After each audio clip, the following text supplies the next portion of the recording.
Chapter 23. Chapter 23. Chapter 23. The air in Jackson Medgar Wiley Evers International was a stale, recycled chill that smelled of disinfectant and fried chicken from a nearby kiosk. Katie Ford stood at the gate, her boarding pass a crisp rectangle between her fingers. The vinyl seat of the chair she'd just vacated was still warm. Through the wall of windows, the tarmac shimmered under a hard Mississippi sun, heat waves making the distant hangars waver. Her flight to D.C.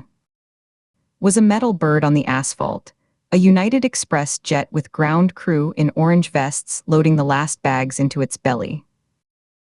It promised the quiet of her Arlington apartment, a shower without the lingering scent of swamp decay, and a silence where the name Garrett Holt would slowly fade to a case file number.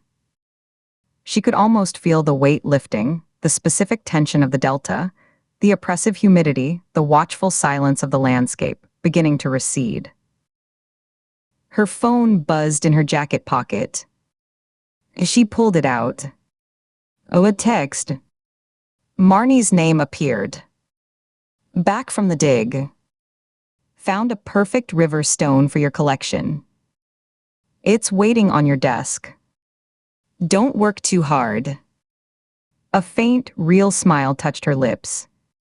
She could picture it, a smooth, dark stone, heavy for its size, pulled from the Potomac bank.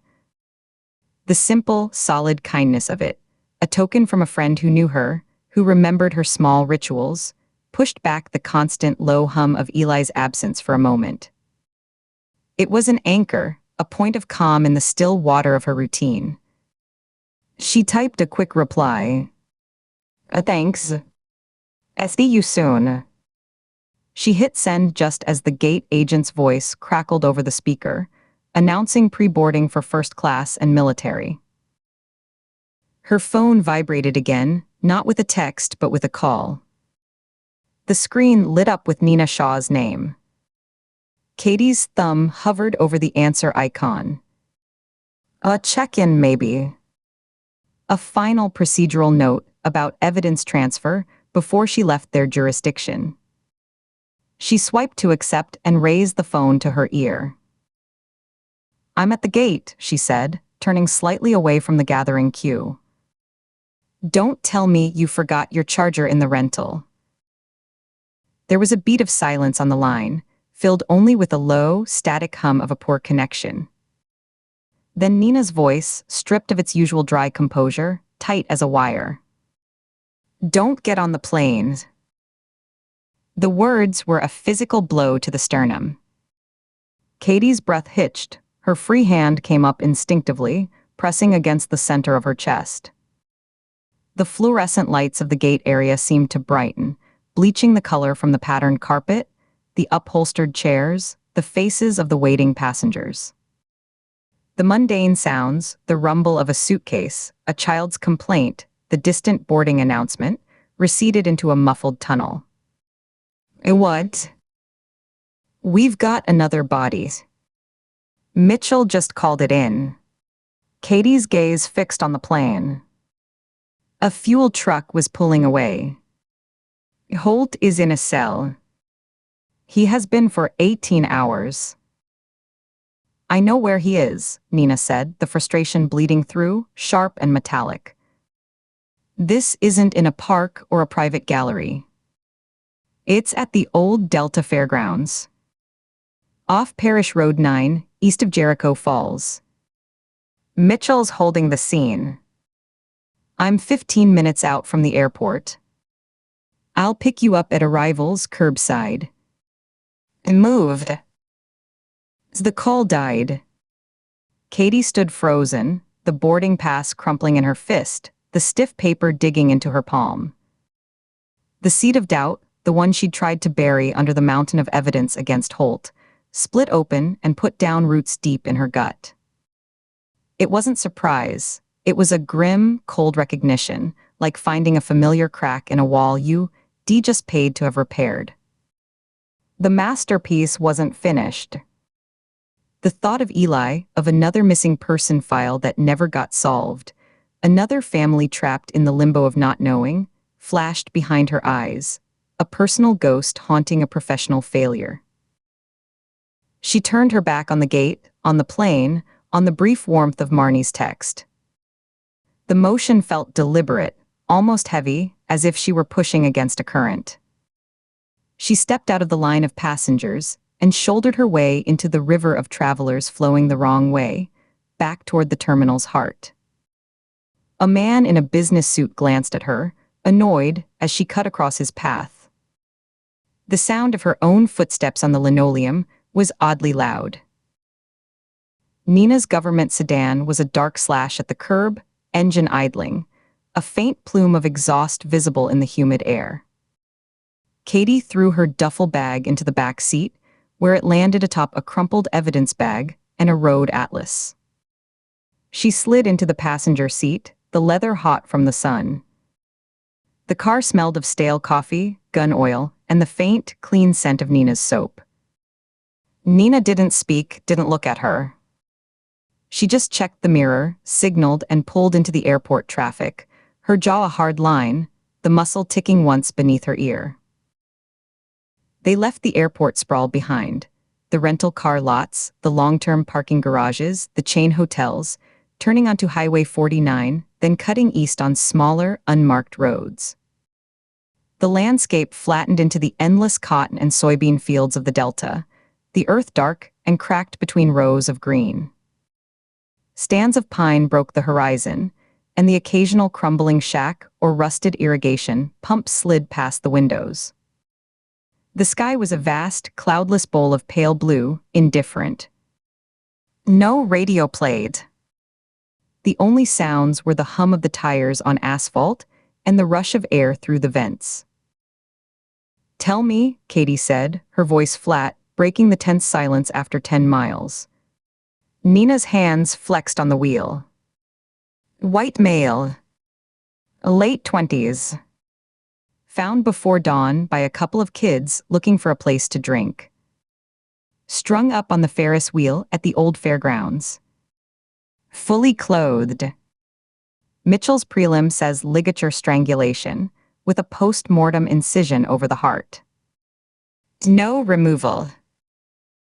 "A copycat," Katie said, the theory forming even as she rejected it.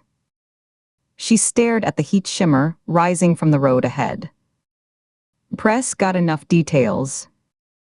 Some local freak saw the news, got inspired. "No," Nina cut her off sharp. "The display is wrong. It's a parody. Mitchell says he's dressed in a cheap, shiny suit, like a carnival barker. Tied to the wheel's gondola with the same type of blue nylon cord we found in Holt's studio. But the staging is cruder, quicker. The paralytic was used. Mitchell said the body was rigid in a specific way, but the chemical preservation was incomplete, sloppy. The pose is less precise. This is someone doing the same work but under pressure. Or without the same reverence. Or someone continuing his work," Katie said quietly, the words hanging in the air-conditioned chill. Her mind raced, not to her own family history, but to the case summary she mentally reviewed like a slideshow. Holt's M.O. was precise, ritualistic, targeting specific individuals in the antiquities world who had wronged him, using chemical preservation and classical posing as a form of artistic revenge, a perverse restoration. This new victim, a small-time hustler with no apparent link to that rarefied world, and this garish, public display, broke the established victimology and the killer's artistic signature. It was a deviation, but one that used Holt's tools, his knowledge. An apprentice. The partner. Nina's knuckles were white on the steering wheel, the tendons standing out in her hands. The tension ran up her forearms, tightening the shoulders of her blazer. "That's the thought that's keeping me from a decent night's sleep." They turned onto Parish Road 9, a cracked and patched ribbon of asphalt bisecting fallow fields where weeds grew tall and yellow. The sedan bounced in a pothole, suspension groaning. Ahead, a skeletal silhouette rose against the bleached sky. The Ferris wheel of the Delta Fairgrounds, a relic of rust and peeling paint, its spokes like the ribs of a dead animal, half consumed by a creeping wave of kudzu. Sheriff Mitchell's cruiser, its light bar dark, and two county forensics vans were parked haphazardly near a collapsed ticket booth, whose plywood had rotted into lace. Nana killed the engine. The sudden silence was profound, broken only by the buzz of insects and the distant cry of a crow. The air outside the car, when Katie opened her door, was thick and still, heavy with the smell of hot metal, dried mud, the sweet-rot scent of kudzu blooms, and underneath it all, the faint, coppery tang of old grease from long-shuttered concession stands. Sheriff Mitchell met them, pushing off the fender of his cruiser. His uniform shirt was darkened with sweat under the arms and across his back. His hat shaded his eyes, but the deep lines of exhaustion around his mouth were clear. He held a paper cup of coffee that looked cold and untouched. "Agents," he said, his voice gravelly from too little sleep and too many cigarettes. "Welcome back to the party. Didn't think I'd be seeing you again so soon." "What do we know, Dale?" Nina asked, shutting her car door with a solid thunk. Her eyes were already scanning past him, taking in the perimeter, the vans, the wheel. "A Stephen Hayes. A 28. Small-time hustler. Pills, a little weed, maybe moving some stolen tools. Had a record for possession and petty theft. No connection to the art scene, far as we can tell in the first hour. Lives lived with his half-sister in a trailer park off 61. Kids found him around 4 a.m. Called it in from a payphone at a gas station 3 miles down the road, scared shitless. Took us a bit to calm 'em down enough to get coherent directions. He led them away from the cars, his boots crunching on the gravel and broken glass that littered the entrance. They moved through the corpse of the fairgrounds. Weeds pushed through the cracked concrete of the midway, splitting it into geometric islands. The husk of a bumper car ride sat decaying in a pit of stagnant water. The painted smiles on the cars faded to ghostly grimaces. A faded sign for the zipper, hung by one chain, creaking in the slight breeze. And at the center, the Ferris wheel loomed, its gondolas hanging like rusted tears on a metal face. Hayes was in the lowest gondola on the wheel's south side, the one that would have rested on the platform for loading. From a distance, he could have been a discarded mannequin, a piece of abandoned junk left by the last carnies. Up close, the horror crystallized. He was propped upright, tied at the chest and waist to the metal frame with coarse, blue nylon cord. The knots were complex, a series of hitches that looked both functional and deliberate. He wore a garish, powder blue suit, too large for him, the polyester fabric gleaming dully in the sun. The sleeves covered his hands, the pants pooled over scuffed dress shoes. His head lolled to the side at an unnatural angle, his face mottled and dark from the ligature, still visible as a deep, bruised line in his neck. His eyes were half open, clouded. A dark, almost black stain spread over the left side of the suit jacket, soaking the cheap material. A single, ragged incision, post-mortem by the look of the lack of spatter and the coagulation, split the fabric over his heart. It was a violent slash, not the precise, surgical cut Holt used to remove his symbolic tokens. Katie circled the base of the wheel slowly, her eyes tracking from the body down to the ground beneath the gondola. The packed dirt showed only the scuffs of the first responders. Her mind clicked through the discrepancies like a lock tumbling. Holt's victims were posed with a terrible, aesthetic care. Naked, displayed like naturalist specimens or tragic saints, their forms celebrated and violated in the same breath. This was a grotesque cartoon. The suit. The public carnivalesque setting. The hesitation in the cut.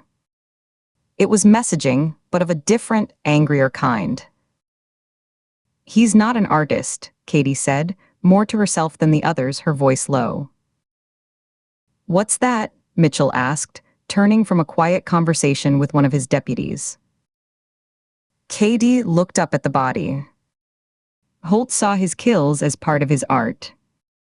Transgressive but curated. Every element was chosen: the location, the pose, the chemical treatment. It was about permanence, creating a legacy. This is theatrical. But in a cheap way. It's loud. It's a hate letter to Holt's work.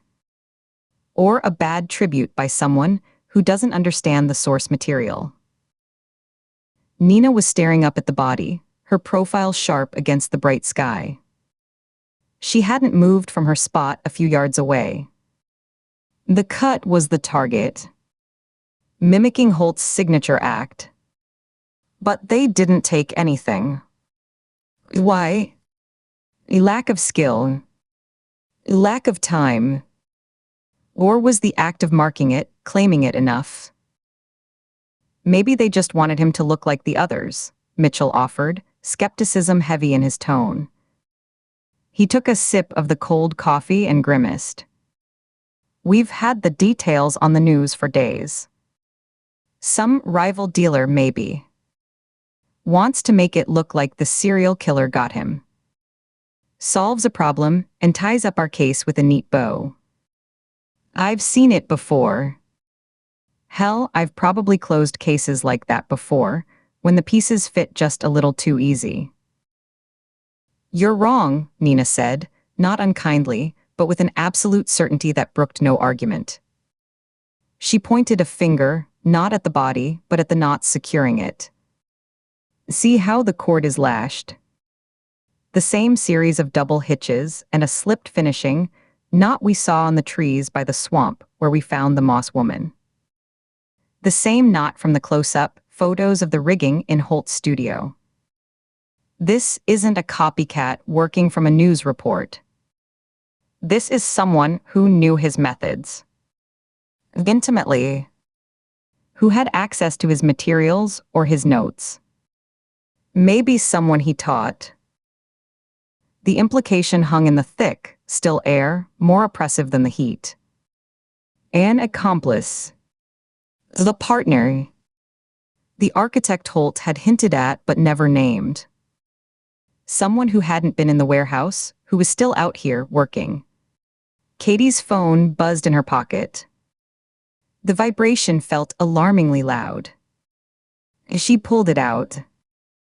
A text notification glowed on the screen. From an unknown number, a 662 area code. Her blood went cold, a sudden ice water rush that had nothing to do with the temperature. She tapped the screen to open it. It was a photo. A close-up, slightly blurred, as if taken quickly or through a barrier. It showed a section of a painting. She recognized Holt's style immediately. The feverish, impasto brushstrokes, the delta landscape twisted into a scream of color, the palette of mud green, bruise purple, and blood rust. But this was a new one, not in the inventory from his studio. It depicted a Ferris wheel against a greenish twilight sky, a tiny, suited figure in the lowest gondola. The painting was unfinished.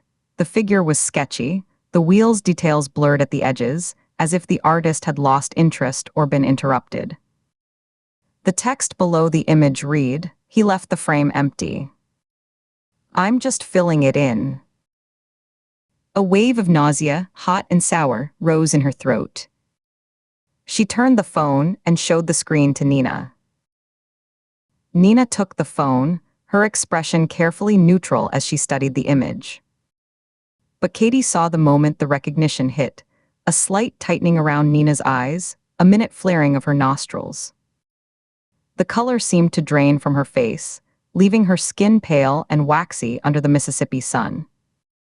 She handed the phone back, her movements precise. "Mitchell," Nina said, her voice low and urgent, cutting through the sheriff's contemplation of the knot theory. We need Hayes's phone records, financials, known associates. Pull everything from the last 6 months. Especially any links to Garrett Holt, no matter how tangential. Did Hayes ever work as a laborer? The driver. Did he have a cousin who cleaned houses? Of anything. And we need to talk to his sister. Now. Not later today. Now. Mitchell looked from Nina's set face to Katie's, which she knew mirrored the same cold dread. You really think this is connected? To Holt. He's locked up tight. I think, Katie said, staring at the photo on her phone, then up at the real dead man posed on the wheel, the two images superimposing in her mind with terrible clarity, that we arrested the craftsman. The one with the brushes and the chemicals. But we missed the curator. The one who chooses the canvas. The sun climbed higher, baking the derelict fairgrounds, making the rusted metal of the rides too hot to touch. The sense of closure she'd felt at the airport, watching her plane being prepared, was a distant, foolish memory, like something from another life. Home wasn't a plane ride away. It was buried here in the Delta dirt, under the shadow of a rusting wheel and the gaze of a killer who was still watching, still working, and who now had her number. The case was a door she'd thought she'd closed and locked. Now it was blown wide open, and a cold wind was blowing through, carrying the scent of kudzu and something far worse. Chapter 24. Chapter 24. Chapter 24. The air inside the restoration studio was a dry, mineral-scented quiet, broken only by the soft hiss of a ventilation hood and the faint, almost subliminal hum of climate control. Katie Ford pushed through the heavy glass door, the pneumatic seal giving a soft, exhausted sigh. The light was diffuse and utterly clinical, falling without shadow from banks of LEDs onto long steel tables, where objects in various states of repair lay under the precise glow of adjustable lamps. A young man in a dove-gray lab coat and a magnifying headset was bent over a fractured ceramic vessel, his hands held in perfect stillness above it, a micro-syringe poised between his fingers like a surgeon's scalpel. Mr. Armas? Nina Shaw asked, her voice low but clear in the hushed, reverent space. The man didn't startle. He looked up with a slow, deliberate motion, pushing the headset to his forehead.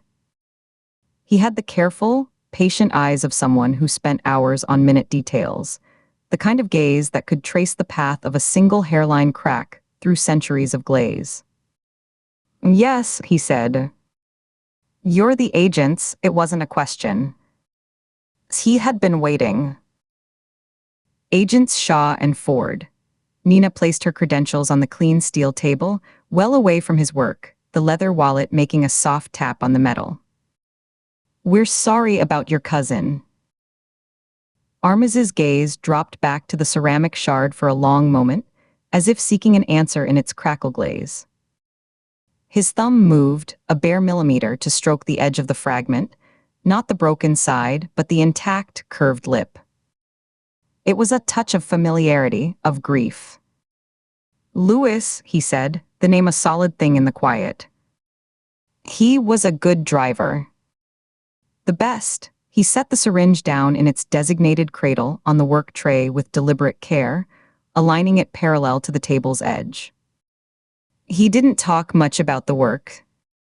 Discretion was the job.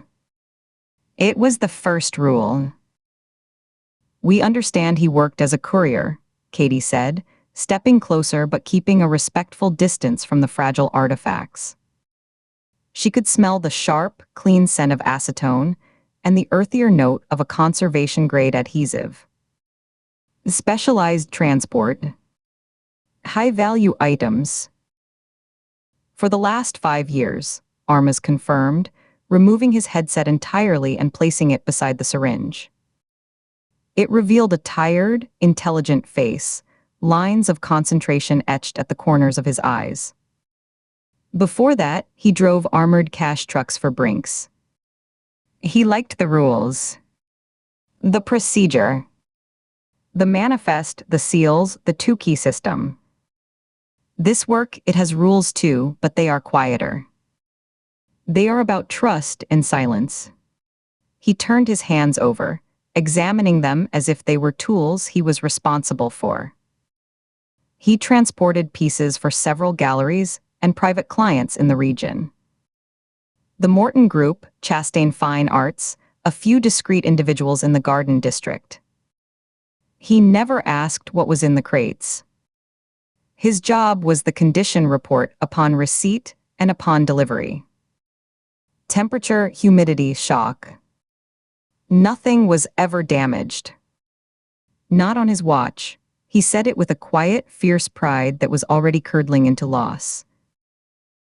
Did he mention any unusual runs recently?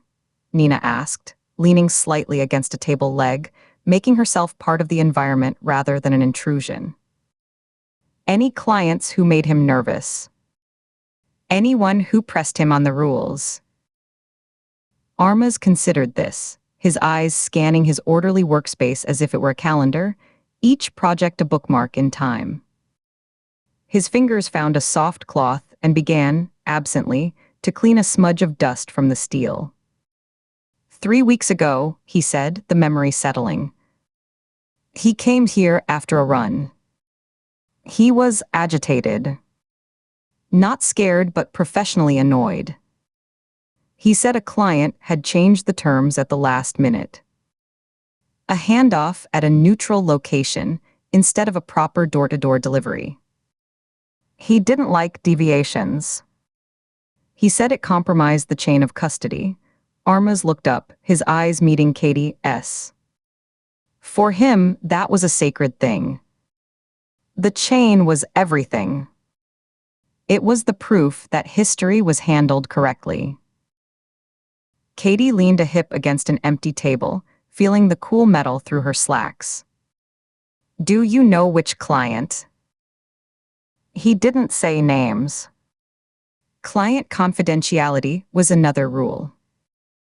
But he complained about the location. He said, meeting at a fairgrounds like we're trading baseball cards, not history. It was beneath the work. That's what stuck with him. The indignity of it, Armas's mouth tightened. He was a serious man. He took the work seriously. Nina and Katie exchanged a glance. The fairgrounds. The new crime scene. The words hung in the sterile air, a bridge between this clean room and the rusting Ferris wheel. Did he keep records? A personal log, maybe something separate from the company paperwork? Katie pressed gently. Armas gave a slow, sad shake of his head. His memory was his log. For the companies, yes, he filed the paperwork, the digital signatures. For himself, he said some things were better kept in here. He tapped his temple with 2 fingers. He believed if you wrote it down, it could be found. In his old job, that was a security risk. The habit stuck.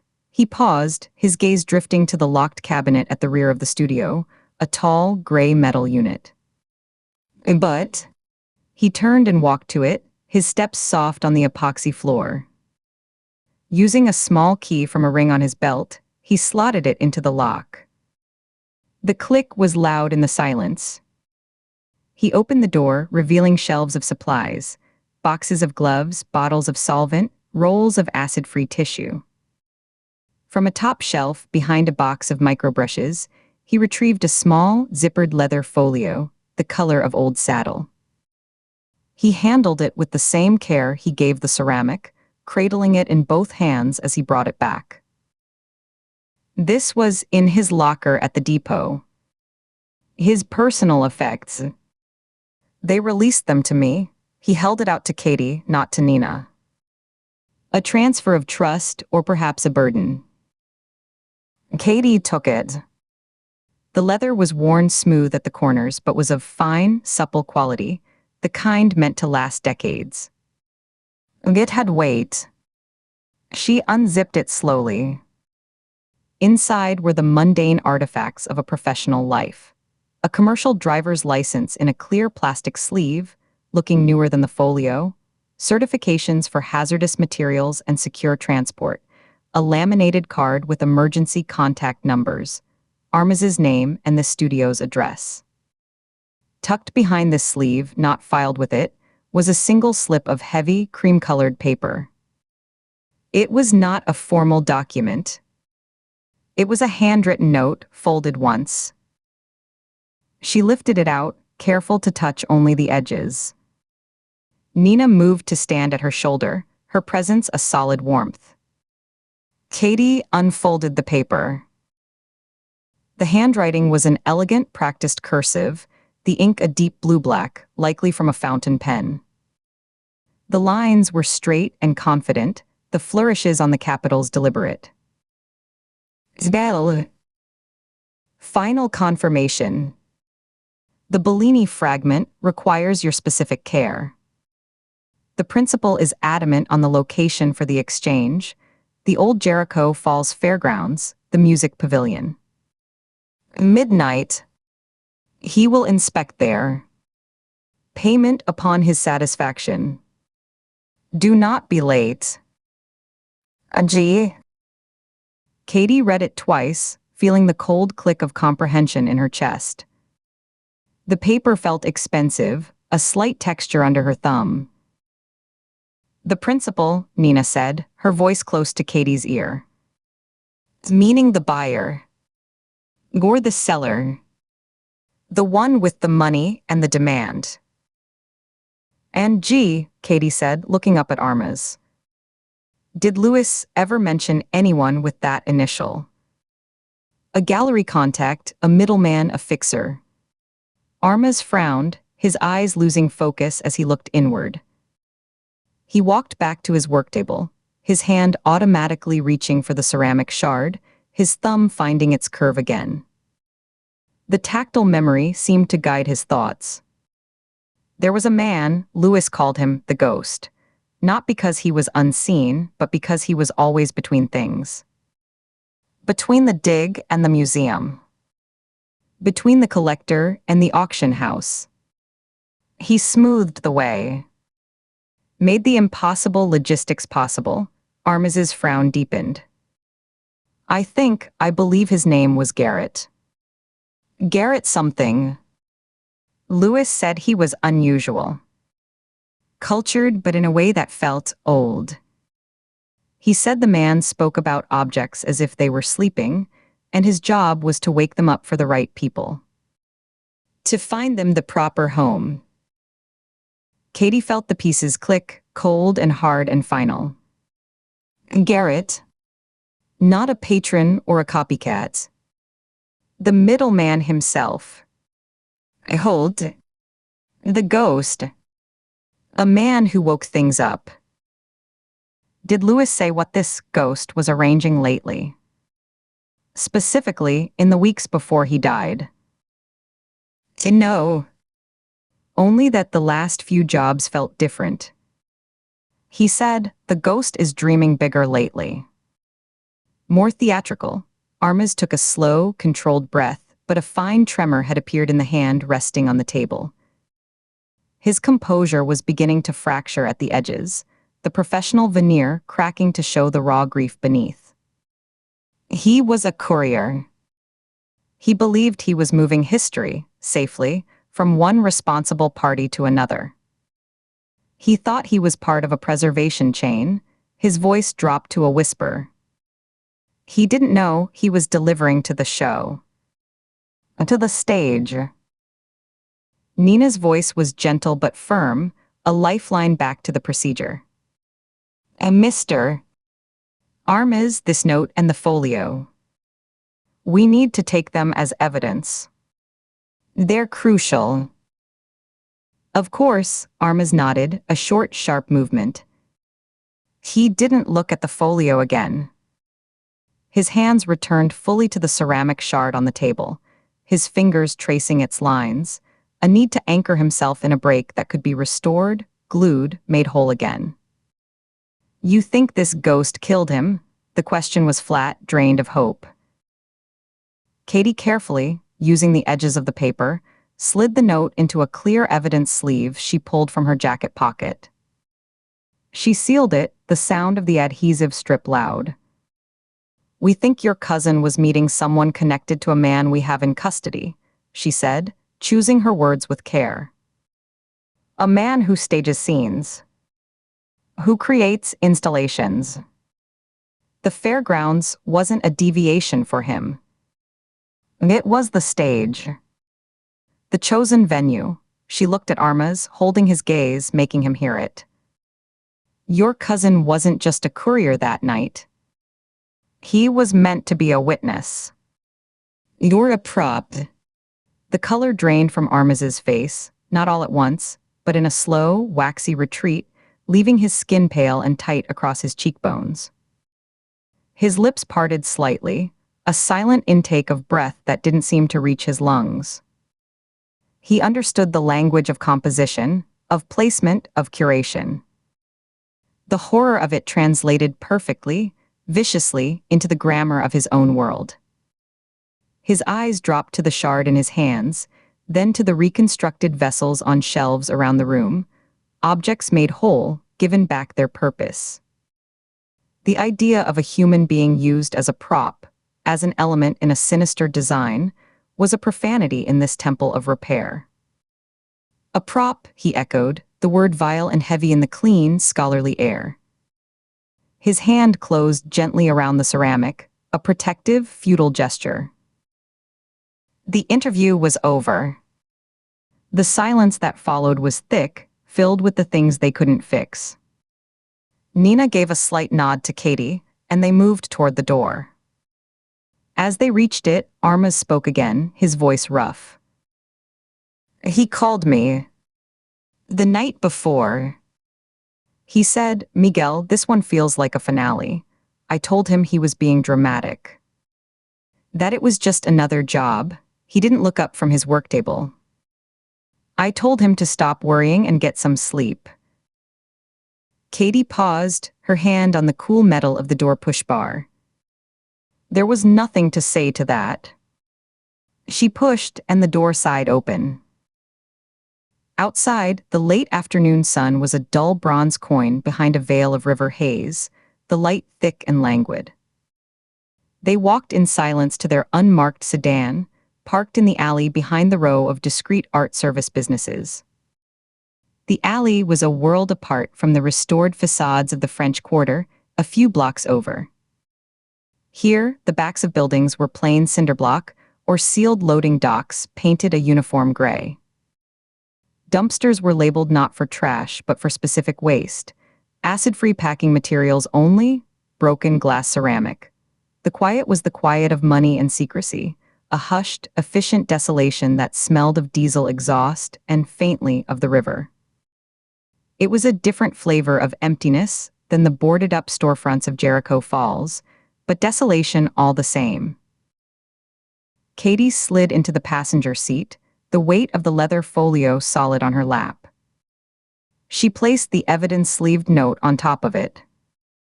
The elegant cursive seemed to pulse through the plastic. "He wasn't lured with a promise of a big score or black market glory," she said, her voice tight. "He was conducting business. A final confirmation for a valued client. A change in terms he didn't like, but a job he felt obligated to complete. Holt was the intermediary. The ghost." Nina started the engine, a low growl in the quiet alley. The air conditioner blasted out stale, cool air that smelled of old coffee and cleaner. "Holt was the G," Nina agreed, putting the car in drive and easing forward, her eyes scanning the narrow passage. "The ghost, he wasn't just creating his own art in a vacuum. He was brokering pieces, facilitating the whole dirty trade, placing himself at the absolute center of the network. The connector. Luis Armas was a logistical loose end.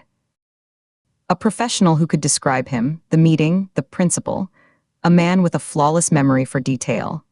She turned onto the quiet, brick-paved street, the galleries now appearing, their windows dark and reflective. This wasn't a copycat. This was Holt tying off a thread. A necessary bit of housekeeping to protect his operation. Or directing from his cell, Katie finished, the implication settling in her stomach like a lump of cold lead. She stared at the note. The principal, the buyer at the fairgrounds. That's who we need. Holt sets the meeting, gets his reliable courier there, and the principal, what? Gets a private viewing. Gets to participate in the acquisition. Her finger tapped the plastic over the last line. Payment upon his satisfaction. Satisfaction with what? The fragment. Or the performance. Nina's knuckles were white on the steering wheel, the tendons standing out. Garrett Holt is in a cage. But the network is. He had a client list, a roster of buyers for his own work and for the illicit pieces he brokered. We assumed they were just collectors. Consumers, she glanced at Katie, her expression grim.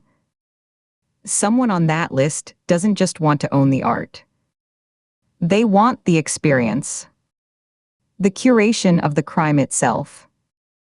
The thrill of being the principal in the field. The principal at the fairgrounds, Katie said, the profile taking shape, dark and hungry. A patron becoming a participant. Moving from the audience onto the stage.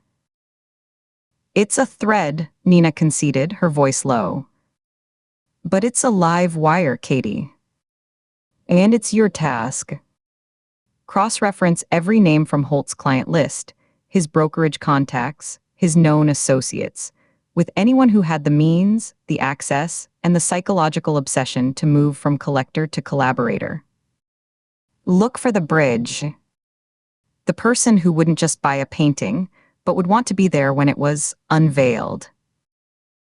And you? Katie asked, finally looking away from the note to Nina's profile.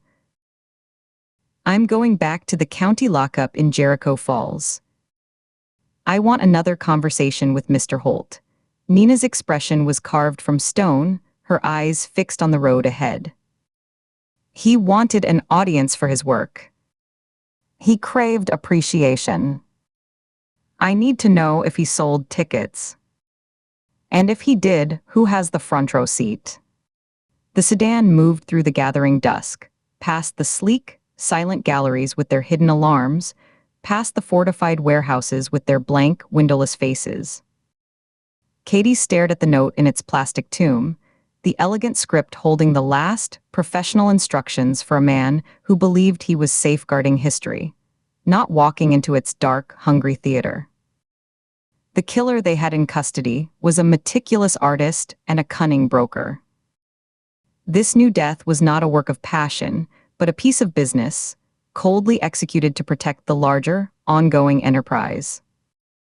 It was, in its own horrific way, a professional courtesy between a broker and his client, the removal of a potential problem. Someone else was still holding the ledger. And they were turning the page. Chapter 25. Chapter 25.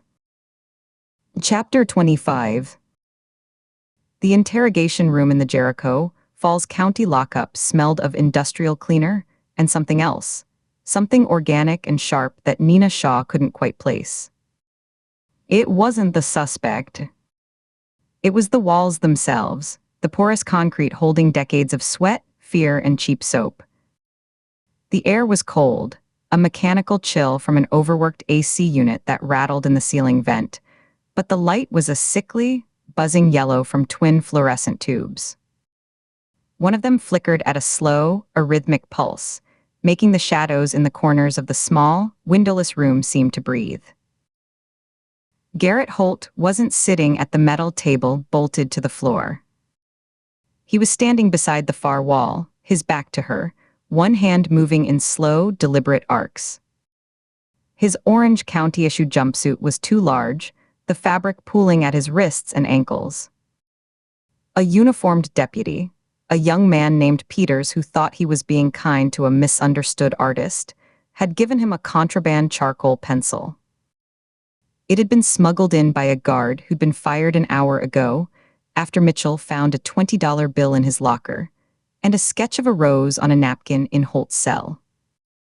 The transaction, Nina had learned, was brief. Peters sliding the pencil through the meal slot with a muttered, "For your statement?" and Holt's long, pale fingers closing around it without a word of thanks. Holt had used the pencil and something else, a rusty brown that could have been his own blood scabbed and mixed with water, or ink from a pen cartridge he'd dismantled, to transform the pale, pockmarked concrete into a sprawling, intricate diagram.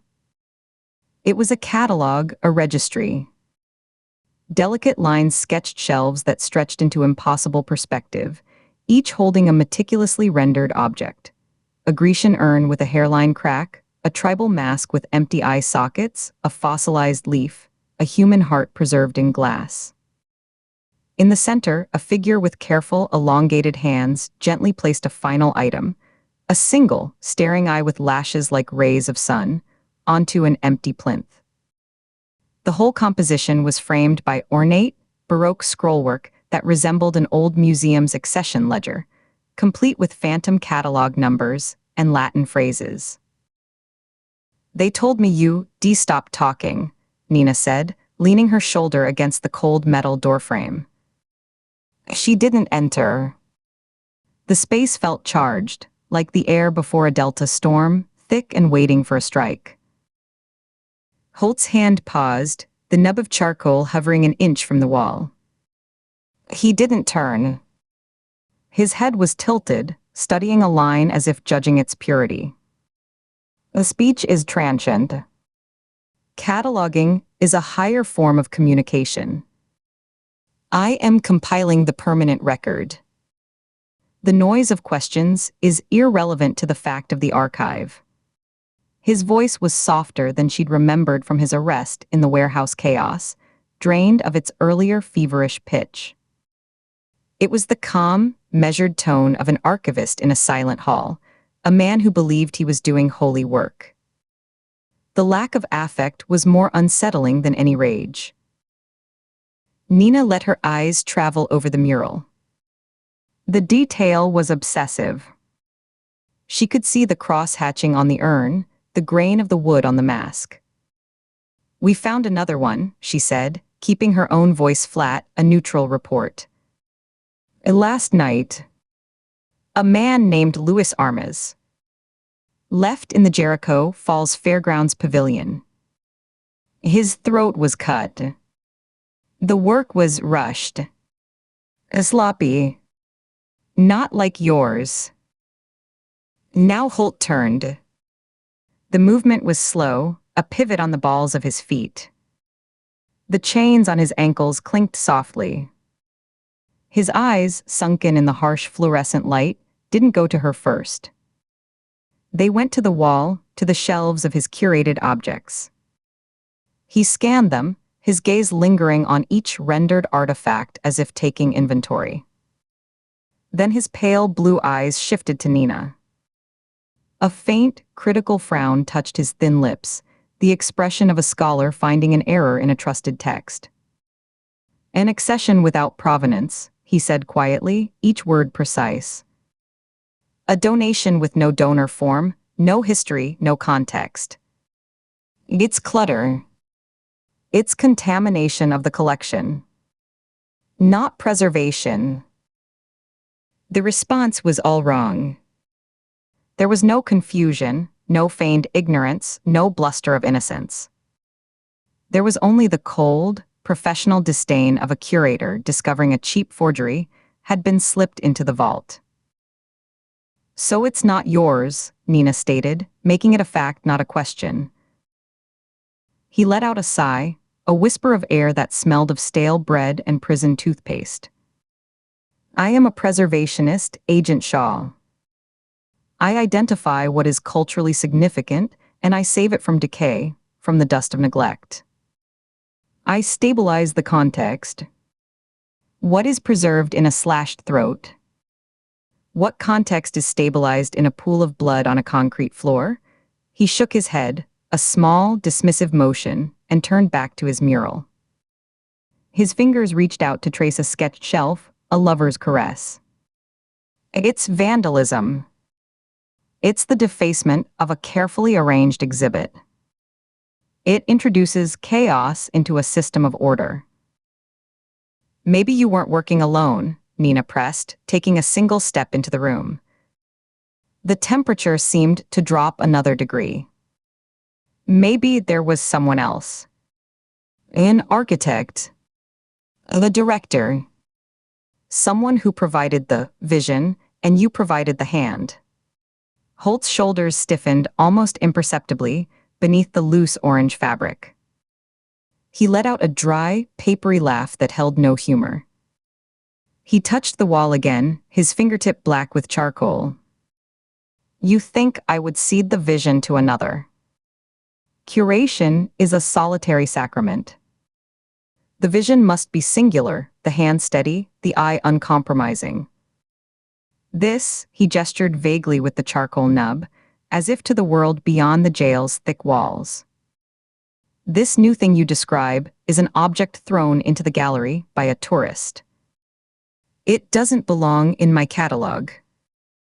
It wouldn't pass the most basic review. Nina watched him. The arrogance was absolute, a towering edifice of self-belief, but it wasn't a cover.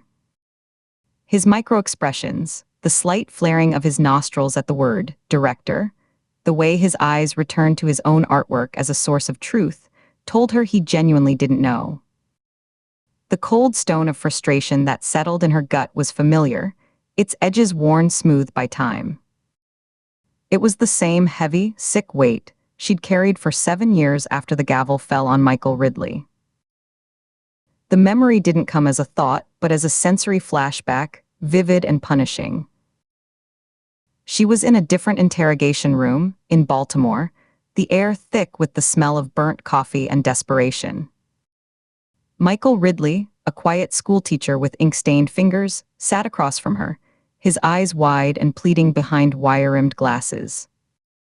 I didn't do this, he kept saying, his voice cracking. The pattern, you're seeing a pattern that isn't there. She had laid out the evidence photos of the 3 strangled women, the geographic cluster, the timeline. She had built a narrative of a repressed man exploding in violence. The fibers matched, the timeline fit. His alibi was weak. She saw the design so clearly, the escalating rage, the cooling-off periods. She had presented the pattern to the prosecutors, to the jury. She had called it truth. The system had agreed with her. And for 7 years, Ridley sat in a cell, another item catalogued and filed away in the state's collection of the condemned, until a DNA hit on a parolee in Nevada proved the fibers were cross-contamination from the evidence locker. The pattern had been a phantom, a shape she'd imposed. She had stood in the warden's office the day he was released, watching Ridley shuffle out, a man permanently bent by the weight of her certainty. He didn't look at her.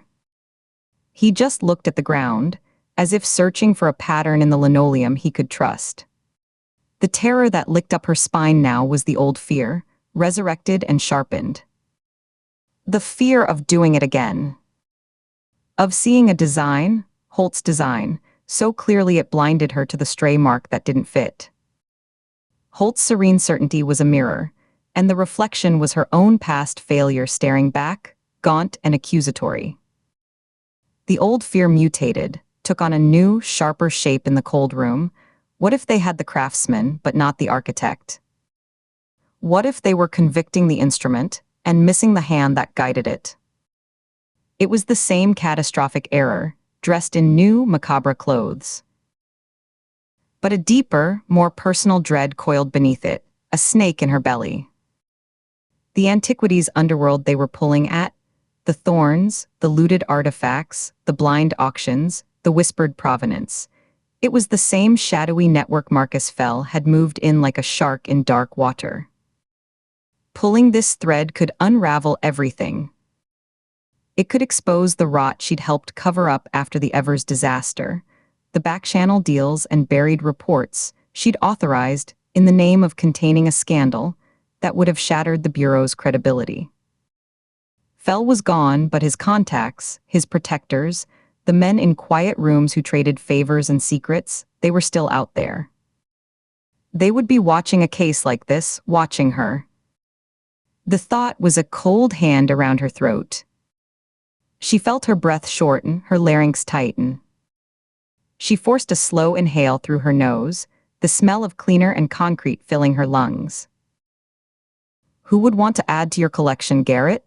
she asked, her voice tighter, thinner than she intended. It betrayed the pressure. Who understood your work enough to mimic it? Or to direct it? For the first time, a flicker of something raw crossed his face. Not fear, but a profound, visceral irritation, as if she'd scratched a chalkboard. Mimicry is for parrots. Direction implies a vision preceding the act. My work is the vision.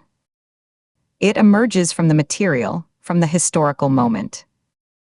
It is not a performance for a director. He spat the word like a piece of rotten fruit. It exists to be studied, to be understood in its proper context, not orchestrated for an audience. He turned his back on her completely, a blunt dismissal. He raised the nub of charcoal, extending a shelf line with a surgeon's precision. The conversation was over. He had retreated into the sanctuary of his catalog. Nina pushed off the doorframe, the metal cool through her jacket sleeve. She turned and left, the heavy door swinging shut behind her with a solid thunk, followed by the electronic buzz of the lock engaging. The sound was final, like a verdict being recorded. In the hallway, the world rushed back in. The smell of stale coffee and body odor from the bullpen, the scuff marks on the buffed linoleum floor, the distant, tinny chatter of dispatch radios. Sheriff Dale Mitchell was waiting, his broad back against the opposite wall, his arms crossed over his chest. His face was etched with the long fatigue of a man running a department on a shoestring. "Anything?" he asked, his voice a low rumble. "He doesn't know," Nina said, starting a brisk walk toward the bullpen. The words tasted bitter, like an old plea she'd sworn she'd never make again. Or he's a better actor than his exhibits suggest. His reaction to the Arma's murder was professional contempt. Either way, we're chasing a ghost. She paused mid-stride, her shoes squeaking on the floor. A new thought crystallized, cold and hard. Holt's philosophy, his entire meticulous framework of preservation and curation, had appeared fully formed in his interviews, in his artwork. But his known background was in fine arts, in restoration workshops. The chemical sophistication of the formaldehyde-based preservatives, the surgical precision of the posing, it exceeded his documented training. And that rigid, aesthetic worldview, the language of sacraments and archives, it felt borrowed, implanted, like a graft on a different tree. Someone had given him the language, the mission, the righteous purpose. They had the instrument, finely crafted, but who had tuned it. "How's Ford doing?" she asked, resuming her walk. Mitchell fell into step beside her, his boots heavy on the floor. "Overwhelmed. My deputy is posted outside the studio door, but she's alone in there with it." He searched for the word, his jaw working. "It's a lot. More than a lot." Katie Ford stood in the center of Garrett Holt's studio, and the world had shrunk to a cacophony of paper and paint and profound, unsettling silence. The condemned warehouse space on the rusting edge of Jericho Falls was less a room and more a physical manifestation of a mind, unraveling in slow, deliberate motion. Canvases, some towering over 6 feet, were stacked 3 deep against every corrugated metal wall, their surfaces a riot of tormented figures and delta grotesquerie. Sharecroppers with faces like eroded clay, floodwaters full of staring fish, trees twisted into agonized shapes. Sketches on cheap newsprint were pinned in overlapping, sedimentary layers, yellowing and curling at the edges like dead leaves. The floor was a treacherous sea of art books splayed open to plates of Renaissance nudes and pre-Columbian artifacts, empty pigment tubes curled like dead insects, and fast food wrappers fossilized in grease. A single bare bulb hung from a frayed cord in the ceiling, casting long, dancing shadows that made the painted figures seem to shift and sway. The air was thick with the astringent bite of turpentine, the damp wool smell of mildew rising from the concrete, and a sweet, cloying undertone of rotting fruit from a forgotten grocery bag in the corner. Katie could feel the grit of dried paint and plastered dust under her fingertips every time she touched something. Her task was monumentally, laughably impossible. To find a connection, a name, a scribbled phone number, a clue to a mastermind in this curated chaos. She felt like an archaeologist trying to decipher a civilization from its midden heap. She picked up a sketchbook at random, its cover stained with coffee rings. The pages were filled not with figure studies, but with obsessive, technical drawings of artifacts. A broken pottery shard with precise measurements noted, a tarnished silver spoon with its hallmarks magnified, a desiccated beetle pinned from multiple angles. In the margins, in a tight, frantic script that pressed hard into the paper, were notes: "Preservation is the only true morality. All else is entropy. They see junk, they see clutter. They are blind to the history in their hands." Lauren understood the texture of loss. She held it in her palms. Lauren Simmons. Victim number 2. His secret lover, the authenticator who had believed in him. Her face appeared in a dozen paintings around the room, sometimes as a classical portrait subject bathed in soft light, sometimes as a faded daguerreotype ghost held in a specimen case labeled fragile. Katie moved carefully through the debris to a large canvas leaning against an old, cold radiator. It depicted a woman behind a glass museum case, her back to the viewer, arranging small, typed labels for objects that were visibly decaying: a bird with molting feathers, a flower turning to dust. The gallery nameplate was clearly legible: Henley Fine Arts. Mavis Henley. Victim number 3. The gallery owner who had canceled his show. He had painted his obsessions, his grievances, his targets, long before he'd killed them, memorializing them in his private pantheon. The studio wasn't just a workplace, it was a catalog of his intentions.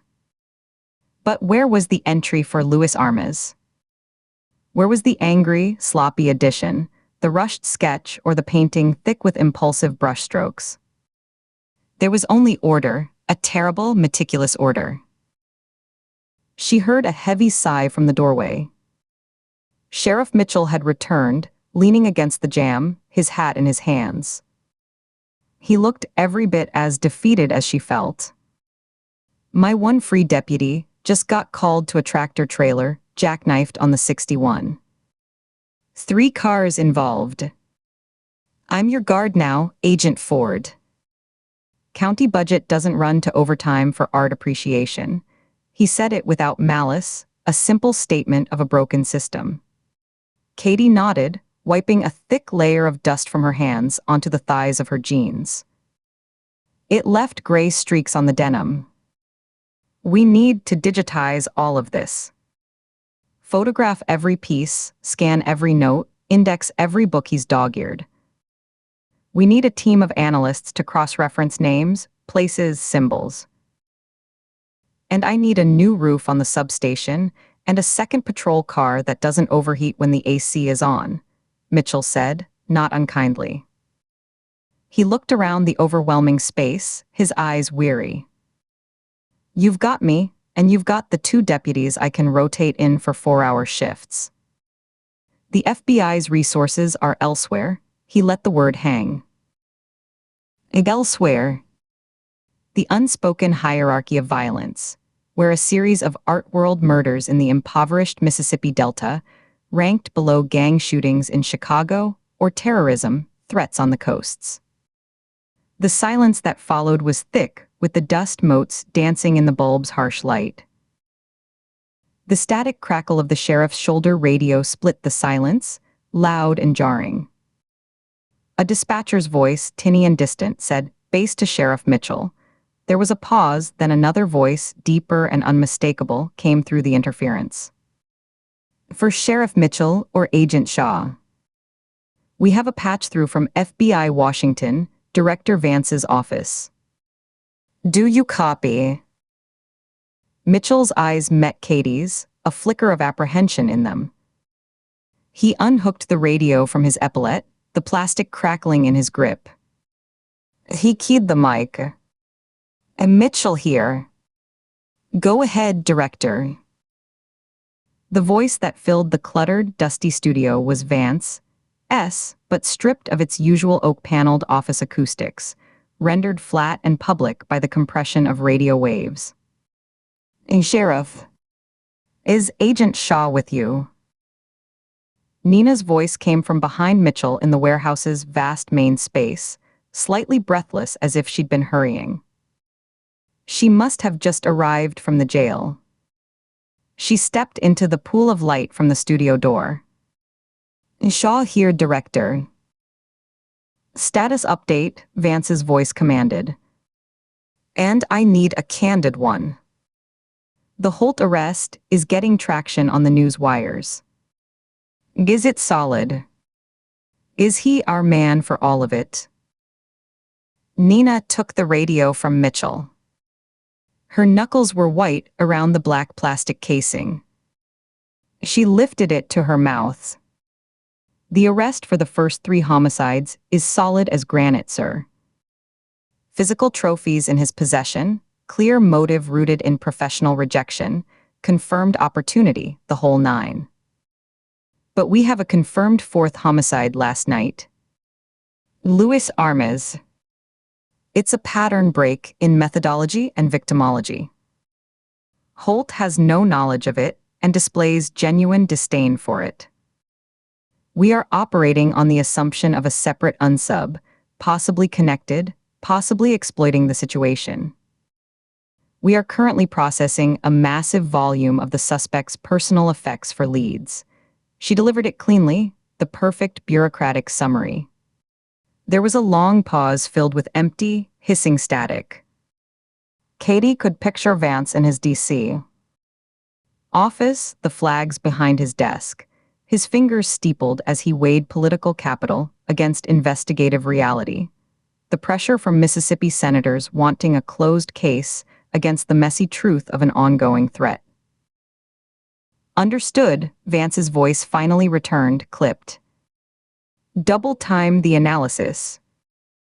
I'm authorizing a 2-agent review team from the Baton Rouge field office to assist with evidence logging and photography.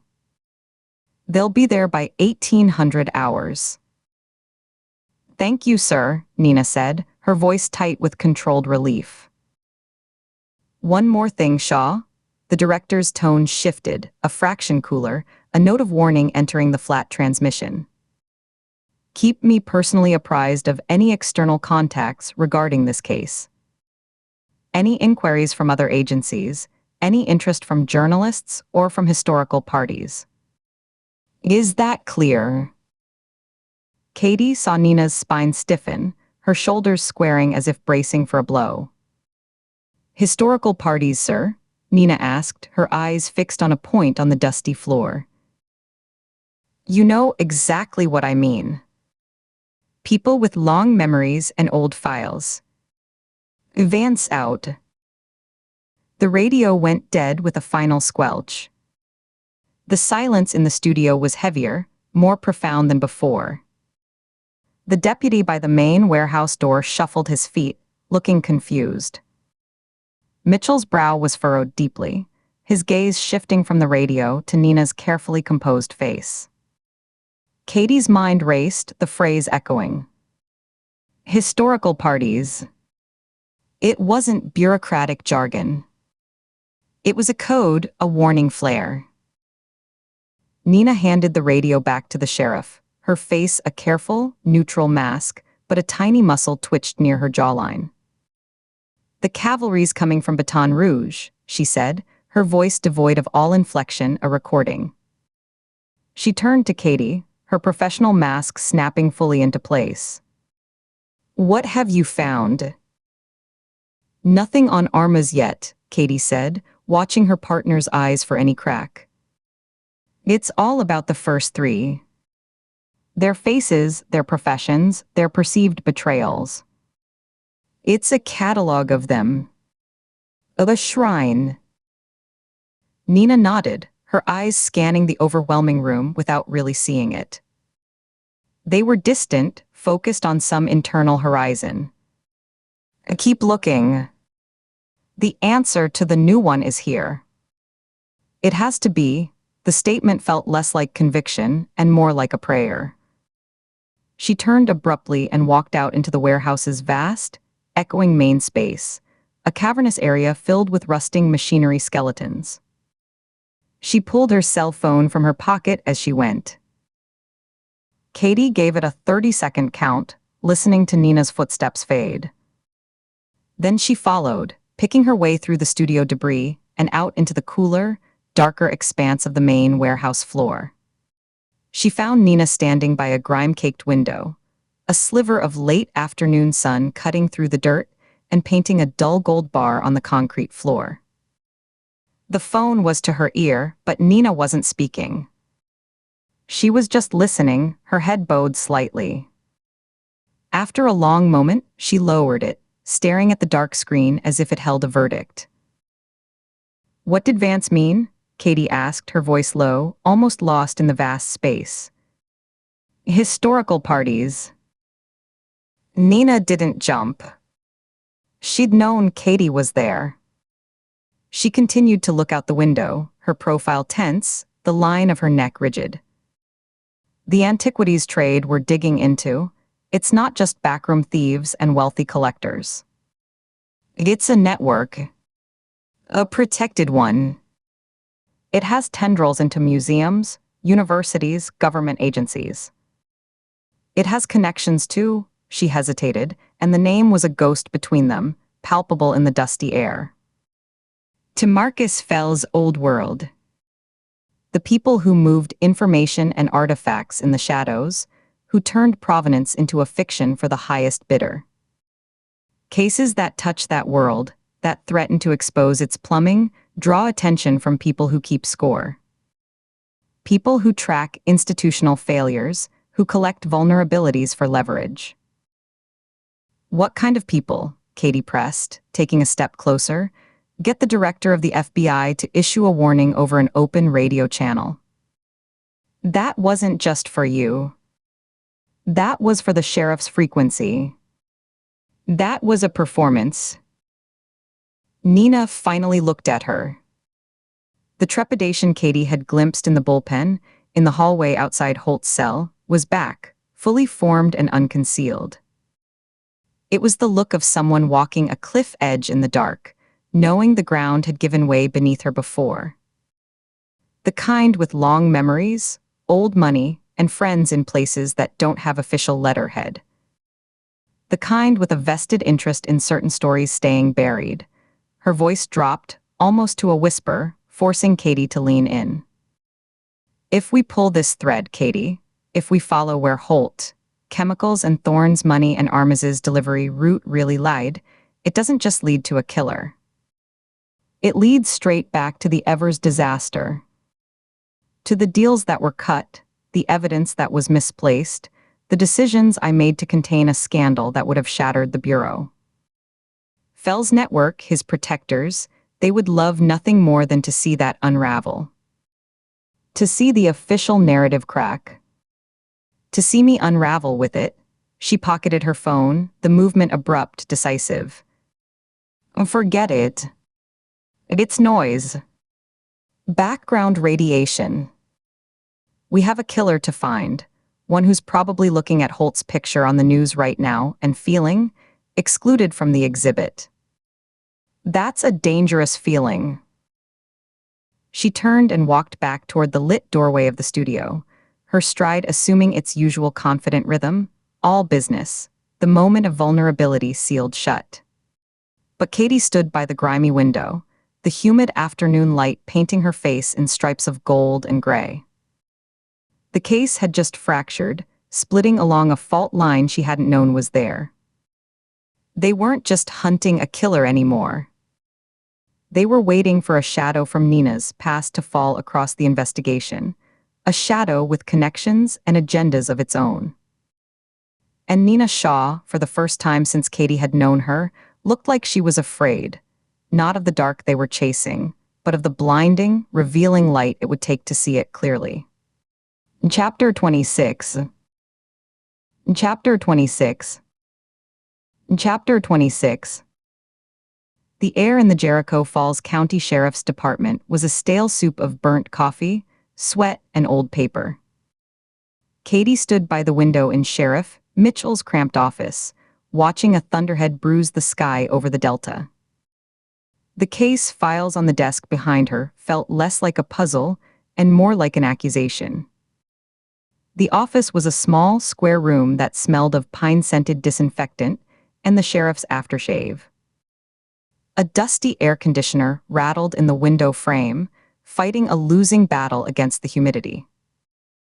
On the wall, a framed photo showed a younger Mitchell with a group of deputies in front of a now-demolished courthouse.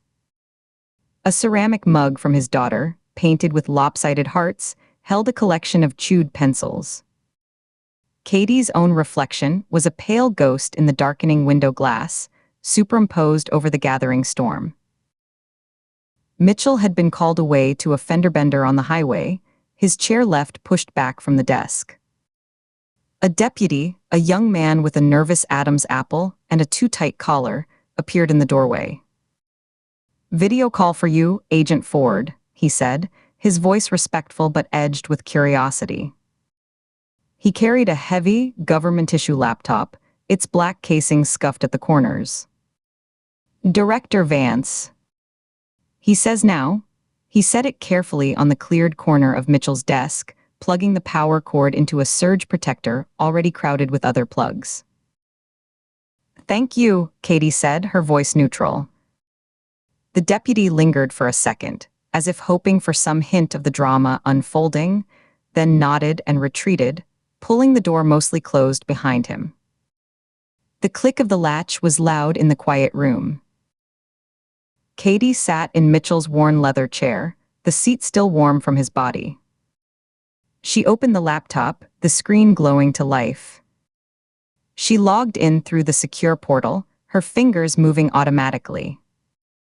The connection stabilized, and the screen resolved into the familiar, severe lines of Director Vance's office in D.C. The view was from his secondary camera, angled to show the bookshelves and the window. The Washington Monument was a pale needle in the gray distance behind him. He was not at his desk. He stood by the window, his back to the camera, a silhouette against the overcast sky. He stood perfectly still for a long 5 count before turning. His face was not angry. It was cold, carved from bureaucratic marble, every line of his suit sharp and deliberate. "Ford," his voice came through the laptop's small speakers, tinny but clear. "Sir," she kept her posture straight, her hands folded on the desk in front of the keyboard. "I've just finished a very unpleasant call with the governor's office in Jackson," Vance began, dispensing with any greeting. He didn't sit. He remained standing, a figure of judgment. The Clarion Ledger is running a front-page story tomorrow about the FBI's Delta debacle. They have details about the arrest of Julian Thorne, his subsequent release, and the 4th victim. They're calling it a witch hunt that distracted from the real killer. They have a quote from Thorne's lead attorney about prosecutorial overreach and federal agents playing dress-up as detectives. Katie felt a flush of heat climb her neck. Sir, the lead on Thorne was solid based on the financial links and the connection to the antiquities network. His alibi was a surprise, but the process of eliminating him was necessary. It tightened the field. I am not interested in a defense, Agent Ford. His voice was flat, a guillotine blade falling. It wasn't raised. Its lack of inflection was more terrifying than a shout. I am informing you of a political reality. This investigation is generating heat that threatens to scorch every agency involved. The local press is one thing. The Times and the Post have stringers calling the Public Affairs Office. The national wires are picking it up. It's a narrative of federal incompetence in the Deep South, and it's gaining traction. It plays into a very old, very tired story about carpetbaggers with badges. Katie's fingers tightened on the edge of the desk. The wood was smooth, worn shiny by the pressure of other hands during other, smaller crises. She could see a faint ring from a coffee cup that had sat there for years. She forced her breath to stay even, in through the nose, out through the mouth. I understand the perception issue, sir. But the evidence trail... The evidence trail, Vance interrupted, his eyes fixed on a point just above the camera, as if reading from a prompter only he could see, has led to a dead man in a shipping crate, a widow in a swamp, a courier in a pavilion, and a wealthy man walking out of the sheriff's department with a smirk and a lawsuit. The trail is a circle, Agent Ford. And we are the ones looking foolish for following it. He finally moved, taking 2 precise steps closer to his desk, though he still did not sit. He leaned forward, his face filling the screen. The lines around his mouth were deep grooves. Your mandate is now this, he continued, each word a stone dropped into still water. You have 72 hours. 3 days from this moment. Produce a named, viable suspect with corroborating evidence that will hold up under immediate media and judicial scrutiny, or you and Agent Shaw are to disengage entirely. You will return to Quantico. A fresh team, a low-profile, experienced team from Violent Criminal Apprehension, will be reassigned to assess the situation after the media cycle has moved on. They will start from zero, without the baggage of your previous engagements here. 72 hours. The number didn't just hang in the humid office air. It slammed into her sternum, driving the breath from her lungs. It was a death sentence for the investigation, a timer on the next victim's life. She could feel her pulse in her temples, a quick light tapping. Sir, pulling us out now could cost lives. The killer's pattern is accelerating. The shift from elaborate preservation to a simple throat cutting shows an adaptation, a new phase. If we leave, there will be another victim, and the VICAP team will be starting from miles behind. Then I suggest you use the time effectively, Vance said, his tone leaving no room for appeal, no crack for argument to wedge into. The priority is containment. Of the situation, and of the damage to this bureau's credibility. Do you understand the order, Agent Ford? Not the spirit, not the intent. The explicit order. As she understood. The victims, Lauren Simmons, Eleanor Moss, Louis Armas, the unknown woman in the crate, had become liabilities in a political calculation. Their deaths were now data points in a cost-benefit analysis of bad press. The vice around her ribs wasn't metaphorical. She could feel the muscles between her shoulder blades knotting, a physical constriction that made her want to arch her back. She kept her face still, a mask of professional acceptance. Understood, sir. Good. Keep Shaw apprised. I expect a progress update in 24 hours. Vance out. The screen went black, reflecting her own face back at her, pale, sharp-featured, a stranger wearing the weight of the deadline in the purple shadows under her eyes. The reflection showed the slight tremble in her lower lip before she pressed them together hard. 3 days. To find a ghost who had already outmaneuvered them, who had used Holt as a brush and then discarded him. The pressure was a physical vice. She stood up too quickly, the chair rolling back and hitting the wall with a thud. She needed air that wasn't recycled through the station's struggling vents, air that didn't taste of desperation and failure. She grabbed her jacket from the back of the chair, the material feeling cheap and insubstantial in her hand, and walked out.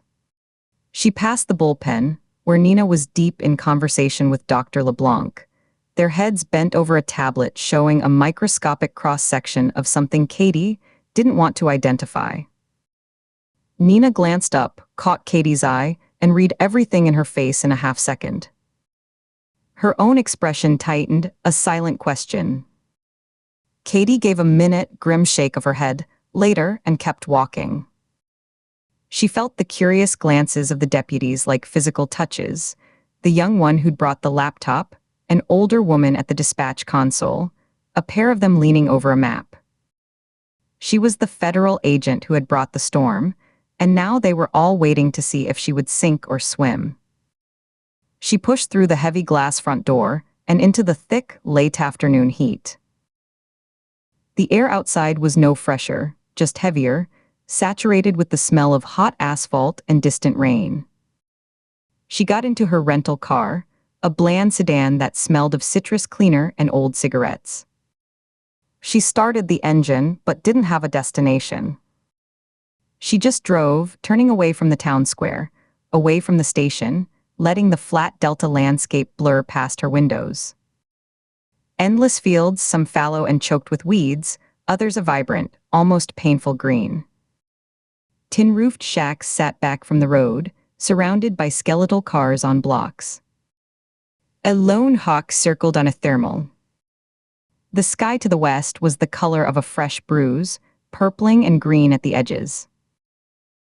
She ended up at the edge of town, where the paved road gave way to gravel, and parked near the sagging chain-link fence surrounding the old Delta Fairgrounds.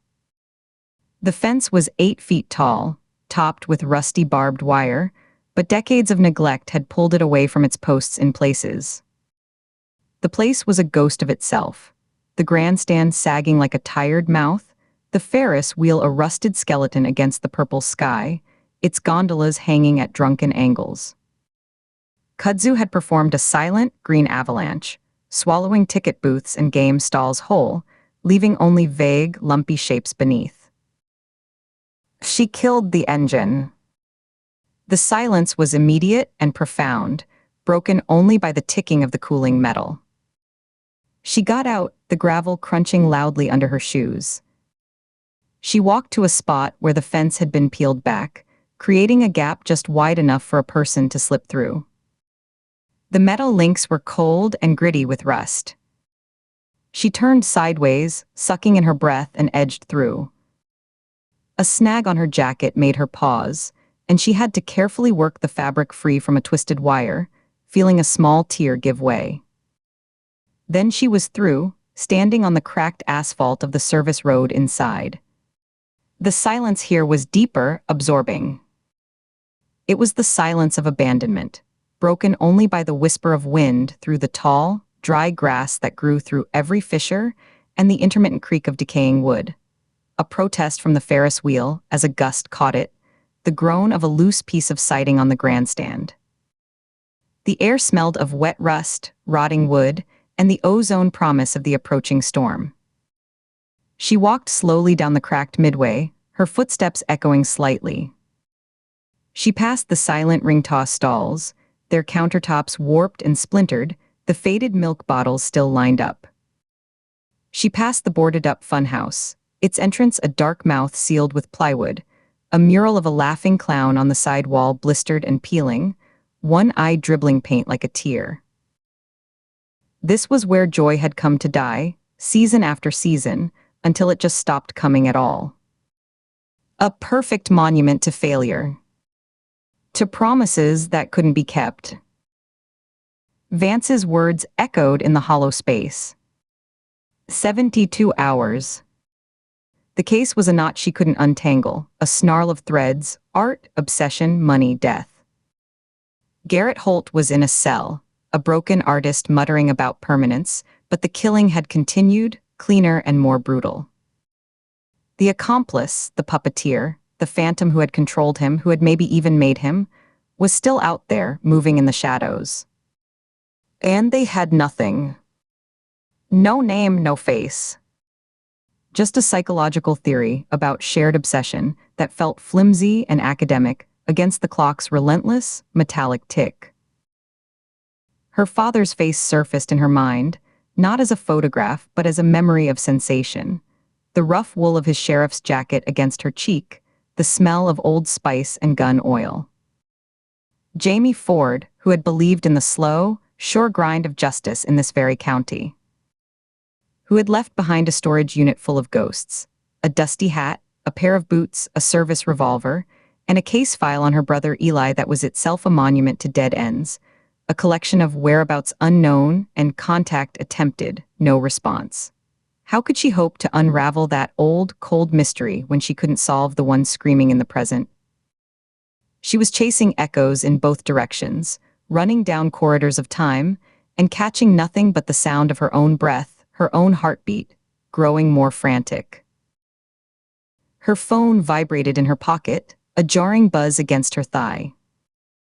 A local number she didn't recognize, with a 662 area code.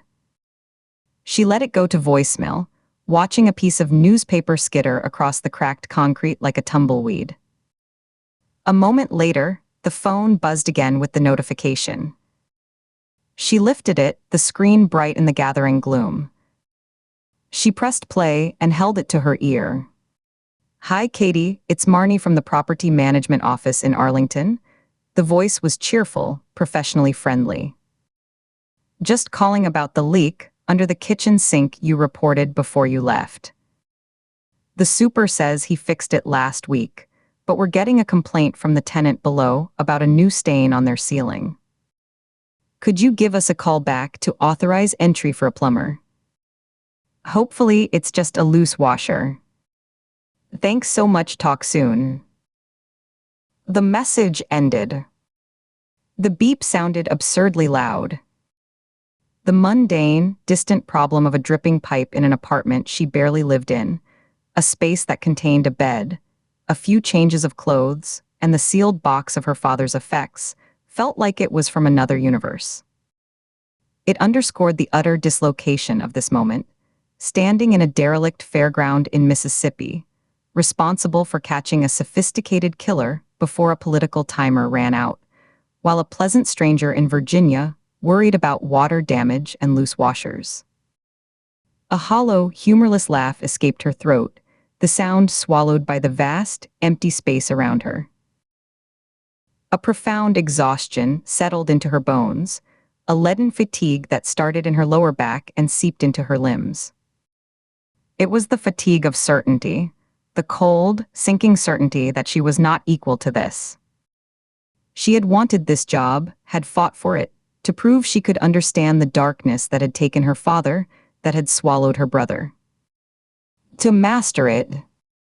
Instead, it was proving she could be overwhelmed by it, just as he had been. She had been so sure of Holt.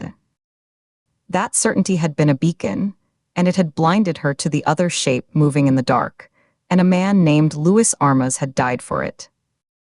His blood was a stain on her hands, as real and damning as the one spreading on her tenant's ceiling 2 states away. She leaned back against the faded mural of the laughing clown on the funhouse wall, the blistered paint rough against her shoulder blades. She closed her eyes. The darkness behind her lids was not empty. The images came unbidden, projected on the screen of her mind in high-definition horror. Lauren Simmons's staged body in the gallery of kudzu, posed with such terrible care. Eleanor Moss's blind, trusting face as she led a monster into her home for a consultation. the crude, angry slash that had ended Louis Armaz's life in the Fairgrounds Pavilion, a violation of the killer's own aesthetic that screamed of panic or contempt. And now, somewhere in the spreading dusk, the accomplice was waiting, recalibrating their operation, coldly assessing potential new instruments to replace the one now behind bars. She was about to push off the wall, to turn and walk back to the car in defeat, her shoulders slumped under the weight of it all, when a flick of color caught her eye. It was a small thing, a speck of incongruous vibrancy against the monochrome decay. Snagged on a twisted, broken link of the chain-link fence, near the entrance to the old rifle range, was a playing card. The fence here bordered a ditch choked with brown weeds and discarded bottles. The card was damp from the humid air, its corners softened and weathered, but the pattern on its back was clear even from a few feet away. An intricate, dark design of swirling vines and ghostly faces. She walked over, her shoes crushing the brittle stems of dead weeds. It was the Queen of Hearts. Not just any card, it was from a specific, vintage deck called Delta Nocturne, a regional oddity illustrated with antebellum ghosts and swamp wraiths, a popular souvenir in the 1970s. Her father had had a deck just like it. She'd found a single card, the Jack of Spades, in his storage unit, tucked between the pages of a journal like a morbid bookmark. He'd used them for solitaire during long night shifts. Her breath caught. This wasn't random litter. Not out here. She carefully pried the card free from the metal tooth that held it, using her fingernail to avoid adding her own prints. The cardstock was thicker than modern plastic-coated cards. On its face, the Queen stared out with mournful, illustrated eyes, a misty plantation home in the background. But it was the back that held her attention. Amid the intricate, dark design of the printing was a tiny, fresh spatter of paint. A vibrant, unnatural crimson, like arterial blood but brighter. It had a slight gloss, a thickness. Oil-based. A recent. It hadn't been bleached by the sun or washed pale by rain. This wasn't trash. This was a clue. A careless, beautiful mistake. Dropped by someone who had been here, who had maybe watched this place, this melancholy ruin, as a potential site for their next exhibit. The accomplice was an artist, or saw the world through an artist's eyes. They would be drawn to symbolism, to stages, to the poetry of decay. A decaying fairground, a temple of forgotten joy, was a perfect stage. The Queen of Hearts, a symbol of love, of emotion, perhaps of a specific woman. The target. The weight in her chest didn't vanish, but it shifted, crystallizing from a diffuse, suffocating cloud into a hard, sharp point of focus. The self-pity, the doubt, the echoing fear of her father's legacy, they were luxuries she could no longer afford. The clock was ticking, but it was ticking for the killer too. They had left a trail. A paint-splattered card. A fanatical devotion to a perverted aesthetic.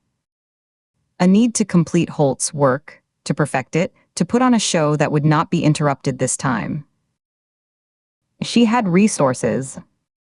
She had Nina Shaw, whose calm intelligence had stared down monsters and kept standing. She had a profile, thin but growing sharper. She had 3 days. And she had a Queen of Hearts, plucked from a rusted fence in the gathering gloom, a tiny flag planted in the territory of the hunt. Katie Ford slipped the card into a small evidence bag from her jacket pocket, her movements precise, deliberate. She sealed the bag, noting the time and location on the label with a pen from her pocket. The disconnected voicemail about the leak, the political storm brewing in Jackson and D.C., the ghost of her father in this landscape, they all receded, fading into the background hum of the case. There was only the problem. The puzzle. The person who had stood right here, who had directed a killer's hand, who had looked at this ruin and seen a canvas, and who had to be stopped. She turned her back on the laughing clown, its peeled grin now seeming less mocking and more like a challenge. She walked with a renewed, grim purpose back toward the break in the fence, her steps firmer on the cracked asphalt. The name of their unsub was in the evidence. In the patterns of paint and purchase. In the obsession with permanence and display. She was going to find it. She had 72 hours. It would have to be enough. Chapter 27. Chapter 27. Chapter 27. The air in the county medical examiner's office was a layered assault. The chemical tang of formalin, the underlying sweetness of decay, and the perpetual, damp chill that seeped into bones. It was a cold that lived in the stainless steel, in the tile floors, and it found its way through the soles of Katie's shoes. She stood beside the row of tables, her hands shoved deep into the pockets of her blazer, trying to warm her fingers. 4 sheet-draped forms lay in a silent row under the harsh, buzzing fluorescent lights that drained all color to a sickly blue-white. Dr. LeBlanc, a man whose Cajun lilt seemed out of place amid the sterility, gestured with a penlight he'd been tapping against his palm. The click-click-click stopped. You asked for a side-by-side share. Here's your gallery. His voice was somber, the usual musicality flattened by the room's purpose. Nina Shaw stood on the other side of the central table, her arms crossed tightly over her chest. The faint smell of bourbon and bar smoke that might have lingered on her jacket from the night before was utterly annihilated here. The celebration felt like a memory from another lifetime, and Nina's slight, almost imperceptible shake of her head as she scanned the sheets seemed to physically cast it off. Director Vance's looming scrutiny was a pressure they carried in their shoulders, a tangible weight that made the room feel even smaller. Walk us through it, Doctor, Nina said, her voice calm and clear in the tomb-like quiet, cutting through the low hum of refrigeration units and the distant gurgle of a drain. LeBlanc gave a single, slow nod. He moved to the first table with a ritualistic slowness. Victim 1, Eleanor Moss. His fingers, clad in fresh nitrile gloves, grasped the edge of the stark white sheet. The fabric made a soft, whispering sound as he drew it down, revealing not the full body, but the torso and limbs, stopping just above the pelvic bone. The preserved skin had a waxy, yellowish pallor, like old candle tallow, and gleamed dully under the light. The posing is the first signature. She was arranged in a reclining position, one arm draped over her forehead, the other flung out, fingers curled. He used the penlight to trace the line of the body, a beam of white highlighting the frozen curve of the spine. It's a direct reference to the dying Gaul, a Hellenistic sculpture of a defeated warrior. The anguish is theatrical, meant to be viewed from one side. See the twist of the neck, the tension in the raised knee. It's a performance of agony. Katie leaned in, her eyes following the light. The chemical smell was stronger here, a pungent, eye-watering vapor rising from the cold skin. She could see the subtle distortion LeBlanc had mentioned months ago, a slight puckering around the injection sites on the inner thigh. LeBlanc moved to the second table, his shoes squeaking softly on the wet floor.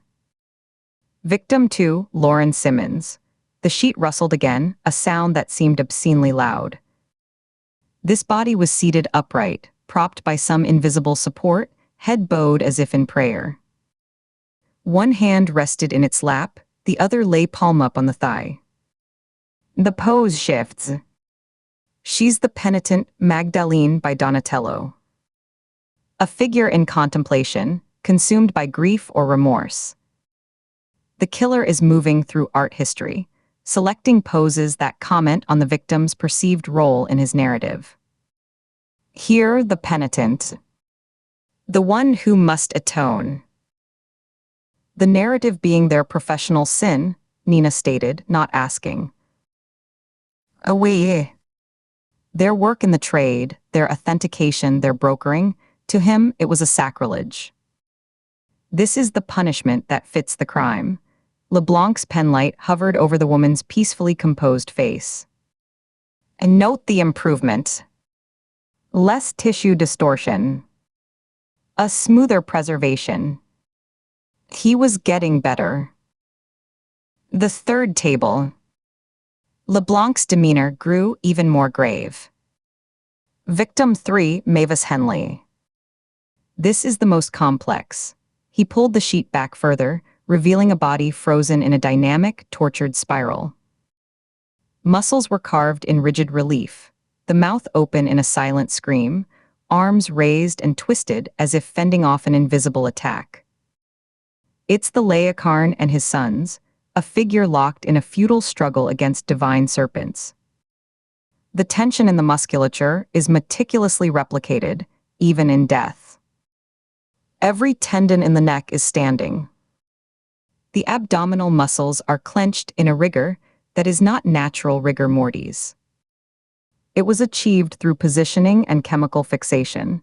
He sighed, a heavy exhale. The skill here is significant. The polymer base is stable. The pose is incredibly difficult to achieve post-mortem. It requires strength, yes, but also a sculptor's understanding of anatomy under tension. Katie felt a chill that had nothing to do with the room's temperature. The theatricality was overwhelming. This wasn't just murder. It was a statement, a brutal piece of theater staged for an audience of one, the killer himself. Finally, LeBlanc stopped at the fourth table. The shape under the sheet was smaller, more compact. Victim 4, Hayes, he didn't touch the sheet. Instead, he used the penlight to point at a series of 8x10 photographs, clipped to a board at the foot of the table. They showed the body as found, slumped against the fairground pavilion column, the dawn light gray and flat on the scene. Now, this is where the comparison gets instructive. The pose here is superficially similar to Simmons, a seated, contemplative stance, an echo of Rodin's Thinker, but the execution is fundamentally different. It's not about artistic reference. It's about precision. Katie moved around the table to stand closer to the photos. The glossy paper reflected the overhead lights.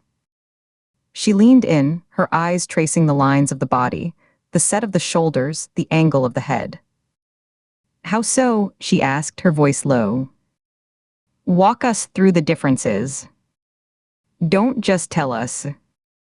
Show us." LeBlanc glanced at her, then nodded, understanding the request. He pointed to the photo of a leaner Moss. "Look at the left hand. The fingers are curled dramatically, but the joints are slightly hyperextended. It's forceful." Someone grabbed that hand and bent it into place, holding it until the chemicals set. He shifted the light to Lauren Simmons. "Better." The hand is relaxed, natural. But the head tilt is maintained by a block of foam wedged under the jaw, visible here in the crime scene shot. "The prop. A tool." He then illuminated Mavis Henley's photo, the figure in its agonized spiral. Here, the force is immense. To get the torso to twist like this, to hold the arms aloft, it would require straps, braces, possibly a full armature inside the clothing. It's stagecraft.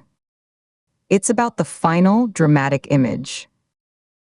Finally, the beam settled on Hayes. Now this, LeBlanc's voice became analytical, detached. The pose is simple. Seated, legs apart, elbows on knees, chin resting on clasped hands. But look at the symmetry. The perfect 90-degree angle at the elbows. The precise parallel of the forearms. The chin rests exactly on the knuckles, not the fingers. The head is not tilted by a wedge. The neck muscles themselves are fixed in a position of slight, natural flexion. This wasn't forced. It was arranged with an understanding of leverage and post-mortem physics. The earlier victims show a performer's hand, someone playing a role, concerned with the emotional impact of the final tableau. This shows a director's eye. A more controlled, more intellectual hand. The difference is in the intent behind the manipulation. Katie's gaze flicked from one photo to the next, her mind working. She could see it now, the distinction LeBlanc was drawing. Moss was a dramatic death scene. Hayes was a technical diagram.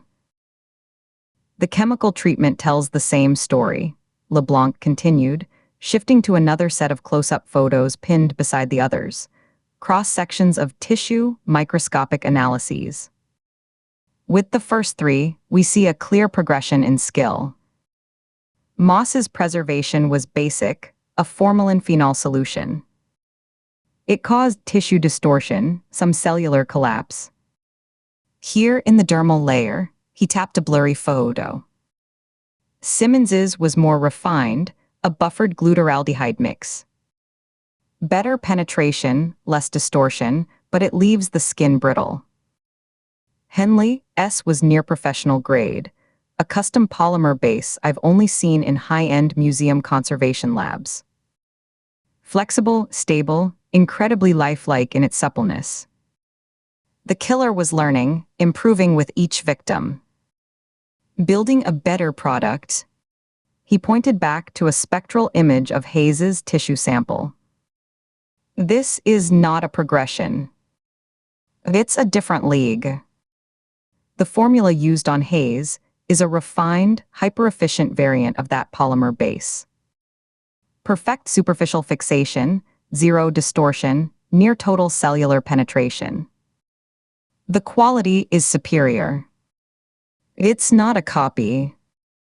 It's the work of a more skilled practitioner. The methodology is different too. The earlier victims show increasingly refined surface preservation and posing technique, a progression from competent to near masterful. Hayes shows a different methodology entirely, one that is clinically superior, with perfect chemical penetration, achieved through a superior injection protocol and flawless positioning, achieved through superior understanding of leverage and anatomy. The difference is not between a killer and a copycat. It is between a performer and a director. The pieces, cold and logical, began to click into place for Katie. She felt it in her gut first, a tightening, then a slow, spreading certainty in her mind. She stared at Hayes's photo, then at Henley's twisted form, then back. Her eyes went distant, seeing not the images but the pattern behind them. She gave a slow, single nod, her finger tapping a silent rhythm on the cold steel table edge. "He didn't do this one," she said, her voice low but firm in the silent room. Nana, who had been watching Katie's face, uncrossed her arms. "Explain." "Garrett Holt is the performer," Katie said, looking up, her gaze sharpening as she connected the threads aloud. "The one who learned, who showed off, who needed the theatrical flair. The posing progression, the evolving technique, the dying Gaul, the penitent Magdalene, the Laocoon, that's the craftsman's journey. It's passionate. It's brutal artistry. He's proving himself to himself or to someone else. The person we have not caught is the one who taught him. Hayes is their work." She gestured to the fourth table with her chin. "This has none of that passion. It's cold execution. It's a correction. Or a demonstration of mastery. And you see, this is how it should be done." Nina's eyes narrowed, absorbing the distinction. She stepped closer to the photos, her own analytical mind fitting the new framework to the facts. The performer and the director. Holt executes the vision, but someone else conceived it. Provided the method, the chemicals, the targets. Someone with more knowledge, better technique, and a different motive. Hayes was killed by the originator. Exactly, Katie said, the theory solidifying with each word. The difference isn't in the idea of preservation and posing, it's in the craftsmanship and the emotional temperature. Holt's work screams. This, she jabbed a finger at the Hayes photo, is silent. It's efficient. The person we're still looking for is more skilled than the person we have. And they just re-entered the game. LeBlanc nodded slowly, a look of grim fascination on his face. Ça c'est intéressant et ça tient la route. The physical mechanics support it. Posing the first three, especially Henley, required considerable strength, a certain forceful manipulation. Hayes's positioning could be achieved with far less brute force, but a far superior understanding of leverage, of tension points, of how to fix a joint in place with minimal external support. A more precise, more educated hand. A surgeon's hand, not a sculptor's. The director, Katie stated, the word hanging in the chemical air. Holt had a teacher. An originator. Someone who provided the vision, the method, maybe even the chemicals. And she killed Hayes. To tie up a loose end. To send a message. To reclaim the narrative after Holt's messy arrest. Or all three, Nina said. She was already turning away from the tables, the clinical atmosphere of the morgue giving way to the urgent, practical energy of the hunt. Hayes was an abuser. A user. If our originator is a woman he hurt, it's a perfect storm. Personal revenge framed as a perfected masterpiece, using the skills she taught her protégé. She looked at Katie, a new intensity in her eyes. We've been looking for a partner, an accomplice. We should have been looking for the architect. The shift in perspective was dizzying. Katie's mind raced ahead. We need Hayes's phone records, his known associates, his recent movements, she said, pulling out her own phone, its warm plastic a shock against her cold hand. His sister, Chen, said he was always tangled up with someone. We find the woman in his recent orbit who also has a connection to Garrett Holt. An art curator, a collector, a conservator, someone with the knowledge to be the director. Someone with access to those chemicals. It's a thin thread, Nina cautioned, but her tone was focused, not dismissive as she headed for the door. It was a tactical assessment, not a rejection. It's the only one that explains the leap in skill, Katie countered, following her, Dr. LeBlanc's quiet presence receding behind them. Holt's killings were a curated exhibition, a student's portfolio. This was a master's signature. A personal. A clean. Its director's violence. Not the tool, but the vision. The vision just got a lot colder. Behind them, LeBlanc began the solemn work of recovering the bodies, the sheets whispering back into place. He called out softly as they reached the door. You give me a name, I'll tell you if the hands fit the work. The hands always tell the story. Back in the borrowed bullpen at the sheriff's department, the humid southern night pressed against the windows like a living thing. The air conditioning fought a losing battle, emitting a strained rattle.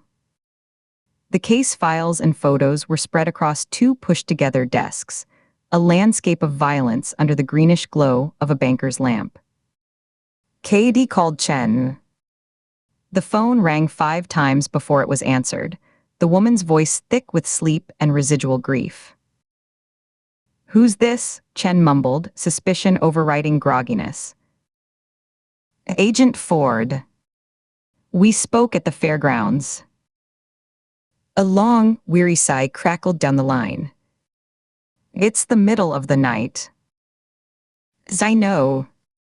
I'm sorry. It's urgent. Hayes's girlfriends. Recently. Who was he seeing? Who was he fighting with? Girlfriends, Chen snorted, the sound ugly and tired. He was seeing anyone. He used people. Last one I knew about was that stripper from Vicksburg, Tanya. Got arrested for possession. Before that, she trailed off, and Katie could almost see her rubbing her eyes. There was a quiet one. A mousy. Didn't last long. Worked at the copy shop in Greenville, I think. Becca, maybe. Sarah. He'd come by my place for money sometimes, said she was obsessed with him. Pathetic. I told him to leave her alone, she wasn't right in the head. Sarah, Katie pressed, her pen poised over a fresh page in her notebook. Nina had stopped her own pacing and was watching, motionless. The last name. Vance, maybe. Something like that. Yeah, Sarah Vance. She came to my door once, maybe 6 months back, crying, looking for him. Had this weird, empty look in her eyes like the lights were on but nobody was home. I felt sorry for her for a minute until Hayes showed up and laughed her off. Said she was a stage 5 clinger. Into all that creepy art stuff too. Had drawings all over her apartment of some painter guy. Used it to try and seem deep, he said. Katie's blood went cold, a sudden sharp drop in her core temperature. Her grip tightened on the phone. What painter? How should I know? Some guy with a bird name. Hawk. Falcon Holt. That was it. Garrett Holt. She had a whole shrine, Hayes said. Pictures, newspaper clippings. Used to laugh about it, said she was his #1 fan. Chen's voice dropped, a note of something like shame entering it. He thought it was funny. Katie locked eyes with Nina across the desk. Nina's expression had hardened into focused stone. Katie mouthed the name, Sarah Vance. Nina's eyebrows lifted a fraction, then she gave a sharp, definitive nod. Do you have an address, Chen? Anything at all? He tossed her mail once, bragging about how she kept writing him. It was the Magnolia Court Apartments. The dump. Number 12, I think. On the east side of Greenville, off of Old 82, Chen's voice grew strained. Look, is that all? I got work in the morning. I can't keep doing this. That's all. Thank you. The line went dead before Katie finished the sentence. She put the phone down slowly, the plastic click echoing in the quiet room. Sarah Vance. Magnolia Court, Apartment 12. Connected to Garrett Holt. And a victim of Hayes. Nina was already in motion, a study in controlled urgency. She grabbed her sidearm from the top desk drawer, ejected the magazine with a practiced slap of her palm, checked the load of 9mm rounds, and slammed it back home with a decisive click. She worked the slide, chambering a round, the sound metallic and final. The architect cleaning up loose ends, she said, her voice flat. Or reclaiming her vision from the messy performer. She holstered the weapon and snatched her jacket from the back of the chair. If she's the originator, Holt's arrest won't stop her. It might even be part of her plan. A failed instrument to be discarded and a new narrative to write. The two agents moved as one, a synchronized turn toward the door. Katie grabbed her own go bag, the weight of it familiar and grounding. They left the stuffy, paper-strewn office without a backward glance, the banker's lamp casting a lone pool of light on the abandoned photos. The case had just fractured, revealing a new, more controlled and intelligent shadow behind the one they'd already caught. The hunt was no longer for a single, passionate craftsman, but for the director of his violence. And directors, Katie knew with a cold certainty, as she followed Nina into the dark, humid night, could always find new players for their productions. The performance wasn't over. The director had just taken the stage. Chapter 28. Chapter 28. Chapter 28. The black water of the bayou was still, a perfect mirror for the gray dawn sky, broken only by the slow, circular drift of a water strider. Sarah Vance knelt in the cold mud at the base of a lightning-struck cypress, the place Garrett Holt had called their cathedral. The air tasted of peat and rot, a sacred perfume. In her hands was a small, heavy canvas satchel, its fabric stained with dark, irregular patches.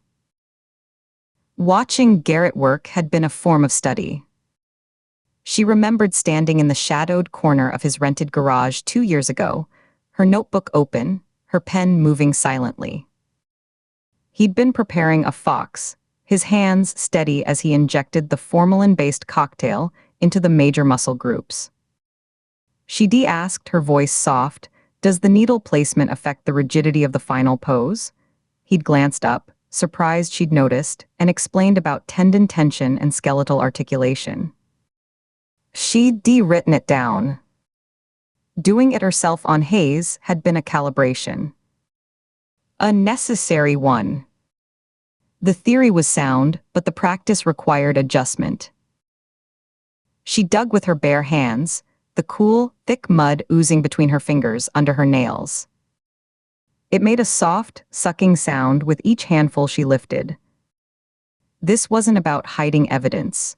The local cops would never look here, and the FBI had their trophy. This was a recalibration, the ritual disposal of a compromised instrument's tools.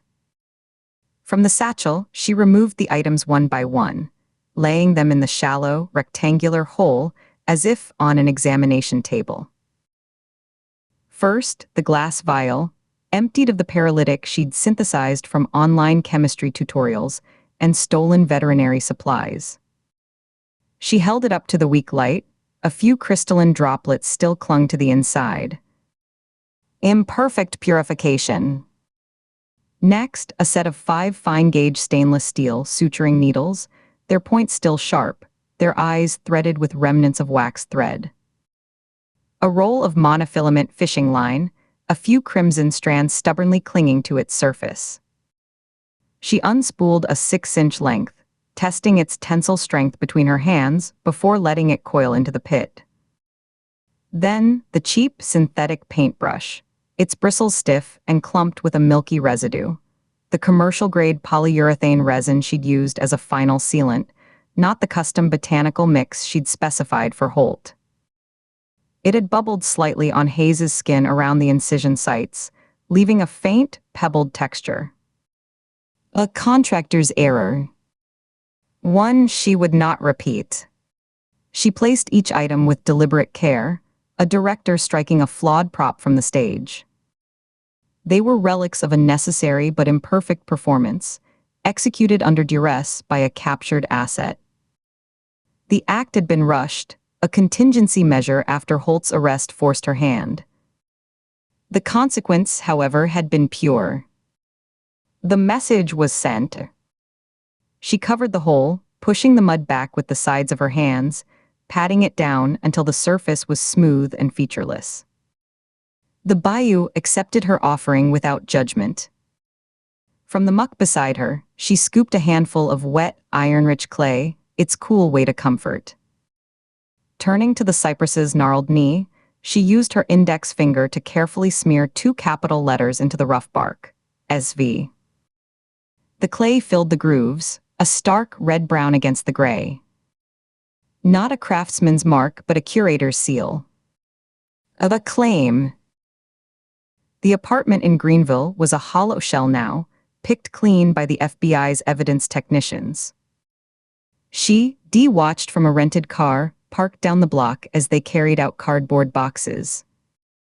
They'd taken his brushes, his canvases, the half-finished portrait of her that made her look like a vengeful river spirit, a prop she'd allowed, a piece of theater to bind him.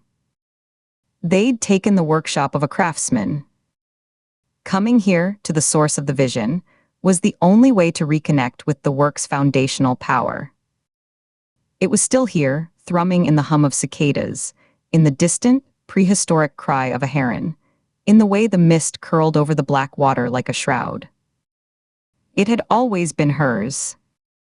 She had merely allowed Holt to believe he was its sole conduit. His emotional need for ownership had been his ultimate flaw. She needed to be near the consequence of her directive. She needed to measure the fear she'd orchestrated, to feel its vibration in the world. By late afternoon, she was at the last chance, a juke joint 10 miles from where Hayes's body had been found. It was the kind of place he'd frequented, and now it held a grim, buzzing wake. The building was a long, low shack of weathered pine, with a rusted tin roof and a flickering Coors sign in one window. The air inside was thick with cigarette smoke and the greasy smell of fried catfish, undercut by the wail of a slide guitar from a crackling Wurlitzer jukebox. She sat at the end of the bar, on a stool with cracked red vinyl, a glass of sweet tea untouched before her, and listened.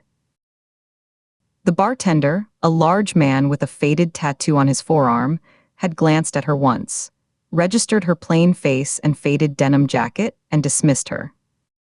She was invisible here. Just another mousy girl passing through. Perfect. Heard they found him hangin', like a side of beef in that old pavilion.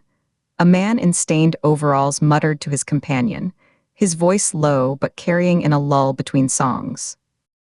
He shook his head, his knuckles white around his beer bottle. Serves him right, peddlin' that poison to kids, the other replied, a younger man with a nervous tick in his cheek. But his eyes were wide with unease, darting toward the door. Ain't about the dope, a woman at a nearby table said, stubbing out her cigarette with sharp finality. Her voice was low and carried a blade's edge. It's about that artist fella they locked up. I hold. This is his kind of ugly. His signature.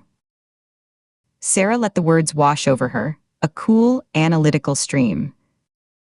They were talking about her work, executed first through Holt's hands and now her own, and they had no idea the architect was sitting 3 feet away, listening to every odd, terrified whisper.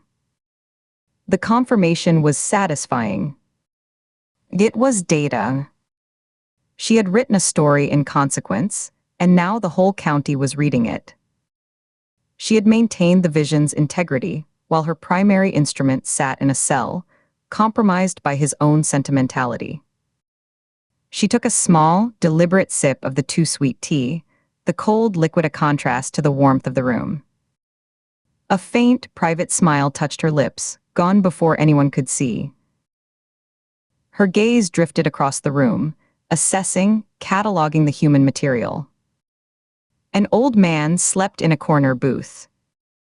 A couple argued in hissed whispers near the pool table.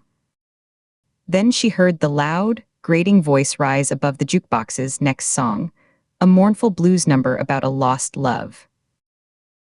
Backwater trash is what it is, the man declared.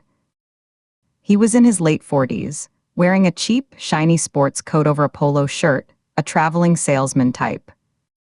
He had a road map spread on the table next to his pitcher of beer, tracing a route with a thick finger. All this fuss over some lunatic who paints with mud and blood. My kid could do better. They ought to bulldoze that whole swamp and put in a damn Walmart. Be done with it. The words registered with clinical clarity. A cold, precise contempt crystallized in her mind, settling behind her eyes. Backwater trash. He was dismissing the masterpiece. He was spitting on the altar of a genius she had cultivated, a genius that was, in its purest form, her own. The man laughed, a harsh, braying sound that cut through the music, and pointed to something on his map. And see? Nothing out there but mosquitoes and crazy people. His friend, a man in a similar jacket, nodded along, indifferent, more interested in his beer. The assessment unspooled in her mind, logical and inevitable as a chemical reaction. Not the rushed, reactive correction of Hayes's death, that had been a strategic necessity, a patch to cover a security breach. This would be different. This would be deliberate. An artistic statement of reclamation. She would silence this bleeding, ignorant critic. She would integrate him into the narrative, a footnote of contempt erased by superior vision. She knew the compounds now. She understood the precise tension of the monofilament, needed to hold a jaw closed in a silent scream. She could pose him not as a crude warning, but as an ironic commentary. The critic silenced. It would be cleaner. More precise. A return to the original aesthetic parameters, unimpeded by an intermediary's failing nerve.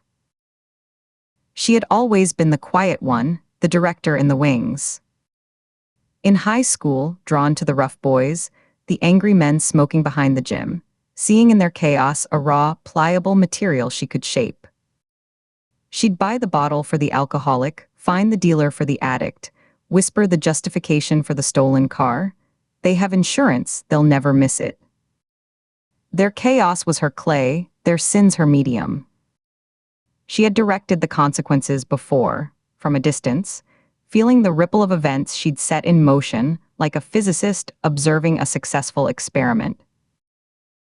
Recruiting Holt had been her masterpiece of indirect action. She'd found him at a gallery talk, seething with impotent rage at the collectors who chatted over the art.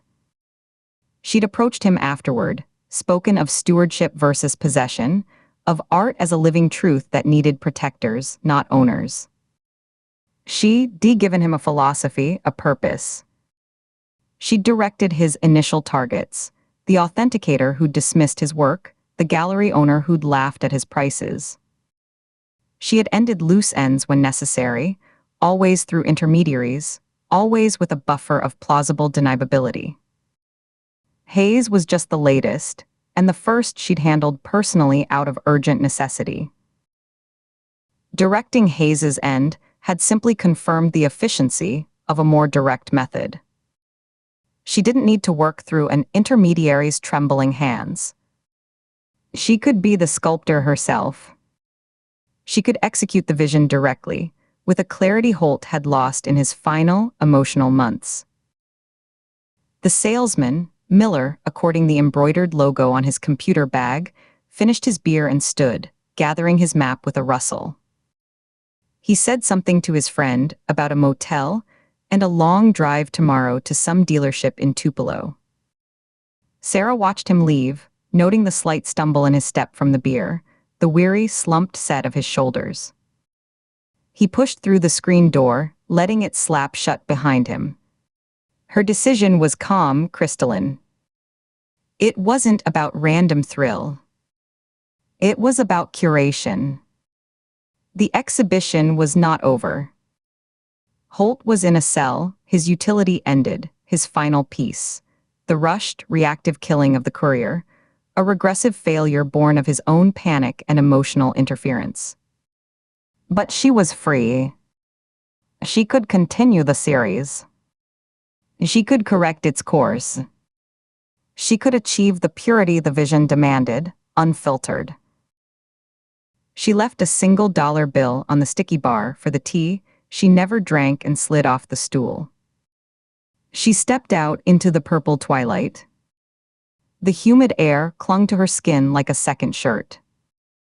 Crickets had begun their evening chorus. Down the road, past a shuttered gas station, she could see the flickering, faulty neon of the White Knight Motel, the W, and the T dark so it read High Enai Motel. Miller's sedan, a generic blue Ford, was already turning into its cracked asphalt lot. A serene certainty settled over her, a quiet hum in her veins. The operational void left by Holt's capture was gone, filled by a new and direct methodology. She didn't need to rely on a proxy to interpret her vision through another's clumsy hands. She was going to build the future of the work herself. She would not make the same compromises. She would not use cheap resin. She would source the proper materials, take the time to mix the sealant correctly, ensure the pose was anatomically flawless and symbolically perfect. She needed to continue. The work demanded it. And this time it would be flawless. She walked toward the motel, not hurrying, her hands in her jacket pockets. She noted the layout, the office at the far end with a light on, a dozen doors facing the lot, Miller's car parked in front of room 7.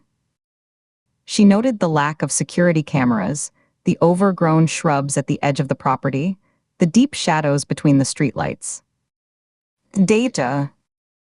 Parameters for the next performance. She crossed the highway and melted into the tree line opposite the motel, becoming just another part of the gathering darkness. Watching, planning, her mind already composing the silent, elegant rebuttal to the critic's ignorant review. Chapter 29. Chapter 29. Chapter 29. The air in the Jericho Falls County Sheriff's Department bullpen was a stagnant soup of competing smells. Beneath the top notes of stale coffee and the dusty, acidic scent of old paper, Katie Ford caught the lingering ghost of sweat, the sharp tang of industrial floor wax, and the faint, metallic ozone from the aging computer tower humming under Mitchell's desk. The fluorescent lights overhead buzzed with a persistent, low-grade complaint, casting a sickly greenish pallor over everything. She had spread the contents of Hayes's evidence bag across a scarred wooden desk, its surface gouged and stained, sticky in patches where old soda had congealed. A cheap faux leather wallet, a half-empty pack of gum, a set of 3 keys on a plain steel ring, and a handful of loose change that gleamed dully under the unforgiving light. Beside her, Nina Shaw scrolled through the digital dump from the victim's phone, her jaw tight.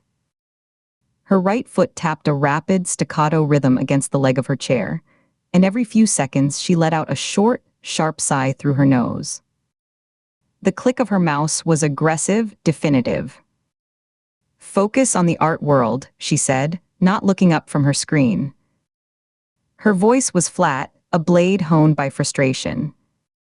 His contact list is a parade of dead ends and low-level hustlers. But there's a pattern here. He cycled through them fast. Burned bridges like it was a hobby. Katie picked up the wallet.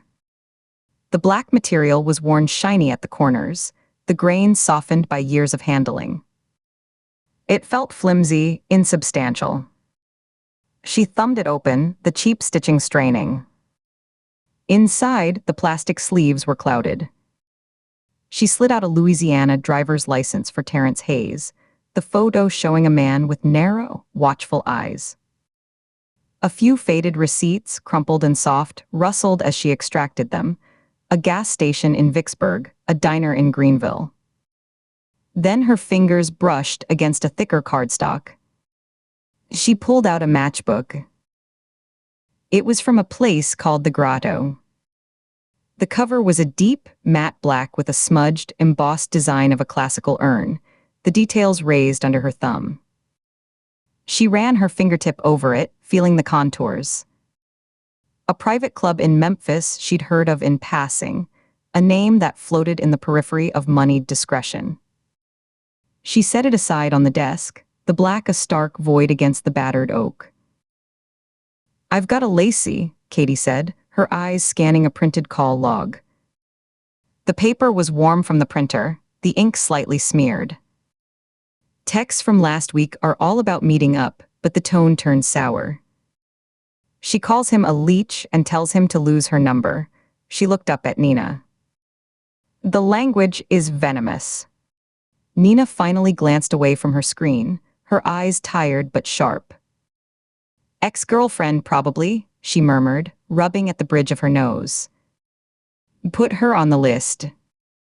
Anyone who felt strongly enough to tell him off is worth a conversation. Anger leaves a residue. Katie made a note on her legal pad, the pen scratching loudly in the quiet room. She went back to sifting through the log. Most of the exchanges were bleakly transactional. Meet at the usual spot.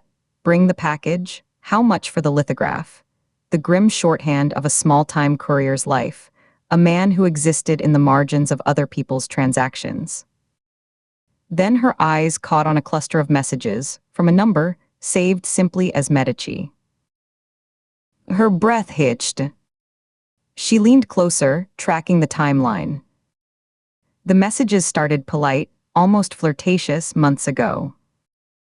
Then they grew terse, then demanding.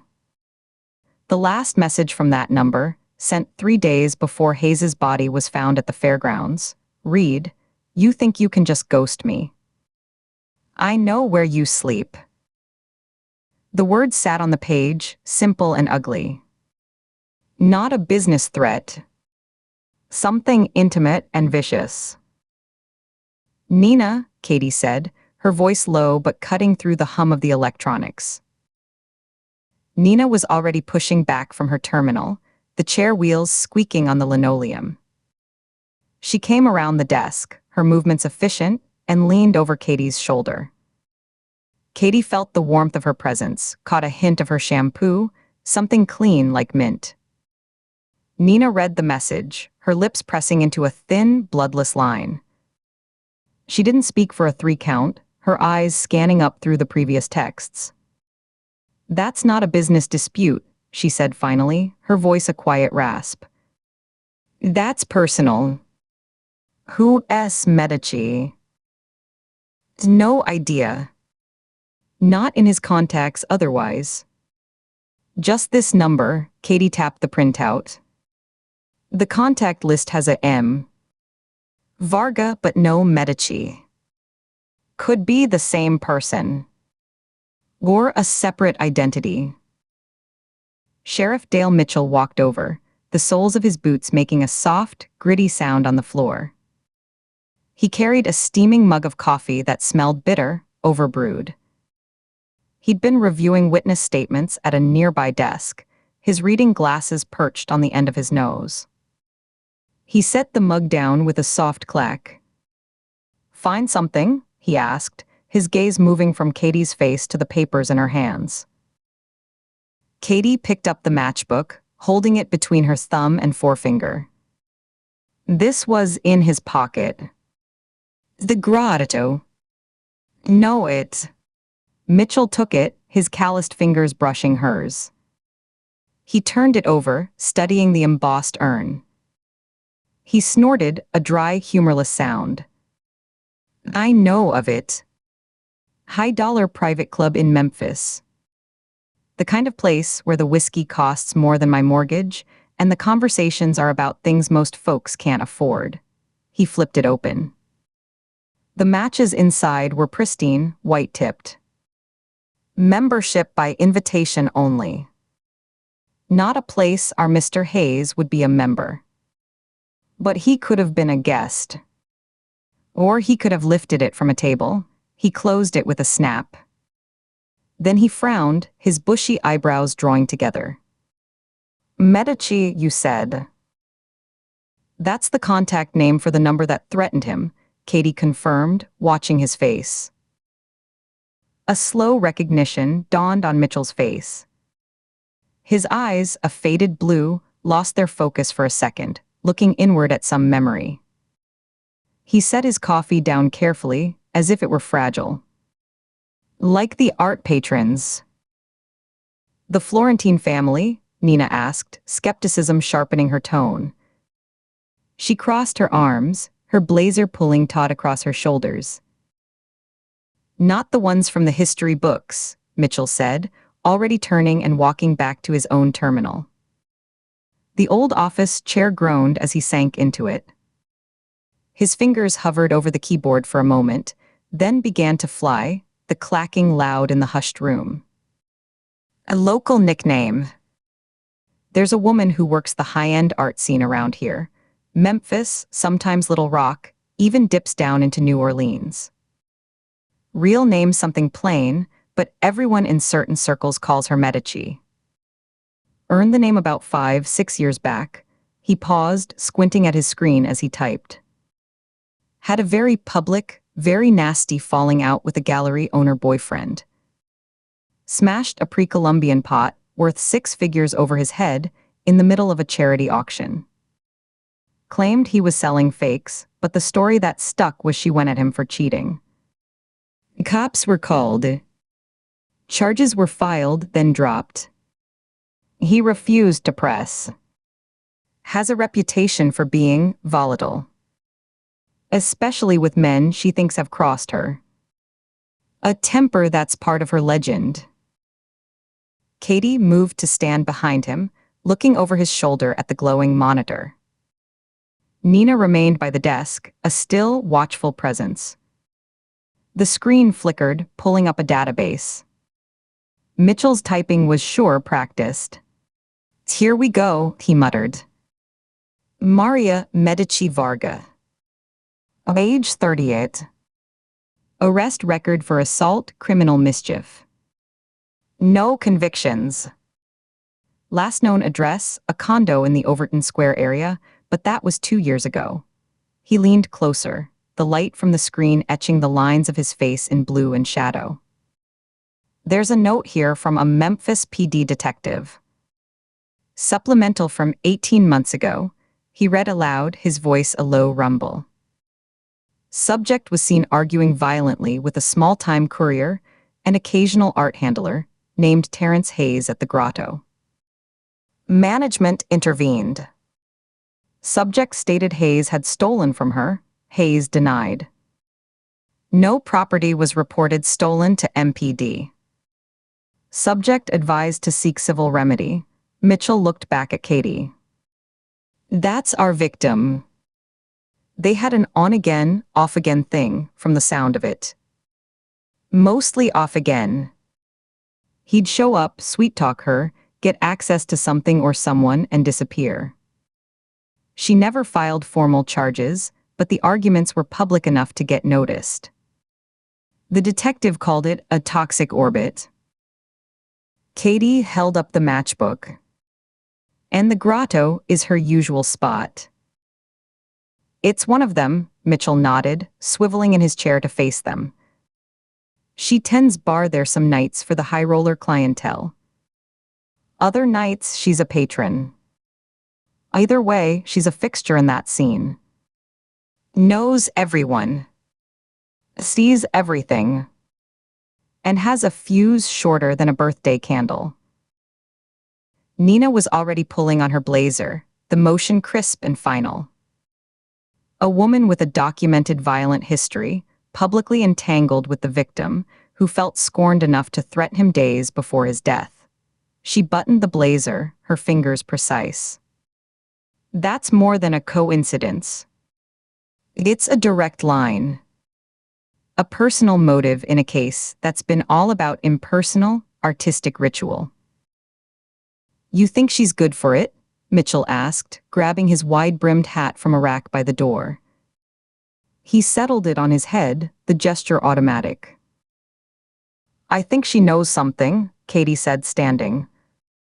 Her knees popped from sitting too long. The pieces were aligning with a grim, practical logic that felt more solid than the abstract horror of Holt's curated tableaus.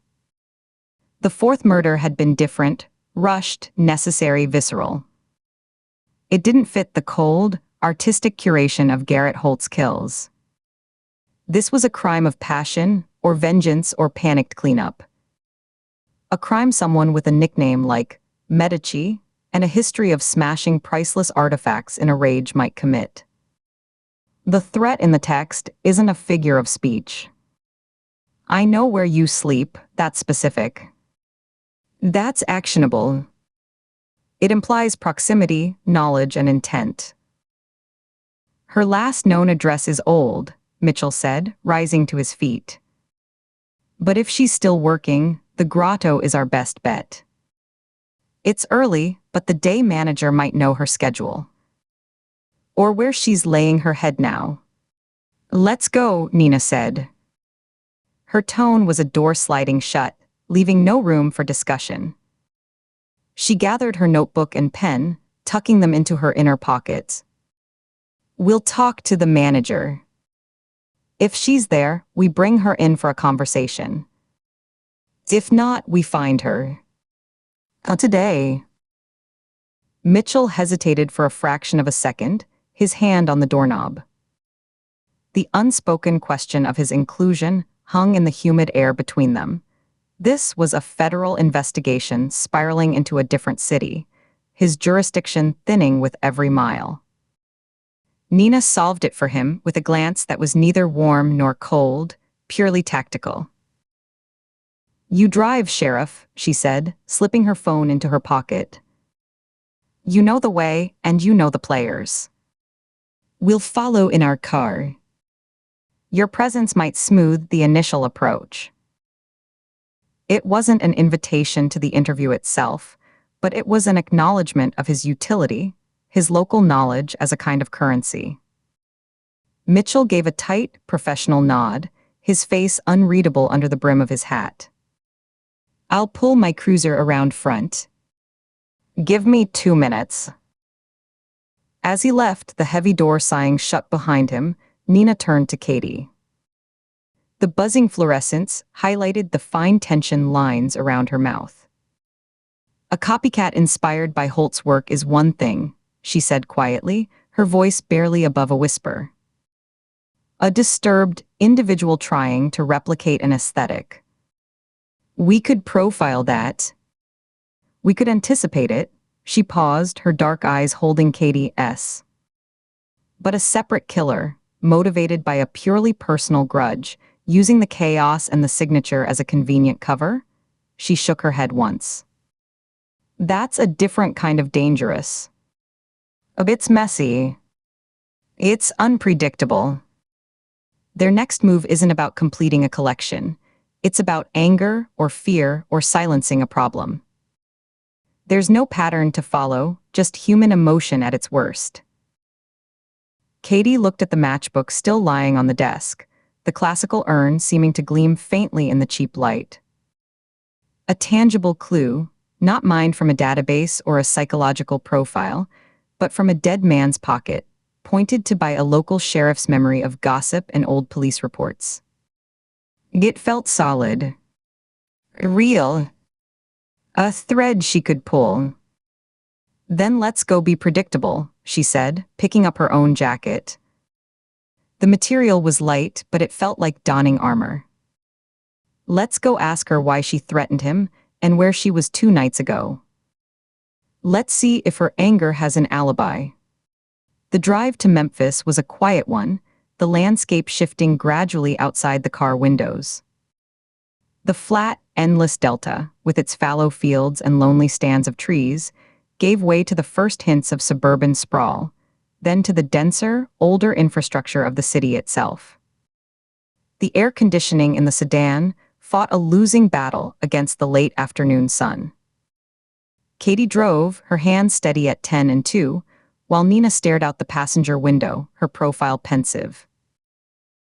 They followed the taillights of Mitchell's cruiser, a familiar beacon. The congestion increased as they neared the city center, the traffic becoming a slow, pulsing river. Mitchell took an exit, navigating a series of turns into a renovated warehouse district. The buildings here were old brick and heavy timber, now housing design firms, boutique hotels, and restaurants with minimalist signage. The grotto was nestled among them, its facade all understated menace. Matte black steel panels and large sheets of frosted glass that revealed nothing of the interior. A single, discreet brass plaque beside a recessed door bore the club's name in elegant, unadorned script. There were no windows, no menu, no indication of what lay within. Mitchell parked his cruiser discreetly down the street, half hidden behind a delivery van. Katie pulled in behind him, cutting the engine. The sudden silence was filled with the distant hum of city traffic. The three of them met on the sidewalk, the heat here a drier, grittier thing than the wet blanket of the Delta. Dust motes danced in the slanted sunlight. A man in a perfectly tailored charcoal suit stood just inside the glass door. He saw them approach, the sheriff's uniform first, then the two women in professional, purposeful clothing, and opened the door before they reached it. His expression was one of polite, practiced concern, his eyes taking quick inventory. "Afternoon, Sheriff," the man said, his voice a smooth, cultured baritone. He held the door open, not inviting them in but not blocking it either. "Can I help you?" His gaze flicked to Nina and Katie, assessing. "Afternoon," Mitchell replied, his own tone shifting, adopting a formal cadence that matched the environment. He removed his hat, tucking it under his arm. "We're looking for Maria Varga. She around today?" The man's expression didn't change, but a new wariness entered his eyes. He was in his 40s, with hair gone elegantly silver at the temples. "A Ms. Varga. I'm afraid she isn't scheduled to work today. Is there something I can assist with?" "I'm the day manager." "FBI," Nina said, stepping forward and showing her badge. She held it steady, letting him look. "She's a person of interest in an investigation." "When was the last time you saw her?" The manager's composure tightened almost imperceptibly, a slight stiffening of his shoulders, a minute narrowing of his eyes. "Who's asking is no longer relevant, I see." He paused, considering his words with the care of a sommelier choosing a bottle. "Last I saw her was Monday evening. She was here, not working. Having a drink at the bar by herself. She received a text, looked quite upset and left in a hurry. She practically threw cash on the counter. I haven't heard from her since." He offered a slight, professional shrug. "She was scheduled for a shift last night. She didn't show, didn't call. Which is unlike her. She is temperamental, but she is reliable regarding her shifts." "Did she say who the text was from?" Mitchell asked, his voice calm, conversational. "She did not. But she muttered something as she passed me on her way out." The manager's lips thinned. "Something about that weedy little thief. She has strong feelings. She is an excellent judge of authenticity in objects, and unfortunately, she applies the same ruthless standard to people. It sometimes leads to strong reactions." "Weedy little thief." The description fit Terrence Hayes, the low-level courier who dabbled in theft and deception, perfectly. Katie felt a current of cold certainty run through her, tightening her stomach. She exchanged a glance with Nina, who gave an almost imperceptible nod. "You know where she's living now?" Nina pressed, her gaze locked on the manager. "The address we have is 2 years old. The last I had on file was an apartment in the South Main Arts District," he said, his hands clasped loosely in front of him. "The building is called the Cotton Exchange." She spoke of wanting a quieter life, away from the vultures, as she called some of our clientele. He left the sentence unfinished, the implication clear. The scene, the drama, the money, it had pulled her back in. People like Varga were moths to that particular flame. The South Main Arts District was a world away from a county trailer park or a derelict fairground. It was an attempt at a different kind of life, surrounded by galleries, money, and a curated version of culture. "We'll need the exact address," Katie said, pulling out her notebook. The manager didn't need to look it up. 302 South Main, apartment 3C. He plucked a crisp, cream-colored business card from his inner pocket and wrote the address and apartment number on the back in precise, slanted handwriting. He handed it to Mitchell. "I trust this will be handled with discretion. Ms. Varga, for all her fire, is a valued part of this establishment's character." "Thank you," the sheriff said, taking the card and slipping it into his own shirt pocket. His tone made it clear the conversation about discretion was over. "If she shows up, don't tell her we were here. Don't tip her off. Just give me a call directly at this number." He handed over one of his own cards, plain and utilitarian. Of course, the manager took the card, his face settling back into the mask of neutral courtesy. He watched them turn and walk back to the sidewalk, his figure framed in the doorway until the frosted glass door side shut, sealing the club's secrets back inside. Back on the sidewalk, the city heat wrapped around them. "South Main is 10 minutes from here, traffic permitting," Mitchell said, checking his watch. "You want to go now? Or call it in, have local PD do a knock?" Nina looked at Katie, a silent question. Katie thought of the text. "I know where you sleep." If Varga had acted on that threat, she might be in that apartment right now, surrounded by the artifacts of the life she was trying to build. Or she might be fleeing. But the manager said she hadn't packed. The toothbrush was still there. "Now," Katie said. Before she hears we're asking and decides, a disappearing act is the better part of valor. Nina nodded.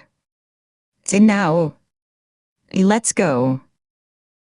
The Cotton Exchange was a 4-story historic brick building, its facade cleaned and repointed, large industrial windows now holding double-paned glass.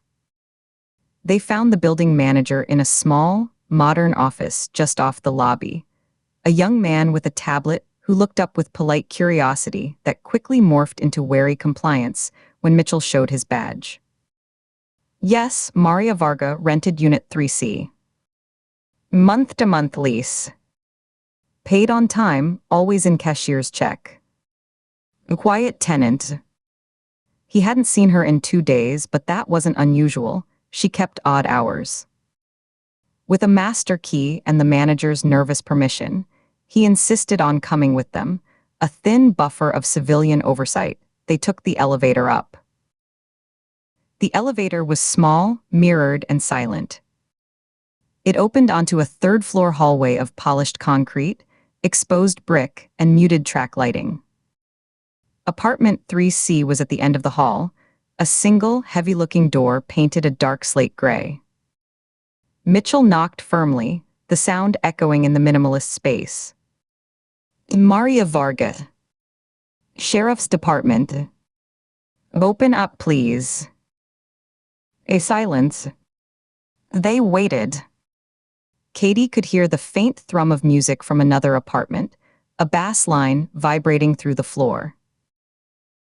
Mitchell knocked again, louder, the heel of his fist making the door rattle in its frame. "Ms. Varga, we need to speak with you. It's important." "Nothing." Not a shuffle, not a breath. Mitchell looked at Nina, his eyebrows raised in question. The building manager shifted his weight from foot to foot, his tablet held to his chest like a shield. Nina gave a single, sharp nod, her face set. Mitchell took the master key, a large, old-fashioned brass thing, and inserted it. The lock turned with a solid clunk. He pushed the door open, standing to the side out of habit. "Sheriff's Department," he called into the space. "Is anyone home?" No answer. He went in first, one hand resting near his sidearm. Katie followed, with Nina close behind. The building manager hovered in the doorway. The apartment was a study in curated austerity. The air was cool, smelling of lemongrass cleaner, and underneath, the faint, sharp scent of turpentine and linseed oil. A sleek, low platform bed in the center of the main space was neatly made with black linens, not a crease out of place. A kitchenette with stainless steel appliances gleamed, spotless and utterly unused looking. A large, low-backed modern sofa in charcoal gray faced an empty, white-painted wall where a television might logically go. There were no books, no magazines, no personal photographs. It was the apartment of someone who had carefully edited their life down to a few essential, severe lines. Then Katie's eyes were drawn to the wall above the bed. On it hung a single piece of art, a stark contrast to the room's minimalism. It was a small canvas, maybe 18 by 24 inches, in a simple black frame. The painting was dark, frenzied, a chaotic swirl of deep blues, blacks, and muddy browns. It depicted a twisted, skeletal tree emerging from a pool of black water, its branches like clutching, agonized hands reaching for a sliver of sickly yellow moon. In the bottom right corner, a jagged, familiar signature was just visible. G. I hold. Katie's breath caught. She walked closer, stopping at the foot of the bed. The painting was a vortex of despair, utterly at odds with the calm, controlled room. Well, Nina said softly, coming to stand beside her, her voice barely disturbing the quiet. That's an interesting choice of decor. A statement piece. Hayes moved in Holt circles, dealt in artifacts, Katie murmured, her eyes tracing the violent brushstrokes. Maybe he paid her in art instead of cash for some favor. Or maybe it was a gift. A token from one volatile personality to another. Mitchell was checking the bathroom. The door was open. Empty, he called out, his voice echoing off the tile. Toothbrush is here, though. Electric charging. Skincare products on the counter. Expensive stuff. He reappeared, wiping his hands on his pants. Medicine cabinet has prescriptions in her name. Nothing unusual. Nina moved to a double closet and slid one door open. It was full of clothes, neatly arranged. She used a pen from her pocket to push hangers aside. Sleek black dresses, tailored trousers, silk blouses in dark colors, the uniform of someone who navigated high-end spaces. She didn't pack a bag, Nina observed. No empty hangers, no gaps on the shoe rack. She closed the door. She's not on the run. She's just not here. Katie's gaze swept the room again, the detective part of her brain cataloging the dissonance. The pristine, almost hostile cleanliness. The utter lack of personal ephemera.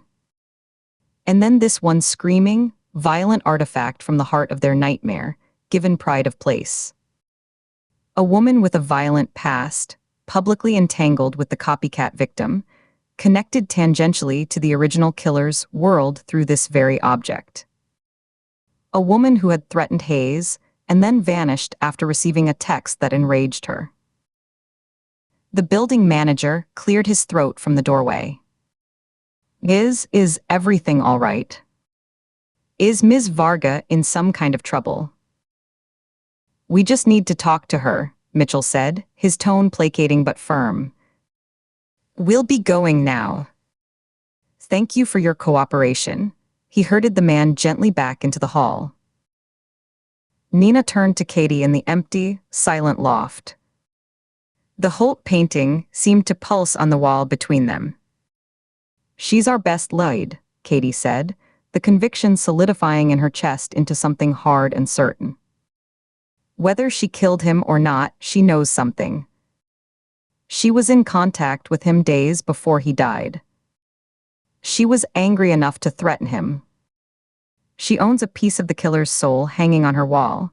She met Nina's gaze. She's in this somehow. We need to find her. Today, before she becomes the next victim, or before she decides to disappear for real.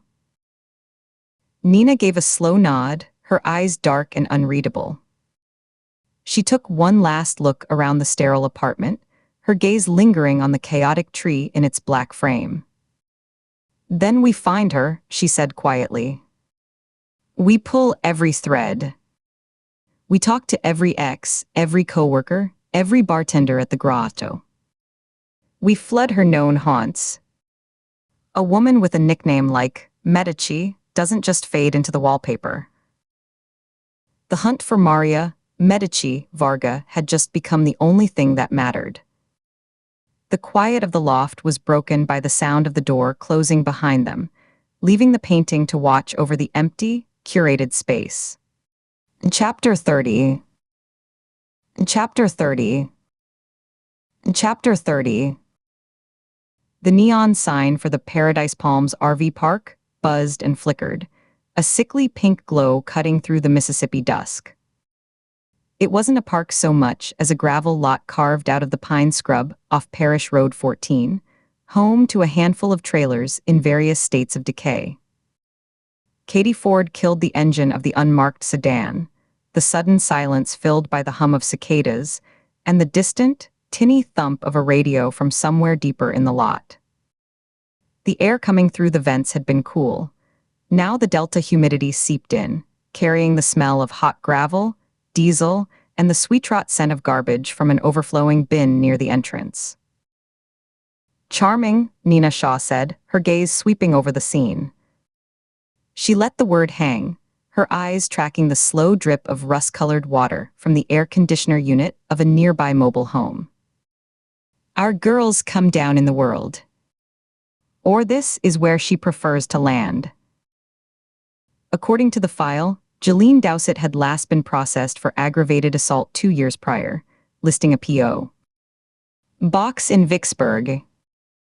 It was a bartender at a juke joint near Greenville who'd pointed them here, saying a woman matching Dowsett's description. Striking, hard-faced, driving a beat-up Ford Ranger, sometimes crashed in a trailer at the back of the lot owned by a friend who worked on the oil rigs. The tip had come with a weary shrug. The bartender's eyes were old in a young face, used to being a source of information for cops and wanting the transaction over. The drive out had been a silent, tense transition from the fading grid of Jericho, falls into a deeper rural isolation. The pines had closed in, the pavement had narrowed, and the few houses they passed sat far back from the road behind curtains of kudzu. Katie had watched the landscape blur, thinking of the Holt artifact they'd found in Hayes's apartment, a small, carved fetish. It felt like a breadcrumb, one that led not to a person, but to an aesthetic. A signature. Dowsett, with her violent history, felt like a different kind of animal altogether. Let's see if she's home, Katie said, her voice pulling them both back to the present. They got out, the humid air clinging to them like a damp sheet. The gravel crunched loudly under their shoes, a sound that seemed to announce their presence to every shadowed window. They walked past a trailer with a broken step held up by cinder blocks, another with a sun-bleached Confederate flag hung in the window as a curtain. From one, the faint, acrid smell of meth cooking leaked out, a chemical ghost in the evening. A dog barked 3 lots over, the sound sharp and repetitive. At the very back, separated from the others by a pile of rusting car parts, an engine block, a door panel blooming with orange corrosion, sat a long, silver airstream. Its curved surface was dented and streaked with grime, but it still held a ghost of its former streamlined elegance. Light bled from around the edges of a pulled blind in the small, oval window of the door. Katie knocked on the aluminum door, the sound hollow and sharp, like hitting an empty oil drum. A moment of silence, then the muffled sound of movement inside, a footstep, the creak of a floorboard. A voice, sharp and wary, sliced through the metal. Who is it? A Ms. Dowsett. The FBI. We need to speak with you. Katie kept her tone flat, authoritative. About what? The voice was closer now, right on the other side of the door. About Stephen Hayes. We understand you knew him. Another pause, longer this time. Katie could almost hear the calculation. Then the solid clunk of a heavy lock being thrown, followed by the higher-pitched slide of a chain. The door swung inward, but only a foot blocked by that chain. Jeline Dowsett peered out through the gap. The file photo didn't do her justice. In person, her beauty was a weapon. High cheekbones that looked sharp enough to cut, fierce blue eyes that held no warmth, a mouth set in a permanent, challenging line. She wore a faded Ramones t-shirt and cut-off jeans frayed at the thighs. Her feet were bare, the nails painted a chipped black. Hayes. That little weasel, she said, her voice a low rasp. What's he done now? He's dead, Ms. Dowsett, Nina said, stepping into the woman's line of sight. Her voice was calm and level, a counterpoint to Katie's directness. Murdered last night. Dowsett's expression didn't crumple into shock or grief. It hardened, the skin tightening across her cheekbones, her eyes narrowing to slits. The blue in them seemed to frost over. No loss, she said, the words clipped. But it wasn't me. I haven't seen Steve in over a year. Closer to 2. We'd still like to talk, Katie said, her own gaze steady on Dowsett's face. It would be better inside. It wasn't a request. It was a statement of the inevitable, and they all knew it.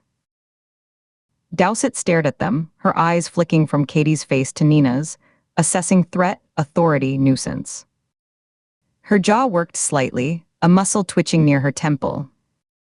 After a long 5 seconds, she let out a sigh of theatrical exasperation, a puff of air that smelled of mint gum and cigarettes.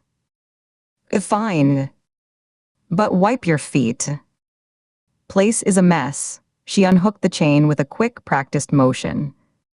The inside of the trailer was a claustrophobic capsule of a life in transit. It was maybe 8 feet wide. Clothes, denim, leather, lace were piled on a fold-out dinette booth. Empty beer cans and white styrofoam takeout containers littered the small counter, along with a jar of instant coffee and a plastic jug of water. The air was thick, trapped, smelling of stale smoke, cheap vanilla perfume, and the underlying damp musk of mildew. A small TV, mounted in the corner, played a reality show on mute, figures gesticulating silently in garish lighting. The whole space felt slightly sticky to the touch, the humidity having seeped into every surface. Dowsett didn't offer them a seat. She retreated to lean against the narrow strip of counter by the sink, crossing her arms over her chest. The pose was defensive, but her chin was lifted, challenging. So talk. Katie took a step further in, her shoulder brushing against a cabinet door. Her eyes catalogued the space, moving from the clutter on the dinette to the closed door she assumed led to a bedroom. Nina remained planted just inside the door, not blocking it entirely, but controlling it. Her presence made the cramped space feel even tighter. Your relationship with Hayes was volatile, Nina began, her voice still that even, probing instrument. Police reports indicate several domestic disturbances. He filed a restraining order. Which I never violated, Dowsett shot back immediately, as if she'd had to say it many times before. Steve was a user. A manipulative little parasite. He liked to pretend he was a big-time dealer, but he was just a middleman for pills to college kids and truckers. She uncrossed her arms long enough to make a dismissive flicking motion with her fingers. He got off on having a girlfriend who scared people. Made him feel connected to something gritty. Then he'd get drunk or high, and decide he was the one who should be doing the scaring. She shrugged a bony shoulder. I disabused him of that notion. He didn't like it. You put him in the hospital, Katie said, turning from her survey of the room to lock eyes with Dowsett. She recalled the report, a fractured orbital bone, 2 broken ribs. With a tire iron. He put himself there by swinging a bottle at my head. A full one. Dowsett's gaze didn't waver. I just ended the argument.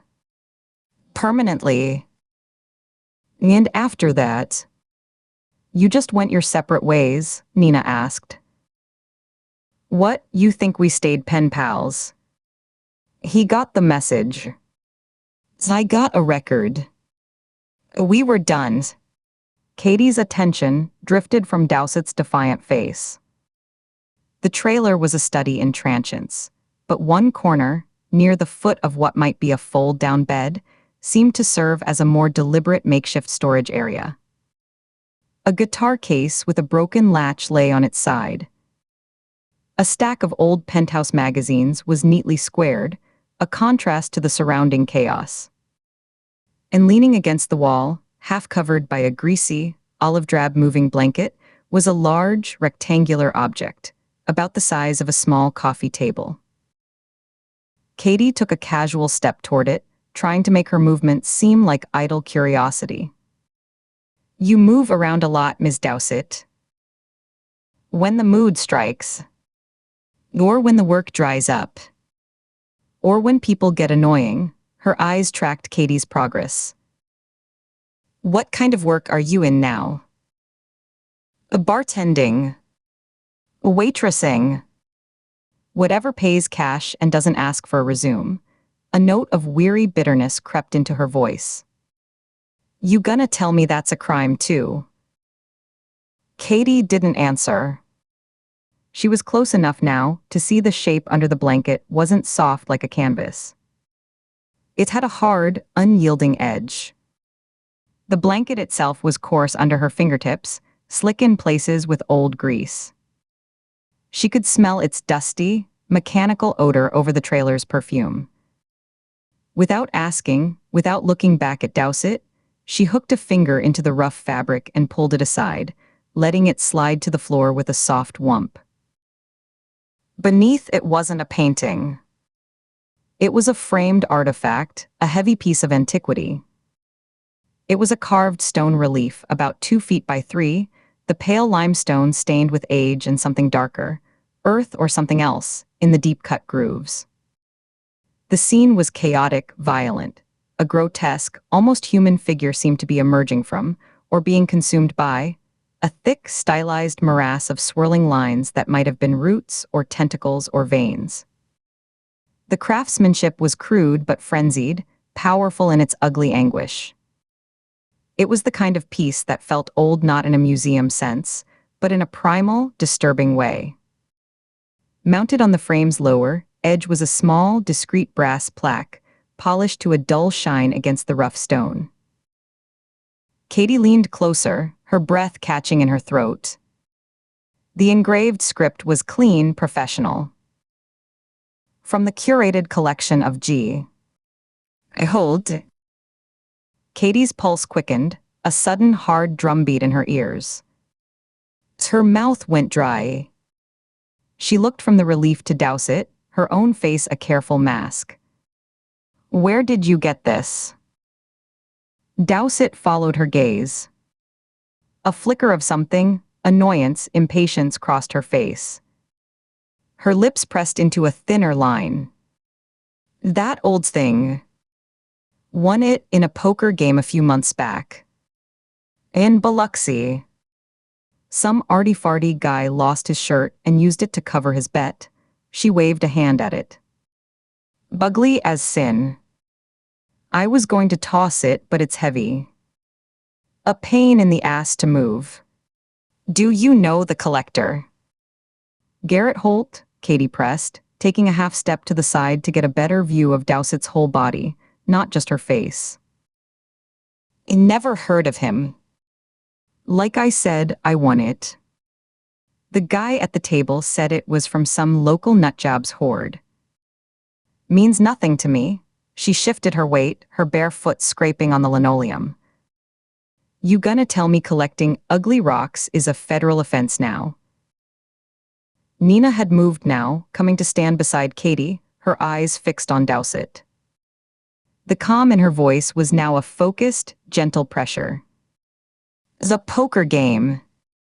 You remember the man's name? A description. Christ, no. Dowsett rolled her eyes, a gesture that seemed too practiced, too theatrical for the tension in the room.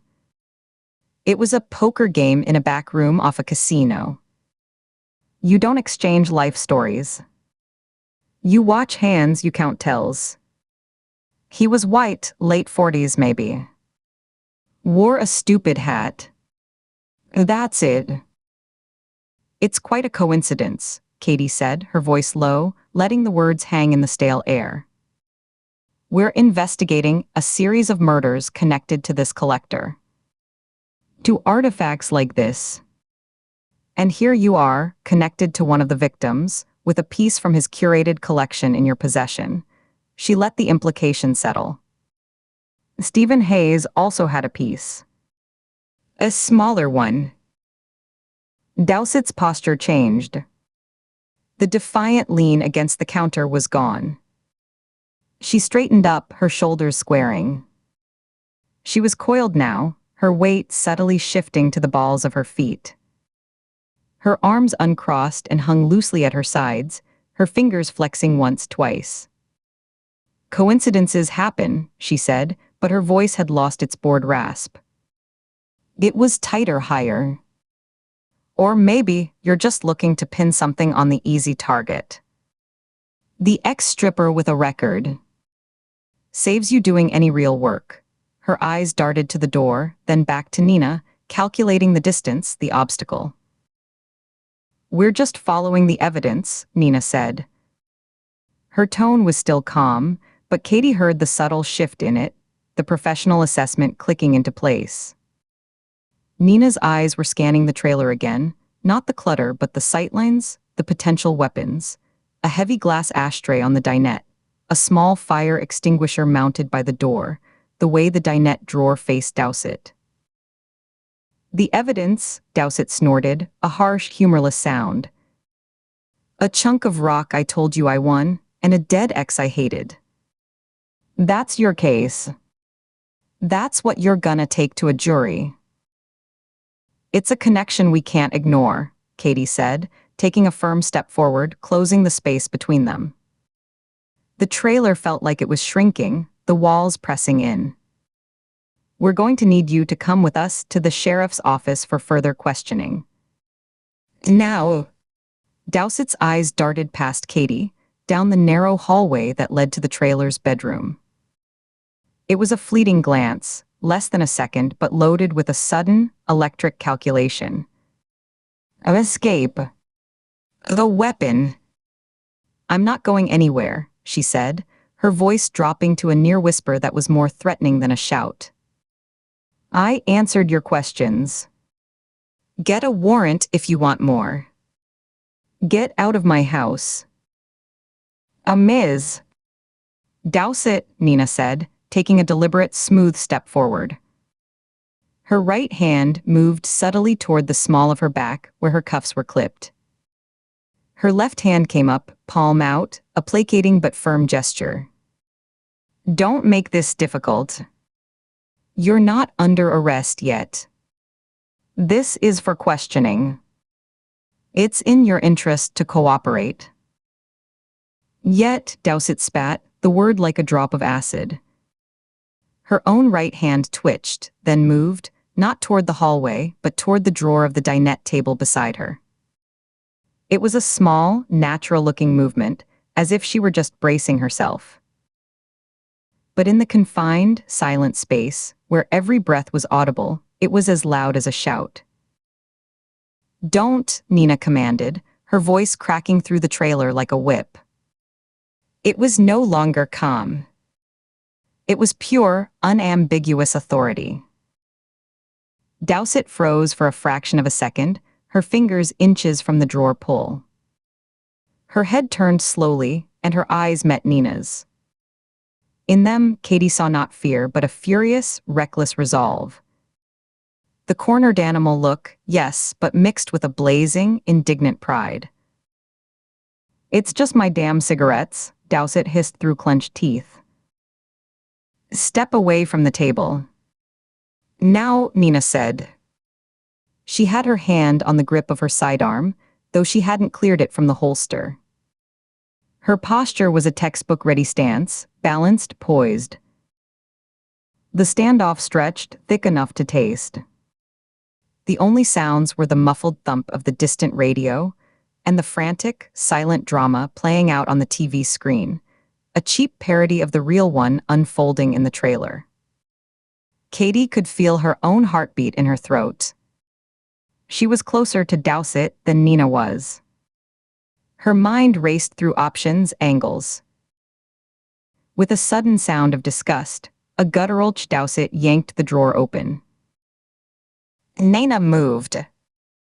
It wasn't a blind tackle, but a swift, controlled lunge, her body low and driving forward. She caught Dowsett's wrist as it emerged from the drawer, not holding a pack of cigarettes, but a small, black-handled folding knife, the blade already snapped open and gleaming dully in the trailer's light. Nina twisted, using Dowsett's own momentum and the confined space to spin her around, slamming her face down against the formica surface of the dinette table.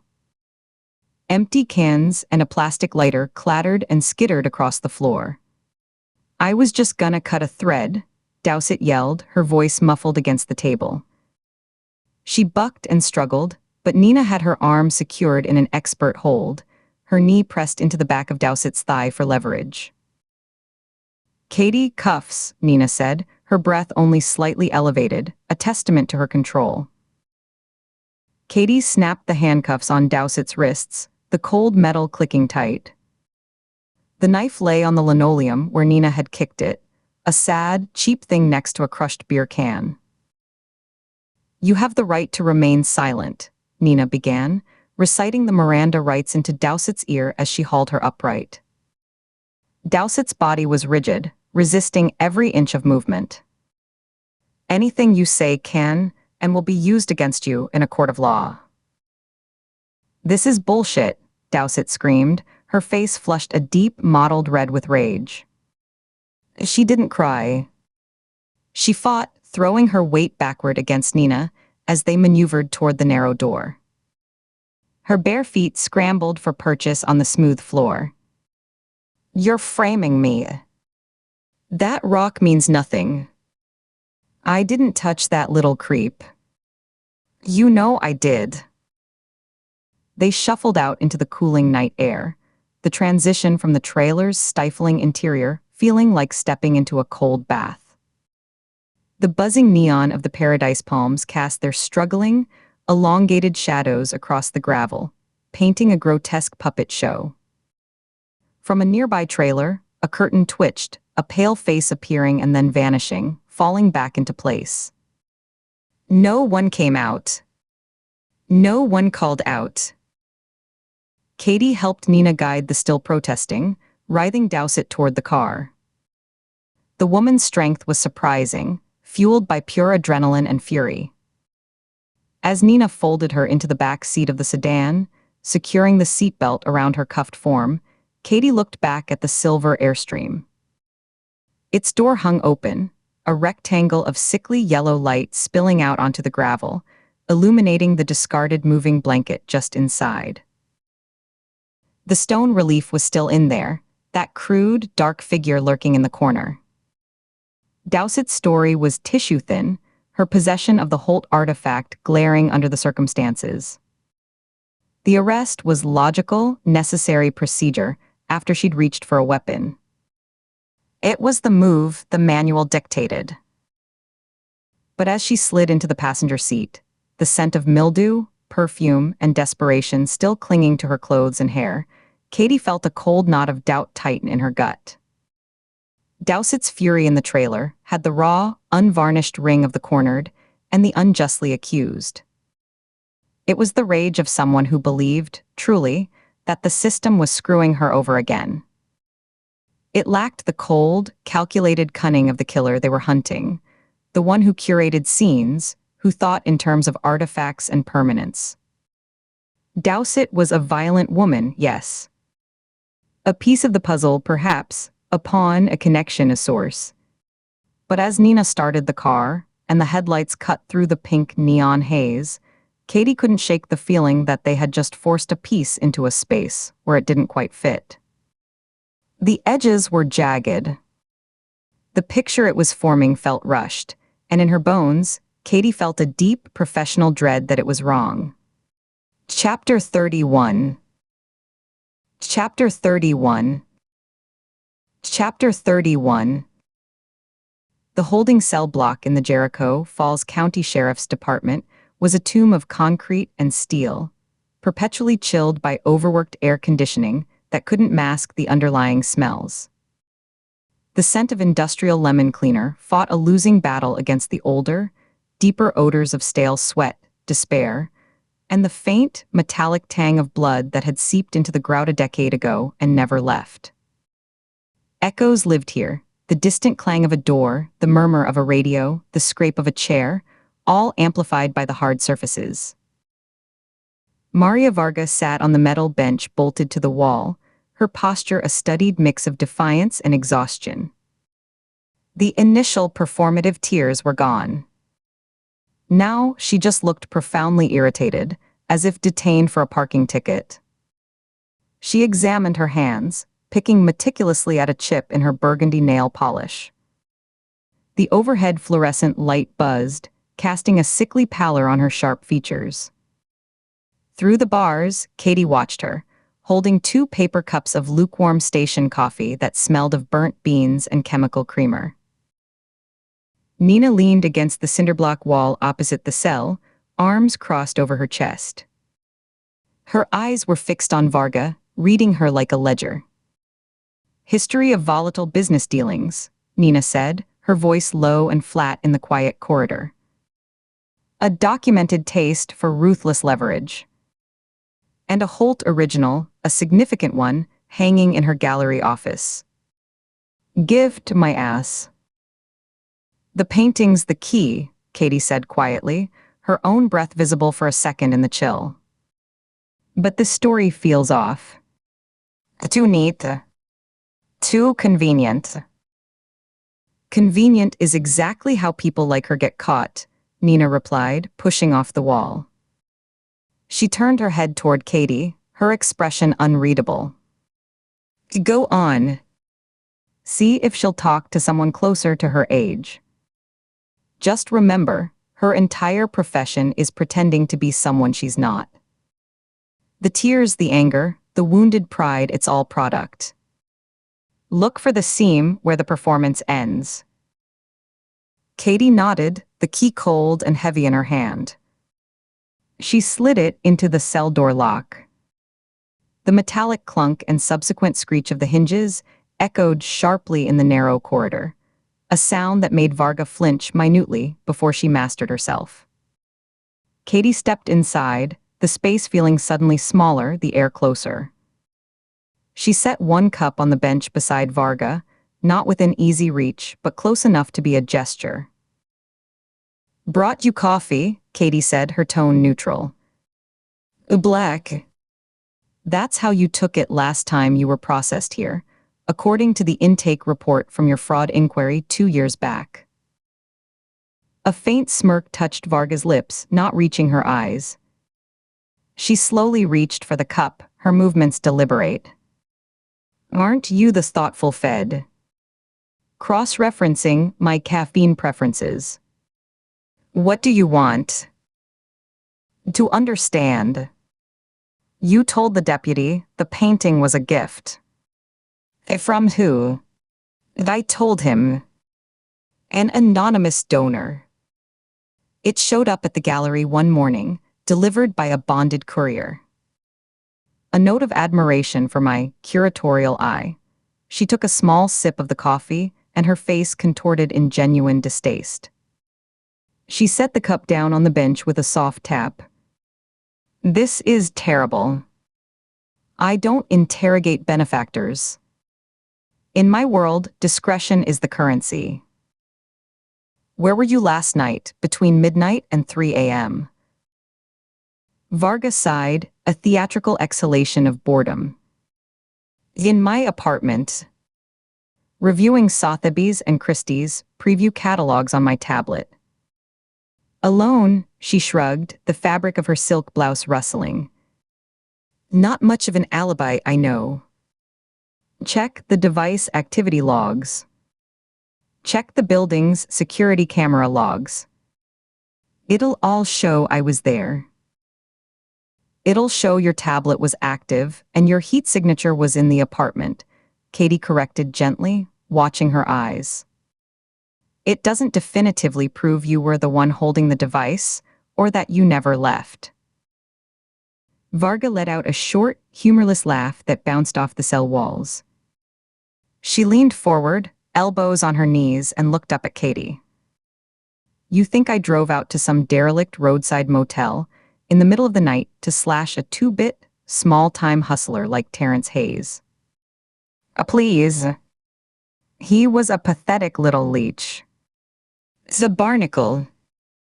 Cutting him out of my ledgers was the best thing I ever did. Why would I drag him back into my life, even to kill him? He wasn't worth the gasoline. A revenge. A control. He betrayed you. He was working for the FBI. He was a bug, she said, her voice dropping to a contemptuous whisper. She pinched her thumb and forefinger together in the air. I stepped on him and moved on. I don't waste energy on bugs. I don't curate them. I exterminate them quietly and forget their names. Her gaze traveled slowly up and down Katie's frame, assessing the off-the-rack slacks and practical shoes. You're looking for someone with a passion for it. That's not me. My passions are expensive. They hang on walls or sit on pedestals, and they don't leave biological stains on cheap motel carpets. Katie studied her. The performance was polished, the defensiveness expertly calibrated. But underneath the veneer of arrogant disdain, Katie sensed a different, wearier emotion. A genuine, profound irritation at the inconvenience, at being associated with something so crude. She was hiding something, that was certain, but maybe it wasn't murder. Maybe it was a different kind of transaction, one she couldn't explain without exposing other, lucrative sins. The painting, Maria. It's by Garrett Holt. He's in custody downstairs. For the Art World murders. The ones all over the news. Varga's perfectly shaped eyebrows lifted. It was a small movement, but it wasn't practiced. A flicker of genuine surprise widened her eyes for a half-second before her cynical mask snapped back into place. The crazy painter guy. The one who was turning people into statues. That's who did that piece? She shook her head, a slow, dismissive motion. Figures. Artists. All ego and no spine. They build these fragile worlds and then blame everyone else when they crack. No spine. The phrase stuck in the thick, cold air of the cell. It was a specific, cutting assessment. Katie finished her own terrible coffee, the bitter taste coating her tongue as the idea began to form, jagged and uncomfortable. She placed her empty cup on the floor by the door. Wait here. She stepped out, the metallic clang of the door latching behind her sounding final. Nina was already moving, falling into step beside her as they walked a few paces down the hall, out of earshot. She's lying about the painting's origin, but not about Hayes, Katie said, keeping her voice low. Her disgust for him is real. It's visceral. The killing was messy, personal, angry. She's cold, but she's tidy. Her crimes are financial, they're about control on paper. This was hands-on butchery. It doesn't fit her profile. So where's the link to Holt? Nina asked, her brow furrowed. The painting is a direct physical link. It's in her space. Maybe the link isn't her, Katie said, turning to face Nina fully. The hum of the fluorescence seemed to grow louder. What if we've been looking at this wrong from the start? What if the accomplice isn't a partner, but a puppeteer? Nina's eyes narrowed. Explain. Varga just called Holt all ego and no spine. She sees a weak, fragile man. But what if our accomplice sees a useful one? Not an equal, not a lover, but an instrument. Someone who saw a fragile, rejected artist brimming with rage and decided to direct it. Channel it. Dr. LeBlanc said the chemical preservation work on the first 3 victims was sophisticated, but the method used on Hayes was even more advanced, more refined. That's not Holt learning on the job. That's someone else's expertise being applied. And the targets Alastair Thorne, Eleanor Moss, Lauren Simmons. They fit Holt's personal vendetta against the art establishment, yes. But step back. They also form a perfect, strategic triangle to expose and destabilize the whole high-end antiquities black market. That's a bigger, cleaner, more logical operation than one man's wounded pride. He was the brush. Someone else was the hand holding it. Katie watched as the idea landed. Nina's crossed arms loosened. She looked past Katie, her gaze turning inward, processing. A slow, dawning understanding changed her face, the slight parting of her lips, the thoughtful nod she gave to herself. Her eyes tracked back to the cell door as she pieced it together. A director, she said softly. Not a fan. A strategist. A curator of violence. Exactly, Katie said, feeling a surge of grim certainty. Hayes's murder broke Holt's artistic pattern. It was rushed. Operational. Someone eliminating a liability, not creating a lasting piece. Cleaning up a loose end, their volatile asset created. We're not hunting a disciple who loved him. We're hunting the person who was in charge all along. Nina was already in motion. We need to be sure Holt and Varga are strangers. If she's not the architect, she's a distraction, a red herring planted by the real one. Let's settle it.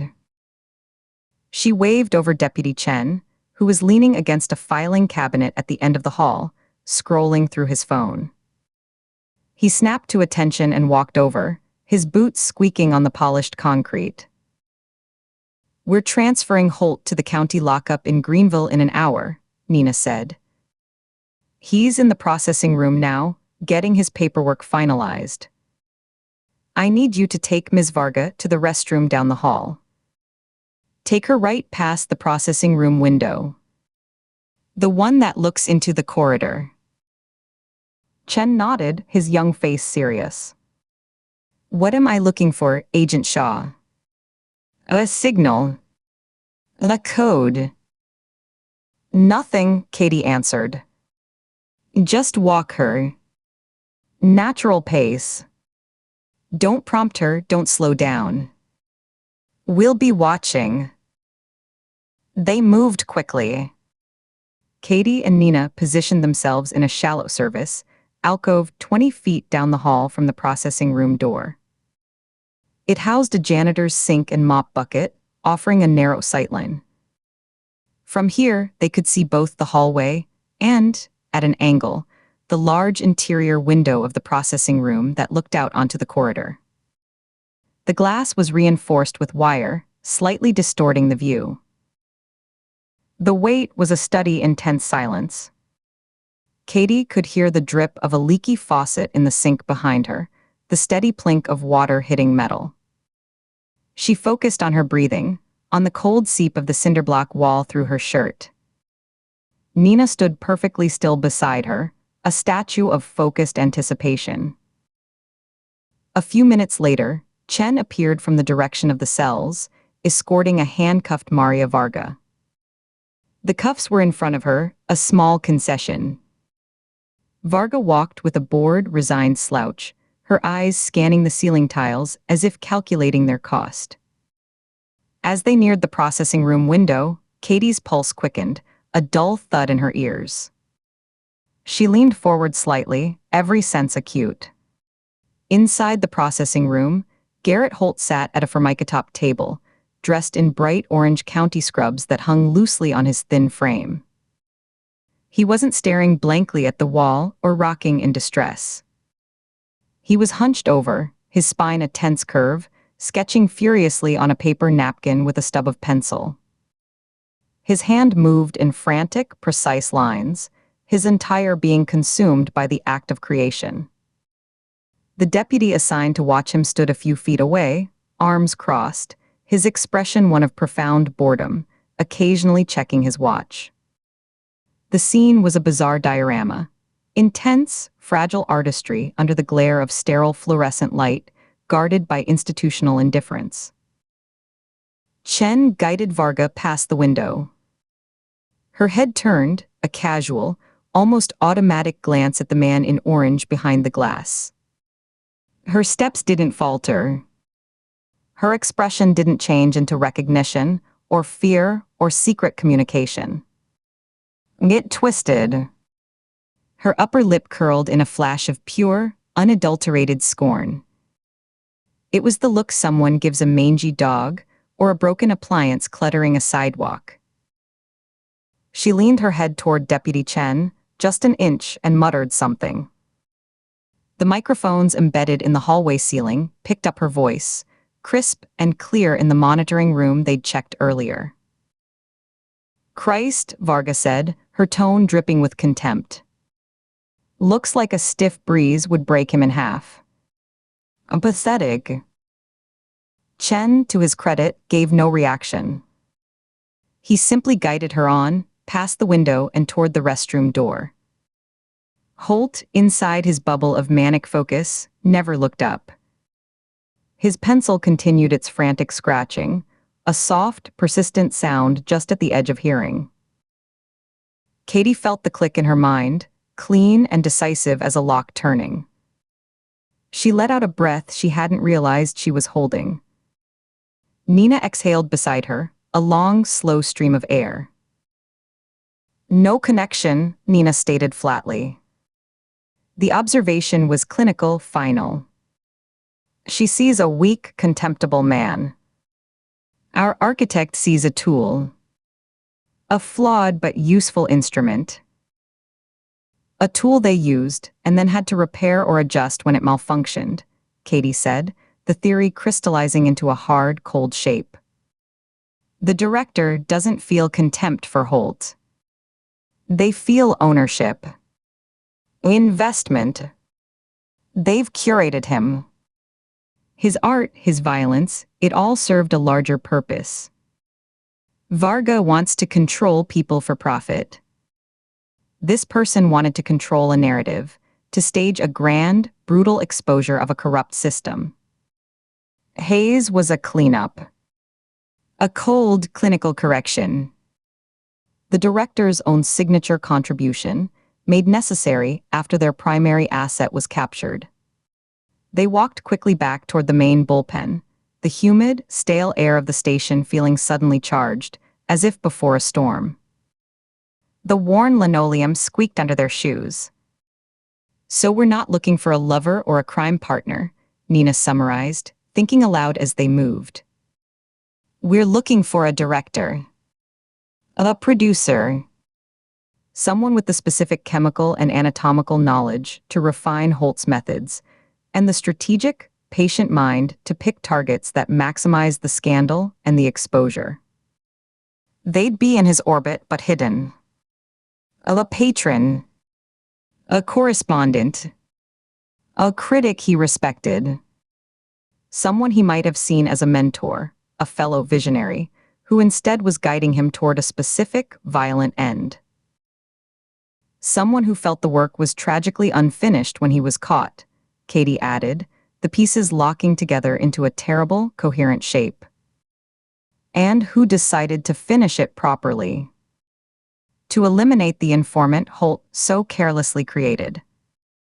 To prove, even with the brush seized, that they were always the one in control.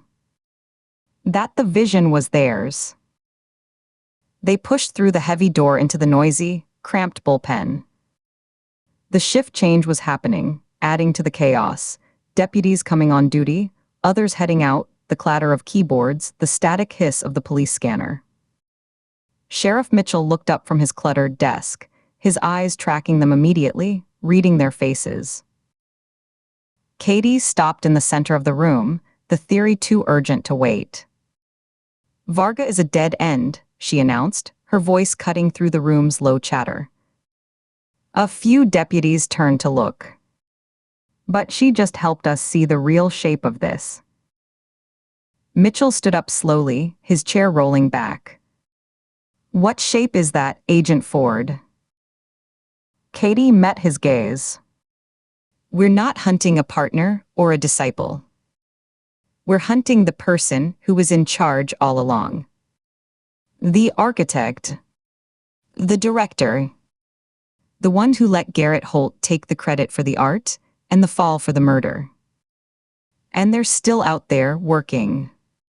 Chapter 32. Chapter 32. Chapter 32. The Jericho Falls County Sheriff's Department bullpen was a ghost town after 10 p.m. The overhead fluorescents buzzed, a persistent, insectal whine that made the silence feel brittle. They cast a sickly, green-tinged light over empty desks where abandoned coffee cups sat like forgotten monuments. The only other sound was the faint, rhythmic thump of a janitor's cart somewhere down a distant hallway. Katie Ford stood before a corkboard that had become a map of obsession, her shadow thrown long and stark across the linoleum. Photographs of 3 victims, Alastair Thorne, Eleanor Moss, Louis Armas, were pinned in a grim row, connected by crisscrossing strands of red string that looked like old veins. A 4th, grainy, blown-up shot of Stephen Hayes in a motel parking lot was anchored off to the side. In the center, Garrett Holt's gaunt, intense mugshot stared out, his eyes burning with a fever that the cheap camera couldn't soften, the pushpin shoved right between his brows. Nina Shaw leaned against a chipped gray filing cabinet, arms crossed tightly over her chest, watching her. Her posture was all contained energy, a spring coiled. Sheriff Dale Mitchell lingered in the doorway of his office, one shoulder propped against the frame, a silent spectator with his thumbs hooked in his belt. The air in the room was stale, carrying the day's accumulated smells of sweat, cheap aftershave, and the metallic tang of the holding cells down the hall. It's not him, Katie said, her voice cutting the quiet like glass. She reached out and tapped Holt's photo, the sound a dry tap-tap against the cork. Not the origin. He's the instrument. The hand. But the will preceded him. By years, maybe. The partner theory, Nina said. It wasn't a question. Her tone was flat, a placeholder. More than a partner's. The director. An architect. Katie's gaze moved across the board, from the first victim to the last, tracing the red lines. She took a step closer, her finger hovering near Thorne's crime scene photo, the body in the shipping crate, posed with terrible grace. Look at the progression. Thorne, Moss, Armas. Each kill shows a refinement in technique, a cleaner execution of the concept. The preservation is the art, the pose is the signature. It's a curriculum, a portfolio being built. She moved her hand to the blurry image of Hayes. Then we have this. It's a rupture. It's rushed, personal, emotional. A throat cut in a public place. It breaks the aesthetic pattern completely. But it doesn't break the conceptual one. Mitchell shifted his weight, the leather of his duty belt creaking. How so? He asked, his voice a low rumble. Because the concept was never just Holt-S, Katie said, turning to face them fully. The harsh light carved shadows under her cheekbones and made the green of her eyes look almost translucent, sharp as broken bottle glass. Her reasoning crystallized here, at the board, the connections snapping into place with an almost physical click. His personality, from everything we've seen, is all grievance. All wounded pride and artistic rejection. But the framework of these crimes, it's sophisticated. Coldly philosophical. It's a statement about art, ownership, and permanence that's bigger than his petty resentments. That kind of framework doesn't just appear from nowhere, fully formed. The chemicals, the surgical precision, the historical references, it's beyond his training as a conservator. He was taught. Guided, she pointed back at Hayes. Hayes was killed for a practical reason, to prevent exposure of a supply chain. It was maintenance, not art. The real curator isn't a craftsman. They're an organizer, a recruiter, a strategist. Holt was her perfect instrument. He executed the vision, but he didn't originate it. This wasn't a surprise discovery. It was the culmination, the moment she committed out loud to the theory that had been coiling in her gut, piece by piece, since she'd seen the side-by-side bodies in LeBlanc's cold room. Katie's finger landed back on Holt's photo, her nail pale against the grainy print. We took the craftsman. We caged the brush. The real curator is still free, holding the palette. Hayes was their message. A bloody declaration that the vision outlives the artist. A war we'd avoid, Nina said, pushing off the cabinet with a sigh that seemed to carry the weight of the long day. She took 2 steps into the room, her boots silent on the floor. By doing our jobs methodically, we tear Holt's life apart. Phone records, financials, known associates, gallery visitor logs, library checkouts. The digital footprint is always deeper than they think. It leaves silt. We follow the silt. And if there is no footprint, Katie's voice dropped, low and intense. She could feel her pulse in her throat. If they were careful.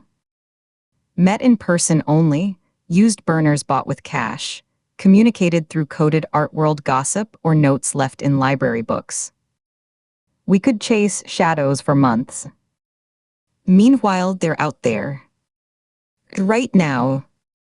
Grieving the loss of their instrument. Furious at the vandalism of their exhibition. Maybe they're already looking for a new one to shape. Someone with the right technical skill and the right kind of brokenness. She let the implication hang, a cold shape in the stuffy air. Or maybe fixated on the agents who caged their masterpiece, Nina finished, her tone flat, devoid of inflection. She shook her head, a short, sharp movement. You want to draw them out. Make us targets. Turn the investigation into a performance. Make me a target, Katie corrected, taking a step toward Nina. A controlled presentation. We don't do a full press circus with Vance and a podium. That's too broad, too official. We plant a single story with a specific, toxic vector. Marlon Vick. Mitchell let out a low, weary whistle. He rubbed a hand over his stubbled jaw. The Delta true crime blogger. That bottom feeder. He's less a journalist and more a digital infection. Exactly, Katie said, turning her focus to the sheriff, her mind racing ahead. He's lurid, he's fast, he has no ethical guardrails, and his audience, a mix of conspiracy theorists, true crime addicts, and local gossips, eats up villain worship and secret plots.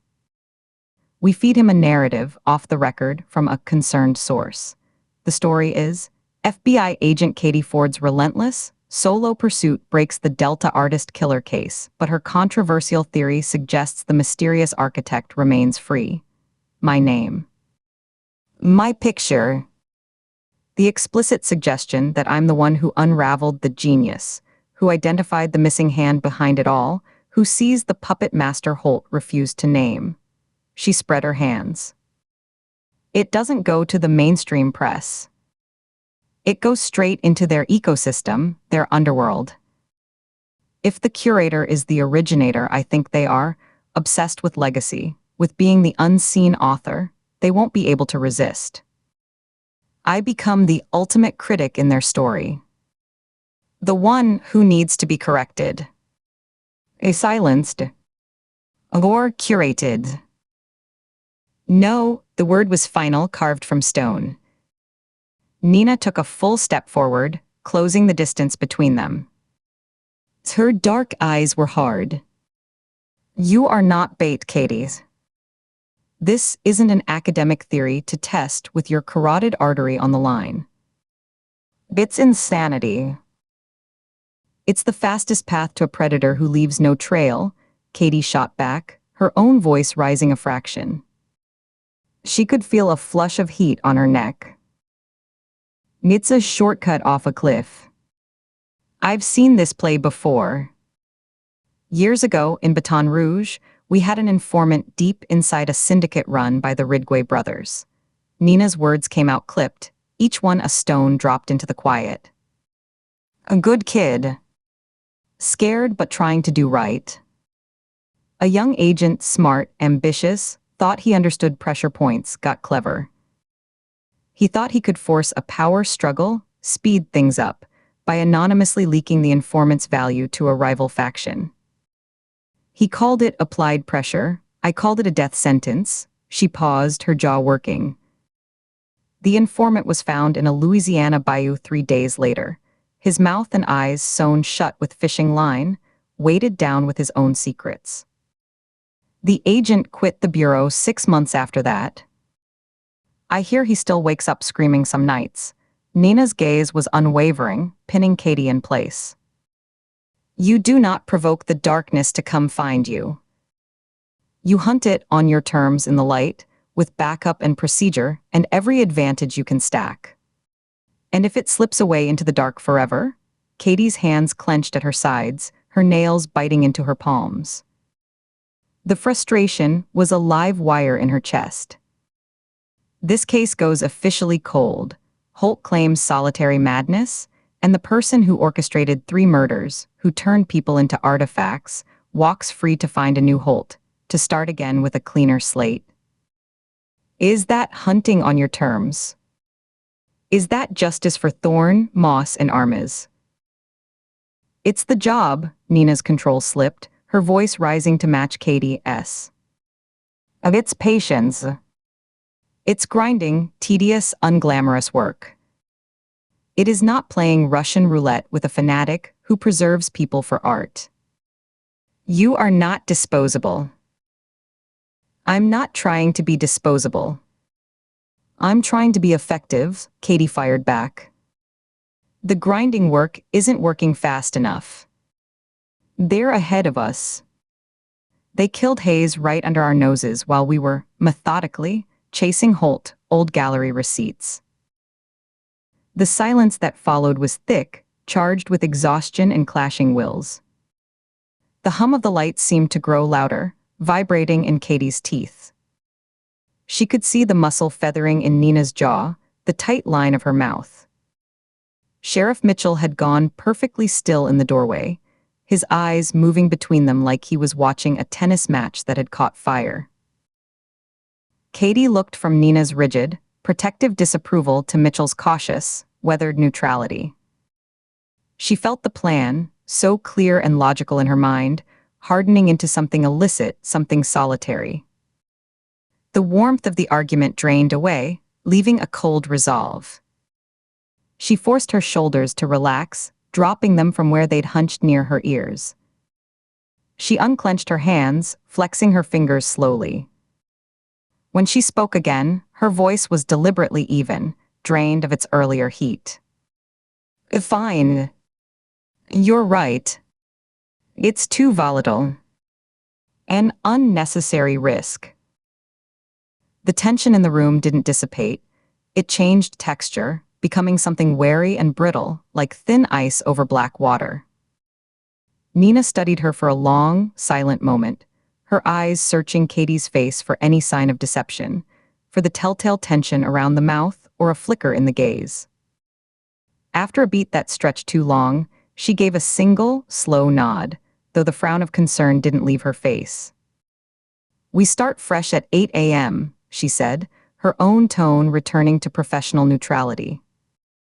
Full audit of Holt's known contacts, starting from his first gallery rejection 5 years ago. Cross-reference with every person who visited his apartment building, every name in his old address book. The silt, Katie. We follow the silt." She turned and grabbed her worn leather jacket from the back of a nearby chair, the movement abrupt.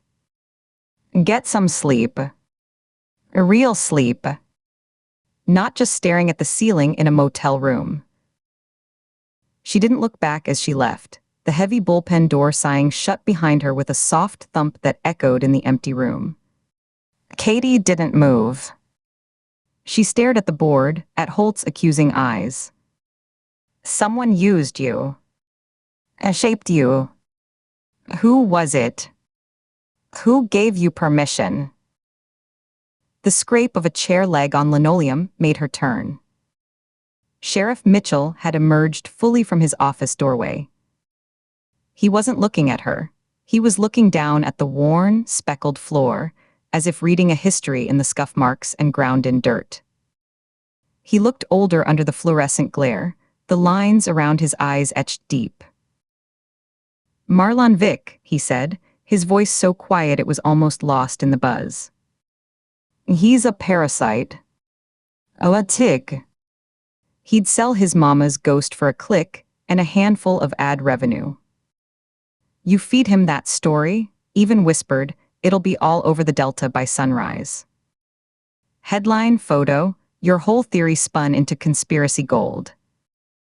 Every paranoid nut, every armchair detective, every true crime junkie from here to Memphis will see your face. And so will anyone else with a reason to look." Katie said nothing. She just watched him, her own face a careful mask. He finally looked up, his expression weary beyond measure. "Nina's story about the Ridgway informant." She left out the part where the agent who leaked the info, the one who got clever, was her own partner. "The one she had before you. They were close. Or she thought they were." Mitchell's eyes held hers. "It broke something in her. It wasn't just the death. It was the betrayal of the duty, the trust. She's not just protecting the Bureau's rulebook right now, Katie. She's protecting you. From yourself, maybe." "I know," Katie said, the words barely audible. And she did. The knowledge was a heavy, complicated knot in her stomach. Mitchell held her gaze for a beat longer, his own eyes pale and tired, then sighed, a sound of surrender to a reality he wished was different. He walked slowly to his cluttered desk, the surface a landscape of paperwork and empty foam cups. He opened the top drawer, rummaged past staplers and rubber bands, and pulled out a dog-eared, slightly bent business card. He didn't hand it to her. He walked to the corner of the desk nearest where she stood and placed it down, as if discarding a piece of trash. The cheap, glossy print read, "Marlon Vick, Delta True Crime, we dig where they hide the truth." A cell number was printed beneath in a bold, aggressive font. "I'm not giving you this," he said, his voice a low gravel rumble. He kept his eyes on the card. If you found it, it was in the stack of junk mail and flyers by the front desk. Anyone could have picked it up. And if you call that number tonight, I never had this conversation. I was in my office with the door shut, catching up on paperwork. He finally looked at her, and his expression was grim. And you'd better be the best damn shot in the FBI, Agent Ford. Because if you do this, you'll be sleeping with one eye open for the rest of your life, however long that turns out to be. He turned, the heels of his boots loud in the silence, and walked back into his office. He didn't slam the door. He closed it with a soft, definitive click that felt louder than any shout. Katie stood alone in the buzzing, hollow silence. The empty desks seemed to watch her. She looked at the card, a simple rectangle of white and black that represented potential catastrophe. Then she looked back at the board, at the victims frozen in their final, posed moments, at the unanswered questions screaming from Holt's silent, furious portrait. The red strings seemed to pulse under the light. Her hand didn't tremble as she reached out and picked up the card. It felt flimsy, insignificant between her fingers. The real weight of the decision was elsewhere, a cold, smooth stone settling in the pit of her gut. She turned it over. Nothing on the back. Just the name, the slogan, the number. A direct line to the fever swamp of the Delta's id. She slipped it into the front pocket of her jeans, where it lay against her thigh like a secret. Outside, the Mississippi night was absolute, a velvet blackness pressed against the windows. It was broken only by the distant, lonely cry of a freight train cutting through the Delta, a sound that was both mournful and enduring. Katie grabbed her own jacket, a lightweight windbreaker, and shrugged it on. She didn't turn off the lights. Let the bullpen blaze with empty, sterile light. She pushed through the doors into the warm, dense humidity of the night. It clung to her skin instantly, like a second, damp shirt. The parking lot was poorly lit, pools of jaundiced light from sodium vapor lamps creating islands of visibility in a sea of shadow. Her rental car, a bland sedan, sat alone. In the distance, down the main drag, the neon sign of the White Knight Motel flickered erratically, a faulty, sputtering heartbeat in the dark. As she didn't think of sleep. As she slid into the driver's seat, the vinyl still holding the day's heat, her mind was already constructing the story, sentence by calculated sentence. The hook for Vic. The details to include, the ones to omit. The specific trigger words, unseen genius, orchestrator. The real artist remains free, designed to worm their way into a particular, obsessive mind. She thought of patterns, of psychological triggers, and of the lie she needed to tell a man named Marlon Vic. A story crafted not for the public, but for an audience of one.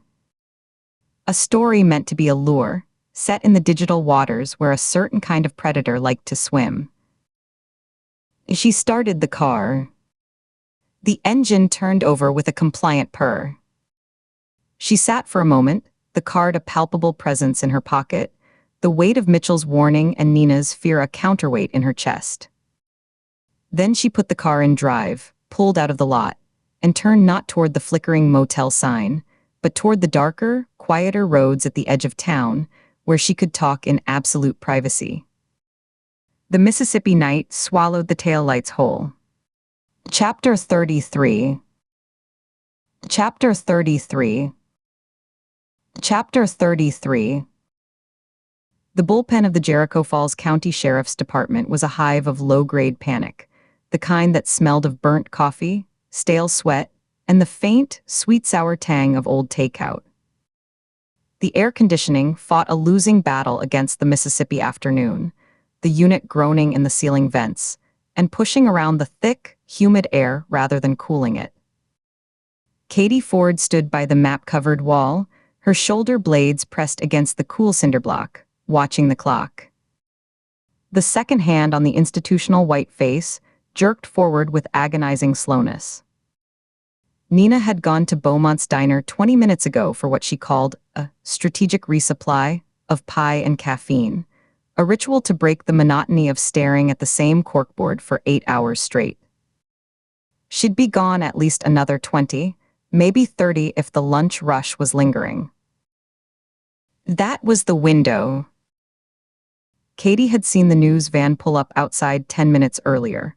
A white Channel 12, Delta News Now van, its satellite dish raised like a mechanical flower-seeking sun.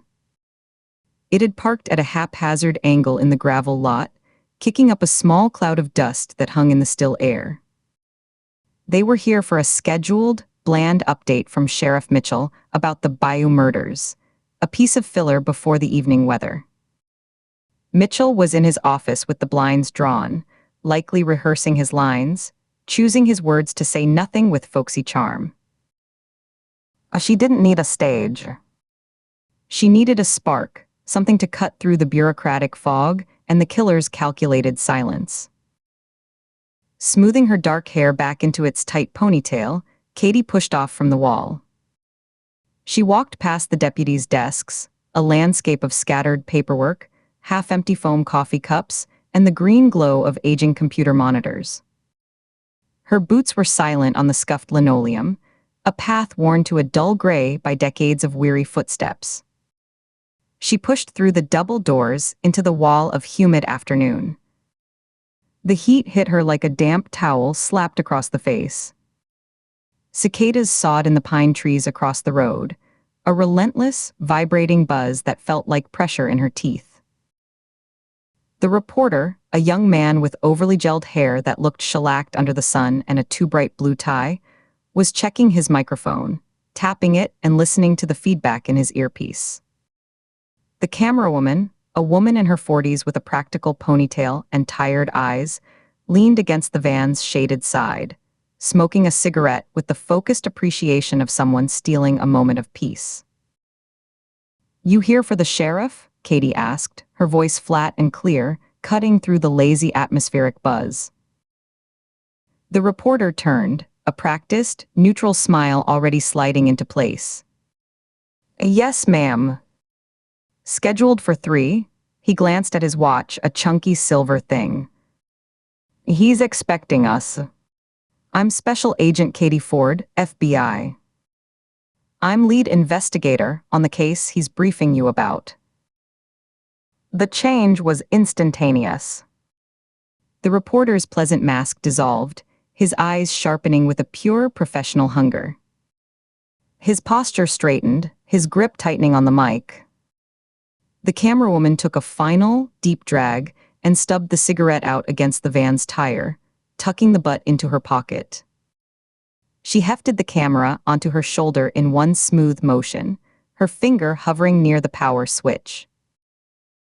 "Agent Ford," the reporter said, taking a half step closer. "We'd love a comment. Anything you can share ahead of the sheriff's statement. The public is anxious for updates." "I can give you something better than a comment," Katie said, her tone flat, deliberate, leaving no room for question. "You can have the break. The real one. Right now." She didn't wait for permission or a response.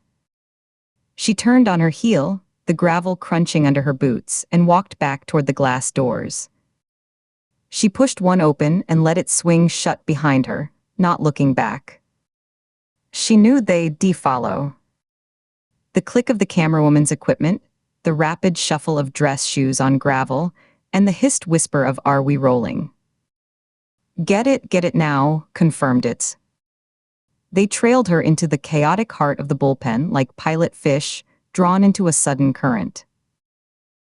The room's ambient noise, the murmur of low conversations, the crackle and squawk of police scanners, the clatter of a keyboard, stuttered and died. Deputies looked up from their reports, their faces a mix of curiosity and confusion. A detective on the phone slowly lowered the receiver, his conversation forgotten. All eyes tracked the strange procession, the federal agent leading the local news crew through their workspace. "Here's fine," Katie said, stopping near the central dispatch desk, a fortress of scarred laminate buried under case files, empty soda cans, and a wilting potted plant. The fluorescent lights hummed overhead, casting a sickly, shadowless glow that bleached color from everything. It was real. It was ugly, with its water-stained ceiling tiles and the ancient, coffee-splattered carpet. It was perfect. The camerawoman shouldered her rig, the lens focusing with a soft whir. The red recording light blinked on, a tiny, unwavering eye. No countdown. No preparation. This was live capture. The reporter held his mic out, his earlier polish replaced by a raw, urgent intensity. "Agent Ford, can you confirm a major development in the Bayou murders investigation? Is there an arrest?" Katie looked directly at the reporter, but in her mind she looked through him. She imagined Sarah Vance, the originator, watching on a small, sleek TV in some dark, curated room, her cold fury curdling into something desperate and personal at the invasion of her narrative. "We can confirm," Katie said, her voice carrying in the tomb-like quiet of the room, each word measured and clear, "that as of this morning, the individual responsible for the murders of Alastair Thorne, Eleanor Moss, and Louis Armas is in federal custody. We have secured a full confession. The investigation into the so-called Curator killings is closed." She let that hang for a beat, long enough for the words to be absorbed, for the reporter's eyes to widen slightly, for the deputy at the nearest desk to let out a soft, unconscious breath. The clock on the wall ticked loudly. Then she leaned slightly into the microphone, her gaze sharpening, aiming her next words not at the reporter, but at the lens, at the unseen audience of one. Forensic analysis of the 3 primary installations confirms they were the work of a single, arrested individual. A solitary artist. She paused, letting the word artist linger, a deliberate choice. The 4th victim, Stephen Hayes, represents a significant deviation, a rushed, regressive copy. It lacks the original artist's finesse in preservation, the surgical precision in posing, the cohesive vision. It's derivative work. The kind an imitator produces when the true vision has been extinguished and they're left with only crude instructions. Another beat. She could feel the collective stillness in the room, a held breath. She leaned in closer, her voice dropping to a more intimate, deliberate register, a tone meant for sharing a secret or delivering an insult. "We believe the person responsible for this 4th act is a devoted follower. An acolyte. Someone desperate to prove their loyalty, to continue the work but lacking the master's skill, his touch.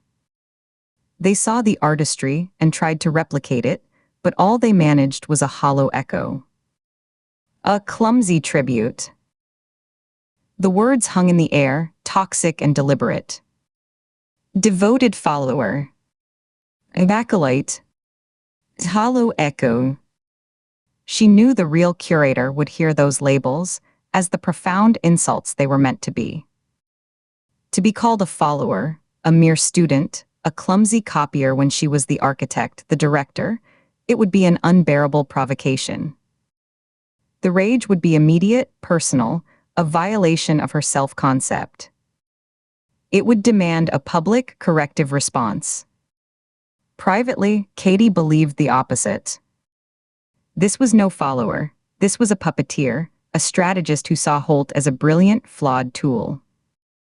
But calling her a follower was the quickest, most personal way to make her snap, to lure her out from behind her curtain of planning and into the light. A deputy fumbled a stack of folders, sending them sliding to the floor with a slap that made everyone jump. From the corner of her eye, Katie saw the door to Sheriff Mitchell's office fly open. Mitchell stood there, his face a mask of stunned confusion that quickly hardened into anger. His jaw was tight, his hands clenched at his sides.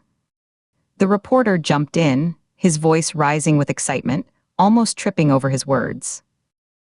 "It closed. You're saying the Bayou killer has been caught.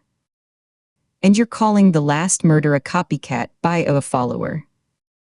Is there a second killer still at large?" "The primary artistic threat has been neutralized," Katie stated, using the cold, bureaucratic phrasing as a stark contrast to the emotional bombshell. "The evidence is conclusive. The original series is complete.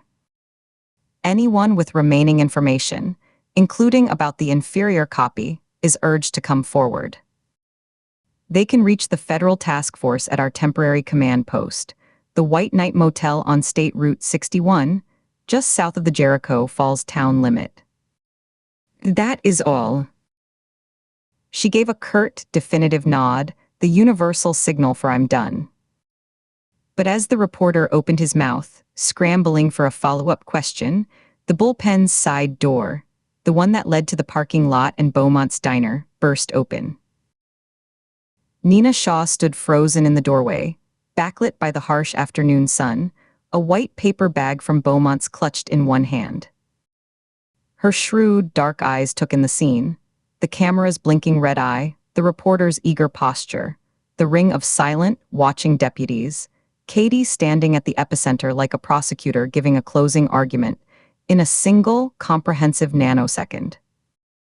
The understanding that flashed across her face wasn't anger at first. It was a profound, weary horror, a deep-seated dread that drained the color from her cheeks and made her grip tighten on the paper bag until the grease from the pie inside began to darken the bottom. The camerawoman, sensing a seismic shift, a better story, pivoted smoothly on her heel, the lens capturing Nina's arrested entrance, the dawning comprehension on her face. "We're done here," Nina said, her voice not loud, but it sliced through the charged silence of the room like a blade. She didn't yell. She didn't need to. She walked forward with a controlled, deliberate pace, her boots echoing on the linoleum, and placed herself physically between Katie and the camera's lens, blocking the shot. She fixed the reporter with a look that could freeze water. "Turn it off. Now." The authority in her tone was absolute, brooking no argument. It was the voice of someone used to being obeyed in life-and-death situations. The red light winked out. The camerawoman lowered the rig from her shoulder, her expression unreadable. The moment the camera died, the atmosphere in the bullpen shattered into a cacophony of released tension. A deputy coughed. Someone's chair squeaked. Sheriff Mitchell started forward, his face flushed. "Agent Shaw, what in the hell is?" Nina turned on Katie, ignoring Mitchell completely. Her eyes were black with fury. "Evidence lockup." Now it wasn't a request. It was an order, delivered in a low, vibrating tone that promised consequences. Katie followed the heat of a dozen stares, confused, accusing, pitying burning into her back. Nina shoved open the heavy, windowless metal door to the evidence room with enough force to slam it against the inside wall. She didn't wait for Katie, just strode into the cool, dim space. Katie stepped in after her, and Nina let the door swing shut with a definitive, echoing clang that sealed them in. The room was small, lined floor to ceiling with heavy metal shelves burdened by cardboard boxes, tagged plastic evidence bags, and a few larger items covered in dusty tarps. The air was several degrees cooler, smelling of dust, old paper, and the faint, metallic scent of the climate control system. A single bulb in a wire cage cast a pool of harsh light over the central processing desk, a cold steel table scarred with scratches and stained with unknown residues. For a second, there was only the hum of the climate control and the distant, muffled sounds of the bullpen. Then Nina rounded on her. She threw the paper bag onto the steel desk. It landed with a soft, greasy thud. "Have you lost your entire goddamn mind?" The words were a low, furious rasp, strained through clenched teeth. A live feed. In the middle of the bullpen. You painted a target on your back in high definition, Katie. You gave them your name, your face, and your goddamn address. It was the fastest way, Katie countered, her own defensiveness rising to meet Nina's fury, a hot flush climbing her neck. You weren't going to approve it. You shut down every variant of this idea in the car, over coffee at the diner. So I found a variant you couldn't shut down. Because it's a stupid idea, Nina slammed the flat of her hand against a metal shelf. The impact was a deafening crash in the confined space, making the boxes rattle and a fine sift of dust drift down from the ceiling. It's a rookie, grandstanding, suicidal idea. I thought you were smarter than this. I thought you understood the cost of putting your face out there. Is this about your partner? Katie shot back, the memory of Nina's cryptic pain, the shadow that crossed her face whenever overconfidence was mentioned, surfacing through her own anger. You're lost one. Abalfi. Did you try something like this and it went wrong, so now no one else can ever try? Is that it? The name, Alfie, hung in the cold air between them like a ghost made tangible. Nina's face went utterly still, all the mobile, furious energy compressing into something harder, denser, more painful. The anger didn't leave her eyes, it was just joined by a grief so old it had sharp edges. Alfie, she said, the word quiet, almost a sigh, wasn't my partner. She looked away, her gaze fixing on a dusty evidence box labeled with a year from the previous decade. He was my little brother. A beat cop in Baton Rouge. A good kid. Wanted to make detective. She brought her eyes back to Katie, and the pain in them was a physical force. And he didn't try something. His captain gave an interview to the local paper, bragging about how close the vice squad was to nailing a crew running illegal guns up the river. He mentioned Alfie by name. Called him a rising star, said he'd been instrumental. Nina's voice was flat, reciting facts, but her knuckles were white where she gripped the edge of the steel table. They found him 2 days later in his cruiser, parked behind a shuttered convenience store. They'd used his own service weapon. The press called it a targeted execution. I call it a lesson. You don't feed monsters if you're standing in the pen. You don't give them a name and a face. Ever. The story landed in the quiet, crowded room with the weight of a coffin settling into earth. Katie felt the righteous certainty, the cleverness of her gambit, drain from her, leaving a cold, sick hollow in her gut. She saw it now, not as a strategic play, but as a reckless broadcast of vulnerability. She had been thinking like a profiler, not like a potential victim. Not like a sister. I didn't know, she said, the words hollow, inadequate. You didn't ask. Nina's composure broke again, not into yelling but into a fierce, pained intensity.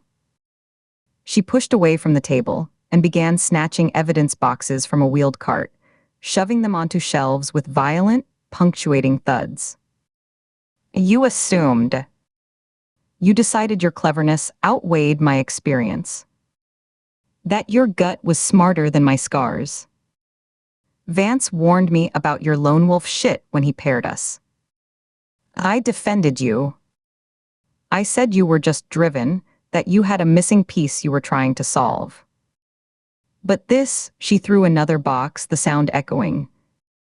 This is a death wish wrapped in a press release. It's vanity. The accomplice is a hybristophile, Katie argued, clinging to the logic, the profile, because the emotional ground had fallen away beneath her. She's in love with the violence, with the transgression, with Garrett Holt's art. If she thinks his masterpiece is complete, that he's confessed, that his legend is sealed, and then here's his final work called Derivative, a copy. That his fourth victim was rushed and ugly. That she's just a devoted follower. Katie let the calculated insult hang between them in the dusty air. She'll need to correct the record. To prove his vision, her vision, is still alive, and that she's the one holding the brush, not following instructions. She'll come to the source of the insult. To me. It draws her out into the open. It draws her to you, Nina corrected, stopping her frantic shelving. She leaned against the shelves, looking suddenly exhausted, the anger spent and leaving behind a deep weariness. And she's already killed once for him, or for his legacy, or for whatever the hell she believes in. You think she's coming for a chat? To debate art theory? She shook her head, a bitter, humorless laugh escaping her. You gave her your name and your motel room number on live television. You might as well have sent her a map with a big red X and an invitation that says, "Next exhibit here." I can handle it. Famous last words, Nina muttered, pushing a hand through her short, dark hair. She paced the short length of the room, 3 steps one way, 3 steps back, a caged animal. Then she stopped directly in front of Katie, so close Katie could see the fine lines of stress at the corners of her eyes, the tight set of her mouth. Her anger had burned down to a grim, smoldering resignation. Fine. The play is made. Can't reel it back in. The tape exists. It'll be on the news at 6, if not sooner. She took a deep breath, her shoulders rising and falling. Then, with a movement that was all business, she reached under her blazer to the small of her back. When her hand came out, it held a compact black pistol, a Sig Sauer P365. It looked almost toy-like in her capable hand, but it was all deadly function. She didn't hand it to Katie. She tossed it onto the cold steel surface of the processing desk between them. It skidded across the metal with a sharp, grating scrape, coming to a stop perfectly aligned between them.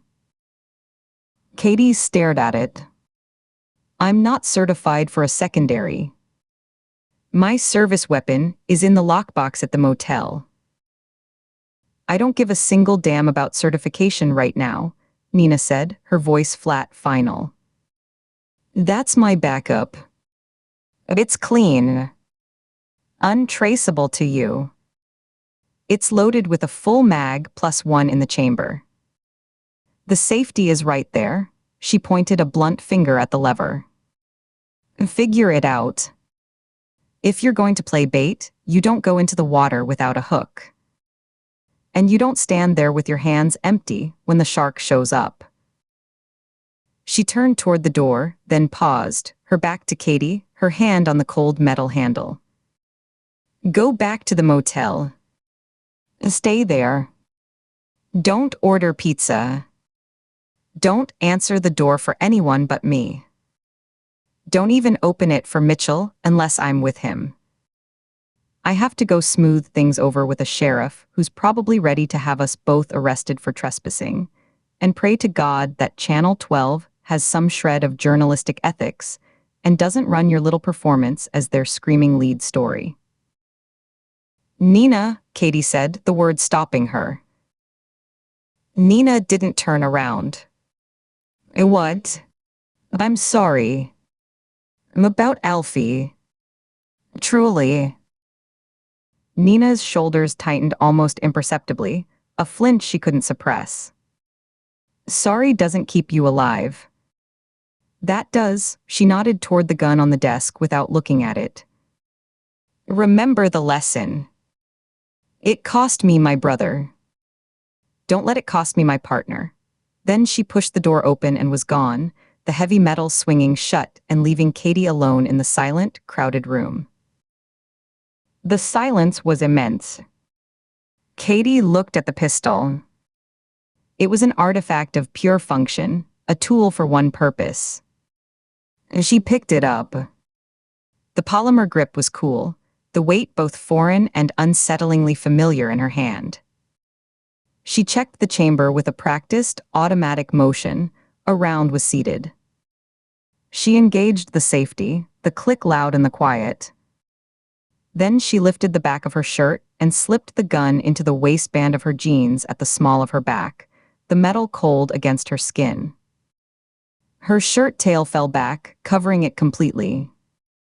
It was a subtle, constant pressure, a reminder. She left the evidence room. The bullpen had returned to its normal, grumbling rhythm, but it was a forced normalcy. Eyes followed her as she walked, curious, wary, some openly pitying. Sheriff Mitchell was back in his office with the door closed, but she could feel his glare through the blinds. She didn't look at anyone, just walked straight through the maze of desks, pushed through the double doors, and stepped out into the oppressive Delta afternoon once more. The drive back to the White Knight Motel was a tense, hyper-aware blur of green pine stands, endless fallow fields tinged brown, and the occasional weathered shack. The pistol pressed against her spine with every minor adjustment in her seat, a cold, insistent punctuation to her thoughts. Every car that passed, every pickup that lingered in her rearview mirror for a few hundred yards too long, felt newly significant. A rusted sedan pulling out from a dirt road made her heart stutter until it turned off. A logging truck thundering past shook her car and felt like a portent. She pulled into the gravel lot of the White Knight Motel, the tires crunching loudly. She parked directly in front of her room, the one at the very end of the L-shaped, single-story row, farthest from the flickering neon sign and the office. The sign buzzed and crackled, the W in white sputtering on and off in an erratic, arrhythmic pulse that threw the parking lot into alternating states of sickly blue illumination and deep shadow. She sat in the car for a full minute, engine off, watching her room's door, the windows, the long, empty stretch of cracked pavement leading to the highway. Nothing moved but the moths dancing around the faulty neon. Finally, she got out, the gravel loud under her feet. She unlocked the door, stepped inside into the dim, musty interior, and immediately locked it again, engaging the deadbolt and sliding the flimsy security chain into place. The room was exactly as she'd left it that morning. The bed a tangle of thin sheets and a worn floral spread, her case files and notepads spread across the small, laminate table, the lingering scent of mildew, cheap cleaner, and her own shampoo hanging in the still air. She walked to the window and adjusted the gap in the heavy, brown curtains she'd kept permanently drawn. She opened them just a centimeter, enough to create a narrow sightline to the parking lot, the approach to her door, and a slice of the ditch and tree line beyond. Then she sat on the edge of the bed, her back to the wall, facing the door. As she listened, the mini fridge in the corner cycled on with a rattle and a hum. A pipe groaned somewhere in the walls. The distant whine of a semi-truck, accelerating on Highway 61, faded into the distance. Closer, the cicadas had started up again, their sound seeping through the thin walls. Her hand drifted back, her fingers finding the textured grip of the Sig Sauer tucked against the small of her back. She didn't draw it, just touched it, confirming its presence, its reality. Outside, the flickering neon cast erratic, jumping shadows across the cracked pavement, making the gravel seem to shift and crawl. The long Mississippi night was no longer just dark. It was waiting. And for the first time, Katie Ford understood with visceral clarity that she wasn't just the hunter. She had deliberately, publicly made herself the hunted. She had traded the initiative for a reaction, and now she had to wait for it to come to her door. Every creak of the motel's old bones settling, every rustle in the kudzu-choked ditch beyond the parking lot, every soft pop from the dying neon sign was a potential footfall, a held breath, a step in the dark. Sleep, she knew, would not come easy.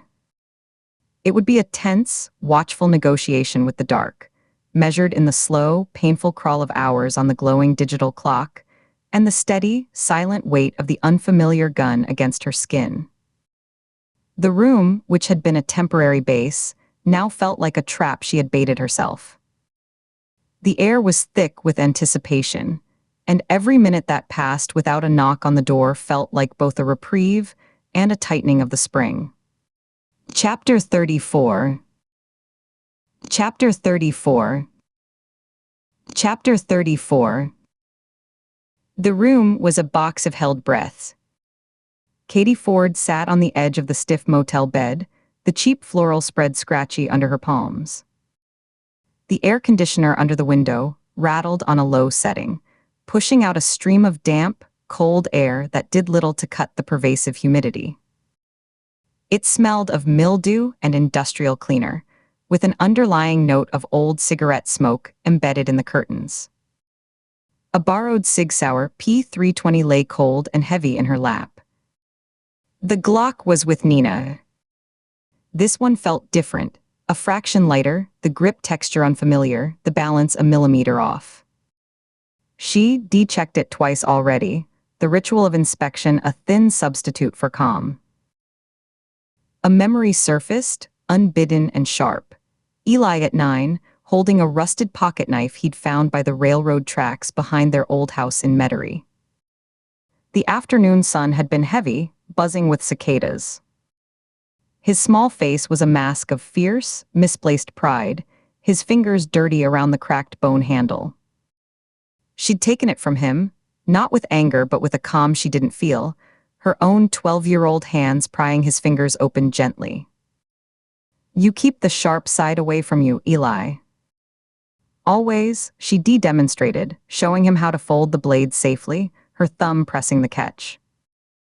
He'd nodded, solemn, his eyes wide and fixed on her face, trusting her to navigate a world he found confusing and sharp-edged. The last time she saw him, in the doorway of his Baton Rouge apartment, the smell of burnt coffee and incense hanging in the air, he'd hugged her quickly, his body already angled away toward some new, urgent passion. "I'll call you Sunday, Katie Bug." Promise? The promise was the hook that had kept her searching, that kept her hand reaching for the phone every Sunday evening for years, long after the trail froze over and the number disconnected. She ran her thumb along the slide of the SIG, the motion practiced, tactile. It didn't calm her. Nothing did. Her pulse was a steady, insistent drum in her temples. She listened to the sounds of the motel settling, a toilet flushing 2 rooms down, the hum of a vending machine in the alcove by the office, the distant groan of a semi-truck accelerating on Route 61. Each noise was a potential footstep, a door handle turning. Her phone, face down on the nightstand, buzzed against the laminated wood. Not a call. A single, incoming email. The vibration was a short, sharp tremor. Her breath hitched, catching in her throat. The press conference had been hours ago. The silence since had been a vacuum, a waiting so intense it had become a sound of its own. This was the first ripple. She picked up the phone, the screen bright in the dark room. The sender address was a jumble of letters and numbers, X7J9P22K@Tormel.net. The subject line was blank. She opened it. No salutation, no text. Only an image attachment, a small square icon. She tapped it, her thumb hovering as it downloaded, the progress bar filling with agonizing slowness in the weak cell signal. It was a photograph, taken at night, the quality grainy but clear. A weathered, hand-painted sign, its colors bleached by sun and rain to pastel ghosts of red and blue. Jericho FALLS Flea Market and Auction, it read in blocky, uneven letters. Beverly SAT. At 8 a.m. Beneath the words, painted in a clumsy, hopeful script, was an arrow pointing left and the phrase, Treasure Hunters Welcome. The sign was nailed to a rough-hewn post at the entrance to a vast, empty field littered with the ghostly shapes of covered stalls, tarps sagging like slumped shoulders. In the background, barely visible through a screen of pines, was the hulking silhouette of the abandoned Ferris wheel from the fairgrounds, a black spiderweb against the slightly lighter sky. It was a place she knew, had driven past. The fourth victim, Stephen Hayes, had been found just on the other side of those trees, in the pavilion. The message was clear. Come see where it ended. Come see where it begins. A second image followed, loading slowly, pixel by pixel. A close-up of the same signpost, the flash washing out the grain of the wood. This time, a single word had been freshly carved into the soft, grayed timber of the post, the cut marks raw and pale against the aged surface. Now. The letters were deep, the work of a sharp blade and a determined, unhurried hand. The bottom of the W had a small, deliberate curl. It was a child's lure. Obvious. A painted backdrop for a performance. Every professional instinct screamed trap. It was a box canyon, a stage set with one obvious entrance, 1,000 shadows for an audience of one.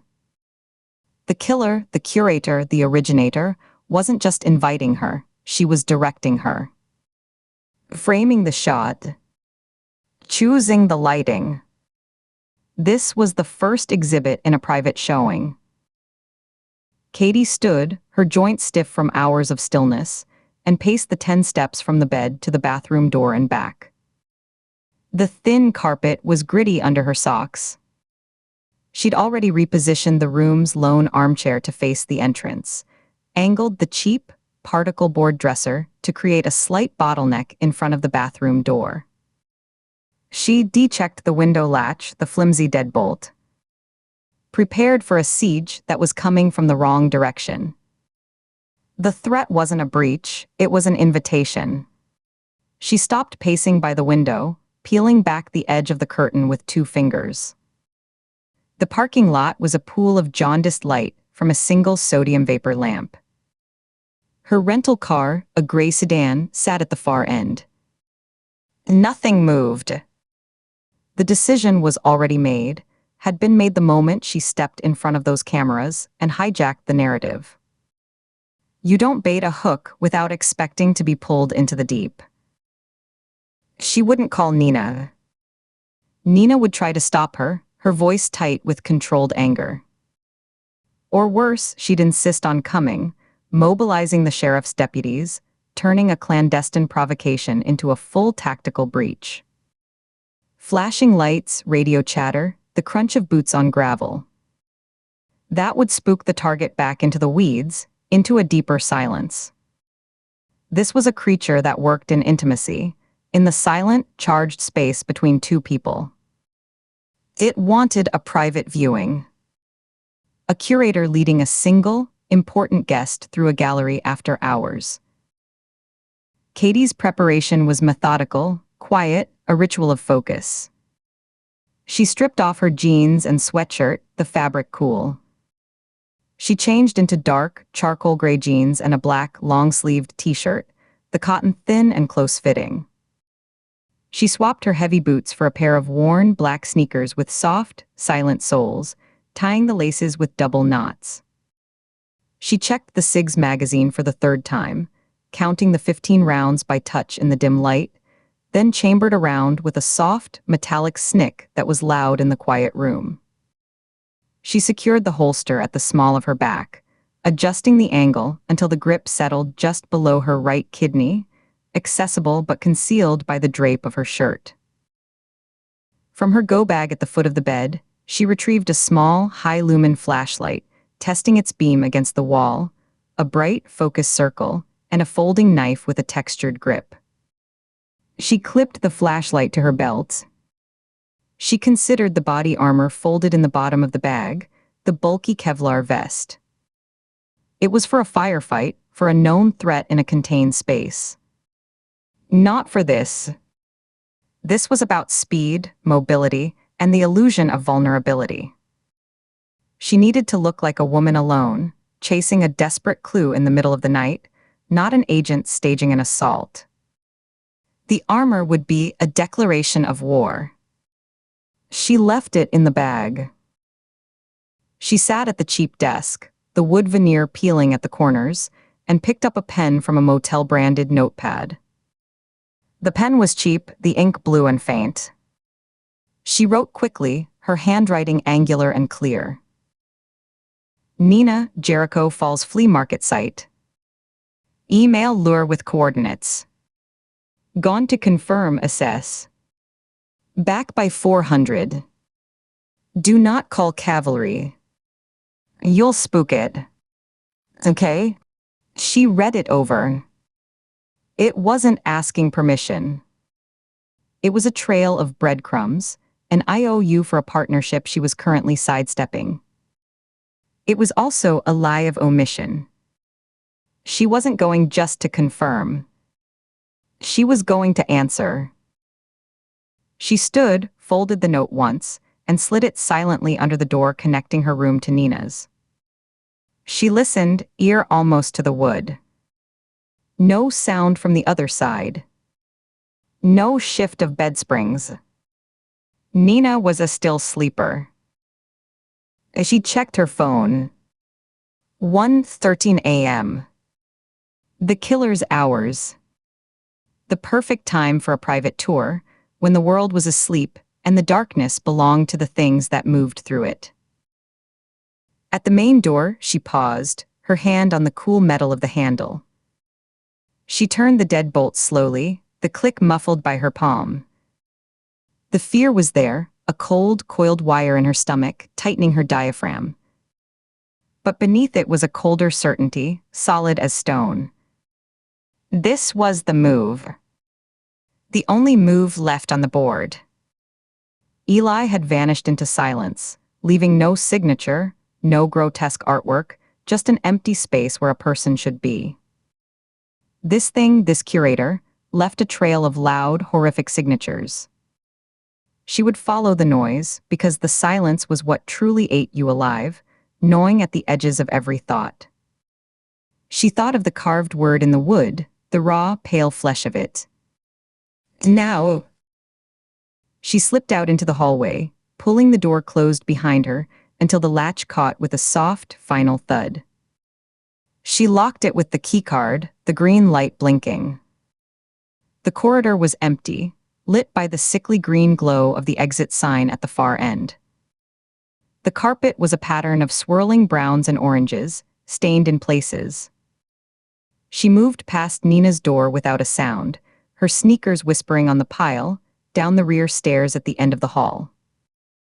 The metal steps were gritty, echoing faintly with each careful footfall.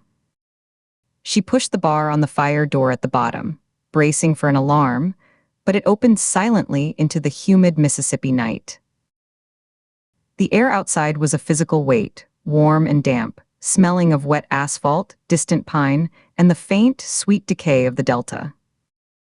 It was a shock after the overcooled room. Crickets chorused in the drainage ditch behind the motel. A mosquito whined near her ear. She stood for a moment in the shadow of the building, letting her eyes adjust. The parking lot was washed in that orange-tinted light, making the shadows look black and oily. Her rental car was parked at the far end of the lot, away from the lamp. She walked to it, her posture loose but alert, scanning the rows of parked cars, a few trucks, a family sedan coated in dust. Nothing moved. She opened the driver's door, the interior light thankfully off, and slid inside. The vinyl seat was still warm. She sat for a moment in the dark, the only sound the faint ticking of the engine as it cooled. She looked at the motel, at the dark window of her room, then at the window of Nina's room beside it. The rift between them was a live wire, humming with unspoken accusations and tactical disagreements, and this midnight errand would either sever it completely or fuse it back together under impossible, scarring heat. She inserted the key, turned it.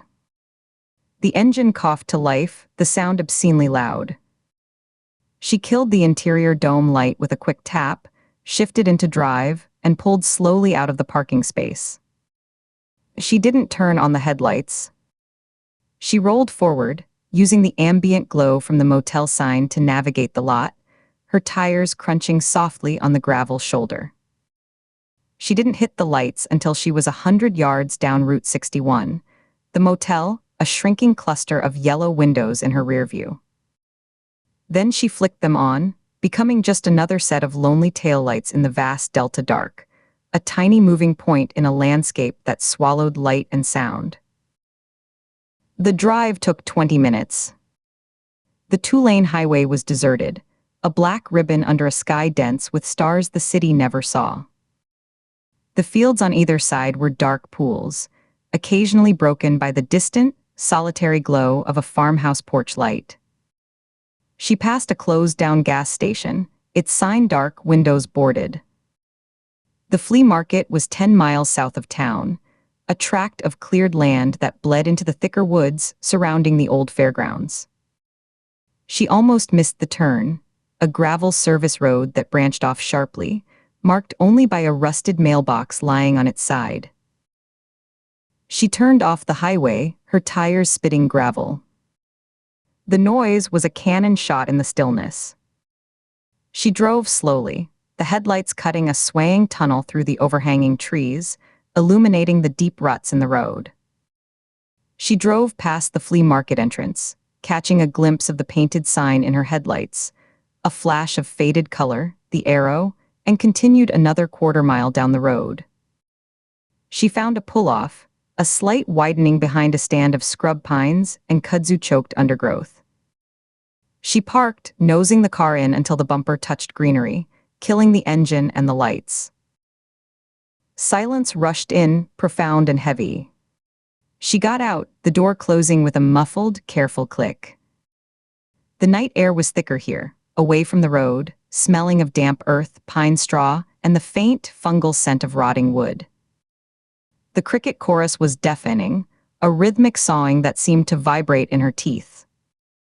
Somewhere an owl called, a low, mournful sound. In the distance, through a gap in the trees, the Ferris wheel was a skeletal cutout against the Milky Way's faint smear. She stood by the car, listening, feeling the weight of the cig against her spine. She took a slow breath, then began her approach on foot, staying just inside the tree line where the shadows were deepest. The ground was soft, carpeted with years of fallen needles and leaves. Her footsteps were silent. She moved slowly, pausing every few yards to scan ahead and to the sides, her eyes straining to separate shadow from substance. The field opened up ahead, a vast, moon-washed clearing. The flea market was a ghost town of covered stalls, rows of them stretching into the darkness. Tarps, some blue, some gray, some torn, were draped over metal frames or simple wooden tables, creating a labyrinth of narrow aisles and hidden alcoves. Moonlight glinted off pieces of forgotten junk, the handlebar of a bicycle, the glass pane of a picture frame, the rounded hump of a ceramic pot. It was a sea of moonlit shapes, a temporary town that lived only on Saturdays, now empty and waiting. The painted sign was just visible at the entrance, a pale rectangle. The field was a perfect place. Isolated. Acoustically dead, the earth-absorbing sound. Full of blind corners and hidden spaces. A gallery for an audience of one. She stopped at the edge of the clearing, one hand resting on the rough bark of a pine, the other on the grip of the cig at her back. Her heart was a steady, heavy knock against her ribs. As she was here, the bait had been taken. The trap was set around her. She could feel its geometry in the stillness. She knew what came next. The invitation wasn't just to a location, but to a conversation, a transaction. The first move into the open was hers. She had to step into the frame, become part of the composition. Katie Ford took a slow, deep breath, the night air cool and dense in her lungs, and walked out from the cover of the trees into the open, moon-washed field. Her footsteps were quiet on the hard-packed earth, a soft scuff with each step. She was a moving shadow in a landscape of still ones. She kept her pace even, deliberate, her head on a swivel, her eyes moving from stall to stall, scanning the dark gaps between them. Every sense was stretched tight. She heard the rustle of some small animal in the undergrowth back at the tree line. She felt the slight, cool breeze that stirred the hair at her temples.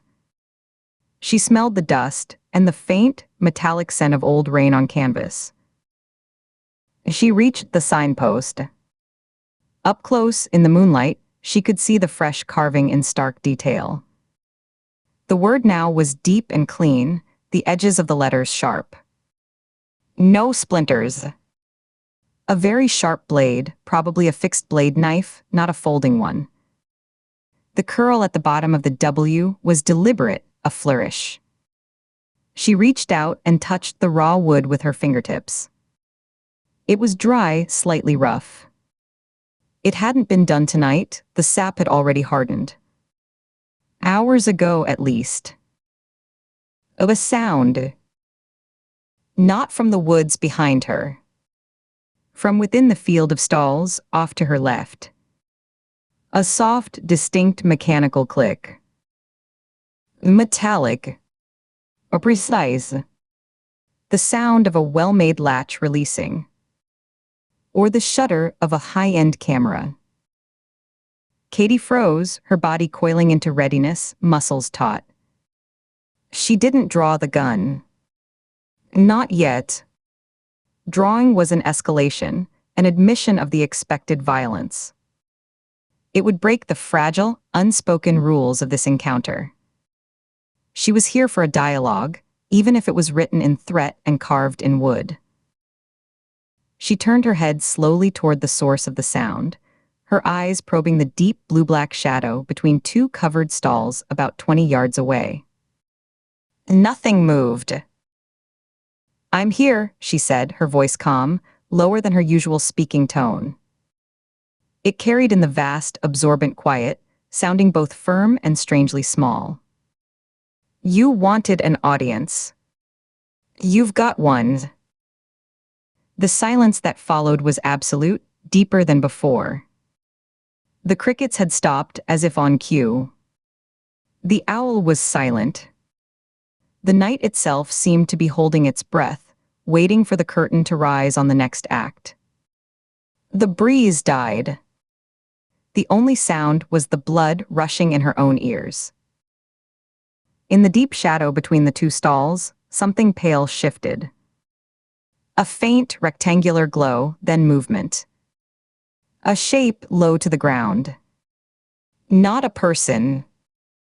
An object being placed, not dropped. She moved toward it, each step measured, her weight balanced on the balls of her feet. The pale shape resolved as she drew closer. It was a small, rectangular box, placed neatly on a bare patch of earth between the stalls, as if on a pedestal. It was white, like the styrofoam cup left outside her motel room door. An offering. Oh, a gift. She stopped 3 feet from it. She knelt on one knee, keeping her back straight, her head up, her eyes still scanning the periphery. She did not touch the box. It was a standard archival storage box, about the size of a large shoebox, the kind used for photographs or fragile documents. Taped to its lid was a single, plain white card, unlined.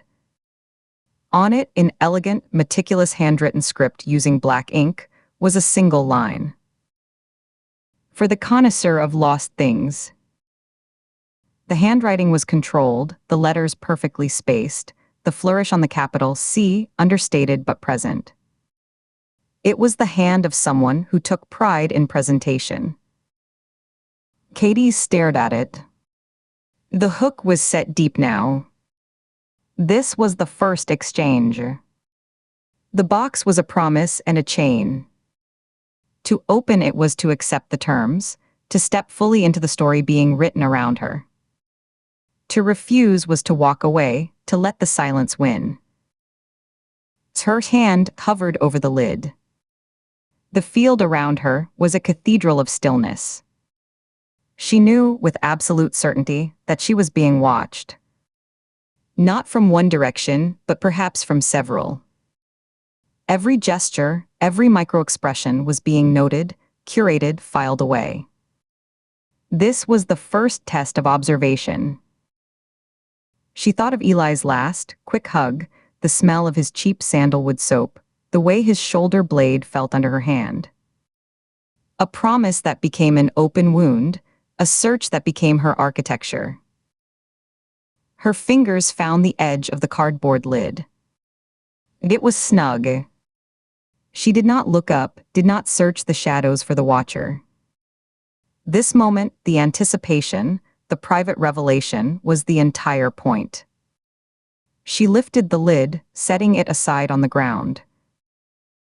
Inside, resting on a bed of pristine, white acid-free tissue paper, was a single object. A rusted railroad spike, heavy and crude, its square head caked with orange-brown corrosion, its pointed end still sharp. It was a tool of connection, of binding things to a path. It lay there like a relic. And beneath it, partly concealed by the spike, was a photograph. Katie moved the spike aside with 2 fingers. It was cold and rough. The photograph was an old, square Polaroid, the white border yellowed with age, the image faded to muted blues and browns. It showed a boy about 12, grinning wildly, his smile missing one front tooth, his hair a sun-bleached mess. He was holding up a huge, wriggling catfish, its slick body almost as long as his arm, its whiskers flaring. The boy's face was alight with pure, unfiltered triumph. The boy was Eli. The background was the muddy bank of the Mississippi, a particular bend with a fallen cypress tree they'd used as a seat, a place they'd gone once with their father on a rare, good weekend, a lifetime ago, before the world broke. She remembered the day. The heat. The smell of the river. Her father's laugh. She had taken the picture. A sound escaped her, a sharp, involuntary intake of breath that was half gasp, half choked sob. It was a physical punch to a bruise she thought had numbed, a direct hit to the solar plexus. Her vision blurred at the edges. Her fingers trembled as she reached for the photo, stopping just short of touching it, as if it were a holy object or a venomous thing. It was proof. Not just of Eli's existence, but of his theft. This was from her own lost album, from the box of things that vanished when their father's house was seized. This person had it. Had held it. Had chosen it. From the darkness, 30 yards away, near the base of the Ferris wheel's support structure, a voice spoke. It was filtered, distorted by a digital modulator, a flat, robotic buzz that stripped away gender and nuance, but the tone beneath the distortion was one of cold, offended authority, a teacher reprimanding a careless student. You declared my work closed. You attributed my signature to a rushed imitator.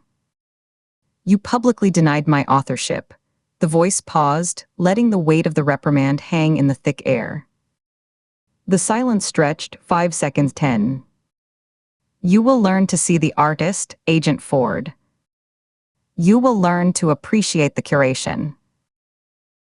A soft, electronic chime came from the box. Katie looked down. Beneath the tissue paper, now visible where the spike had been, was a slim, modern cell phone. The screen lit up. A text message was displayed on the screen. Welcome to the collection. The next exhibit requires a key. Drive to the coordinates. Come alone. The audience awaits. Below the text was a set of GPS coordinates. The modulated voice spoke once more, final and dismissive. The preview is over. The main gallery is now open. Don't keep your public waiting. Then only the crickets, starting up again one by one, and the sound of Katie's own breathing, ragged in the silent, mocking field. Chapter 35. Chapter 35. Chapter 35. The silence in the converted warehouse was absolute, a physical presence that absorbed the echo of her footsteps. Sarah Vance stood at the center of the vast, subterranean space, a queen surveying her kingdom. The air was cool and dry, carrying the faint, clean scent of ozone from the filtration system and the underlying mineral smell of old concrete. It was filtered through a massive climate control system that hummed a low, constant note, the only sound in her cathedral. This was not a motel. This was the final gallery. It had taken years to conceive and weeks to physically prepare. The conception had been a slow accretion, a vision forming in the negative spaces of her academic studies and her cold assessment of the art world's failures. The physical preparation had been a meticulous procurement. She had acquired the plinths one by one from a museum surplus auction in St. Louis, their marble bases chipped but structurally sound. The stainless steel display cases had come from a bankrupt natural history museum in Mobile, their glass panels carefully transported in padded crates. The lighting rigs were professional theatrical units, bought under a corporate alias from a liquidated opera house. Each piece had been selected not for convenience, but for symbolic resonance. They were the discarded bones of failed cultural institutions, repurposed for a higher truth. The location, a private art storage facility owned by a shell corporation she'd established long before Garrett Holt ever picked up a scalpel, was perfect. A converted textile warehouse on the edge of the Atchafalaya Basin, its above-ground appearance was derelict, overgrown with kudzu that swallowed the chain-link fence.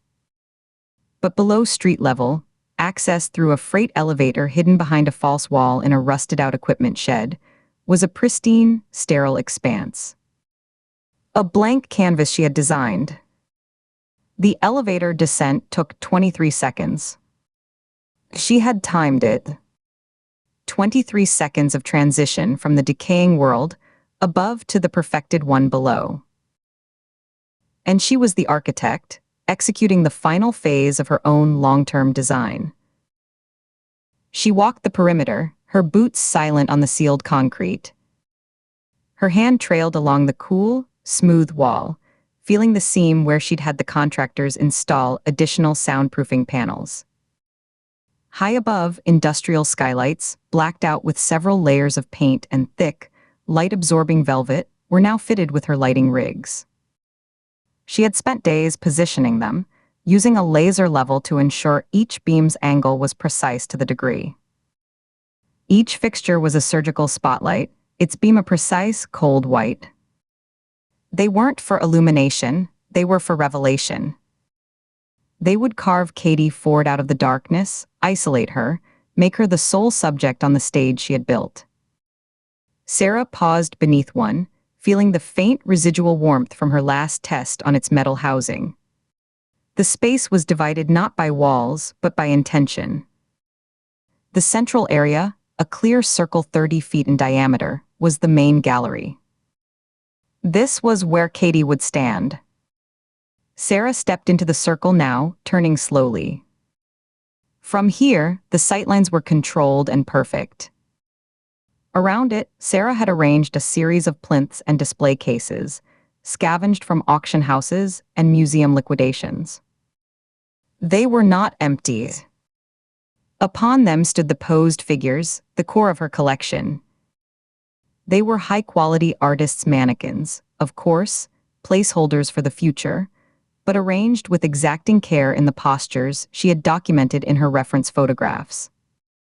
One was frozen in the elegant contrapposto of a leaner moss, a hand lifted as if to ward off a blow.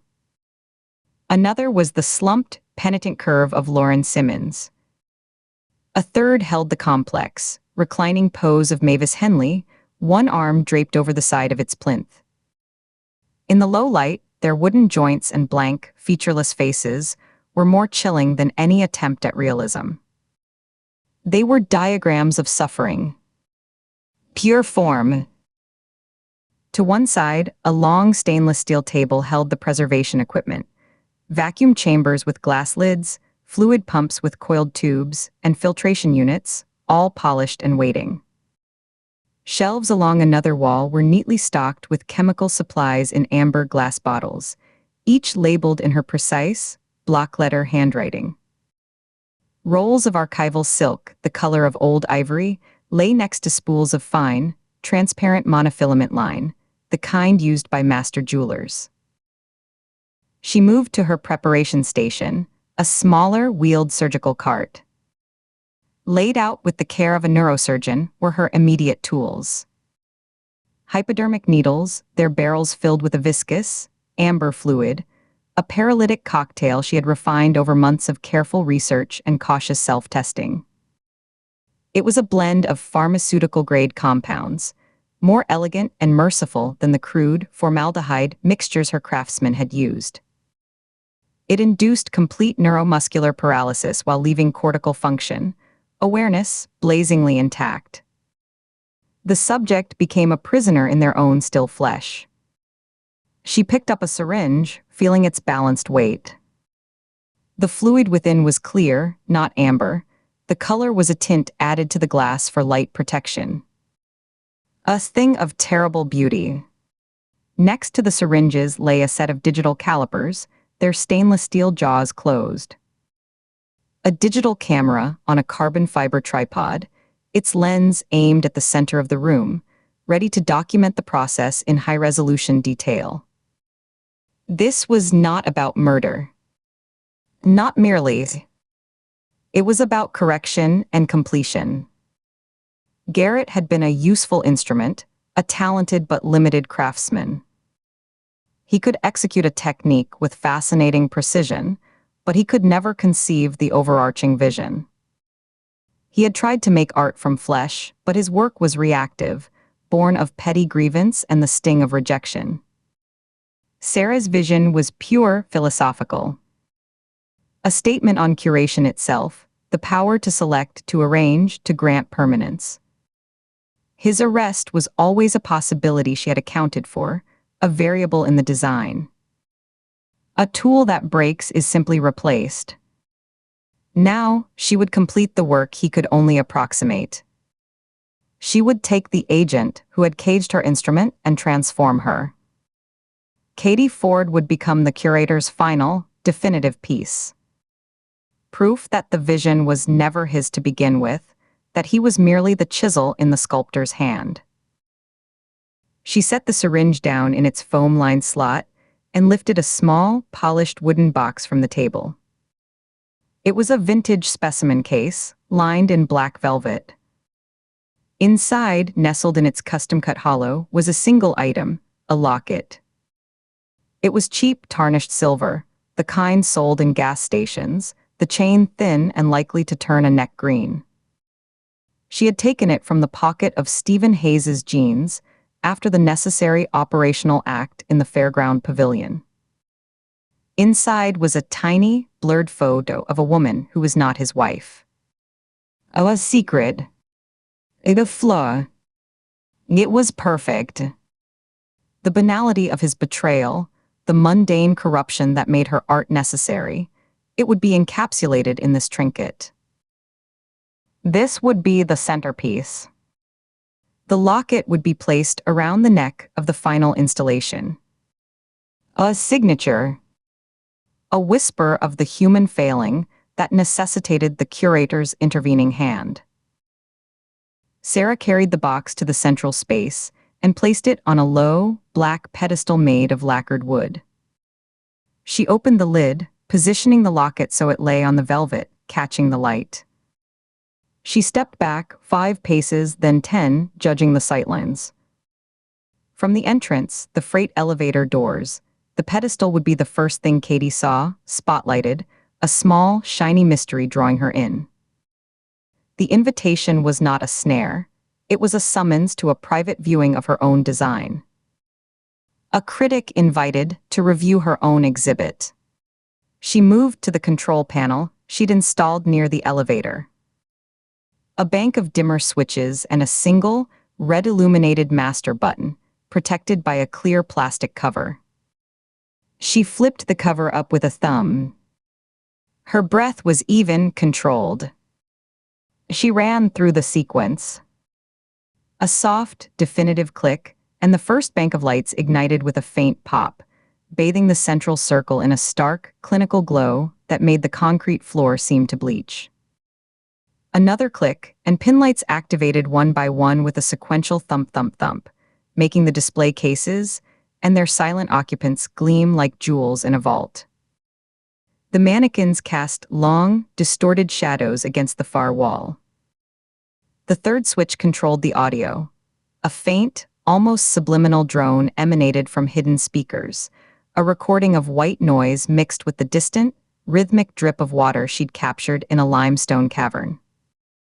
It created a palpable unease, a sense of depth and dampness, of being buried alive in a beautiful, dry tomb of her own making. She stood still, listening, watching.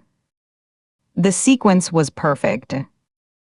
The atmosphere was precisely calibrated, not to terrify immediately, but to disorient, to awe, to make the intruder feel they had stumbled into a sacred, secret space. She killed the lights with a single master switch, plunging the space back into a darkness so complete it felt solid, a velvet weight against the eyes. In the black, her plan was crystalline. The email had been sent from a proxy server an hour ago, the language crafted to prick Katie's specific obsessions. You closed the wrong exhibition. The real gallery is still open. Come see what he left for you. Jericho Falls Flea Market. Midnight. It was bait the agent could not refuse. She would go to the flea market, to the site of Louis Armaz's sloppy display. She would find nothing but echoes and the smell of rust. And there, tucked under the windshield wiper of her rental car, would be a second note, printed on heavy, cream-colored cardstock. A keycard. An address for a logistics company in nearby Lake Providence. The time. The private viewing. For one guest only. Come alone, or the collection will be destroyed. The threat was strategic. Katie would believe she was protecting evidence, saving potential future victims. Katie would come. Her pride, her guilt, her relentless, grinding need to see the pattern completed would drive her. She would tell herself she was walking into a trap to spring it. She would not understand that some galleries are designed to be willingly entered, that the real curation begins when you believe you are still the critic, the observer. She would cross the threshold, and in doing so would surrender her role. Sarah returned to the preparation table in the dark, her steps sure from memory. She picked up the syringe again, holding it up to where a single, hair-thin sliver of light from the imperfect seal around the elevator shaft pierced the dark. The amber-tinted glass glowed. It was a beautiful object, functional and lethal. It would not kill. It would still. It would grant the subject a front-row seat to their own transformation. Garrett had understood that principle, at least, the need for the subject to witness their becoming, to understand the elevation being performed upon them. Sarah would utilize that useful fragment of his craft. Katie would be conscious for every moment, aware as she was arranged, posed, preserved. She would hear the explanation, feel the cold touch of the calipers measuring her limbs, see the silk being arranged. She would be the audience to her own curation, the first witness to her own masterpiece.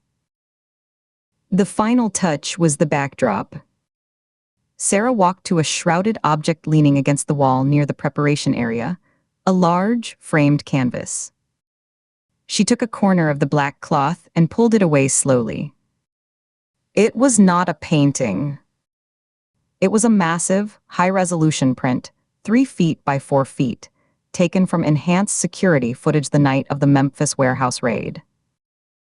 It showed Garrett Holt standing before his wire and mannequin diorama, his expression one of serene triumph, just moments before the FBI stormed in. She had cleaned up the image, removed the grain, adjusted the contrast to give it a chiaroscuro drama worthy of a Caravaggio. She had it printed on canvas, and given it a subtle, museum-quality varnish that gave the image depth. It was a portrait of the craftsman at the peak of his utility. A document of a well-used tool, now retired. A tribute and a dismissal. She carried the heavy frame to the wall opposite the elevator doors, the spot she had pre-marked with a tiny pencil dot. She lifted it, hanging it on a single, sturdy hook. It was perfectly level. She stepped back. In the darkness, she could just make out its pale rectangle. It would be the last thing Katie saw before the lights went out and the real exhibition began. Let him watch. Let his captured image be the silent witness, as his successor completed the vision his hands could only fumble toward, now fully realized by the mind that had guided them. Sarah stood in the center of the dark room once more, her eyes closed. She could see it unfolding with the clarity of a memory already formed. The elevator descending, its machinery a low groan in the silence. The doors sliding open with a hydraulic sigh. Katie Ford, gun drawn in a two-handed grip, stepping into the narrow slice of light from the elevator cab, her silhouette tense and professional. Her confusion as her eyes adjusted, and she saw the pristine space, the waiting figures, the single, spotlighted locket on the pedestal. Her cautious approach, 1 step, then 2, drawn in by the need to understand, to catalog, to solve. Her shadow, long and dramatic, cast by the surgical spots, would become a part of the installation itself. And then, the moment of translation. Not a violent attack, but an environmental shift. The soft hiss of the pneumatic release from the ceiling vents, not of a weapon, but of the fine, perfumed mist, a concentrated aerosol of the refined paralytic, odorless and fast-acting. Katie would feel the first wave as a lightheadedness, a sudden metallic taste. Then the weakness would flood her limbs, the signals from her brain failing to reach her muscles. The gun would become a weight too great to hold, her fingers slackening. It would clatter to the concrete, a shocking, loud sound in the silent gallery. She would sink to her knees, there in the circle of light, before the portrait of the man she'd captured, her body refusing her will. She would be awake, aware, her eyes wide with dawning, horrific comprehension, as Sarah stepped from the shadows near the preparation table, not as a killer, but as the curator. She would hear the explanation, the artistic statement that had always existed in her mind alone, delivered in a calm, pedagogical tone as the monofilament was threaded through needles, as the archival silk was unrolled, as she was measured and prepared for her eternal role in the collection. The last piece. The agent who stopped the artist, transformed by the artist's master into the ultimate artwork. The press would call it a kidnapping. Some murder. They would scour the Delta for a body. They would never understand. They would see a missing FBI agent, a tragedy. Sarah would see a masterpiece unveiled, a thesis proven. Her vision, living beyond the limitations of its first interpreter, perfected. Her collection, complete and coherent. A narrative arc from corrupted authenticator to the corrupter of the investigation itself. She opened her eyes. The warehouse was still dark, still silent but for the hum of the climate control. But in her mind, the gallery was alive. Every light was lit.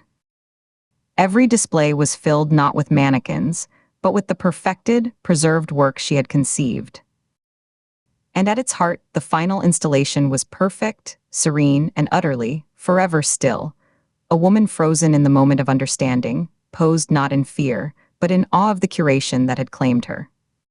The final phase was set. Not with bluster or violence, but with devastating patience and psychological precision. Not in a grimy motel room where things happened to people, but in a temple she had built from the ground up for a single, sacred purpose. All that remained was for the guest of honor to arrive, to play her part in the final act. Sarah picked up her tools one by one and began, once more, to check her preparations. She wiped a non-existent speck of dust from the calipers. She tested the tension on a spool of monofilament, feeling the almost invisible line slice slightly into her thumb pad. She verified the battery level on the digital camera. Each adjustment was a brushstroke on her own canvas. Each detail was a promise she had made to herself long ago, in a dorm room that felt like a cage. The world was messy, flawed, temporary. She would create order, perfection, permanence. The curator's gallery was open. The lights were tuned. The instruments were ready. And it was waiting with infinite patience for its final living piece. Chapter 36. Chapter 36. Chapter 36. The fog had settled in the hollow behind the White Knight Motel like a second skin, thick and wet, swallowing the pre-dawn light. It pressed against the windows, a gray-white void that turned the security lamps into fuzzy, jaundiced moons. It smelled of diesel from the highway, damp earth, and the sour, meaty tang of the dumpsters lined up against the cinderblock wall. Nina Shaw stepped out of the motel's rear exit, the metal door groaning shut behind her with a final, metallic clunk that sealed off the faint, tinny hum of a blues track, still playing from a radio in some distant room. She wasn't heading to her car. Not yet. She'd knocked on the connecting door to Katie's room 5 minutes ago. 3 sharp raps, knuckles against cheap hollow-core wood. No answer.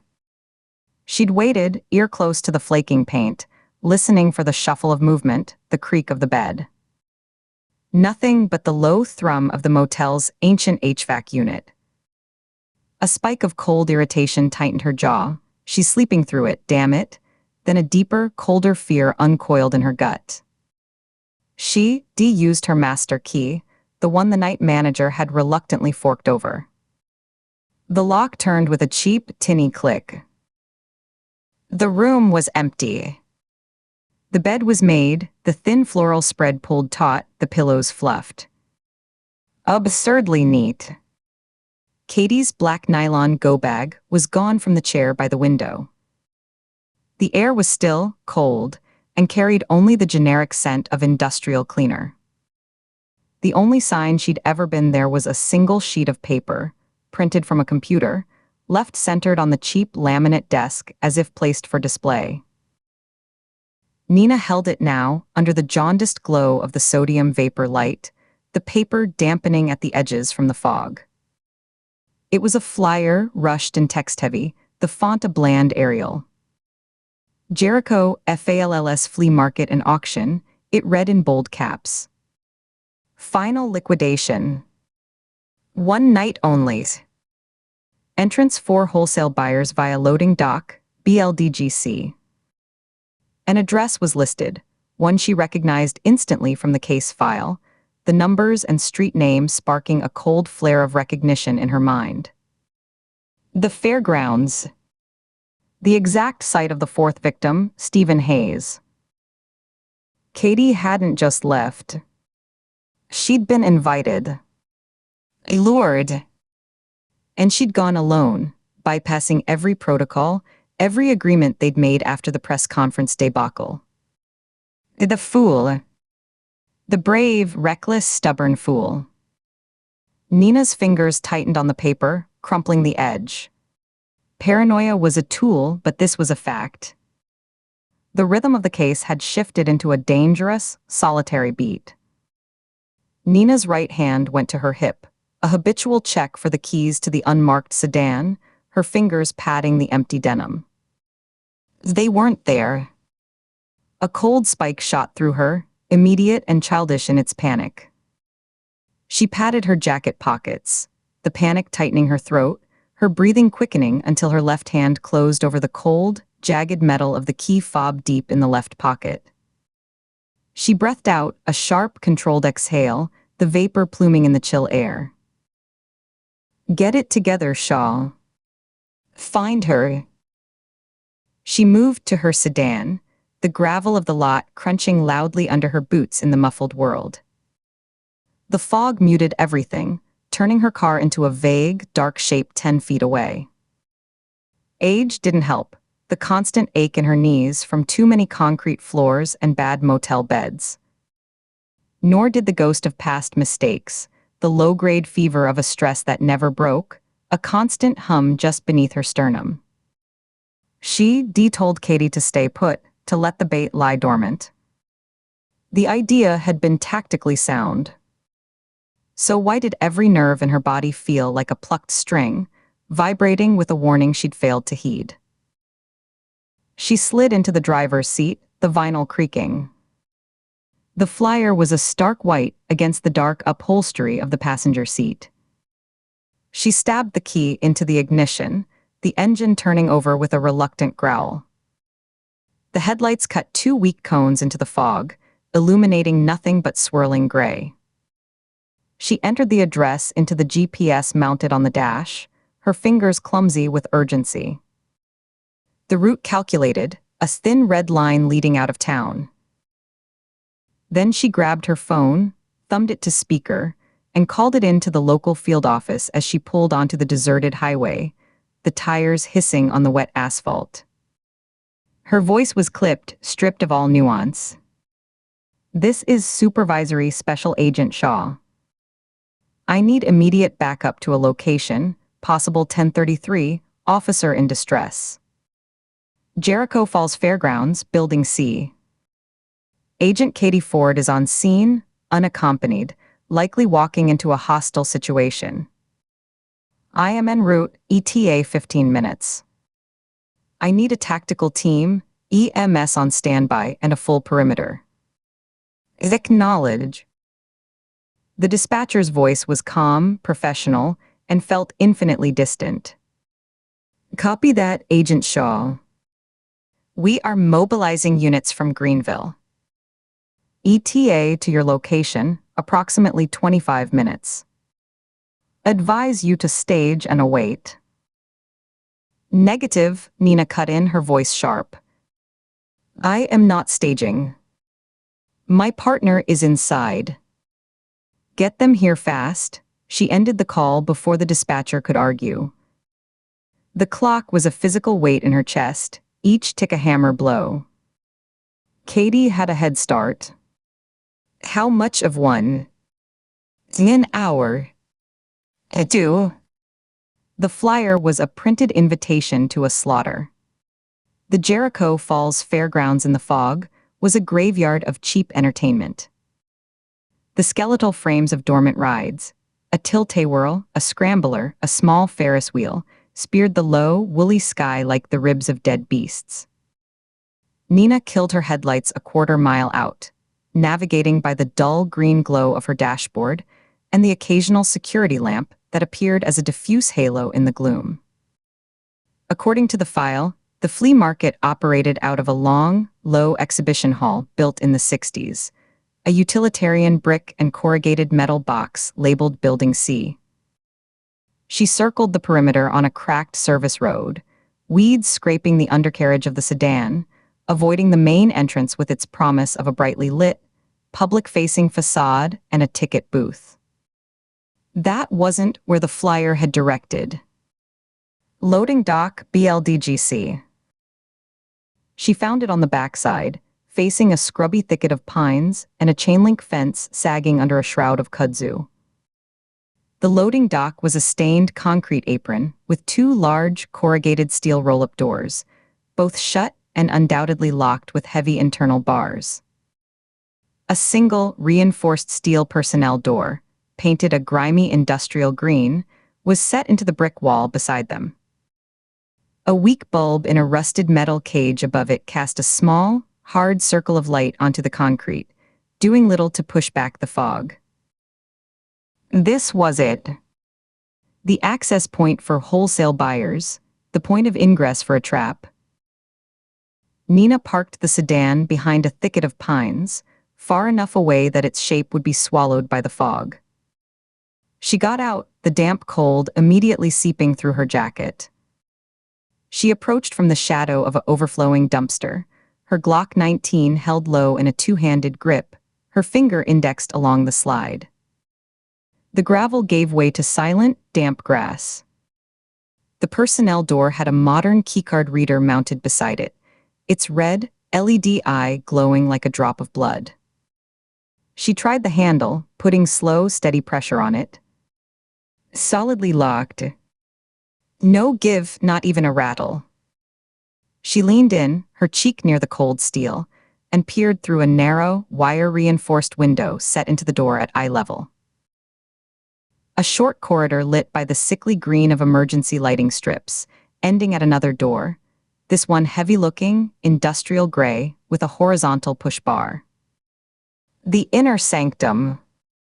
A classic airlock setup. Control the funnel. She couldn't go through. She had to go around, over or under. The building's layout was a mystery, a blank spot on her mental map. She moved along the back wall, past the loading dock, her shoulder brushing the cold, wet brick. It gave way to corrugated metal siding, riveted and streaked with rust. About 50 feet down, near a corroded downspout, she found a potential weakness. An old aluminum ventilation grate, about 2 feet square, set low to the ground where the foundation met the siding. It was meant to vent the crawl space. The screws at each corner were rusted to a flaky orange. She holstered her gun, pulled her small maglite from her belt, and used the hardened steel butt cap to knock them loose, twisting and hammering. The sound, tap tap tap crack, was too loud in the foggy silence, each strike echoing in her ears. After a full minute of painful, slow work, her knuckles scraped raw, the last screw head sheared off and the grate came free, revealing a black square of emptiness. It revealed a dark crawl space, a narrow gap between the concrete foundation and the building's subfloor, just high enough to wriggle into on her belly. The smell that wafted out was potent, damp, friable earth, thick black mold, and the sharp, ammonia-like scent of rodent droppings. Nina holstered her gun securely, clicked on her flashlight, the beam cutting a stark white tunnel into the cloying dark. She got on her hands and knees, then lowered herself onto her belly, the cold, wet ground immediately soaking through her clothes. She pushed the flashlight ahead of her and crawled in. The crawl space was a tight, claustrophobic maze of plumbing, wrapped in disintegrating insulation, and thick electrical conduits tied to the joists with brittle wire. The beam of her light caught swirling motes of dust that filled her nose and mouth with a dry, ancient taste. She had to turn her head sideways to fit past a cluster of pipes, her cheek pressing into the cold mud. The silence was absolute, broken only by the scrape of her jacket against the ground, the rustle of her movement, and the frantic drum of her own heartbeat in her ears. She crawled for what felt like an eternity, muscles in her shoulders and thighs burning, following the direction she hoped was toward the main hall, using the alignment of the foundation vents as a crude guide. Finally, her light glinted off a vertical support beam slick with condensation, and beyond it, the edge of a concrete footing that widened into a utility chase. And there, set into the subfloor above, was an access hatch. It was a simple plywood panel, about 3 feet by 2, nailed shut from the other side. She could see the dimpled heads of the nails, dark with age. She put her shoulder to it, braced her feet against the concrete footing and pushed. The wood groaned, a deep, fibrous protest, and the nails shrieked in their holes, but the panel held firm. She shifted, wincing as a rock dug into her spine, braced her back against a cold, sweating water pipe and drew her knees up. She kicked, the sole of her boot slamming into the center of the plywood. Once, a sharp crack. Twice, a splintering sound. On the third kick, with a final, explosive crunch, the plywood splintered and gave way, falling inward with a crash that echoed terribly in the cavernous space beyond. She scrambled through the jagged opening, into a dark, cramped storeroom. Her flashlight beam swept over metal shelves lined with yellowing cleaning supplies, buckets, and broken furniture. The air was still and stale, smelling of old wood and chemical lemon. She was in, but she was still separated, buried in the building's guts. The storeroom door was a hollow-core interior model. She turned the knob slowly, eased it open a crack. It opened onto a wide, dimly lit service corridor, painted a grimy institutional green. The floor was bare concrete. She could hear a low, ambient hum, the sound of industrial space heaters, perhaps, or ventilation fans. And something else, faint but growing clearer as she stepped out. A voice, amplified and echoing slightly, coming from somewhere ahead and to the right. A woman's voice. Calm, lecturing, theatrical, the words indistinct but the cadence unmistakable. A presenter explaining an exhibit. Nina moved silently down the corridor, her boots making soft, careful scuffs on the concrete. The corridor ended at a heavy steel fire door with a small, wire-reinforced glass window. She approached at an angle, staying to the side, then slowly leaned to peer through the murky glass. The space beyond was vast, the main exhibition hall. It had been utterly transformed. Instead of the expected grid of vendor booths, a series of large, freestanding partitions, painted a flat, neutral gray, created a winding, deliberate path like a gallery in a contemporary museum. On the partitions, illuminated by carefully placed track lighting that left pools of shadow between them, were artifacts. African masks, pre-Columbian textiles, small stone statues, fragments of pottery. Holt's collection, salvaged from the Memphis raid or painstakingly reassembled. And in the center of the hall, standing on a low, black-painted platform, was Katie Ford.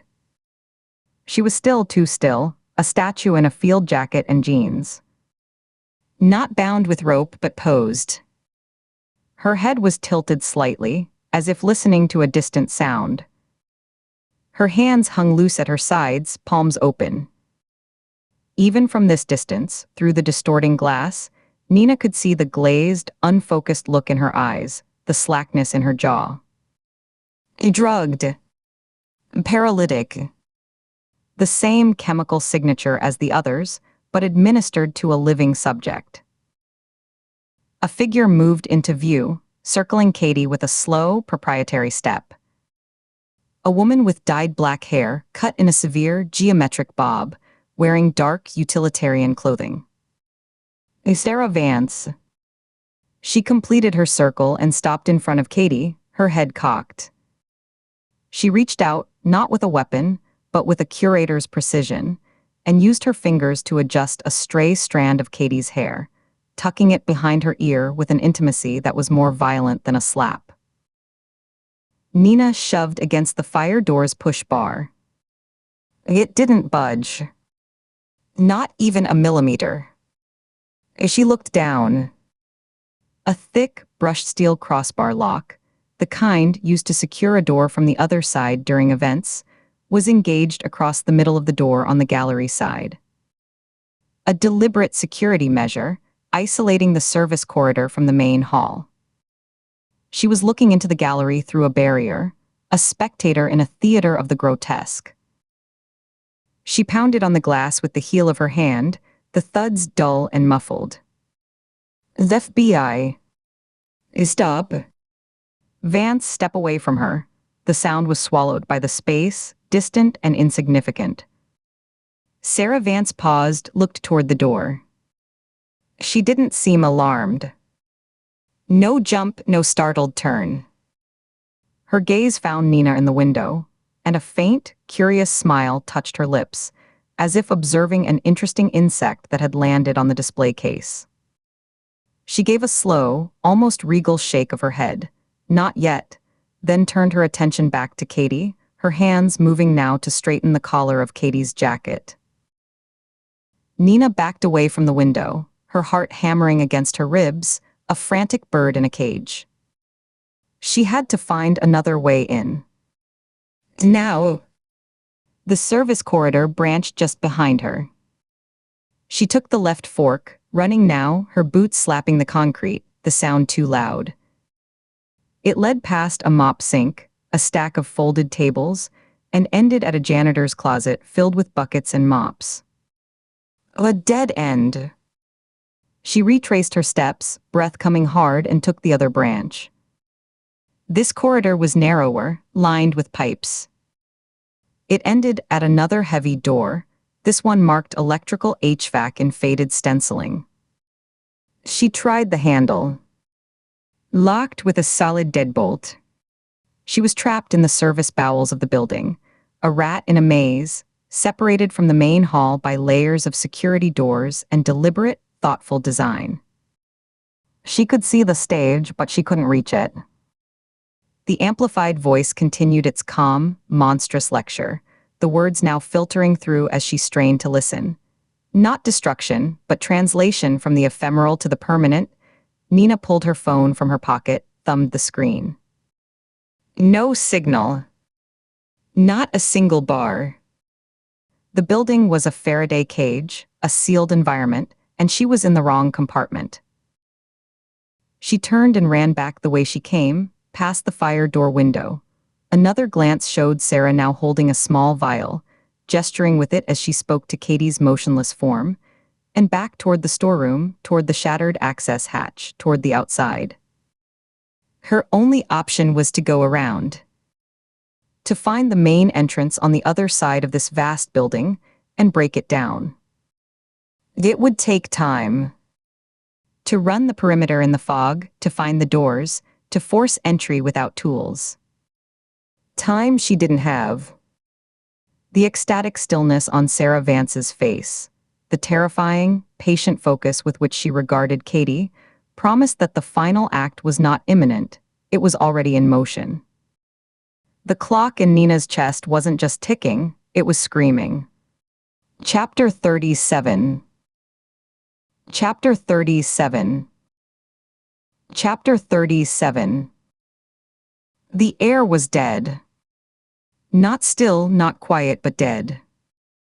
The kind of air that had never known sunlight or wind, only the sterile sigh of climate control that left a faint, metallic taste at the back of the throat, like licking a battery. Katie stood in a vast, underground space, the concrete floor polished to a dull, gray sheen that reflected the cold light in smears. The walls were a seamless, matte white that seemed to absorb the light from the recessed panels in the high ceiling, giving the impression of infinite, empty space. It was a gallery, but one never meant for the public. The silence was a physical pressure against her eardrums, broken only by the low, almost subaudible hum of machinery and the frantic drumbeat of her own pulse. Her breath plumed faintly in the chill, the only moving thing. She had followed the coordinates from the email to a gated private estate on the edge of the delta, all manicured hedges and empty, leaf-choked fountains. The house itself was a dark silhouette against the night sky, every window black.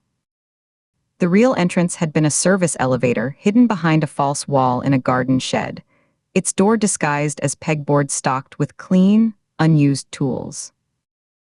The metal panel had clicked open at the barest pressure on a specific corner. The elevator had descended with a hydraulic whisper that vibrated up through the soles of her boots, a long, smooth drop that made her stomach lift.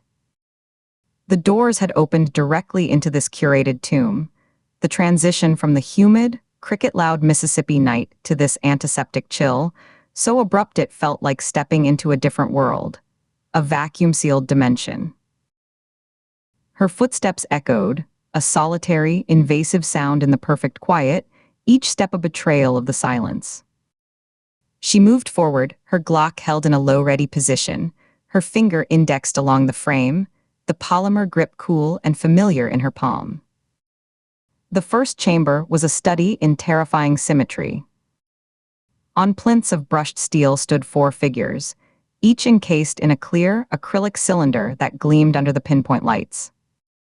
Lauren Simmons, the conservator, was posed with delicate tools in her hands, a scalpel, a fine brush, her expression one of frozen, waxen concentration. Alastair Thorne, the authenticator, stood with a magnifying glass raised, peering at an invisible canvas with empty eyes. Eleanor Moss, the researcher, was caught mid-stride, a leather folio tucked under her arm. Louis Armas, the courier, held an empty wooden crate against his chest. They were not the bodies, those were in evidence lockers, but perfect waxen replicas. Their skin had a lifelike, poor-textured pallor, their clothing meticulously recreated down to the weave of Thorne's tweed jacket and the scuff on Armas's boot. Small brass plaques at the base of each plinth bore not names, but titles. The Gatekeeper, the Critic, the Archivist, the Mule. Katie's stomach turned, a cold, greasy lurch that tightened her diaphragm. She swallowed against a sudden, acidic rise of bile, her throat working. This was Holt's legacy, preserved and perfected by his director. A museum of murder, presented with the solemnity of a Louvre wing. She forced herself to step closer to Lauren Simmons's cylinder, her boots whispering on the concrete. Under the lights, she could see the individual strands of hair laid along the wax scalp, the subtle blush of color hand-painted along the cheekbones, the tiny, perfect wrinkles at the corners of the eyes. The horror was in the craftsmanship, the loving, obsessive detail. It screamed of hours spent, of a gaze that studied not a person, but a component, a mannequin to be dressed and positioned. Her own reflection, distorted and pale, stared back at her from the curved acrylic. She passed through a wide, open archway into a larger chamber. Here, the installations were more abstract, more documentary, a catalog of the crime's creation. One entire wall was a mosaic of framed photographs.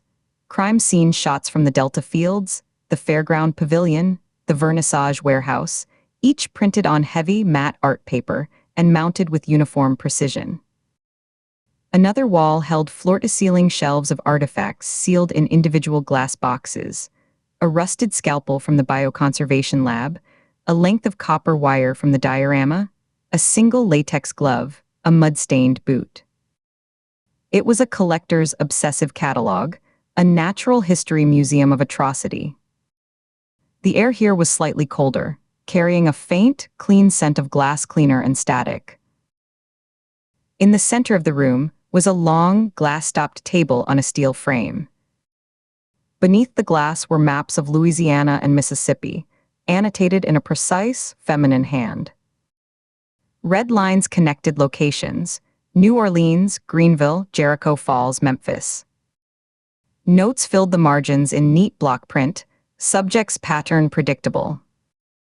Use the fairground's history of transient commerce.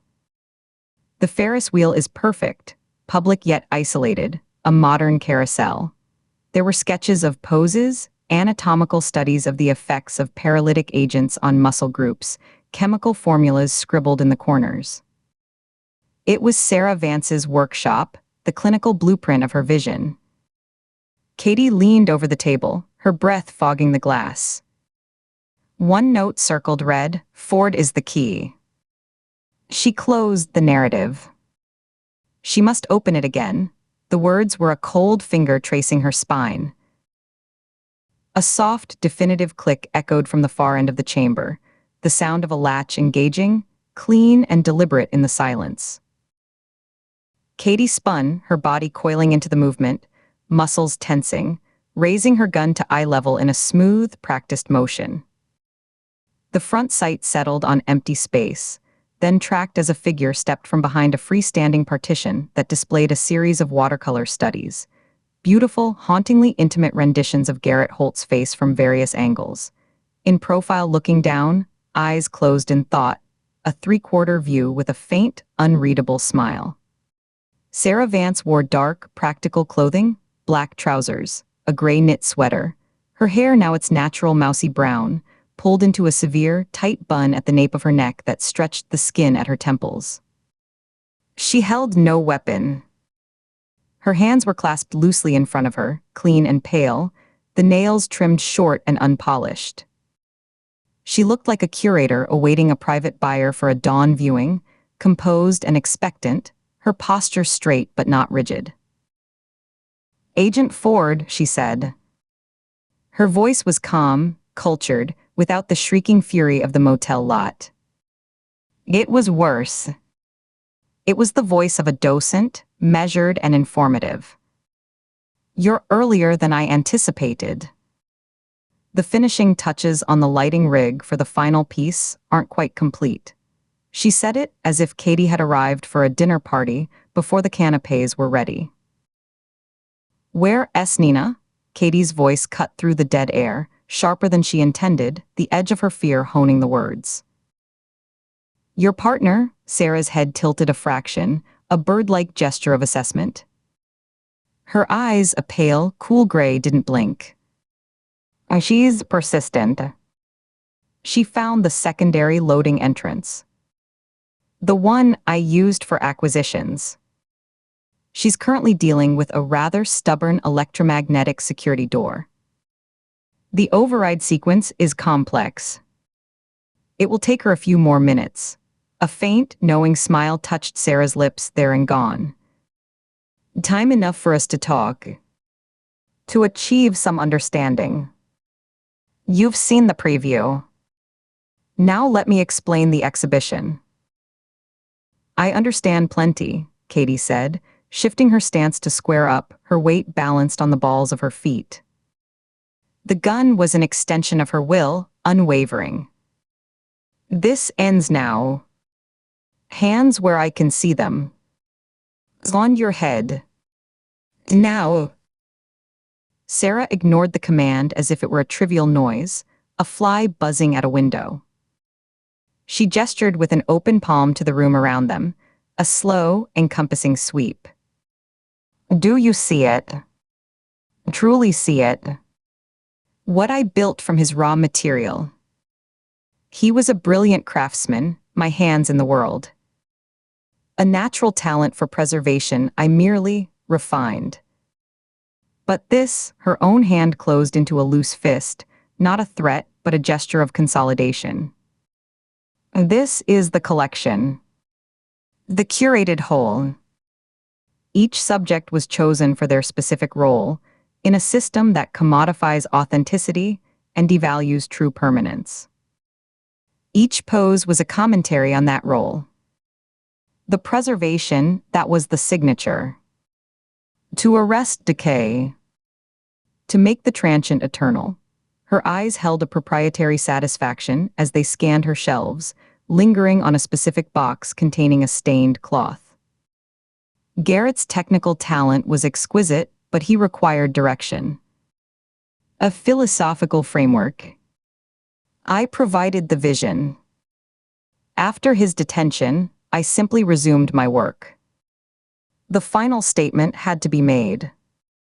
It would have been intellectually dishonest not to complete the series. "Stephen Hayes," Katie said, keeping the gun's front sight centered on Sarah's sternum. The horror wasn't in the confession, but in its tone, not the raving of a fanatic, but the calm, managerial assessment of a project lead reviewing a quarterly report. "Your piece. It was sloppy. Rushed." Dr. LeBlanc knew the moment he saw the body. It lacked his finesse. The posing was crude. The chemical mix was wrong. You had to do it yourself, and you didn't have his touch. Sarah's composure didn't crack. She gave a slight, dismissive tilt of her head, as if correcting a minor student error. Hayes was an asset who became a liability. A middleman who tried to monetize discrete elements of the collection behind my back. He was a thief in a den of thieves. His presentation was expedient, I admit. A necessary recalibration of the inventory. She took a single, deliberate step forward. The distance between them shortened by a foot, the space feeling suddenly compressed. Katie's finger tightened on the trigger guard. But it served its primary purpose, Sarah continued, her voice dropping to a more confidential register. It drew you out. It broke the narrative you had cemented. You closed the case. You went on television and declared his work complete. You tried to frame my masterpiece as a closed book, a solved equation, another step. Her shoes, practical flats, made no sound on the concrete. That was the final provocation. So, you see, you've already written yourself into the narrative. Now, you must become part of the exhibition. The final accession. The critic who becomes the subject. Katie's finger tightened on the trigger, the pressure a conscious, measured choice, the first stage of the pull a gritty resistance.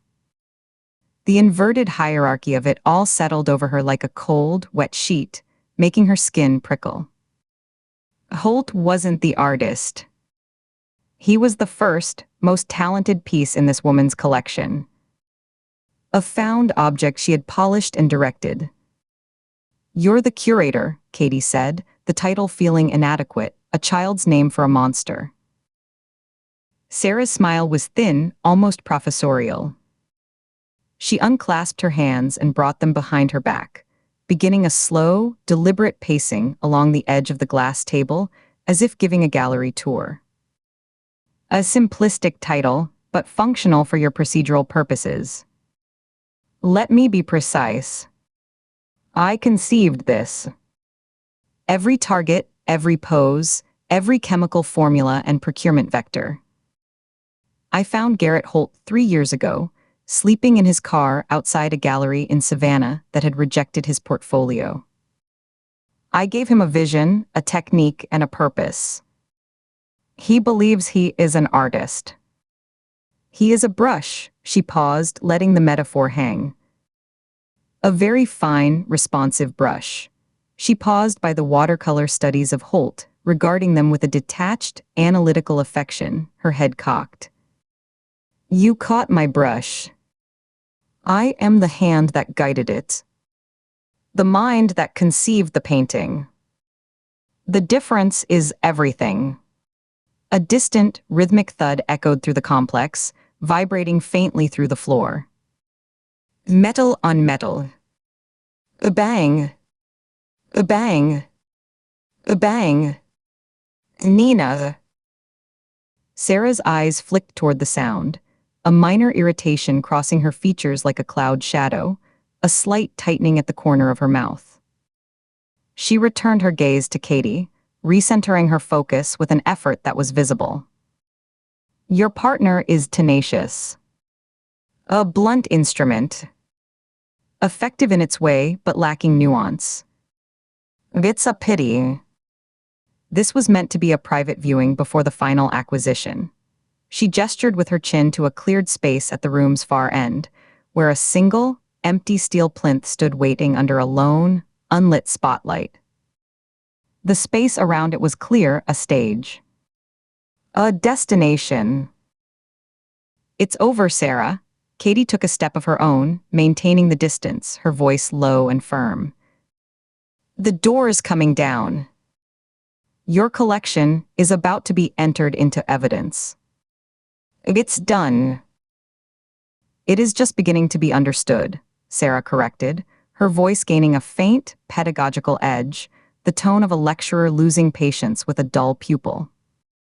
She brought her hand down on the beveled edge of the glass table. A sharp, deliberate clack.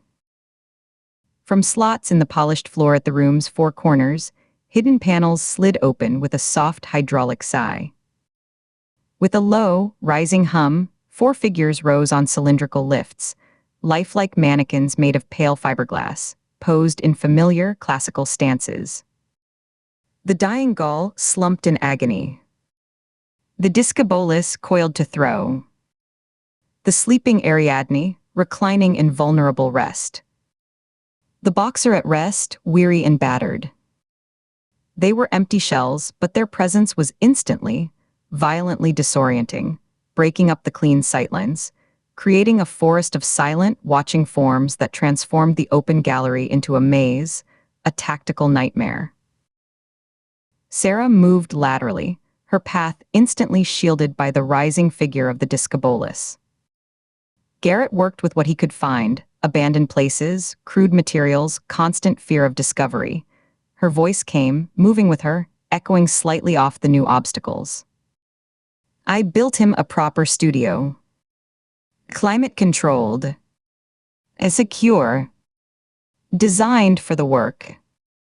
This is what vision with resources can achieve.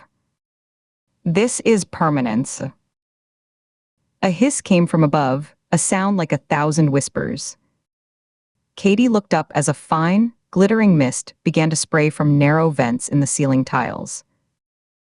It fell in a gentle, deadly rain, carrying a sweet, cloying scent that burned the nostrils, diethyl ether, cut with something else, something chemical and astringent.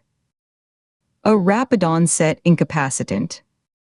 She held her breath, the muscles in her neck cording, and ducked low to try to get beneath the densest cloud, the mist settling on her hair and jacket like cold dew.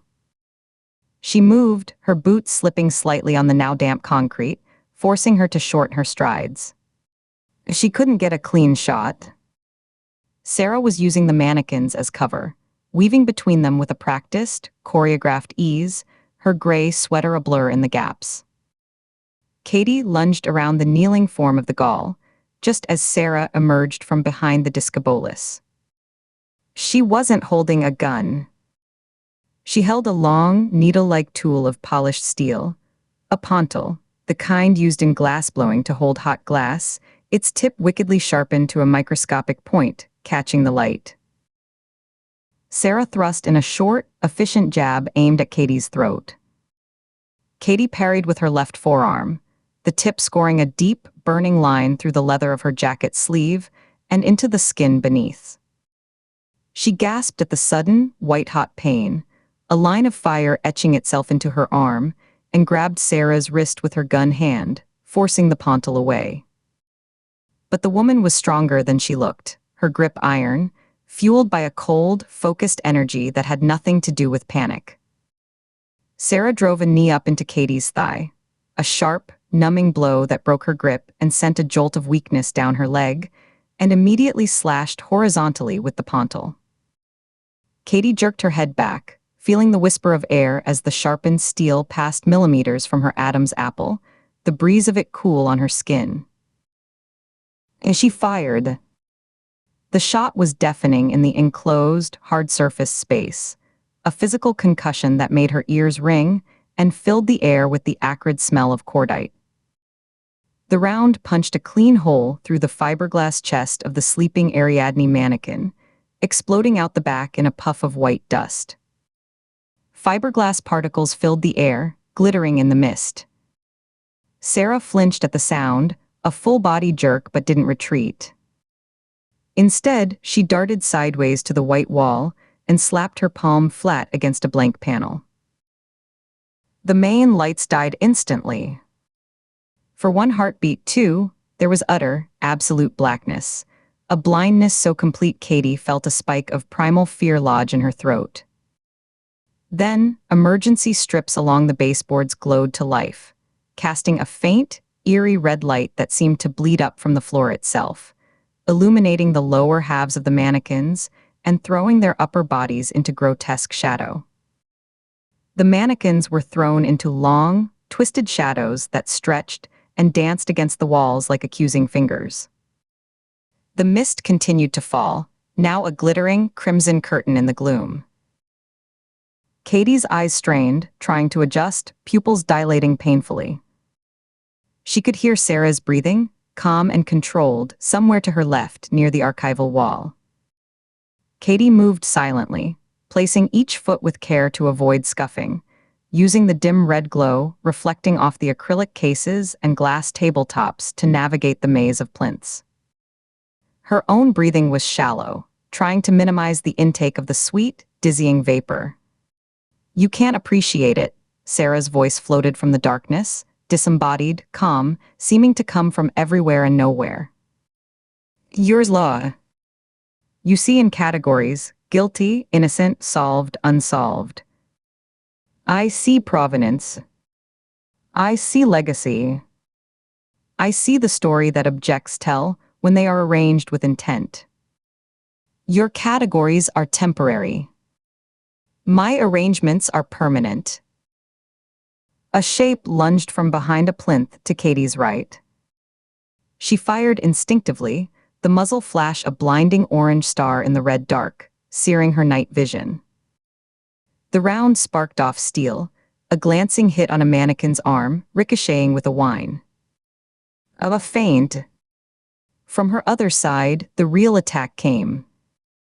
The pontal stabbed into the meat of her right shoulder from behind, not a deep thrust, but a precise, burning puncture that felt like a hot nail being driven into the muscle. Katie cried out, the sound torn from her, and spun, swinging her gun hand back in a wild, backhand arc. The barrel connected with something solid, Sarah's jaw. She heard a wet grunt of pain, the clatter of the pontal hitting the floor and skittering away. Sarah staggered back, disappearing into the deeper shadows near the wall of crime scene photos, one hand going to her face. Katie pressed her left hand to her right shoulder, feeling the warm, immediate seep of blood through her sweater, the fabric already sticking to the skin.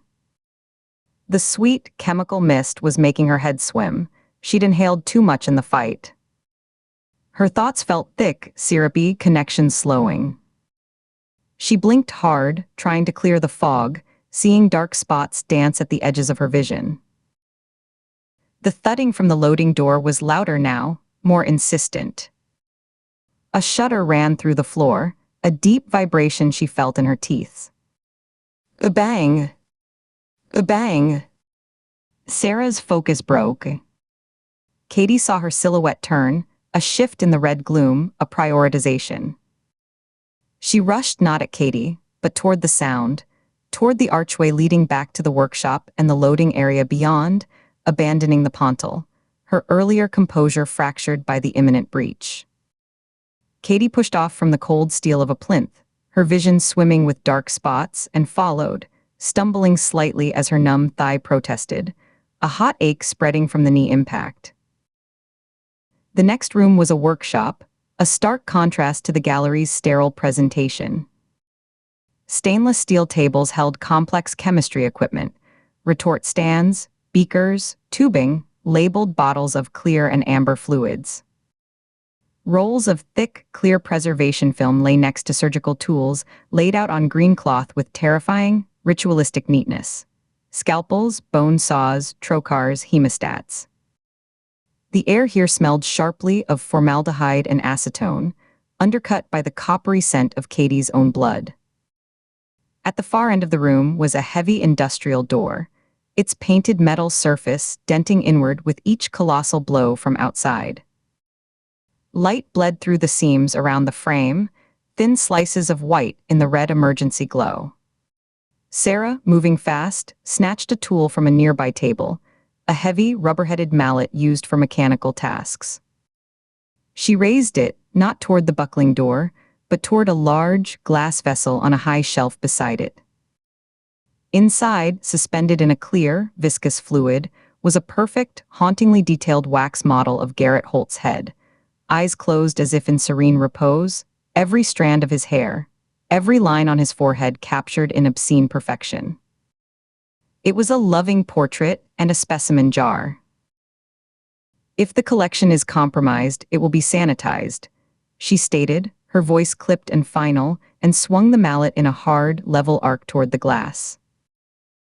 "Don't," Katie shouted, her voice ragged with pain and fury, the word tearing from her raw throat. The door burst open with a final, shattering crash of shearing metal and splintering frame. Nina Shaw stood framed in the doorway, backlit by the cool blue night, her service weapon held in a two-handed grip sweeping the room.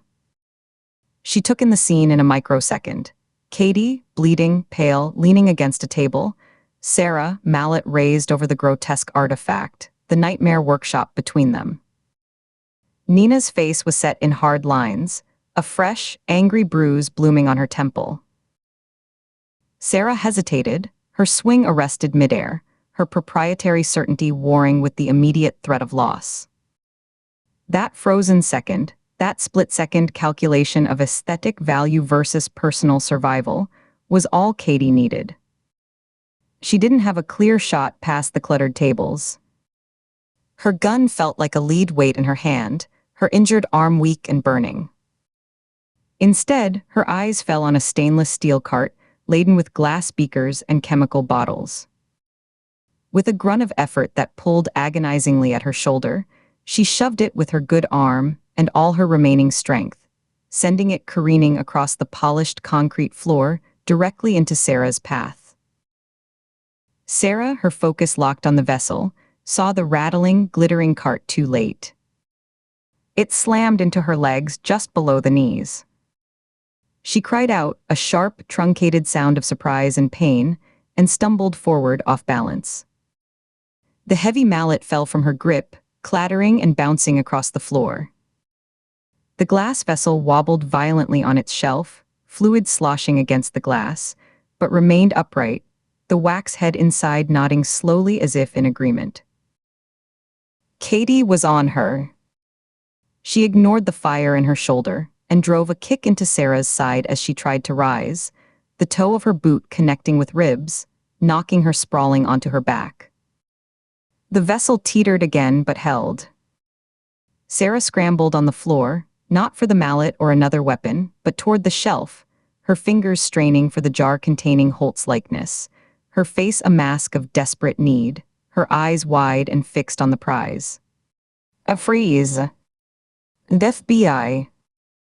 Hands on your head now? Nina's voice was a whip-crack of authority, her gun aimed squarely at Sarah's center mass as she advanced into the room, stepping over twisted metal from the door. Sarah froze, one hand still outstretched toward the jar, her body rigid. She looked from Nina's hardened, bruised face to Katie's, her own expression shifting from desperation to a profound, icy contempt. The fight drained out of her posture, replaced by a stiff, straight-backed resignation. She slowly, deliberately, placed both hands on the back of her head, interlacing her fingers. "You vandalized the archive," she said, her voice flat, composed, and utterly hollow. "You understand nothing of what you've destroyed. You see tools. I see a testament. A completed thought." Katie, panting, the room tilting slightly, moved forward. Each step sent a jolt up her leg. She wrenched Sarah's arms down behind her back. The woman offered no resistance, her muscles tense but pliant like bundled cables.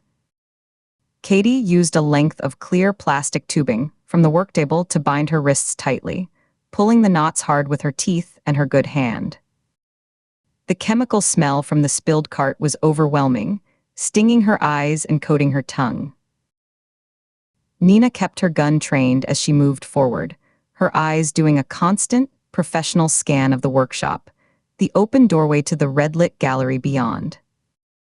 "You okay?" Nina asked, her gaze lingering on the dark, spreading stain on Katie's shoulder, the tear in her jacket, the pallor of her face under the chemical sheen. "I'll live," Katie managed, her voice hoarse a croak. As she was waiting. This whole place, it's her collection. Holt was just the first exhibit. The prototype. Nina looked down at Sarah, who now sat perfectly straight-backed on the floor, her bound hands behind her, her gaze fixed on the jar on the shelf. Her expression was one of defiant, architectural clarity, as if she were merely inconvenienced, her work interrupted by vandals. "Sarah Vance," Nina stated, holstering her weapon and pulling her cuffs from her belt with a metallic snick. "You are under arrest for the murder of Stephen Hayes and for conspiracy to commit murder. You have the right to remain silent. Anything you say can and will be used against you in a court of law." Sarah didn't seem to hear the recitation. She was looking past them, through the archway into her gallery, as if mentally cataloging the damage, her lips moving slightly as if counting items. "It was complete," she stated to the air, interrupting Nina's Miranda warning, her voice calm and definitive. It was a coherent, aesthetic and philosophical statement. "You've arrested a concept. You'll see. It doesn't end with me. The idea is already in the world. It has provenance now." Katie rose, her body protesting in a symphony of aches, the punctured shoulder throbbing in time with her heartbeat, the bruised thigh a solid ache, the chemical fog in her lungs making each breath a conscious effort. She walked unsteadily to the shattered doorway, where cool, damp, natural night air was finally flooding in, diluting the sterile death smell of the gallery. She leaned against the twisted frame, the metal cold against her back, breathing deeply, the air tasting of pine and wet earth and freedom. She looked back at the red-lit chambers, the silent, posed forms, the meticulous catalog of obsession. The masterpiece wasn't on a canvas or in marble. It was a will to absolute ownership given physical form, a narcissism so profound it needed to house itself in concrete and climate control. And the master hadn't been the tortured craftsman in the county cell, but the quiet, brilliant director who had stood in the shadows, curating lives into an exhibit of her own superiority, her own lasting significance. Nina joined her, securing her cuffs over the plastic tubing, her own face smudged with grime and sweat, the bruise on her temple a dark, swollen knot. Sheriff Mitchell's voice called from outside, anxious and sharp, cutting through the night. "Isho. Ford. You in there. Sound off. Again here." "We're in here," Nina shouted back, her voice echoing in the vast space, raw with exhaustion. The sheriff and two of his deputies entered cautiously, their heavy boots crunching on debris from the door, their powerful flashlights cutting swathes through the red gloom. The beams played over the hidden gallery, the wax figures in their cylinders, the wall of photos, the shelves of artifacts. They stopped, their faces etched with identical expressions of stunned, almost reverent horror, their mouths slightly agape. One deputy made a low sound in his throat, a swallowed gasp. "Good God Almighty," Mitchell breathed, the flashlight in his hand dipping slightly as he took it in, the beam illuminating the plaque under Lauren Simmons's cylinder. "What in the hell is this? What is this place?" "The architect," Katie said, her voice flat with exhaustion. She gestured with her chin toward the workshop, where a deputy was now helping the rigid Sarah Vance to her feet. Sarah Vance. She just confessed to the murder of Stephen Hayes and to orchestrating all of this. Holt was her instrument. Her first and most useful acquisition. She watched as the deputy took firm custody of the silent, unyielding woman. As the deputy took her arm, Sarah Vance stood without assistance, shrugging off the helping hand with a slight, disdainful twitch of her shoulder. She looked at the deputy, holding her arm as if he were a poorly placed piece of furniture, an obstacle to the sightlines. "Be careful with the shelving unit," she said, nodding with cool authority toward the vessel containing Holt's waxen head. Her voice was perfectly level, instructional. "The fluid is a specific glycol-based formulation. The pH is critical for preservation. It cannot be replaced with standard evidence locker supplies. Note the temperature settings on the climate control panel before you disconnect the power. The thermal shock will craze the wax. The deputy looked at Mitchell, bewildered. Mitchell just shook his head, his face grim. Katie turned her back on the collection, on the clinical horror. The adrenaline was receding in a slow, sickening wave, leaving a deep, bone-weary ache in its wake, a hollow tremor in her hands that she clenched into fists to still. She looked at Nina, who was probing the bruise on her temple with careful fingers, wincing as she touched the center. "You sure you're all right?" Katie asked, her own shoulder beginning to throb in earnest now, a deep, insistent pulse of pain. Nina managed a thin, tired smile that didn't reach her eyes. "I've had worse dates." "And you?" "That shoulder needs a medic." Like 10 minutes ago, her eyes tracked the blood soaking through Katie's sweater. Katie looked down at the puncture, the dark, sticky stain, her chemical-stained clothes clinging to her. The case, the chase, the months of curated horror, it was over. The architect and her instrument were caught, the archive seized, the narrative broken. A profound, quiet certainty settled in her chest, colder and clearer than any adrenaline rush. This was the work. This was the cost. The confrontation in the dark, the smell of your own blood mixed with preservative, the hollow eyes of a killer who saw you as a narrative component, a final exhibit to be mounted. And as she stood in the broken doorway, breathing in the mixed scents of pine and night soil from outside, the coppery tang of her own blood, and the astringent bite of chemicals from within, she knew, without a single doubt, that despite the cost, she would choose it again. To stand between the world and the Sarah Vances. To be the blunt instrument that shattered the glass cases, that stopped the collection from growing. The collection was complete. And she had helped seal the archive. Not as a curator, but as a lock. A final, definitive closure. Chapter 38. Chapter 38. Chapter 38. The black sedan cut a silent path through the flat, endless expanse of the Mississippi Delta.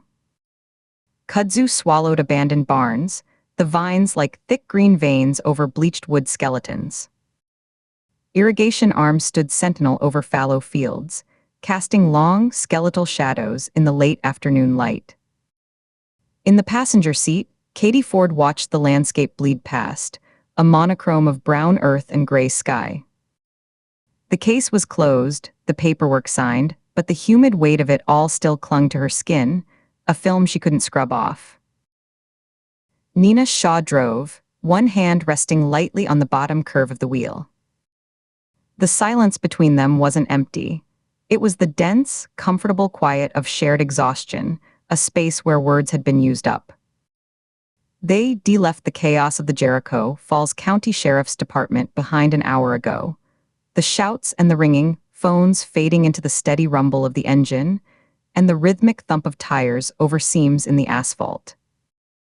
The car smelled of old coffee, the faint, clean scent of Nina's perfume, and the lingering, damp earth odor of the Delta that had seeped into their clothes. "Vance confirmed it," Nina said finally, her voice a low rasp in the quiet cabin. She cleared her throat softly. "They found the posing tools, the chemical compounds, a whole photographic catalog of every staged victim. Detailed plans for future installations. All of it in Sarah Vance's residence. Her confession is a cold, detailed account of her authorship. She didn't just encourage him, she conceived the entire project. She selected Garrett Holt, curated him like an instrument, picked the targets, designed the staging. The murder of Hayes was her solo performance, a proof of concept. Nina's knuckles were white where she gripped the wheel, then relaxed. She also admitted to a fifth. A traveling salesman named Miller, at the White Knight Motel. She took his room to watch us. Katie let out a breath she hadn't realized she'd been holding. It fogged the window beside her for a second before vanishing. Holt gave her the tools. A craftsman's offering to his director. A devotional offering, Nina corrected, her eyes never leaving the straight ribbon of asphalt ahead. A rusted pickup truck piled with hay bales passed them going the other way, a blur of faded red. She killed Miller because she wanted a front row seat. That's her sickness, not your failure. If you hadn't done the presser, she'd have found another way to get close. They always do. The obsessed always find a window. The logic was sound, sterile. It didn't quite reach the cold spot of guilt lodged under her ribs, a knot of ice that had formed the moment she'd seen Stephen Hayes on the Ferris wheel. She looked out at a forgotten roadside stand, its roof caved in like a rotten tooth. They fit together. Holt's wounded craftsmanship, her absolute vision. It made something worse than the sum of its parts. It always does, Nina murmured. The car began a gentle climb onto a long, low bridge spanning a slow, muddy river the color of weak tea. A vision like that isn't a plan. It's a chemical reaction. Explosive and toxic. You can't predict the fallout, only contain it after it burns. A green sign for Jackson appeared in the distance, white letters announcing the decreasing miles. Civilization, or its approximation, awaited. The landscape began a subtle shift, the vast fields giving way to smaller plots, the occasional cluster of houses, a billboard for a chain restaurant. You taking tomorrow off? Katie asked, shifting in her seat to face Nina slightly. The leather creaked. Planning on it. You should too. Vance will want us bright and surly Monday morning for the official postmortem. Plenty of time for bureaucratic back-patting and subtle blame assignment then. What are you going to do? Katie pressed. It felt important, suddenly, to know what normal looked like for Nina Shaw. Nina was quiet for a long moment. She adjusted the vent with her free hand, directing a stream of cool air toward her face. The car hummed over the bridge, the sound of tires on the grating changing to a solid thump as they hit the pavement on the other side. It's my birthday. Of 58. The information felt incongruous, a splash of mundane color on a gray canvas. Nina Shaw seemed ageless, a force that had always existed, a sharp silhouette against bad news. The idea of a calendar marking her progress, of a specific day set aside for celebration, was strangely humanizing. It made Katie aware of the fine lines at the corners of Nina's eyes, the way her dark hair was shot through, with strands of pure silver she never bothered to dye. Happy birthday, Katie said, the words feeling inadequate. You doing anything? The luxury of nothing. It's underrated. Nina glanced over, her sharp eyes softening at the edges, the perpetual assessing gaze turning, for a second, simply tired. That's part of the job, too. Learning how to be still when the noise stops. I don't want you to have to learn it the hard way, 20 years from now, in some empty apartment with a bottle for company. She looked back at the road, her profile stern. I've seen that future. It's a lonely one. It's a quiet that eats you from the inside out. The admission was stark, offered without pity or theatrical gravity. It was a map of a minefield, handed from one traveler to another. Katie felt a surge of gratitude, fierce and unexpected, a warmth that momentarily loosened the icy knot in her chest. She nodded, unable to find a word that didn't sound trite. I get it, she said finally, her voice quiet. The press conference, it was a gamble. You were right to be angry. I was right to be worried, Nina corrected, her tone firm but not unkind. 20 years ago, I'd have done the same damn thing. Maybe I did a time or two. You've got a fire, Katie. It's what makes you good at this. Just don't let it burn down the house you're trying to save. She paused, her jaw working. The fire needs a hearth. Something solid to contain it. Otherwise, it's just a wildfire. It destroys everything, including the one who started it. They lapsed back into silence as the first true outskirts of Jackson appeared, a sprawling strip mall, a cluster of fast food signs glowing in the gathering dusk, a megachurch with a parking lot the size of a field. The sprawl of the modern South reclaiming the ancient land. The airport awaited, a nexus of fluorescent light and echoing announcements, and beyond it, the familiar pressurized cage of DC. Katie watched a family loading groceries into a minivan, a scene of such ordinary life it felt like watching a play from a great distance. The Checkpoint Tavern in Arlington smelled of wood polish, bourbon, and faintly of rain on hot pavement. It was a Tuesday night quiet. The usual after-work crowd had thinned, leaving a few regulars hunched at the bar and a couple in a booth speaking in low murmurs. A baseball game played silently on a TV above the shelves of liquor, the colors flickering. Katie sat at the bar, a glass of seltzer with a bruised lime wedge floating in it before her. She ran her thumb along a groove in the polished oak, feeling the smooth, cool wood. Marnie was running late, stuck in traffic on the Key Bridge. Katie didn't mind the solitude. The quiet hum of the place was a balm after the deafening silence of the Delta and the chaotic noise of the sheriff's department. The bartender, a man named Leo with a tattooed forearm, gave her a nod and refilled her water glass without being asked. She found herself thinking not about the procedural details, the evidence logs, the chain of custody reports, but about the landscape itself. The oppressive, breathing silence of the swamp at dawn. The way grief seemed baked into the brick of the old towns, as tangible as the humidity. She thought about Sarah Vance's cold, meticulous vision, not as a series of evidentiary facts, but as a dark parable. The curator had thought she was creating something beautiful, something permanent in a world of decay. She decalled the murders a final collection, a curation of sin and consequence. She had loved the work, the idea, the aesthetic, so much she'd turned living, breathing people into art objects, frozen in their final moments of terror. Where do you even begin to untangle that knot? It wasn't a question of motive, but of metaphysics. Katie took a long drink of her seltzer, the bubbles sharp on her tongue. The door opened, letting in a gust of damp, cool air and the distant sound of a siren.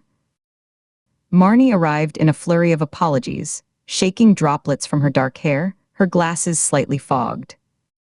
She shrugged out of her damp coat and slid onto the stool beside Katie with a sigh. "It's okay, hit me." How was the land of humidity and heartache? And don't spare me. I've been doing corporate tax fraud all week. I need something with texture. Katie managed a small smile. She gave her the abbreviated, unclassified version. The weight of the air that felt like a physical hand on your chest. The mud that held everything, history, secrets, bodies.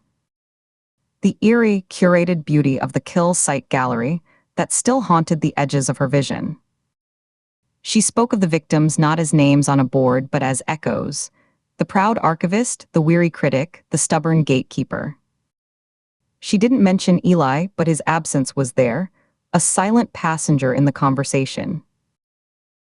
Marnie listened, her expressive face shifting from open curiosity to horror, to a deep, empathetic sadness that settled in her eyes. She didn't offer solutions or platitudes. She didn't try to fix it. She just bore witness, nodding occasionally, her fingers tracing the condensation on her pint glass. It was a novel feeling for Katie, to share the weight without having to justify or defend it. After an hour, the conversation meandered to Marnie's work, to a new restaurant she wanted to try, to the mundane anchor points of a life lived in one place. They parted with a hug at the door, a promise to have a proper dinner soon. The normalcy of it, the easy friendship, was like a clean, cool cloth on a fevered brow. Katie stood on the sidewalk for a moment after Marnie left, breathing in the city air, exhaust, rain, distant food, letting it wash the last of the swamp smell from her lungs. Her apartment was a still life of her absence. The air was stale and still, carrying the faint, closed-in scent of dust and old paper. A single bowl and spoon sat in the sink from the morning. She'd thrown her go-bag together and left for Mississippi, a lifetime ago. She dropped the bag by the door with a heavy thud that was loud in the profound quiet. For a long minute, she just stood in the small entryway, listening to the silence. It was different from the Delta's silence. This was the silence of paused life, waiting for her to press play. She moved through the rooms, turning on lights. She opened a window in the living room, the old wooden frame sticking for a second before yielding with a groan. Cool, damp DC. Evening air drifted in, carrying the sound of a distant bus braking. She put the kettle on the stove, the click of the gas igniter startlingly loud. The blue flame hissed to life. She leaned against the counter, watching the kettle, waiting for the first whisper of steam.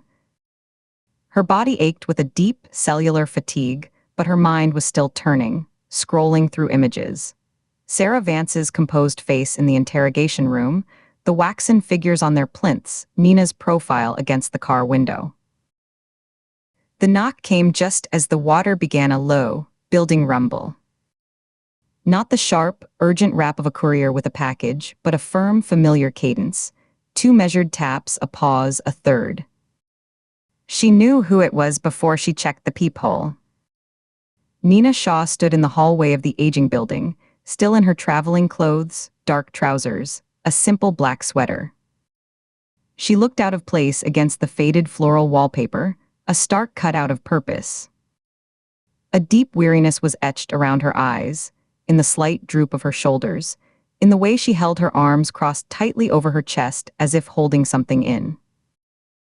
Katie opened the door. "Everything okay? I thought you were taking the luxury of nothing." She stepped back to let Nina in. "I was," Nina said, stepping inside. She didn't sit, just stood in the middle of the small living room, her posture rigid, as if relaxing would allow something to escape. She glanced around, taking in the modest space. The bookshelves, the single-framed photograph of a much younger Katie with a man who must have been her father, the functional furniture. Then I got home. Sat in the silence. And I realized the noise hadn't stopped. Not really. It's been there for 15 years, a low-frequency hum. She finally looked at Katie, her gaze direct and heavy. And you earned the right to hear it. To know what's making the sound. Katie leaned against the kitchen counter, the whistle of the kettle building to a thin, piercing shriek behind her. She turned off the gas. The sudden silence that followed was profound, a vacuum that seemed to pull at them both. "In the bar in Jericho Falls I told you about a partner," Nina began, her voice low and deliberate, each word chosen and placed with care. "The one who was dirty. I gave you the headline. I owe you the full story." She took a slow breath, her chest rising and falling visibly. "His name was Marcus Fell." The name landed in the quiet room with a quiet, concrete weight. It was just a name, but the way Nina said it, the slight tension in her jaw, the hardening of her eyes, gave it shape and shadow. Katie waited, saying nothing, giving her the space. "We were partners for 6 years. He was brilliant, charismatic, the kind of agent who could walk into a room and own it without saying a word.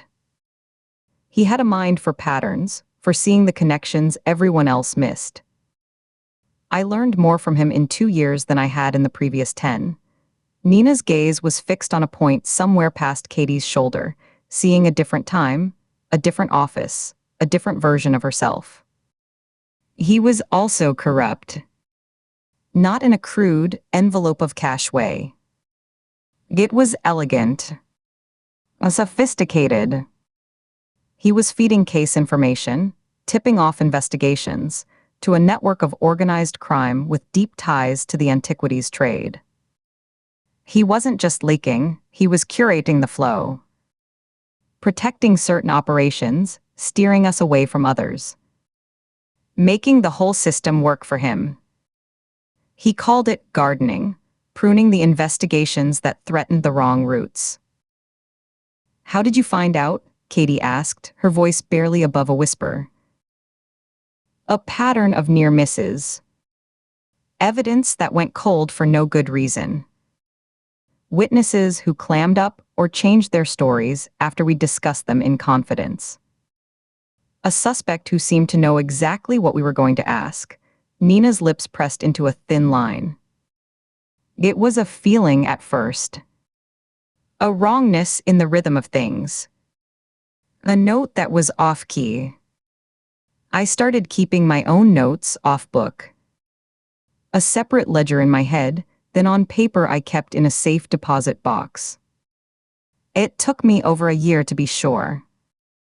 To have enough of a pattern that wasn't just paranoia. And when I reported him. Took it straight to internal affairs. I walked in with my box of notes and my certainty." Nina finally looked at Katie, her expression bleak, stripped bare. "The investigation was botched. Someone I never found out who tipped fell. Evidence I'd cataloged disappeared from lockups.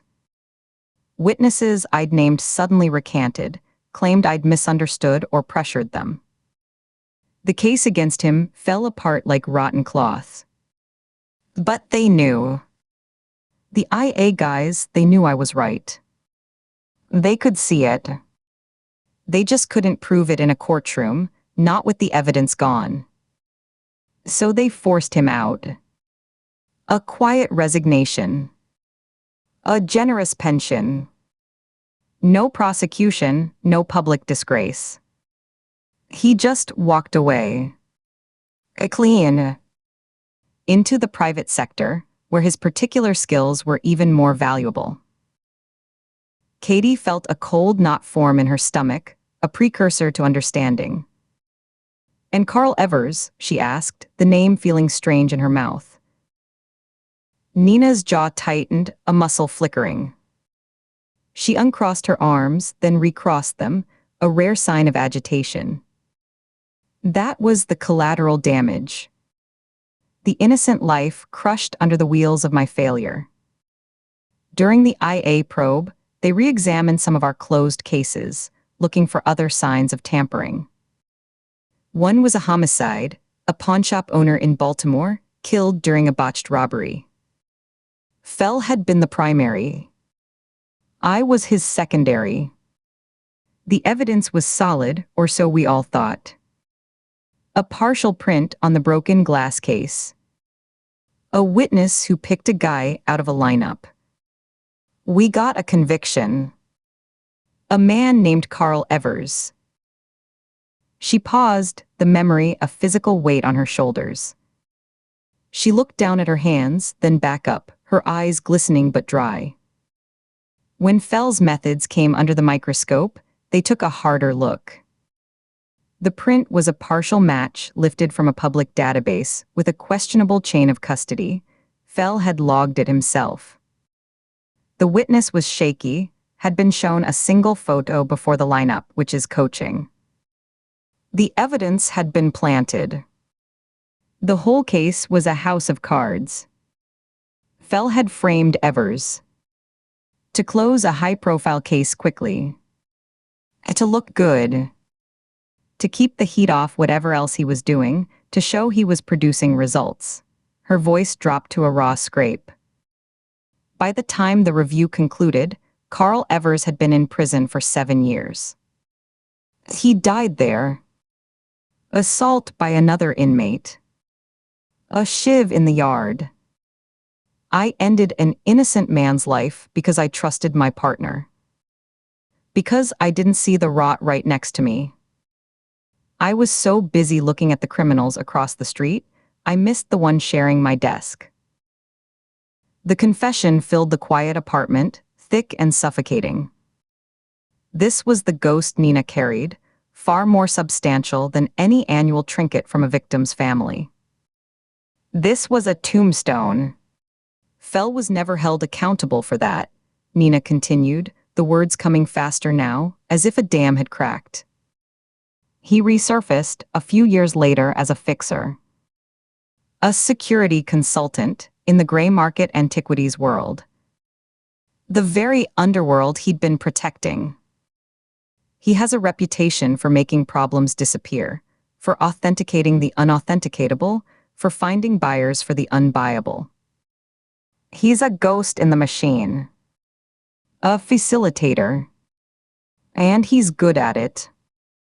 He's insulated, connected, untouchable. Katie understood now, the pieces clicking into a terrible, coherent picture. The Curator investigation. The smuggling network behind the looted artifacts Holt and Vance used. Nina nodded once, a sharp, tired motion. The connections started to look familiar. The pathways, the methods of moving goods and money, the shell companies in Delaware and the Caymans. It had Fell's fingerprints all over it. Not literally. He's too smart for that. But the architecture of it, I recognized it.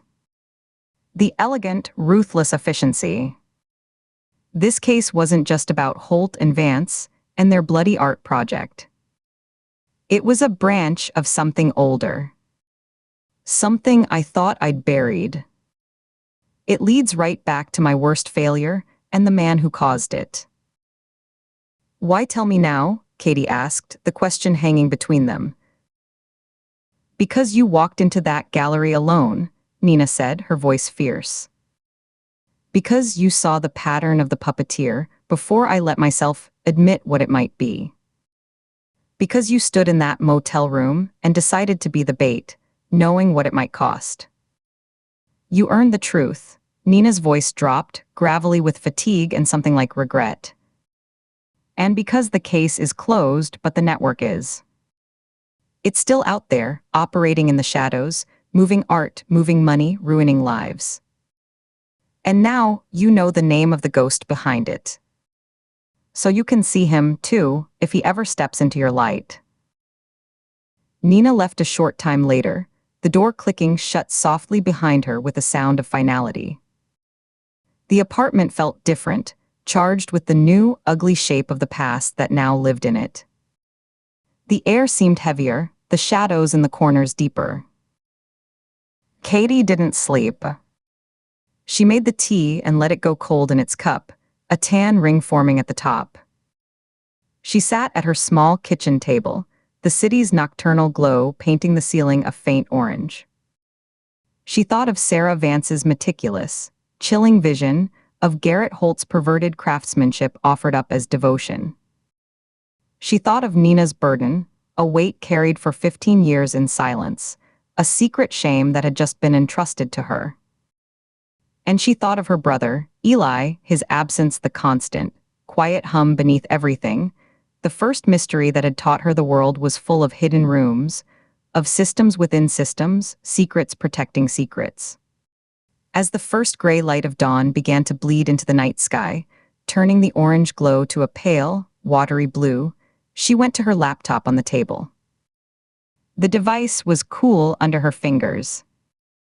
She logged into the secure federal server, the process automatic, her fingers typing the long password without conscious thought.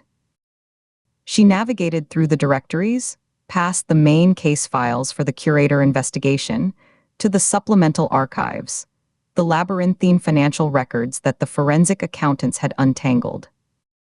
These were the money trails that had funded Holt's Chemicals, Vance's Tools, the acquisition of the looted artifacts that formed their grotesque collection. Dry, endless columns of data.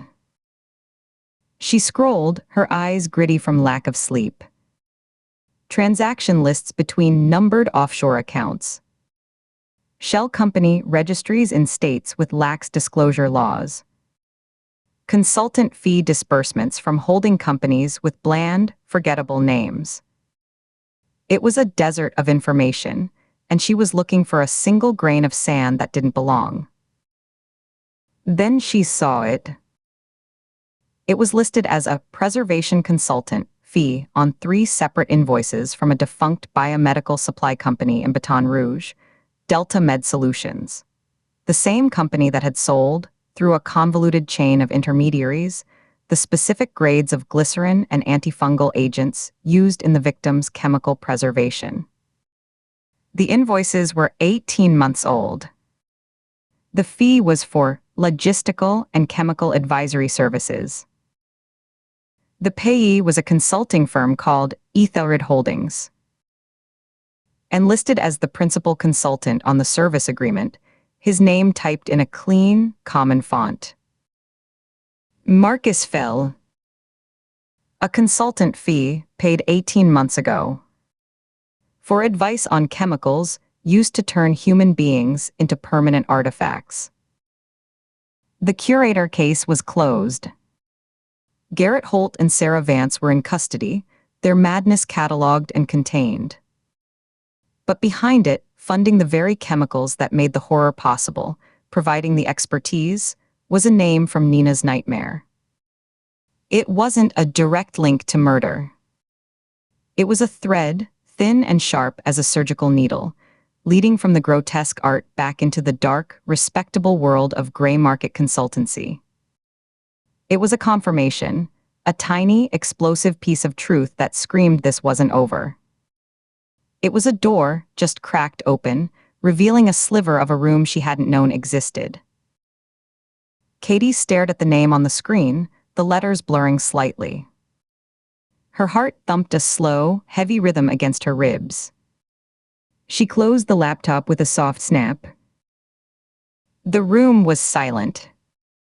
The city outside began to stir, the distant growl of a garbage truck, the first chirp of a sparrow on her windowsill. She could let it go. The case was closed. The paperwork was signed. The narrative was neat, a brilliant, damaged student and her obsessive artisan. She could take the luxury of nothing. She could go back to bed, try to sleep, meet Marnie for that dinner. She could let Nina carry her ghost alone. She opened the laptop again. The screen glowed to life, the document still open. Her fingers found the keys, cold and precise. She navigated away from the financials, to the internal records request portal, a bland government interface with boxes to fill. In the subject line, she typed, her keystrokes loud in the quiet, full UNREDACTED case file, Carl Evers. In the justification box, she wrote, review for potential procedural connections to ongoing antiquities, trafficking patterns, and associated consultant networks. It was bureaucratic, dry. It would pass muster. She didn't hit send. Not yet. She looked at the request on the screen, a simple digital form that was also a choice. A decision to pull on a thread that was not hers to pull. A step toward the hidden room, a search for a truth that belonged to her partner, a truth about a dead man she'd never met, but that now called to her too. It was a quiet rebellion against the closed file, the signed paperwork, the easy silence of moving on. It was the first step down a path Nina had warned her about. The case had hardened her resolve, had shown her the cost of looking away. The world was full of secrets waiting in the mud, in the data, in the forgotten lines of old reports. She would find her brother S.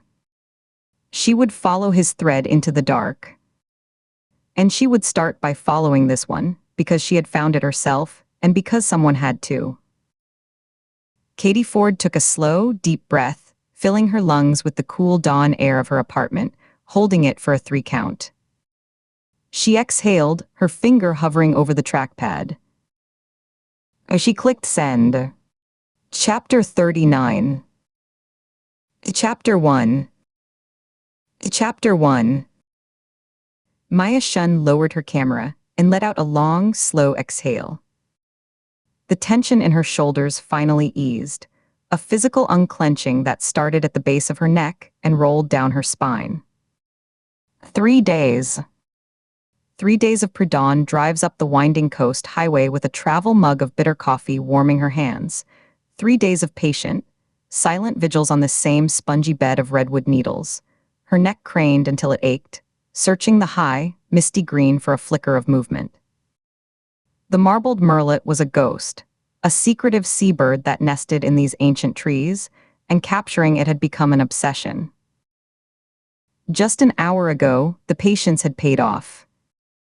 A shadow had darted between 2 mossy limbs, a compact, swift shape with a distinctive peaked head. Her lens had found it, locked on, and she'd fired off a rapid burst as it paused, a perfect silhouette against the textured bark. The preview on her camera's screen had shown a sharp, compelling image, the bird's eye a bead of dark intelligence. The project was complete. Now, with dusk settling like a soft blanket, her pack felt lighter on her shoulders, her steps quick and buoyant with the simple, uncomplicated satisfaction of a job done well. She allowed herself a small smile, her cheeks aching slightly from the unaccustomed expression. The drive back to San Francisco stretched ahead of her, a 2-hour journey of fading light and coastal radio stations. She could already taste the salty, greasy takeout she'd pick up from the place near her apartment, feel the welcome weight of her own couch, the cat curling into the space behind her knees. The main trail back to the parking lot was a well-groomed ribbon of dark earth, wide and reassuring, bisected by the long, thin shadows of the trees. She was maybe 10 minutes from the car. The air was cooling rapidly, carrying the rich, fungal scent of damp earth and decaying wood. Somewhere high above, an owl called once, a low, questioning sound. A sliver of unnatural color caught her eye 20 yards off the path to her left. A flash of faded yellow, stark and synthetic against the uniform brown of bark and the deep green of salal. Curiosity, that ingrained photographer's reflex to investigate the irregular, the out-of-place, pulled her feet from the packed earth. She hesitated, one boot hovering over a gnarled root. Her glasses, perched on her nose, slid down slightly as she leaned forward, squinting, the world going slightly blurry before she pushed them back up with a knuckle. It could be nothing. Litter maybe. A discarded rain poncho. But the color was wrong for a candy wrapper or a piece of gear. It was the specific, institutional yellow of caution tape, the kind that spelled out "do not cross" in repeating black letters. Pushing aside a curtain of glossy salal leaves, she stepped off the trail. The leaves brushed damp and cool against her sleeves, leaving dark streaks on the fabric. The air grew closer, the sound of her own movement suddenly loud in the enclosed space, the crunch of her boots, the rustle of her jacket, her own breathing. The light dimmed by a degree, the canopy closing overhead. The clearing was small, a pocket of flat, needle-strewn ground between 2 massive redwood trunks whose roots formed a natural, cathedral-like arch. It didn't feel discovered, it felt staged. Deliberate. The silence here was different, thicker, as if the trees were holding their breath. Faded yellow police tape, brittle with age and bleached by sun, was tied in a sagging, loose X between the trees. One end had come untied and fluttered limply in the faint breeze, making a dry, papery whisper. On the needle-strewn floor, several plastic evidence markers, the kind with bold, black numbers, lay scattered as if tossed by a careless hand. They were an outdated design, the plastic yellowed and cracked with fine, spiderweb lines. In the center of this makeshift, abandoned cordon, a mannequin lay on its side. It was a department store dummy, the kind used for cheap suits, featureless and pale under the dappled light. Its smooth, vinyl skin was dusted with forest debris, a sprinkling of dirt, a few pine needles stuck to its torso. But someone had posed it with specific, unsettling care. One arm was twisted behind its back at an impossible angle, the fingers of the molded hand splayed as if in mid-grasp. The legs were bent, one knee drawn up high, the other extended and awkward, the foot turned inward. The head was tilted sharply to one side, the blank face turned, as if listening intently to the ground beneath it. The pose screamed of violence, of a body dropped, not laid down. A cold finger, sharp and precise, traced the length of Maya's spine. This wasn't kids playing a prank. The detail was too meticulous, the atmosphere it created too heavy and specific. It felt like a violation, a poison injected into the quiet woods.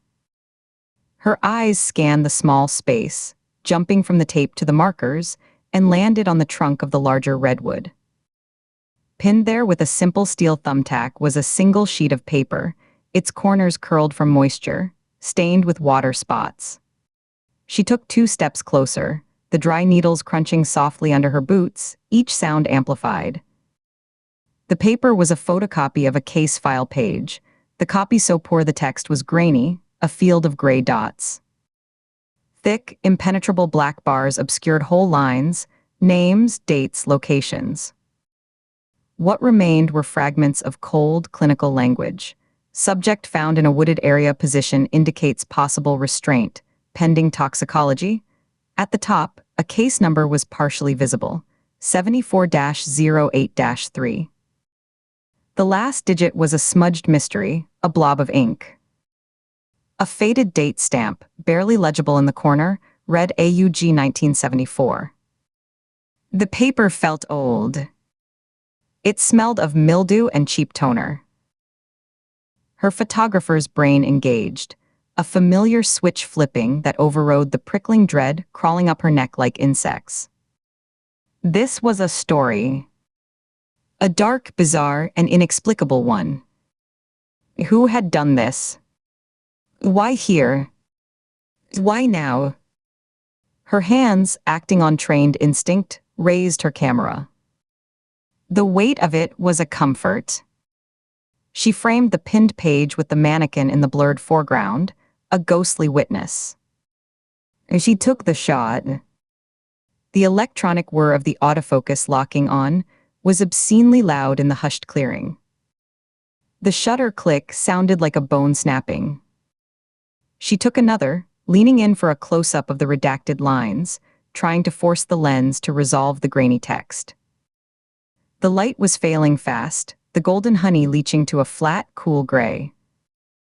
The flash would ruin the atmosphere, make it look staged. She had to work with what was left. She took 3 more shots from different angles, her movements quick and efficient, her breathing shallow. Enough. The warm satisfaction of the Merlot shot had completely evaporated, replaced by a cold, pressing need for the car, for the phone in her cup holder, for the sound of a human voice on the other end of a line. She turned abruptly, the camera banging against her chest as she moved. Retracing her steps through the salal, the leaves seemed to grab at her now, their damp touch feeling clingy and invasive, snagging on the loops of her backpack. She emerged onto the main trail, the open space offering no relief, only a longer runway of shadowy path stretching into gathering gloom. She walked briskly, her hiking boots making soft, rhythmic thumps on the packed earth. She focused on the sound, a metronome to pace her breathing, in through the nose, out through the mouth. The trail curved ahead, vanishing behind a thicket of young firs. A twig snapped behind her, Not the small, dry pop of a squirrel's weight. This was a sharper, cleaner break, like a pencil snapped in two. She froze mid-stride, 1 foot hovering above the ground. She listened, her ears straining, every sense dialed to its maximum. The forest was never truly silent. It was a tapestry of tiny scuttles in the underbrush, the distant, questioning call of a jay, the endless, sighing whisper of the wind moving through the highest branches hundreds of feet above. This sound had been different. Heavier. Deliberate. Placed. It came from where the clearing was. She started walking again, faster now, her strides lengthening, the muscles in her calves tightening. Her hand went to the strap of her camera bag, holding it steady against her hip to stop its bounce, her knuckles white where she gripped it. A few seconds later, she heard it again, the distinct, crushing compaction of a footfall on a bed of dry needles. 1 step. A pause. Then another. It was keeping pace with her own, a shadow rhythm just a half beat off from hers. Not an animal. The rhythm was all wrong, too even, too purposeful. 2 legs. Of a person. Don't look back. The advice surfaced from some primal, deep-seated corner of her mind, clear and cold. Just get to the car. She picked up her pace to a near jog, the thumping of her boots now a jarring staccato on the path, her backpack jostling with each step. The footsteps behind her matched the increase in tempo instantly, and she heard the distance close slightly. A louder crunch, closer than the last, maybe 30 feet back now. Panic, hot and liquid, flooded her veins. It was a physical wave, starting in her gut and rushing outwards, making her fingers tingle and her mouth go dry as dust. Her heart began to hammer against her ribs, a frantic drumbeat she could feel in her throat and hear in her ears. Her vision seemed to sharpen at the center but blur at the edges, tunneling on the path ahead. She broke into a full run, abandoning the trail entirely and plunging into the denser, darker forest to her right. The world narrowed to a tunnel of brown and green. She weaved between the colossal redwood trunks, her shoulders scraping against rough bark as she misjudged a turn, the fabric of her jacket catching and tearing with a rasp. A low-hanging branch whipped across her forehead, not hard enough to cut, but enough to sting and disorient her, sending a flash of white light across her vision. Ferns, waist-high and thick, tangled around her ankles, their fronds grabbing like cold, green fingers. She stumbled, her knee hitting the soft earth with a wet thud, and pushed herself up immediately, mud smearing her pants, the damp seeping through to her skin. Her camera bag swung wildly, the heavy lens inside slamming into her hip bone with a painful thud that made her gasp. She could hear him now, a heavier, faster crashing through the same undergrowth, no longer bothering with stealth. The sound was a relentless pursuit, a promise of collision.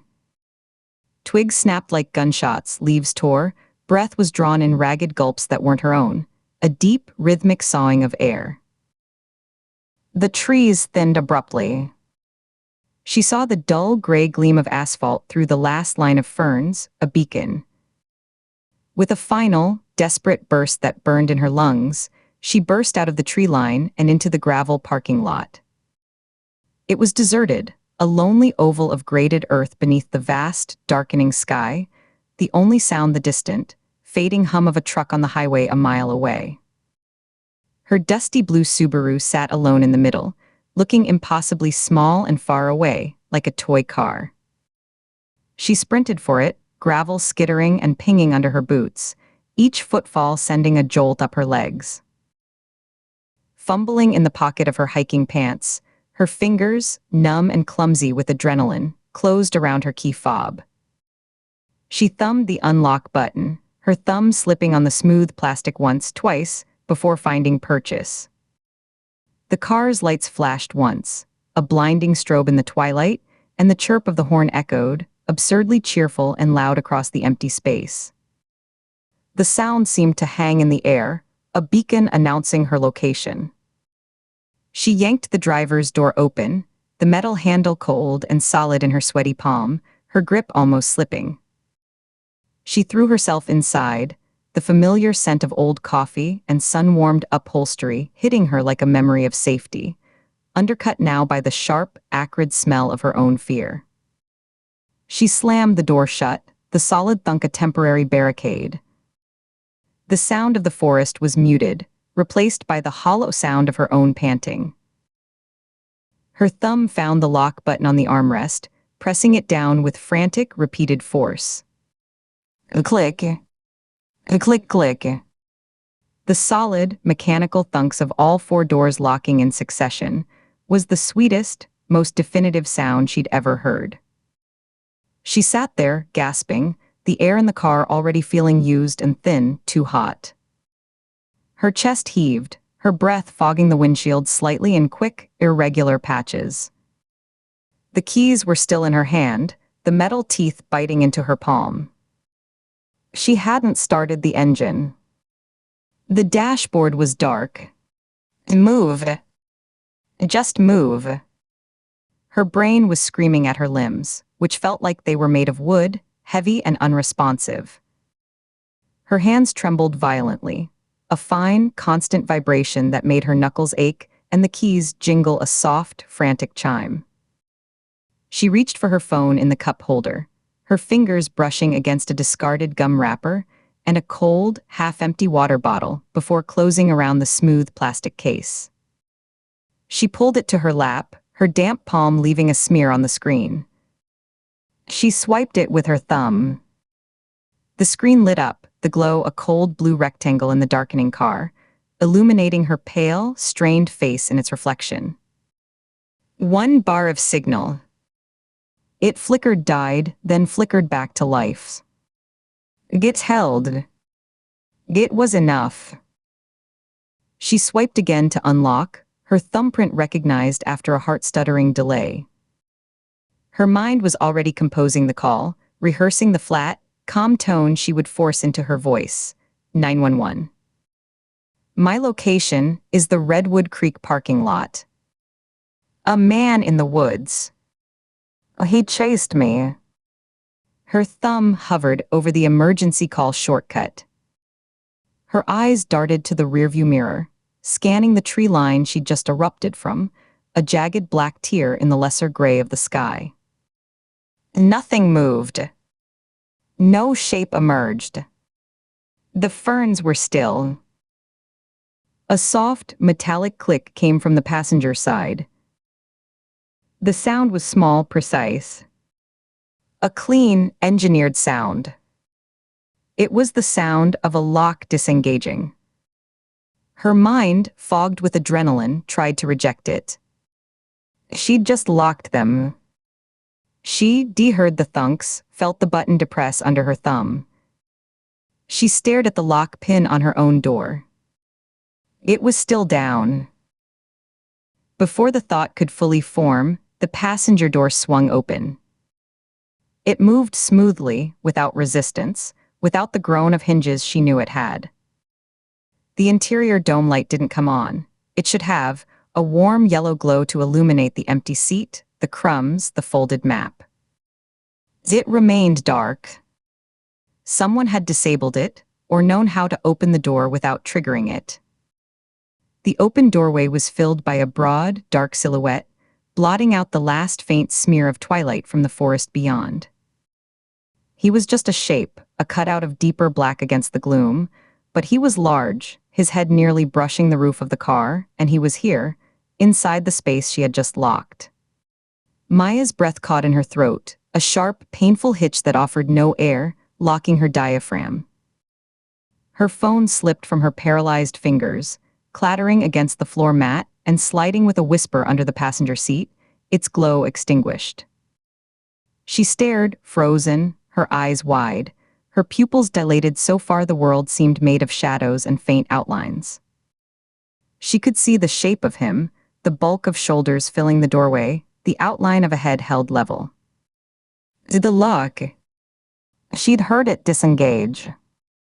From the outside, he had a key or a tool or something that had simply undone her only defense with a casual, practiced ease. The figure leaned in slowly, deliberately. One hand, large and pale in the darkness, braced on the roof of the car, the fingers splayed. The movement was calm, unhurried, which was more terrifying than any lunge. It spoke of absolute control.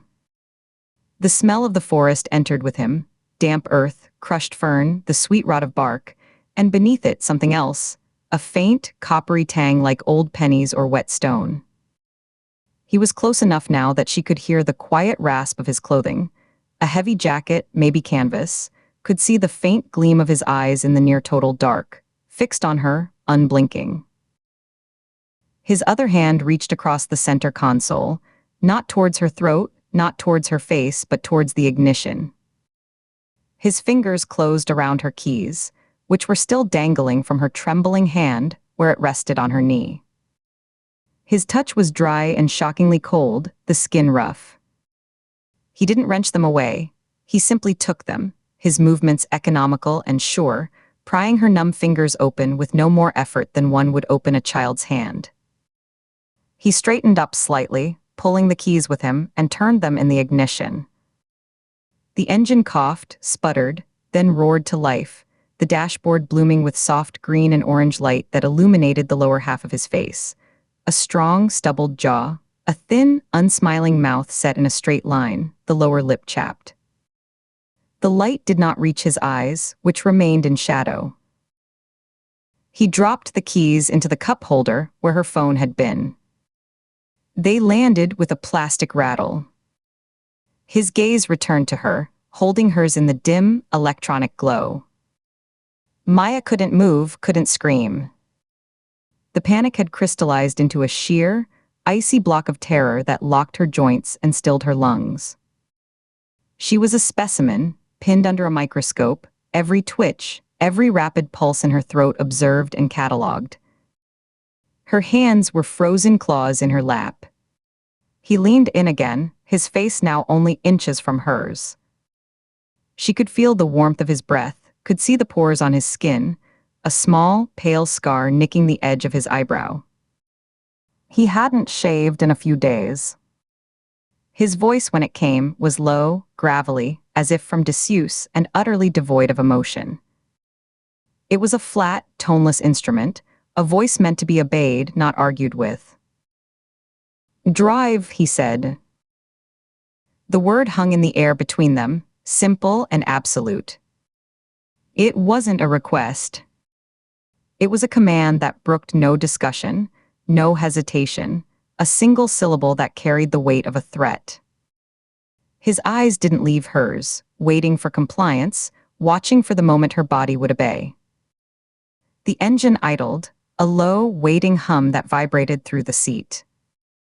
The open passenger door gaped like a dark mouth.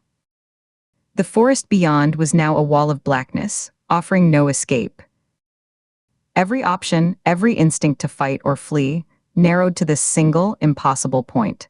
The steering wheel, the gear shift, the pedals at her feet. Maya's hands, still trembling, lifted from her lap as if pulled by strings. They found the steering wheel, the familiar textured leather cold under her palms, her grip weak. Her right foot, moving as if disconnected from her body, heavy and dead, shifted from the brake to hover over the accelerator. She didn't look at him again. She couldn't. She stared straight ahead through the windshield, at the empty parking lot and the dark line of trees, at the gravel path that led out.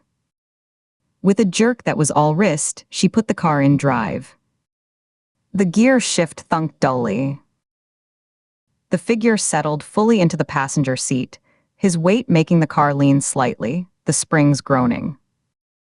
He pulled the door closed behind him with a soft, final thump that sealed them in together, a capsule of light and fear. The dome light remained off. The only illumination was the ghostly dashboard glow, painting their hands and laps in sickly green, and the weak, yellow beams of the headlights cutting a short, pathetic path into the nothingness ahead. She eased her foot onto the gas, too lightly at first, the engine revving without moving. She pressed harder. The car rolled forward, gravel crunching and popping under the tires, the sound loud inside the sealed cabin. She guided it towards the exit, a single-lane road of cracked asphalt that led back to the highway, her turns too wide, her corrections oversharp. He didn't speak again. He didn't tell her which way to go. He just sat there, a silent, massive presence beside her, his body taking up too much space, his arm resting on the center console. He watched the road, and he watched her, his head turned just enough that she could feel the pressure of his gaze on the side of her face like a physical touch. The normal sounds of the car, the hum of the engine, the whisper of the tires on asphalt, the faint buzz of the radio's empty frequency, were deafening in the silence between them. The smell of him, that forest and metal smell, filled the small space, overpowering the familiar scent of her own car, making the air taste strange and dangerous. She turned onto the park exit road, the headlights painting the trunks of the redwoods in fleeting, skeletal flashes, creating a strobe effect of light and shadow that made her dizzy. In the rearview mirror, the parking lot vanished into the darkness, swallowed whole. The last place she had felt any semblance of control disappeared behind her, a tiny island of safety, now inaccessible. She was on the road now, the yellow lines appearing and vanishing under the hood, driving into the night with a stranger who had walked through a locked door as if it weren't there. The case number from the clearing echoed in her mind, a meaningless string of digits that now felt like a label, a tag tied to her own ankle. 74-08-3. The question mark was the smudge, the unknown. She was living inside that smudge now, hurtling forward, and the road ahead was pure, unbroken black, waiting for his next command. Her hands were slick on the wheel. She didn't know where she was going. She only knew she had to drive. Chapter 40. Chapter 2. Chapter 2. The low, beige buildings of the Federal Correctional Institution were a stark contrast to the green hills that surrounded them, a geometric scar of poured concrete and asphalt. The only hint of its purpose was the double fence topped with gleaming coils of razor wire that caught the flat morning light. Katie Ford parked her sedan in the visitor lot between a minivan with booster seats and a dusty pickup, the engine ticking as it cooled. She sat for a moment, her hands resting on the steering wheel at 10 and 2. She hadn't told Nina. She hadn't told Director Vance. The lies were simple shields, protecting her from the professional reckoning that would follow if this was discovered. She'd rehearsed her cover story on the drive over, the words feeling like dry pebbles in her mouth, a follow-up on an old financial fraud case, a loose end from a closed file. She ran through them once more, watching a corrections officer in a tower slowly scan the perimeter, the black shape of a rifle just visible against the sky. The processing area was a bland, fluorescent-lit room that smelled of industrial cleaner and stale coffee. A corrections officer behind a plexiglass window took her ID, his fingers thick and blunt. Catherine Ford. FBI. He held the credential up to the glass, comparing her face to the photo with a slow, deliberate tilt of his head. He typed, the clack of the keys loud in the quiet room, his eyes flicking between her credentials and the screen. Visiting Marcus Fell, inmate 78,104. He didn't look surprised. This wasn't a supermax. It was a place for tax evaders, insider traders, and disgraced former agents. The routine here was bureaucratic, not confrontational. Weapon? He asked, his voice muffled by the barrier. In the lockbox in my vehicle, Katie said, her tone flat and procedural. She'd already surrendered her service weapon, the weight of its absence a constant, subtle wrongness at her hip. Any recording devices, cell phones, electronic equipment. No. He slid a clipboard through a metal tray. Sign here, initial here acknowledging the search and surveillance protocols. She signed, the pen dragging. Through the scanner, please. The arch of the metal detector was a cold blue. She emptied her pockets, keys, a single folded $20 bill, her FBI badge in its leather holder, into a small plastic tub. As she walked through, it beeped once, a sharp, accusing sound. She stopped, her body going still. Belt buckle, the officer said without looking up from his monitor. She unfastened it, the leather sliding through the loops with a whisper, and placed it in the tub. She walked through again. A silence. He nodded toward a door with a buzzing electronic lock. Wait by the red lines. An escort will take you through. Another officer, younger and quieter, with a close-shaven head and eyes that avoided direct contact, met her there. He didn't speak, just turned and led her down a short, tiled hallway. The air was cooler here, carrying a faint, damp concrete smell under the cleaner. Their footsteps echoed, his boots a firm clack, her flat-soled shoes a softer tap. He stopped at a solid steel door, marked with a stenciled 3. Attorney room 3, he said, his voice barely above a murmur. He unlocked it with a key from a large ring, the mechanism turning with a heavy, oiled thunk. He pushed the door open and stood aside. The room was small, utilitarian. A single rectangular table bolted to the floor, 2 chairs, one on each side, cinder-block walls painted a pale, sickly green that reminded Katie of hospital corridors. A camera lens watched from a high corner where the walls met the ceiling, its red light a steady, unblinking eye. It was a room for legal consultations, not for family visits with partitioned phones. She took the chair facing the door, her back to the wall, a habit so ingrained it was autonomic. The vinyl seat was cool through her trousers. The table's surface was scratched and gouged, stained with old coffee rings and the ghostly impressions of frantic handwriting. The officer left, pulling the door shut. The latch didn't catch, it remained closed but not secured, a standard protocol. The sound of his footsteps receded. As she waited, the air was still and cool, carrying a low, persistent hum from the fluorescent lights overhead. The silence was a physical presence, thick and waiting. Her own investigation, the one she was running parallel to the official task force and hidden from her partner, had led her here. The murder of her father, Ken Ford, a retired police detective, was a cold case buried in a small-town filing cabinet. The evidence was scant, a single, ambiguous partial print on the doorframe of his workshop, no murder weapon recovered, no witnesses to the gunshot heard on a rainy Tuesday afternoon. The motive was unclear. A robbery gone wrong. A personal grudge.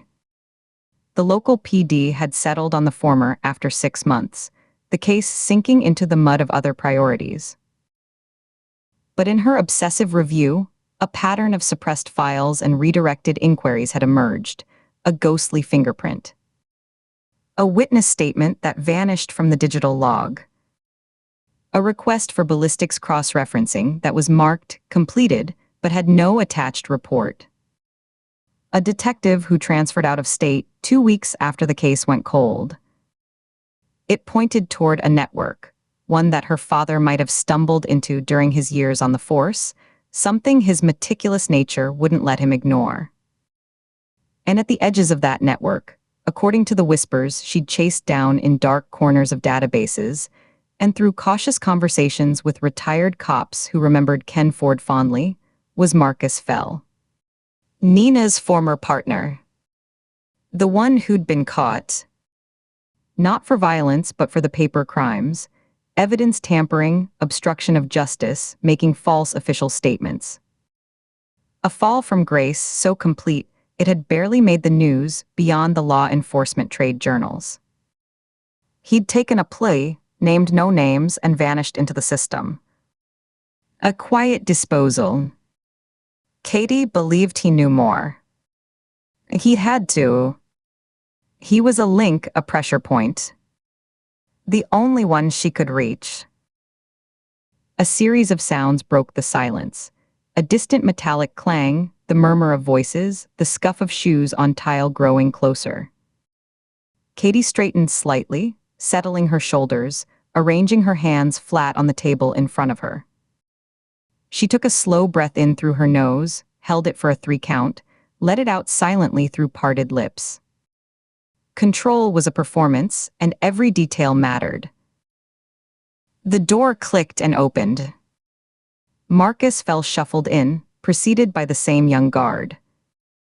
Fell's movements were constrained by the shackles connecting his ankles, the chain just long enough for a careful, short-step gait.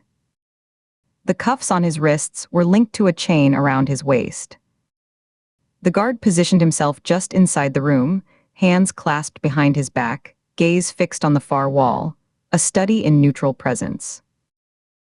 Fell was wearing standard-issue khaki pants and a matching shirt, the fabric worn thin at the knees and elbows, the color doing nothing for his pallor. He was thinner than the photos from his trial, his shoulders slumped inward as if protecting his core, the confident, almost arrogant set of his jaw gone soft and undefined. His hair, once thick and dark, was now a sparse, graying cap.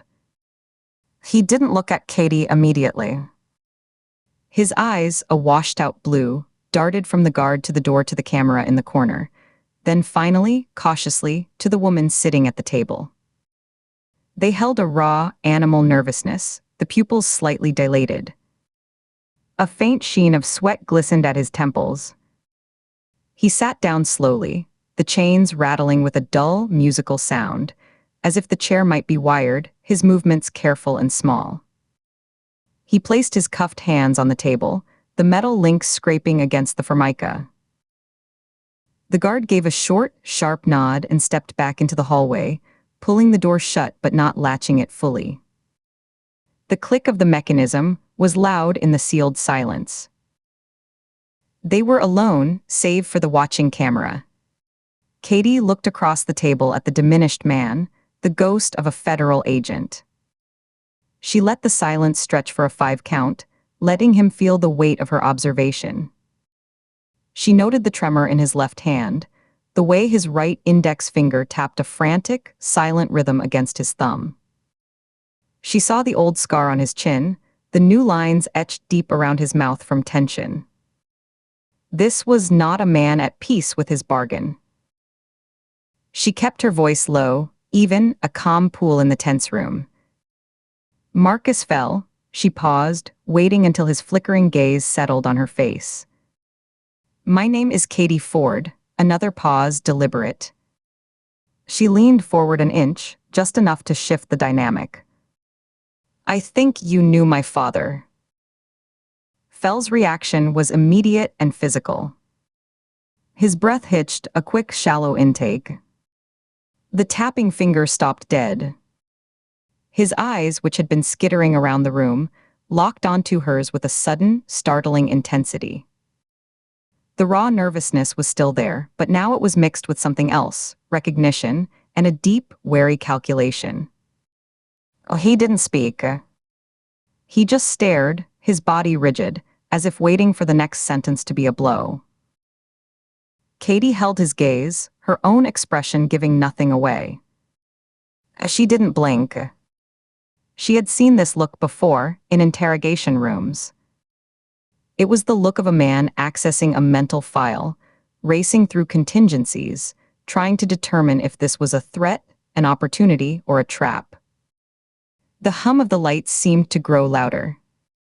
She could smell the faint, acrid scent of his sweat now, mixed with the ever-present disinfectant. Finally, his lips parted.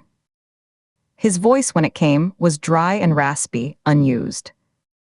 Ford, it wasn't a question. It was an acknowledgement, a piece falling into place. He cleared his throat, a rough sound. Ken Ford's daughter. He said the name carefully, as if it were made of glass. And yes. He leaned back slightly in his chair, the chains shifting. The initial shock was receding, replaced by a more guarded, weary posture. His eyes never left her face. Your FBI, it was a statement, but one laced with a question. Did I am? A faint, bitter twist touched his mouth, gone so fast she might have imagined it. Of course you are. He looked down at his cuffed hands, then back up. The animal fear was still in his eyes, but it was being marshaled, compartmentalized. This was a man who knew how to have a dangerous conversation. This isn't an official visit. No. They don't know you're here. No. He absorbed that, his jaw working slightly. He glanced, almost imperceptibly, at the camera in the corner, then back to her. The message was clear, they're listening. Why are you here, Agent Ford? He stressed the title, a reminder of the roles, the walls between them. Katie didn't answer directly. She shifted her own hands on the table, a small, deliberate movement. You took a plea deal. 8 years for evidence tampering and obstruction. You gave them paperwork. You didn't give them people.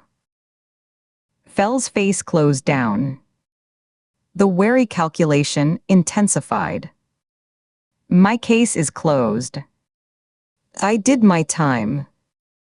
I'm doing my time. He gestured vaguely at the room with his chin.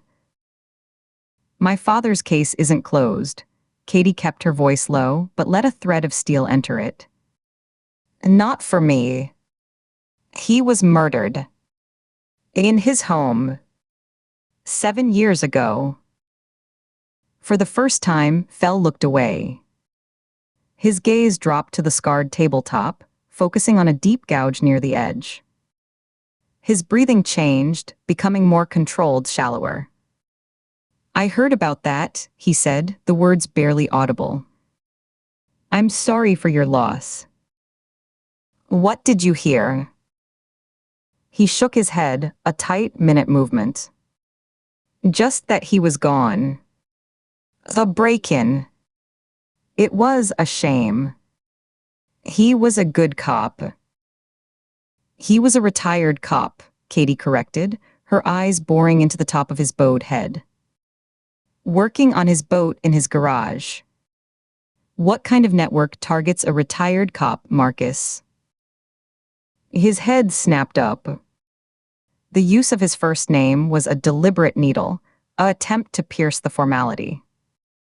The fear was back in his eyes, bright and sharp. I don't know what you're talking about. I think you do. She leaned forward again, reducing the space between them. The table was a narrow continent. I've seen the ghost in the machine. The redirected requests. The missing files. The whispers that don't make it into reports. It points to a system. A system you worked for. A system you protected when you took that plea and kept your mouth shut about everything except which forms you falsified. Fell's face had gone ashen. A muscle ticked in his cheek. He looked like a man balancing on a crumbling ledge. He opened his mouth, closed it, then whispered, You have no idea what you're poking at. Then tell me, her own voice was a whisper now, fierce and urgent. Tell me what my father found. Tell me who he threatened. He let out a long, shaky breath. He looked at the camera again, a longer, more meaningful look. When he spoke, his words were measured, deliberate, chosen for an audience. Agent Ford, I was prosecuted for mishandling evidence in a racketeering case. I admitted my guilt. I have no information pertaining to any other investigation, especially not a tragic local crime from years ago. My condolences are personal, not professional. The speech had a rehearsed quality, a wall of official-sounding nothing. Katie didn't move. She heard the subtext screaming underneath the words, "I can't talk here. It's not safe." She gave a slow, almost imperceptible nod. She had expected this. The first visit was never about answers. It was about establishing contact, applying pressure, and seeing the cracks form. She had seen them. The sweat, the terror, the careful, camera-aware denial. She reached into the inner pocket of her blazer, moving slowly so the guard outside wouldn't be alerted by sudden motion. She pulled out a plain, white business card. On it was only her name and a phone number, a secure, encrypted line, a burner. She slid it across the table. It came to rest against the knuckle of his cuffed right hand. Fell stared at it as if it were a live scorpion. He didn't touch it. The official inquest into your case noted some inconsistencies in the evidence log, Katie said, her voice returning to a normal, conversational level, playing along with the charade for the microphone. I'm reviewing it as part of a procedural audit. You may be contacted for clarification. She held his eyes, willing him to understand. Take the card. The number is safe. His hand trembled. Slowly, with immense effort, he uncurled his fingers. The chain between his wrists clinked. He placed his palm flat on the card, covering it completely. Then, in one smooth motion, he slid his hand back toward the edge of the table, the card disappearing into the loose cuff of his khaki shirt. It was a practiced move, one that spoke of a man who had learned how to handle contraband. I've answered all my questions, he said, his voice hollow. Under oath. Sometimes new questions come up, Katie said. She pushed her chair back, the legs scraping against the floor. The meeting was over. She had planted the seed. She had seen his fear. She had made contact. She stood up, looking down at him. He seemed smaller now, folded in on himself around the secret he was clutching to his wrist. Thank you for your time, Mr. Fell. He didn't reply. He just looked at the table, his shoulders hunched, a man waiting for a storm to hit. Katie walked to the door and knocked twice. It was immediately opened by the young guard, who had evidently been standing right outside. She stepped into the hallway without a backward glance. The walk back through the tiled corridor, the retrieval of her belt and badge and keys from the plastic tub, the processing officer's indifferent nod. It all passed in a blur of routine. The buzzing door released her back into the visitor lobby, and then out into the flat, gray light of the parking lot. She got into her car, the interior already warming in the morning sun. She didn't start the engine immediately. She sat, watching the razor wire on the fence gleam. She replayed every micro-expression on Fell's face, every tremor, every guarded word. The raw, animal fear had been real. The denial had been a performance. He knew something. And he was terrified of it. She had come here looking for a thread to pull. She had found one, thin and frayed and possibly booby-trapped, but a thread nonetheless. It was connected to her father's death. It was connected to Nina's past. And it was buried deep inside a man who looked like he was already living in his own grave. She finally turned the key, the engine coming to life with a subdued purr. The lies were still her shield. The investigation was still hidden. But now, for the first time in years, she had a direction. It led into the dark, but it led somewhere. She put the car in gear and drove away from the low, beige buildings, the green hills swallowing the sight of the razor wire in her rearview mirror. Chapter 41. Chapter 3. Chapter 3.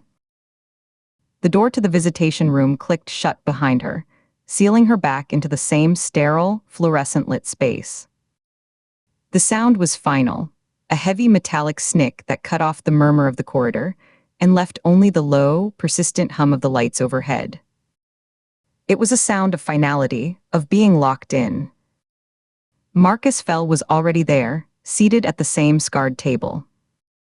He looked smaller than he had yesterday, hunched in his orange jumpsuit as if trying to fold into himself. The fabric was too large at his shoulders, bunching in loose folds that emphasized the sharp angles of his collarbones. His hands, cuffed and resting on the table, were pale, the knuckles standing out like white stones. His eyes, bloodshot and shadowed by deep, bruised-looking sockets, darted past her to the reinforced window in the door where the guard's silhouette was a dark, watchful smudge, a shape that didn't move.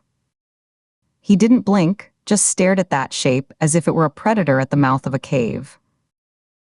Katie took the chair opposite him, the legs scraping with a short, sharp squeal against the linoleum. She placed her hands on the table, feeling the cool, pitted surface beneath her palms. There were stains here, rings from forgotten coffee cups, a long, thin scratch like a tally mark, the ghost of a phone number someone had tried to etch and then scratch out. She could feel a sticky patch near the edge, something sugary that hadn't been fully wiped away. The air felt thin, charged with a kind of held-breath anticipation, like the moment before a storm breaks. It smelled of industrial cleaner, the lemony scent undercut by something else, something human and sour, old fear, or maybe just the lingering odor of countless anxious conversations absorbed into the paint. "You came back," he said. His voice was low, stripped of yesterday's performative edge, the sly confidence gone. It was just a voice now, raspy from disuse, tight with a fear that seemed to vibrate just beneath the skin. He cleared his throat, a dry, painful-sounding hack, and his gaze finally dragged from the door window to her face. He didn't hold her eyes, though. He looked at her chin, her mouth, then back to her hands on the table.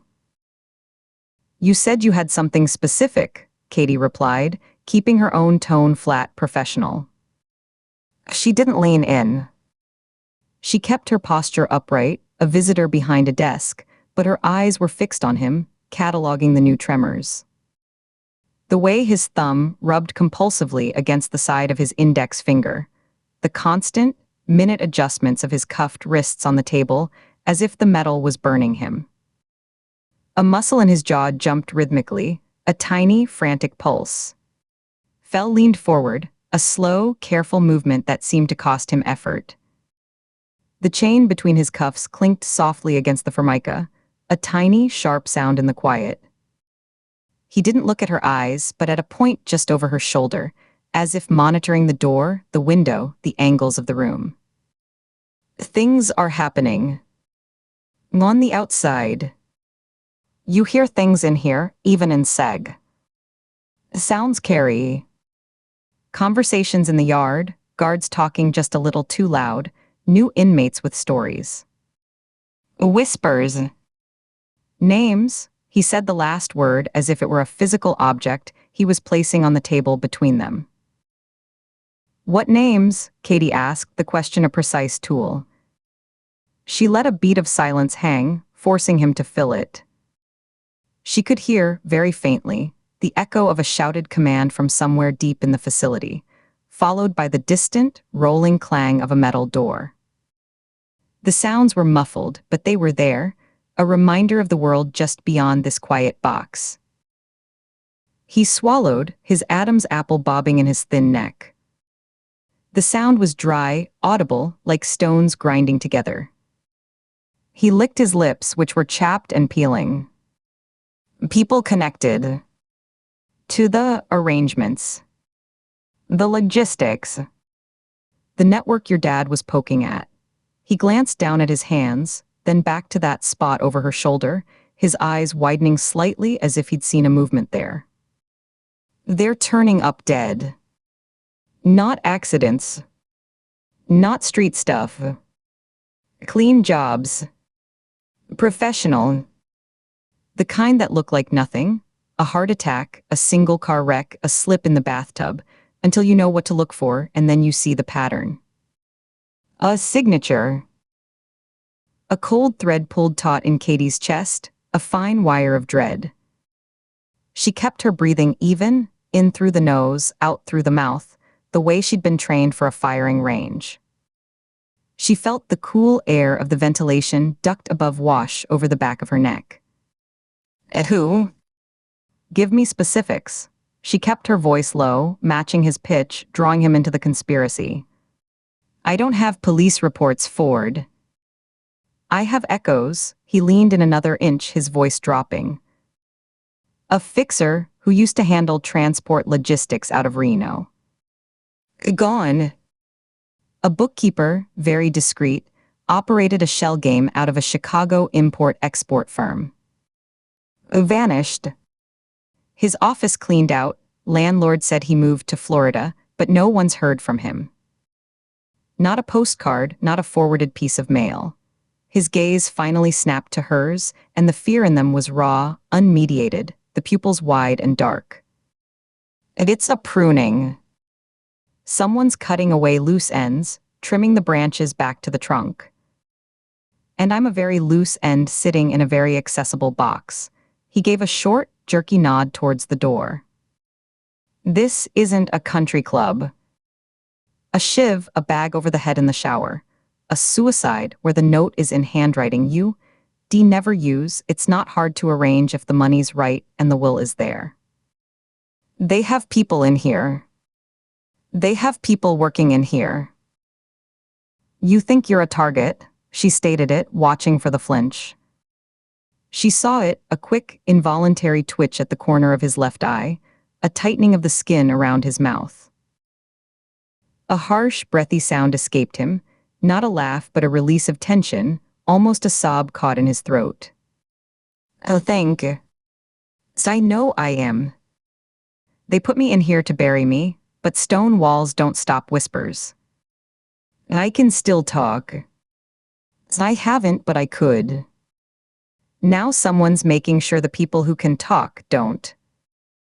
Permanently, he leaned closer still, the movement bringing a faint smell of institutional soap and stale sweat, and beneath that, the coppery tang of pure panic.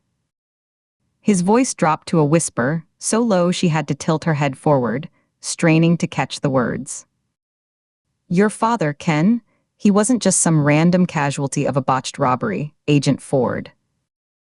He was digging. He had a thread, a local thread that was starting to lead somewhere ugly. He was following it right to the same people who decided I needed to take a fall. Different sides of the same rotten coin. The room seemed to tilt. Katie felt it viscerally, a sudden lurch in her inner ear as if the floor had dropped a fraction of an inch. Her left hand, resting on the table, shifted instinctively, her fingers pressing down hard on the cool, gritty surface to ground herself. The pressure turned her knuckles white. The official story, a late-night gas station, a panicked shooter, a dead cop found next to his open car door, crystallized in her mind in the stark, simple lines she'd been fed for 20 years, then it shattered, the pieces scattering and reflecting a different, darker picture. She saw the grainy photo from the newspaper, her father's patrol car, the door ajar. She saw the rain-slicked asphalt, the neon sign. Oh, a stage set. He never said, she heard herself say, her own voice sounding distant, like it was coming from another room. He never mentioned any investigation. Not a word. He wouldn't. Not to his kid. He was a good cop. Careful. Paranoid maybe by the end, Fell's eyes were locked on hers now, willing her to believe. But he was getting close. Close enough to spook them. So they buried his case along with him. Made it look small, made it look random, made it go away. You know how it works. No witness, no murder weapon that leads anywhere, no motive that makes sense. The file gets thinner and thinner until it's just a cover sheet in a box. Katie's hands were flat on the cold tabletop. She willed them not to shake, focusing on the sensation of the tiny imperfections under her skin, a chip, a ridge of old glue. She could feel her pulse hammering in her fingertips, a rapid, insistent thrumming. She curled her fingers slightly, digging her short, clean nails into her own palms. The small, sharp pain was an anchor. "You're telling me my father's murder was a hit." Saying the words aloud made them more real, more terrible. They hung in the antiseptic air between them, ugly and final. "I'm telling you, it was orchestrated to look like street crime." And it worked. Flawlessly, he nodded slowly, his head moving like a rusty hinge. Case went cold, within 6 months? No serious leads, no viable suspects, just the usual dead ends and maybes. Sound familiar? Oh, it did. It was the hollow, echoing fact of her life. The unanswered phone call of that night, the closed casket, the slow dimming of the spotlight on the tragedy until it was just her and her mother in the quiet, gnawing dark. She remembered the detectives, their kind, tired faces growing more apologetic with each visit, their notebooks eventually staying closed. She forced a breath into her lungs, held it for a 3 count, felt her ribs expand against the stiff fabric of her blazer, let it out slowly through her nose. The exhale fogged the air faintly in the chill of the room. "What do you want, Fel?" The question was a concession, and they both knew it. She heard the slight change in her own voice, the professional detachment giving way to something more personal, more urgent. A flicker of desperate hope lit his eyes, a brief, bright spark in the dimness. His shoulders, which had been hunched nearly to his ears, lowered a fraction. "I'm a trade. You want a name. A real one from your dad's case file, from his own jurisdiction. Someone he was talking to, someone who might know why he was in that gas station, lot at 11:30 on a Tuesday. I give you that, you get me transferred. Not just any transfer. Protective custody. A different facility, different state, different Bureau of Prisons numbering system. You have pull. Use it." His words came faster now, tumbling out in a rushed, whispered plea. "I can't just snap my fingers and move a federal prisoner," Katie said, but it was the opening gambit of a negotiation, not a refusal. She leaned back slightly, creating a space for him to argue, to persuade her. She crossed her arms, a defensive, considering posture. "You can start the process." He leaned into the space she'd created, his cuffed hands coming up in a gesture of supplication. "You can make the request, cite security concerns, credible threats. You can lean on the right people in the U.S. Marshals Service, in the BOP admin. I need a paper trail, Ford. I need a file that says Marcus Fell is asking for protection, that the FBI is considering it. It's the flair. It makes me a slightly harder target to disappear. It gives me a few more days, maybe a few more weeks." His eyes were pleading now, all pretense of cunning or control gone, replaced by the naked terror of a trapped animal. She could see the sheen of sweat on his upper lip, the way his breath hitched. "I give you a thread to pull on your dad. You give me a lifeline. That's the deal. That's the only deal." Katie studied him, the sweat beating at his temple despite the room's chill, and tracing a path down his gaunt cheek, the rapid, bird-like pulse fluttering in the hollow of his neck. This wasn't a mastermind playing chess. This was a rat in a flooding cage, looking for any piece of driftwood. Her mind raced, weighing the ethical breach against the sheer, gravitational pull of the possibility he was offering. Of a name. A real name. It was a door, cracked open after 2 decades of a solid, impenetrable wall. She uncrossed her arms and placed her hands back on the table, a signal she was engaging. "Prove it," she said, her voice low and measured. "Give me the name. If it checks out, if this person exists and had any documented contact with my father, I'll file the paperwork for the transfer request. I'll get it into the system. That's all I can promise. No guarantees on outcome. No promises beyond the request." He hesitated, his jaw working, teeth grinding audibly.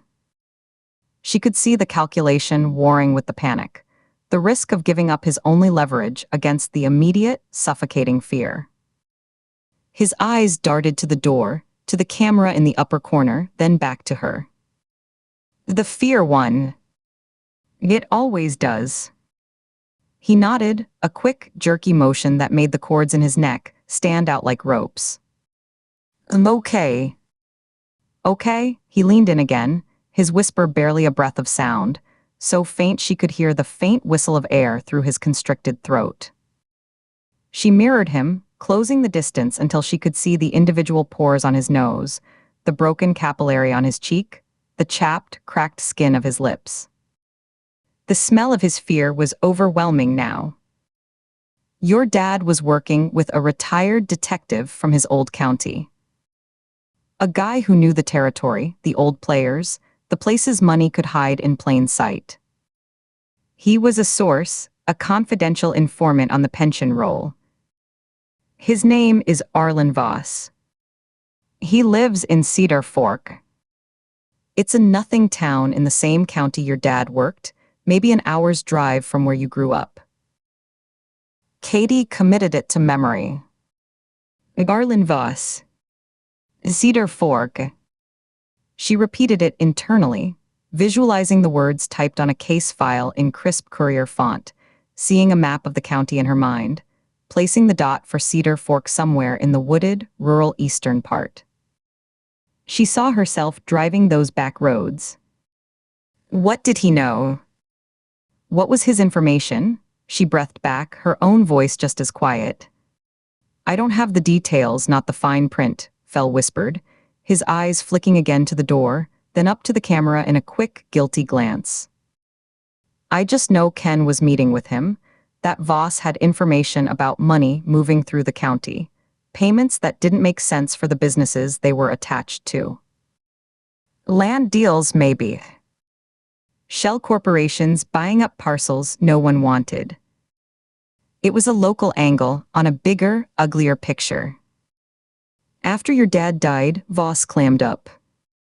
"Retired for good. Went quiet. Like he'd seen a ghost and decided to become one himself." Fell's breath hitched, and he pressed a fist briefly against his sternum, as if to calm a heartburn of dread.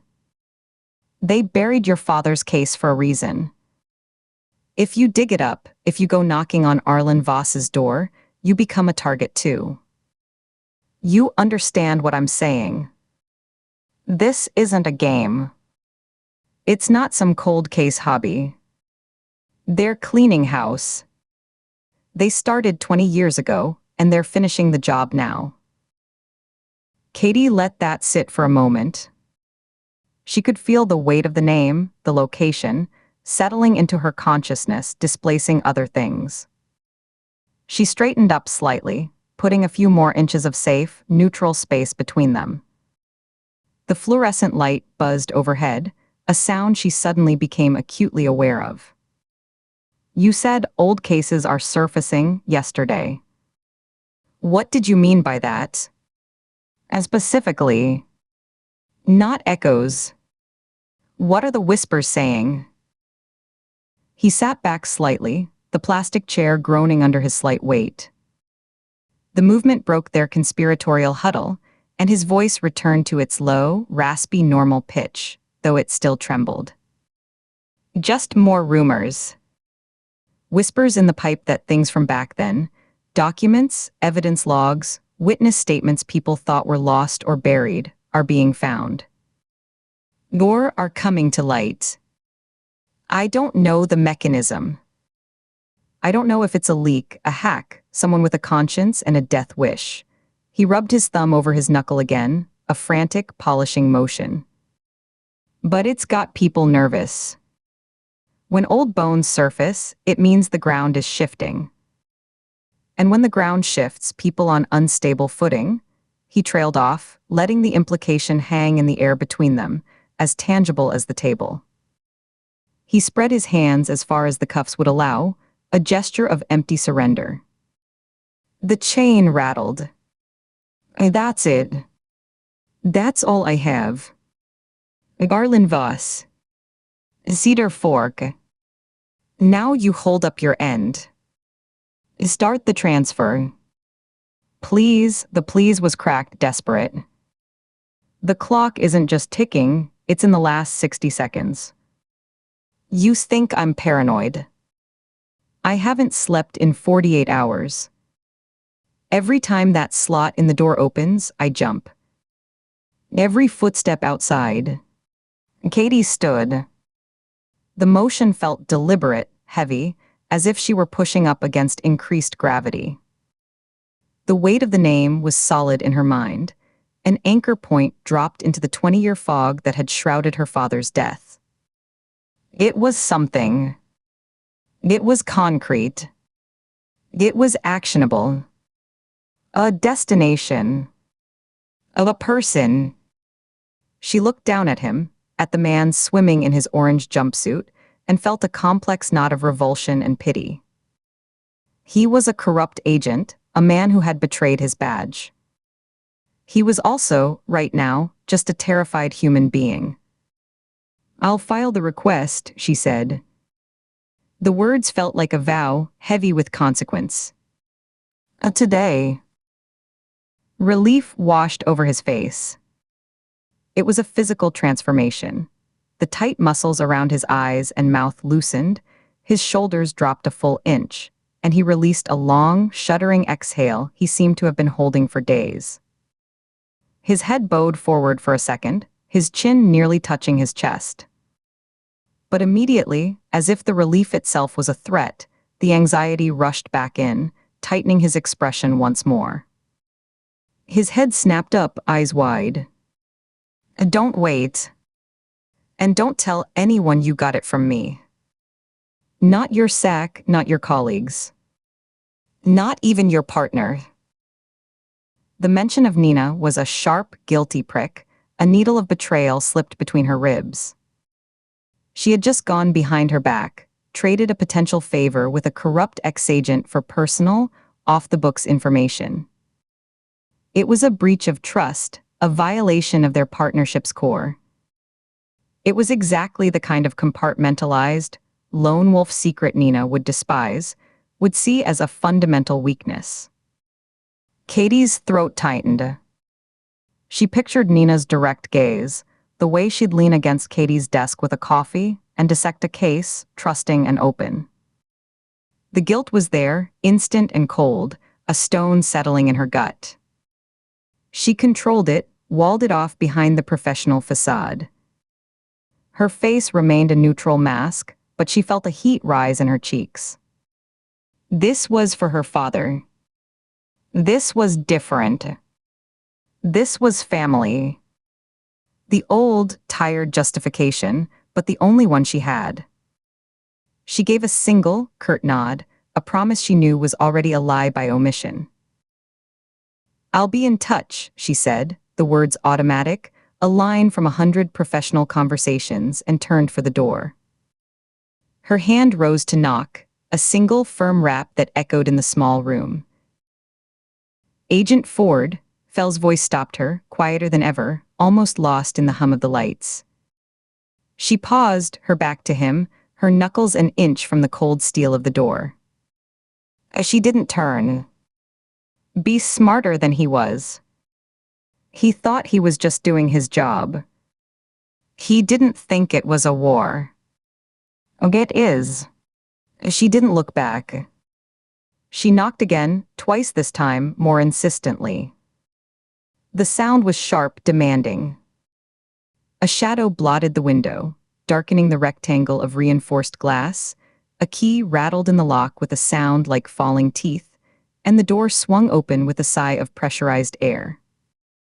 The guard, a large man with a bored, impassive expression and thick forearms, stepped aside, filling the doorway. Katie walked out without a backward glance, feeling the weight of Fell's desperate eyes on her back like a physical pressure, until the door clicked shut again with that same final, metallic snick, sealing him back into his silence and his fear. The walk down the corridor felt longer, the echo of her low heels on the buffed linoleum, a metronomic tick-tick-tick that seemed to measure out the seconds of her new reality. The sound was isolated, crisp. The walls, a glossy, impersonal beige, reflected the harsh fluorescent light in blurred, watery streaks. From a distant corridor, she heard the clang of a metal door, a raised voice quickly muffled, the static crackle of a radio dispatcher calling a code. The air was cooler out here, moving, carrying the faint, ever-present scent of bleach. As she was shaken, a fine, high-frequency tremor ran through her hands. She clenched them into fists at her sides, feeling her nails bite once more into her palms, focusing on that small, sharp sensation to steady herself. But beneath the tremor, beneath the cold dread and the warm, spreading guilt, was a new, fierce clarity. It was a dark clarity, a clarity found at the bottom of a well, but it was direction. Her father hadn't just been killed. He'd been silenced, executed. And Marcus Fell, a broken, frightened man drowning in his own consequences, had just thrown her a line, not to save her, but to save himself. And on that line was tied a single, crucial name. Garland Voss. She repeated it in her mind with each step. Cedar Fork. She pushed through the final security door, a heavy, windowed affair of steel and wire-reinforced glass. It buzzed loudly, a jarring electronic sound, and released with a heavy thunk as the magnetic lock disengaged. She leaned her shoulder into it, feeling its weight, and emerged into the bland, carpeted administrative area. The air changed here. It was warmer, stuffier, smelled of photocopier toner, paper dust, and cheap lemon air freshener instead of bleach and human despair. The difference was jarring, like stepping from a refrigerator into a stale closet. The free world was just ahead, beyond another set of glass doors. The guilt about Nina was a shadow at her heels, a presence she could feel with every step, keeping pace. She pictured Nina's face, the sharp, intelligent eyes that missed very little, the way she'd tilt her head and ask, "You okay, Ford?" "You seem off," in that tone that was both concerned and probing. She would have to lie. She would have to build a compartment and lock this inside it, and the first brick of that wall felt like it was made of that cold, gutstone of guilt. She reached the counter where a different corrections officer, a woman with tired eyes and her hair in a severe, graying bun, sat behind a computer. Without a word, the woman slid Katie's credentials and her sidearm, still in its holster, back across the countertop. The leather of the holster was smooth and familiar. Katie signed the logbook with a hand that was now steady, her signature a practiced, unreadable slash of black ink. The ritual of it, the pen, the paper, the official timeout, was grounding. The weight of her Glock in its holster as she clipped it back onto her belt was familiar, a return to her own identity, a tool and a symbol of her authority. But as she settled it on her hip, adjusting the strap, she felt different inside. The landscape had shifted. The weapon felt heavier, its purpose more ambiguous. She pushed out through the main entrance doors, into the late afternoon light. It was grayer than when she'd entered, the sky a uniform sheet of low, bruised clouds that threatened rain. The air was cool and damp, carrying the distant, oily smell of wet asphalt and diesel from the highway beyond the perimeter fence. She took a deep breath, the first full one she felt she'd taken in an hour, and the cold air burned her lungs clean of the prison smell. She walked to her car, the only sound the crunch of her shoes on the gravel lot, each step kicking up small stones. The lot was nearly empty. Her sedan sat alone, a dark blue shape under the gloomy sky. She unlocked it with a chirp from the fob, the sound absurdly mundane. She slid inside, shut the door, and the world went quiet. The silence of the car was immense, a vacuum after the institutional noise and the pounding of her own thoughts. It was a thick, padded silence, broken only by the faint, almost subliminal hum of the vehicle's electronics.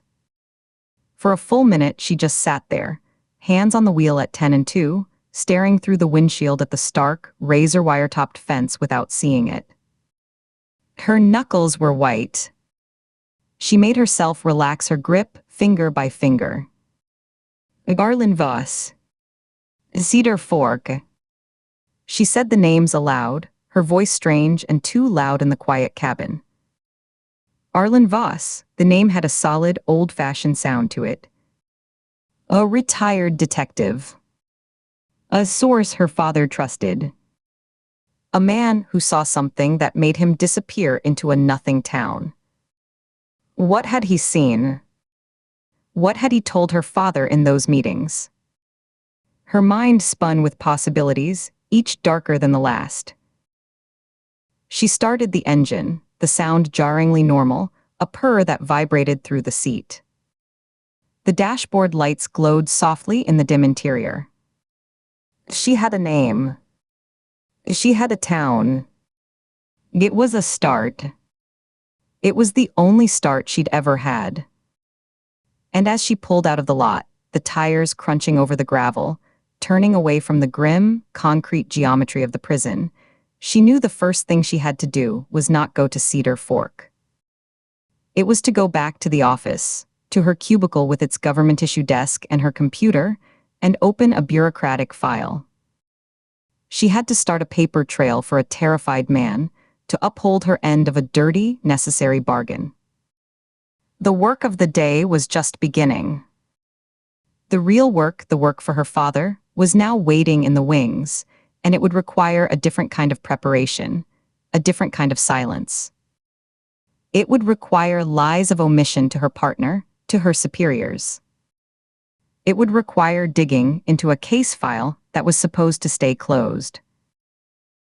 She merged onto the highway, the wipers sweeping away a fine, misting rain that had begun to fall, the world outside blurring and coming clear with each pass. The rhythmic swish-thump was hypnotic. She drove on autopilot, her mind racing ahead, already drafting the transfer request in her head, already planning how to access her father's old case files without raising flags.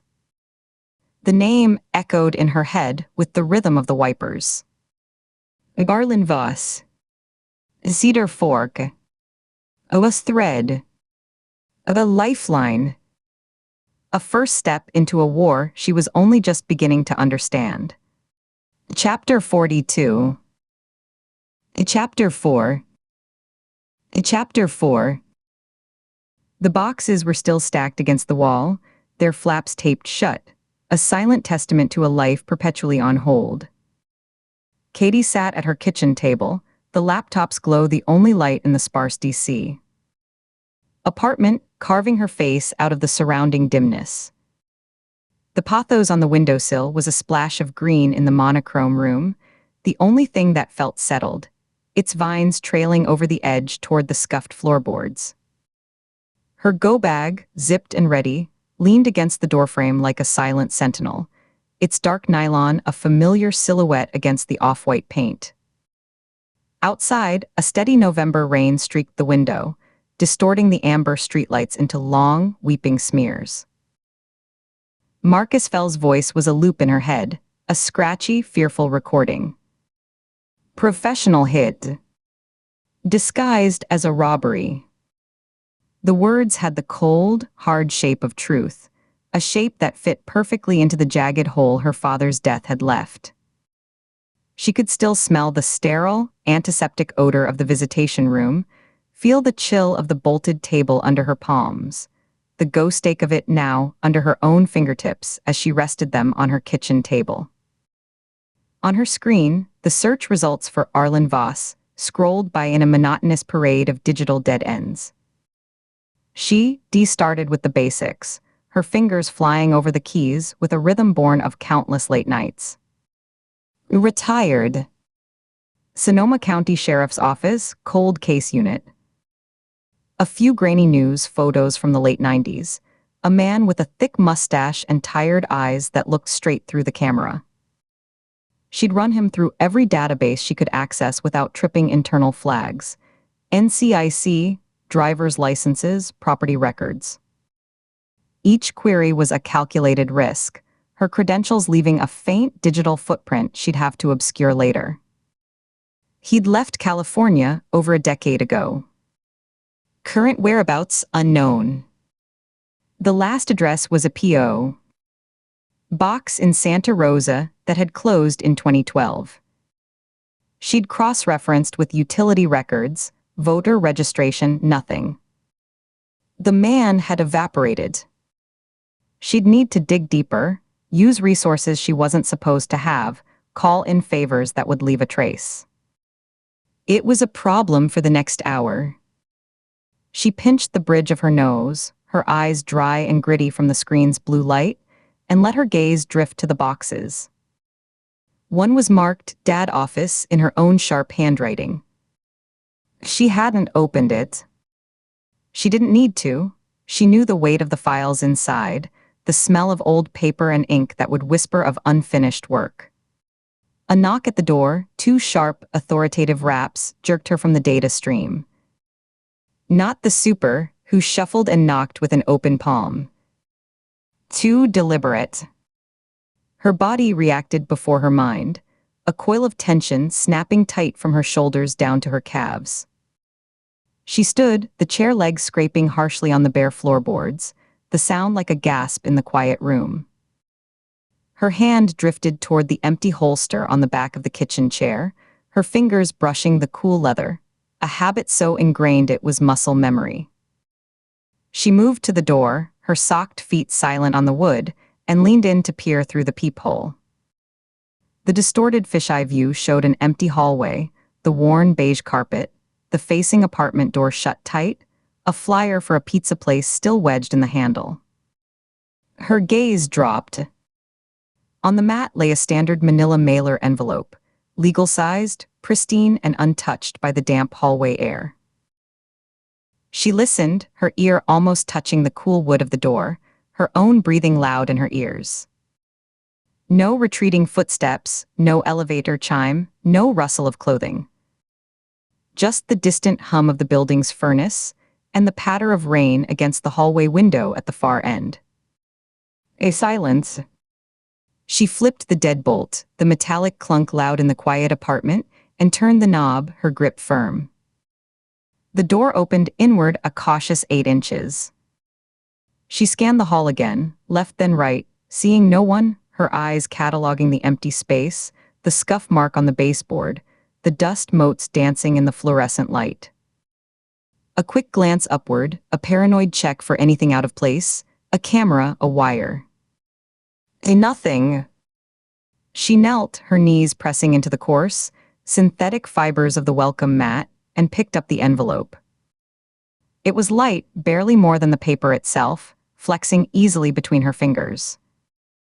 No return address. Her name and address were printed in a generic, blocky font, the kind generated by a label maker or a basic printer, each letter perfectly aligned. The postmark was smudged but legible under the harsh hallway fluorescence, Willow Creek, CA. A small town up north. She ran a mental map. Northern California. She didn't know anyone there.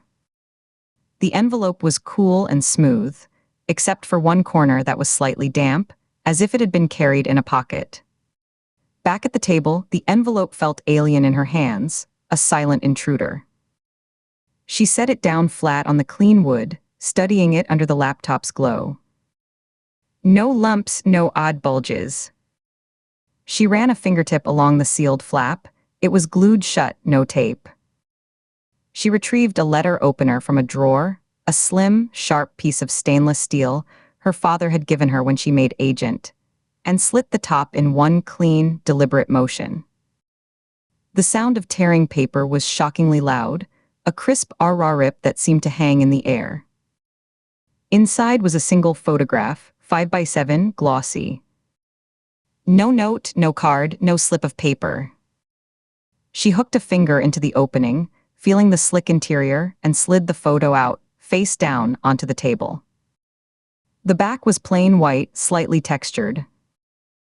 She took a breath, a deep pull of air that did nothing to steady the sudden, skittering pulse in her throat, then flipped it over. The air left her lungs in a sudden, silent rush, as if she'd been struck in the diaphragm.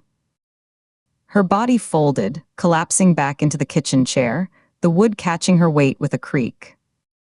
Her hand came up, covering her mouth, fingers pressing hard against her lips as if to hold in a cry. Her other hand flattened on the table, palm down, fingers splayed, bracing herself. She stared, her eyes refusing to blink, drinking in the image. It was a candid shot, taken from across a street, slightly elevated, maybe from a vehicle or a second-story window. The subject was a young man in faded jeans and a dark gray hoodie, standing on a cracked sidewalk in front of a diner with a faded sign she couldn't quite read. The building was beige stucco, the windows tinted dark. He was looking down, cupping his hands to light a cigarette, his face partially obscured by his hood and the protective curve of his fingers. A faint wisp of smoke curled up from the cradle of his palms. But the line of his jaw, sharp and familiar even in early manhood, the set of his shoulders, a little hunched as if against a cold wind, the particular way his dark, unruly hair fell across his forehead. It was a map she knew by heart, a topography she'd traced in 1,000 memories and 100 nightmares. The jeans were a little too long, pooling slightly over scuffed sneakers, just like he'd always worn them. Eli, it's her little brother. Missing for years. Vanished after a fight, after the last, desperate phone call where he'd said he was in trouble, real trouble, his voice thin with a fear she'd never heard before, and then the line went dead with a finality that still echoed. Presumed dead by everyone but her. Declared legally dead 2 years ago to settle what was left of their mother's estate. She had refused to sign the papers, her signature a line she would not cross. The file was still open on her desk at Quantico, a personal indulgence she never spoke of. Her fingers trembled as she picked up the photo, her grip careful at the very edges, her thumb leaving a faint smudge on the glossy surface. She turned it over. Nothing written. No cryptic message, no instructions, not even a pencil mark. She looked at the front again, her eyes hunting, scanning, devouring details. The diner's name was a blur of peeling paint, maybe ending in cafe. The cars parked along the curb were nondescript, modern sedans, a Toyota Camry, a Ford Fusion, nothing distinctive, their colors muted in the flat, gray light. The trees in the background were deciduous, bare-branched against a gray sky, a few stubborn brown leaves clinging to the twigs. Late autumn or winter somewhere. And in the bottom right corner, digitally stamped in white sans serif font, a date. 11/18. A last month. A raw, soundless gasp broke from her, a convulsion of her chest that didn't make a noise, just a hitching shudder that racked her frame. Her vision blurred instantly, hot tears welling and spilling over, tracking fast down her cheeks. She hadn't seen him, hadn't had a single credible sighting in over 4 years. The hope she'd forcibly buried, the one that felt like a sickness, a weakness she could not afford, erupted, hot and dizzying and terrifying. It was a physical sensation, a flush of heat up her neck followed by a cold, nauseating plunge in her stomach. Her breath came in short, ragged pulls. He was alive. This was proof. Tangible. In her shaking hands. The paper itself was a miracle. But who sent it? And why? A threat. A taunt. We have him. Or a message. He's here. Come and see. Her mind raced, a frantic engine trying to gain traction on ice, thoughts spinning and sliding. She tried to connect the postmark to the image. Willow Creek. She knew that name. It nagged at her, a tickle at the back of her memory. She swiveled to her laptop, her movements jerky, the chair legs scraping again, and typed with unsteady fingers, hitting the wrong keys, backspacing, trying again. A search. Willow Creek, California. The results populated. It was in the same county, Sonoma, as Arlen Voss's old jurisdiction.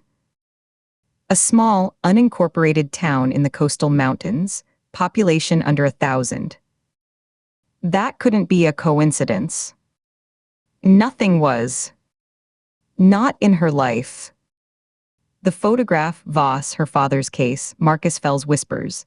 They were suddenly not separate strands, but parts of a single, snarled thread, and she could feel it pulling tight around her, a constricting loop. She held the photo up to the light from the laptop screen, tilting it, looking for watermarks, patterns in the grain, any sign of digital manipulation or a printing artifact. The paper was standard glossy photo stock, slightly cool to the touch, the edges perfectly cut. It smelled faintly of chemicals and ink, a generic photolab smell. She laid it flat again on the table and used her thumb and forefinger to measure the distance between Eli and the diner window, a useless, frantic gesture to somehow quantify the unreachable space between them. Her breathing was shallow, fast, her ribs feeling tight. The questions were a swarm, buzzing, biting. Where was this diner? Who took it? Was he alone? Was he hurt, thinner than he should be? Was he waiting for her? Was he running from the person who mailed this? Why send it to me now? Before the cascade could fully form, could drown her in a riptide of what-ifs, her phone rang, a harsh, electronic trill that made her flinch, her shoulders jerking up toward her ears. It vibrated against the wooden table, skittering slightly in a half-circle. The screen lit up, the caller ID stark and official against the dark wood. FBI Director VANCE. The professional reflex was instantaneous, a circuit closing with an almost audible click in her mind. Her spine straightened, vertebrae aligning. Her shoulders squared back, pulling down and away from her ears. She wiped the back of her hand across her wet cheeks, a quick, brutal motion that left her skin feeling raw. The gasping breath stilled, held in her lungs for a 3 count, then released in a controlled, silent exhale through her nose. Her face settled into a neutral mask, the muscles going slack and purposeful. Her voice, when she needed it, would be flat, neutral, a tool. She picked up the phone, her grip firm now, the cool glass and metal solid in her palm. As she answered, Ford. Katie. Robert Vance. His tone was clipped, devoid of preamble, the voice of a man who measured time in seconds and cost. There was a faint rustle of paper in the background. We have a situation in Sonoma County, California. A body found this morning in a redwood grove. Local PD is requesting assistance. The scene is unusual. Unusual how, sir? She kept her eyes on the photograph of Eli, but it was like looking at it through a pane of thick glass. The emotional connection was severed, stored away in a locked compartment behind her sternum. Her mind was now parsing his words, analyzing tone, extracting data points. Sonoma County. The words landed like stones. It's a staged recreation, Vance said, the words deliberate.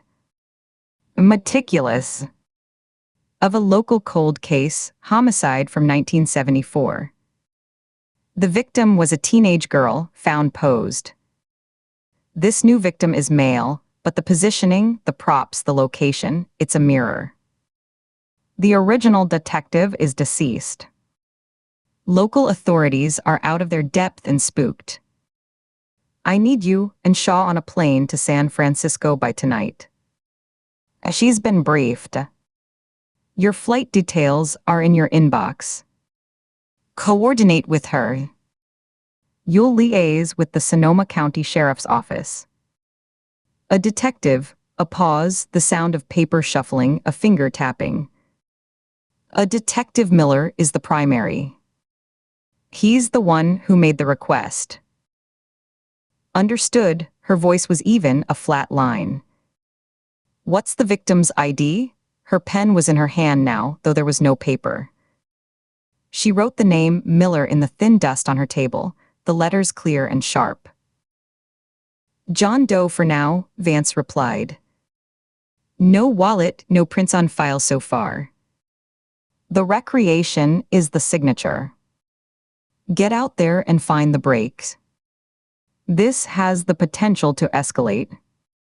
Copycat or something worse. The locals are already leaking to the press about a redwood ritual killing. I want it contained, understood? No spectacles.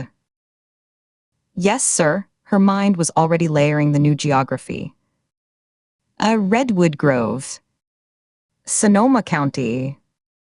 The same county that held Willow Creek and Arlen Voss's ghost. The coincidence was no longer a tickle, it was a fist in her gut. Keep me updated. Daily, the line went dead with a soft click. 3 minutes exactly. She lowered the phone, placing it carefully back on the table, aligning it with the edge. The two realities collided in the silence of her apartment, a brutal, silent impact that reverberated in her bones. The photograph of Eli, alive in an unidentified town, a personal ghost made flesh, a secret now pressed into the grain of her kitchen table. And a staged murder, a theatrical echo of a 40-year-old case, a professional puzzle screaming for attention from the same patch of earth. Both in Sonoma County. The coincidence was a klaxon in her mind, loud and insistent. It wasn't a coincidence. It was an intersection, a deliberate junction where her two lives, the personal wreckage and the professional duty, were being forcibly merged, the walls between them crumbling. She didn't hesitate. The questions about the photo were a whirlpool, dark and deep, threatening to suck her down into a paralyzing vortex of fear and hope, and 4 years of pent-up grief. The case was a rope, a clear taut line of procedure and action. Secure the scene, establish timeline, interview witnesses, analyze evidence. She could only grab one. For now, the rope was the only thing that would keep her moving, keep her functioning, keep the whirlpool at bay. The whirlpool would have to wait. It would churn, but it would wait. She picked up the photograph again, her movements deliberate now, measured. She studied Eli's face, the sliver of profile she could see, the curve of his ear, the way his hoodie strings hung limp. She committed every pixel to a deeper, more protected memory, a vault she could access later. Then she slipped the photograph into the inner pocket of her jacket, which hung over the back of the chair. It settled against the lining, a secret pressed flat and close to her heart, a hidden weight that shifted as she moved. She patted the pocket once, a quick, firm touch. Action was the antidote to the storm inside. She stood, the chair scraping again, a familiar sound of departure. She snapped her laptop closed, the screen winking out and plunging that side of the room into deeper shadow, and slid it into its padded sleeve, zipping it shut with a decisive pull. She walked to the go bag, her steps measured, heel to toe on the floorboards. She unzipped the main compartment and did a mental inventory, her hands checking by touch in the dim light. The compact toiletry kit, the spare charger, the bundled cables, the sealed package of socks and underwear, the folded black tactical pants and 2 plain tees. She added the laptop sleeve, tucking it snugly beside the clothes.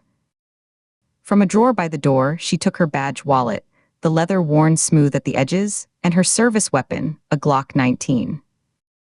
She ejected the magazine, checked the full 15-round count by feel, slammed it home, then pulled the slide back a fraction to confirm a round was chambered.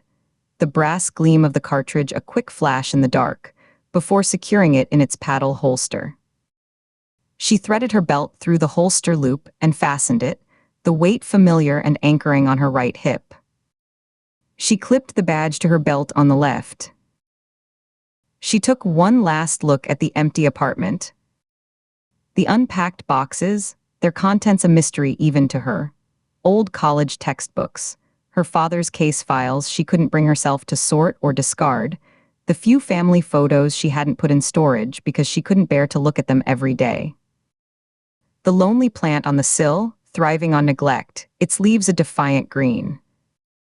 The kitchen table, now just a piece of furniture in the dark, the ghost of the photograph still lingering on its surface.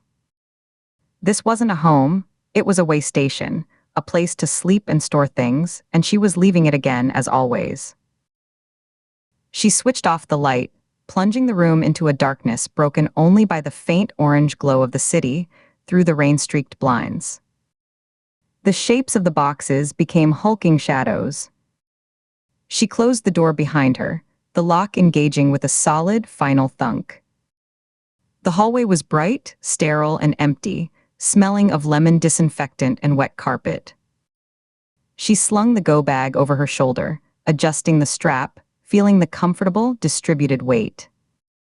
She walked toward the elevator, her heels clicking a steady, purposeful rhythm on the linoleum, the sound echoing in the empty corridor. 2 mysteries now pulled her in different directions. One a silent, pleading face in a photograph that warmed the fabric over her heart, the other a dead body in a silent grove, a problem to be solved. But for the first time, both were leading to the same place, the same patch of ground on a map. Sonoma County. As the elevator arrived with a soft ding and the doors slid open, she felt the photograph against her chest, a faint crackle of paper with every heartbeat, a counter-rhythm to her steps. She entered the elevator, turned, and stared at the numbered lights as they began counting down, her face a calm, professional mask reflected in the brushed metal doors, while inside, the whirlpool and the rope began their fierce, endless tug-of-war, the battle for who she would be when the doors opened again onto the rainy street.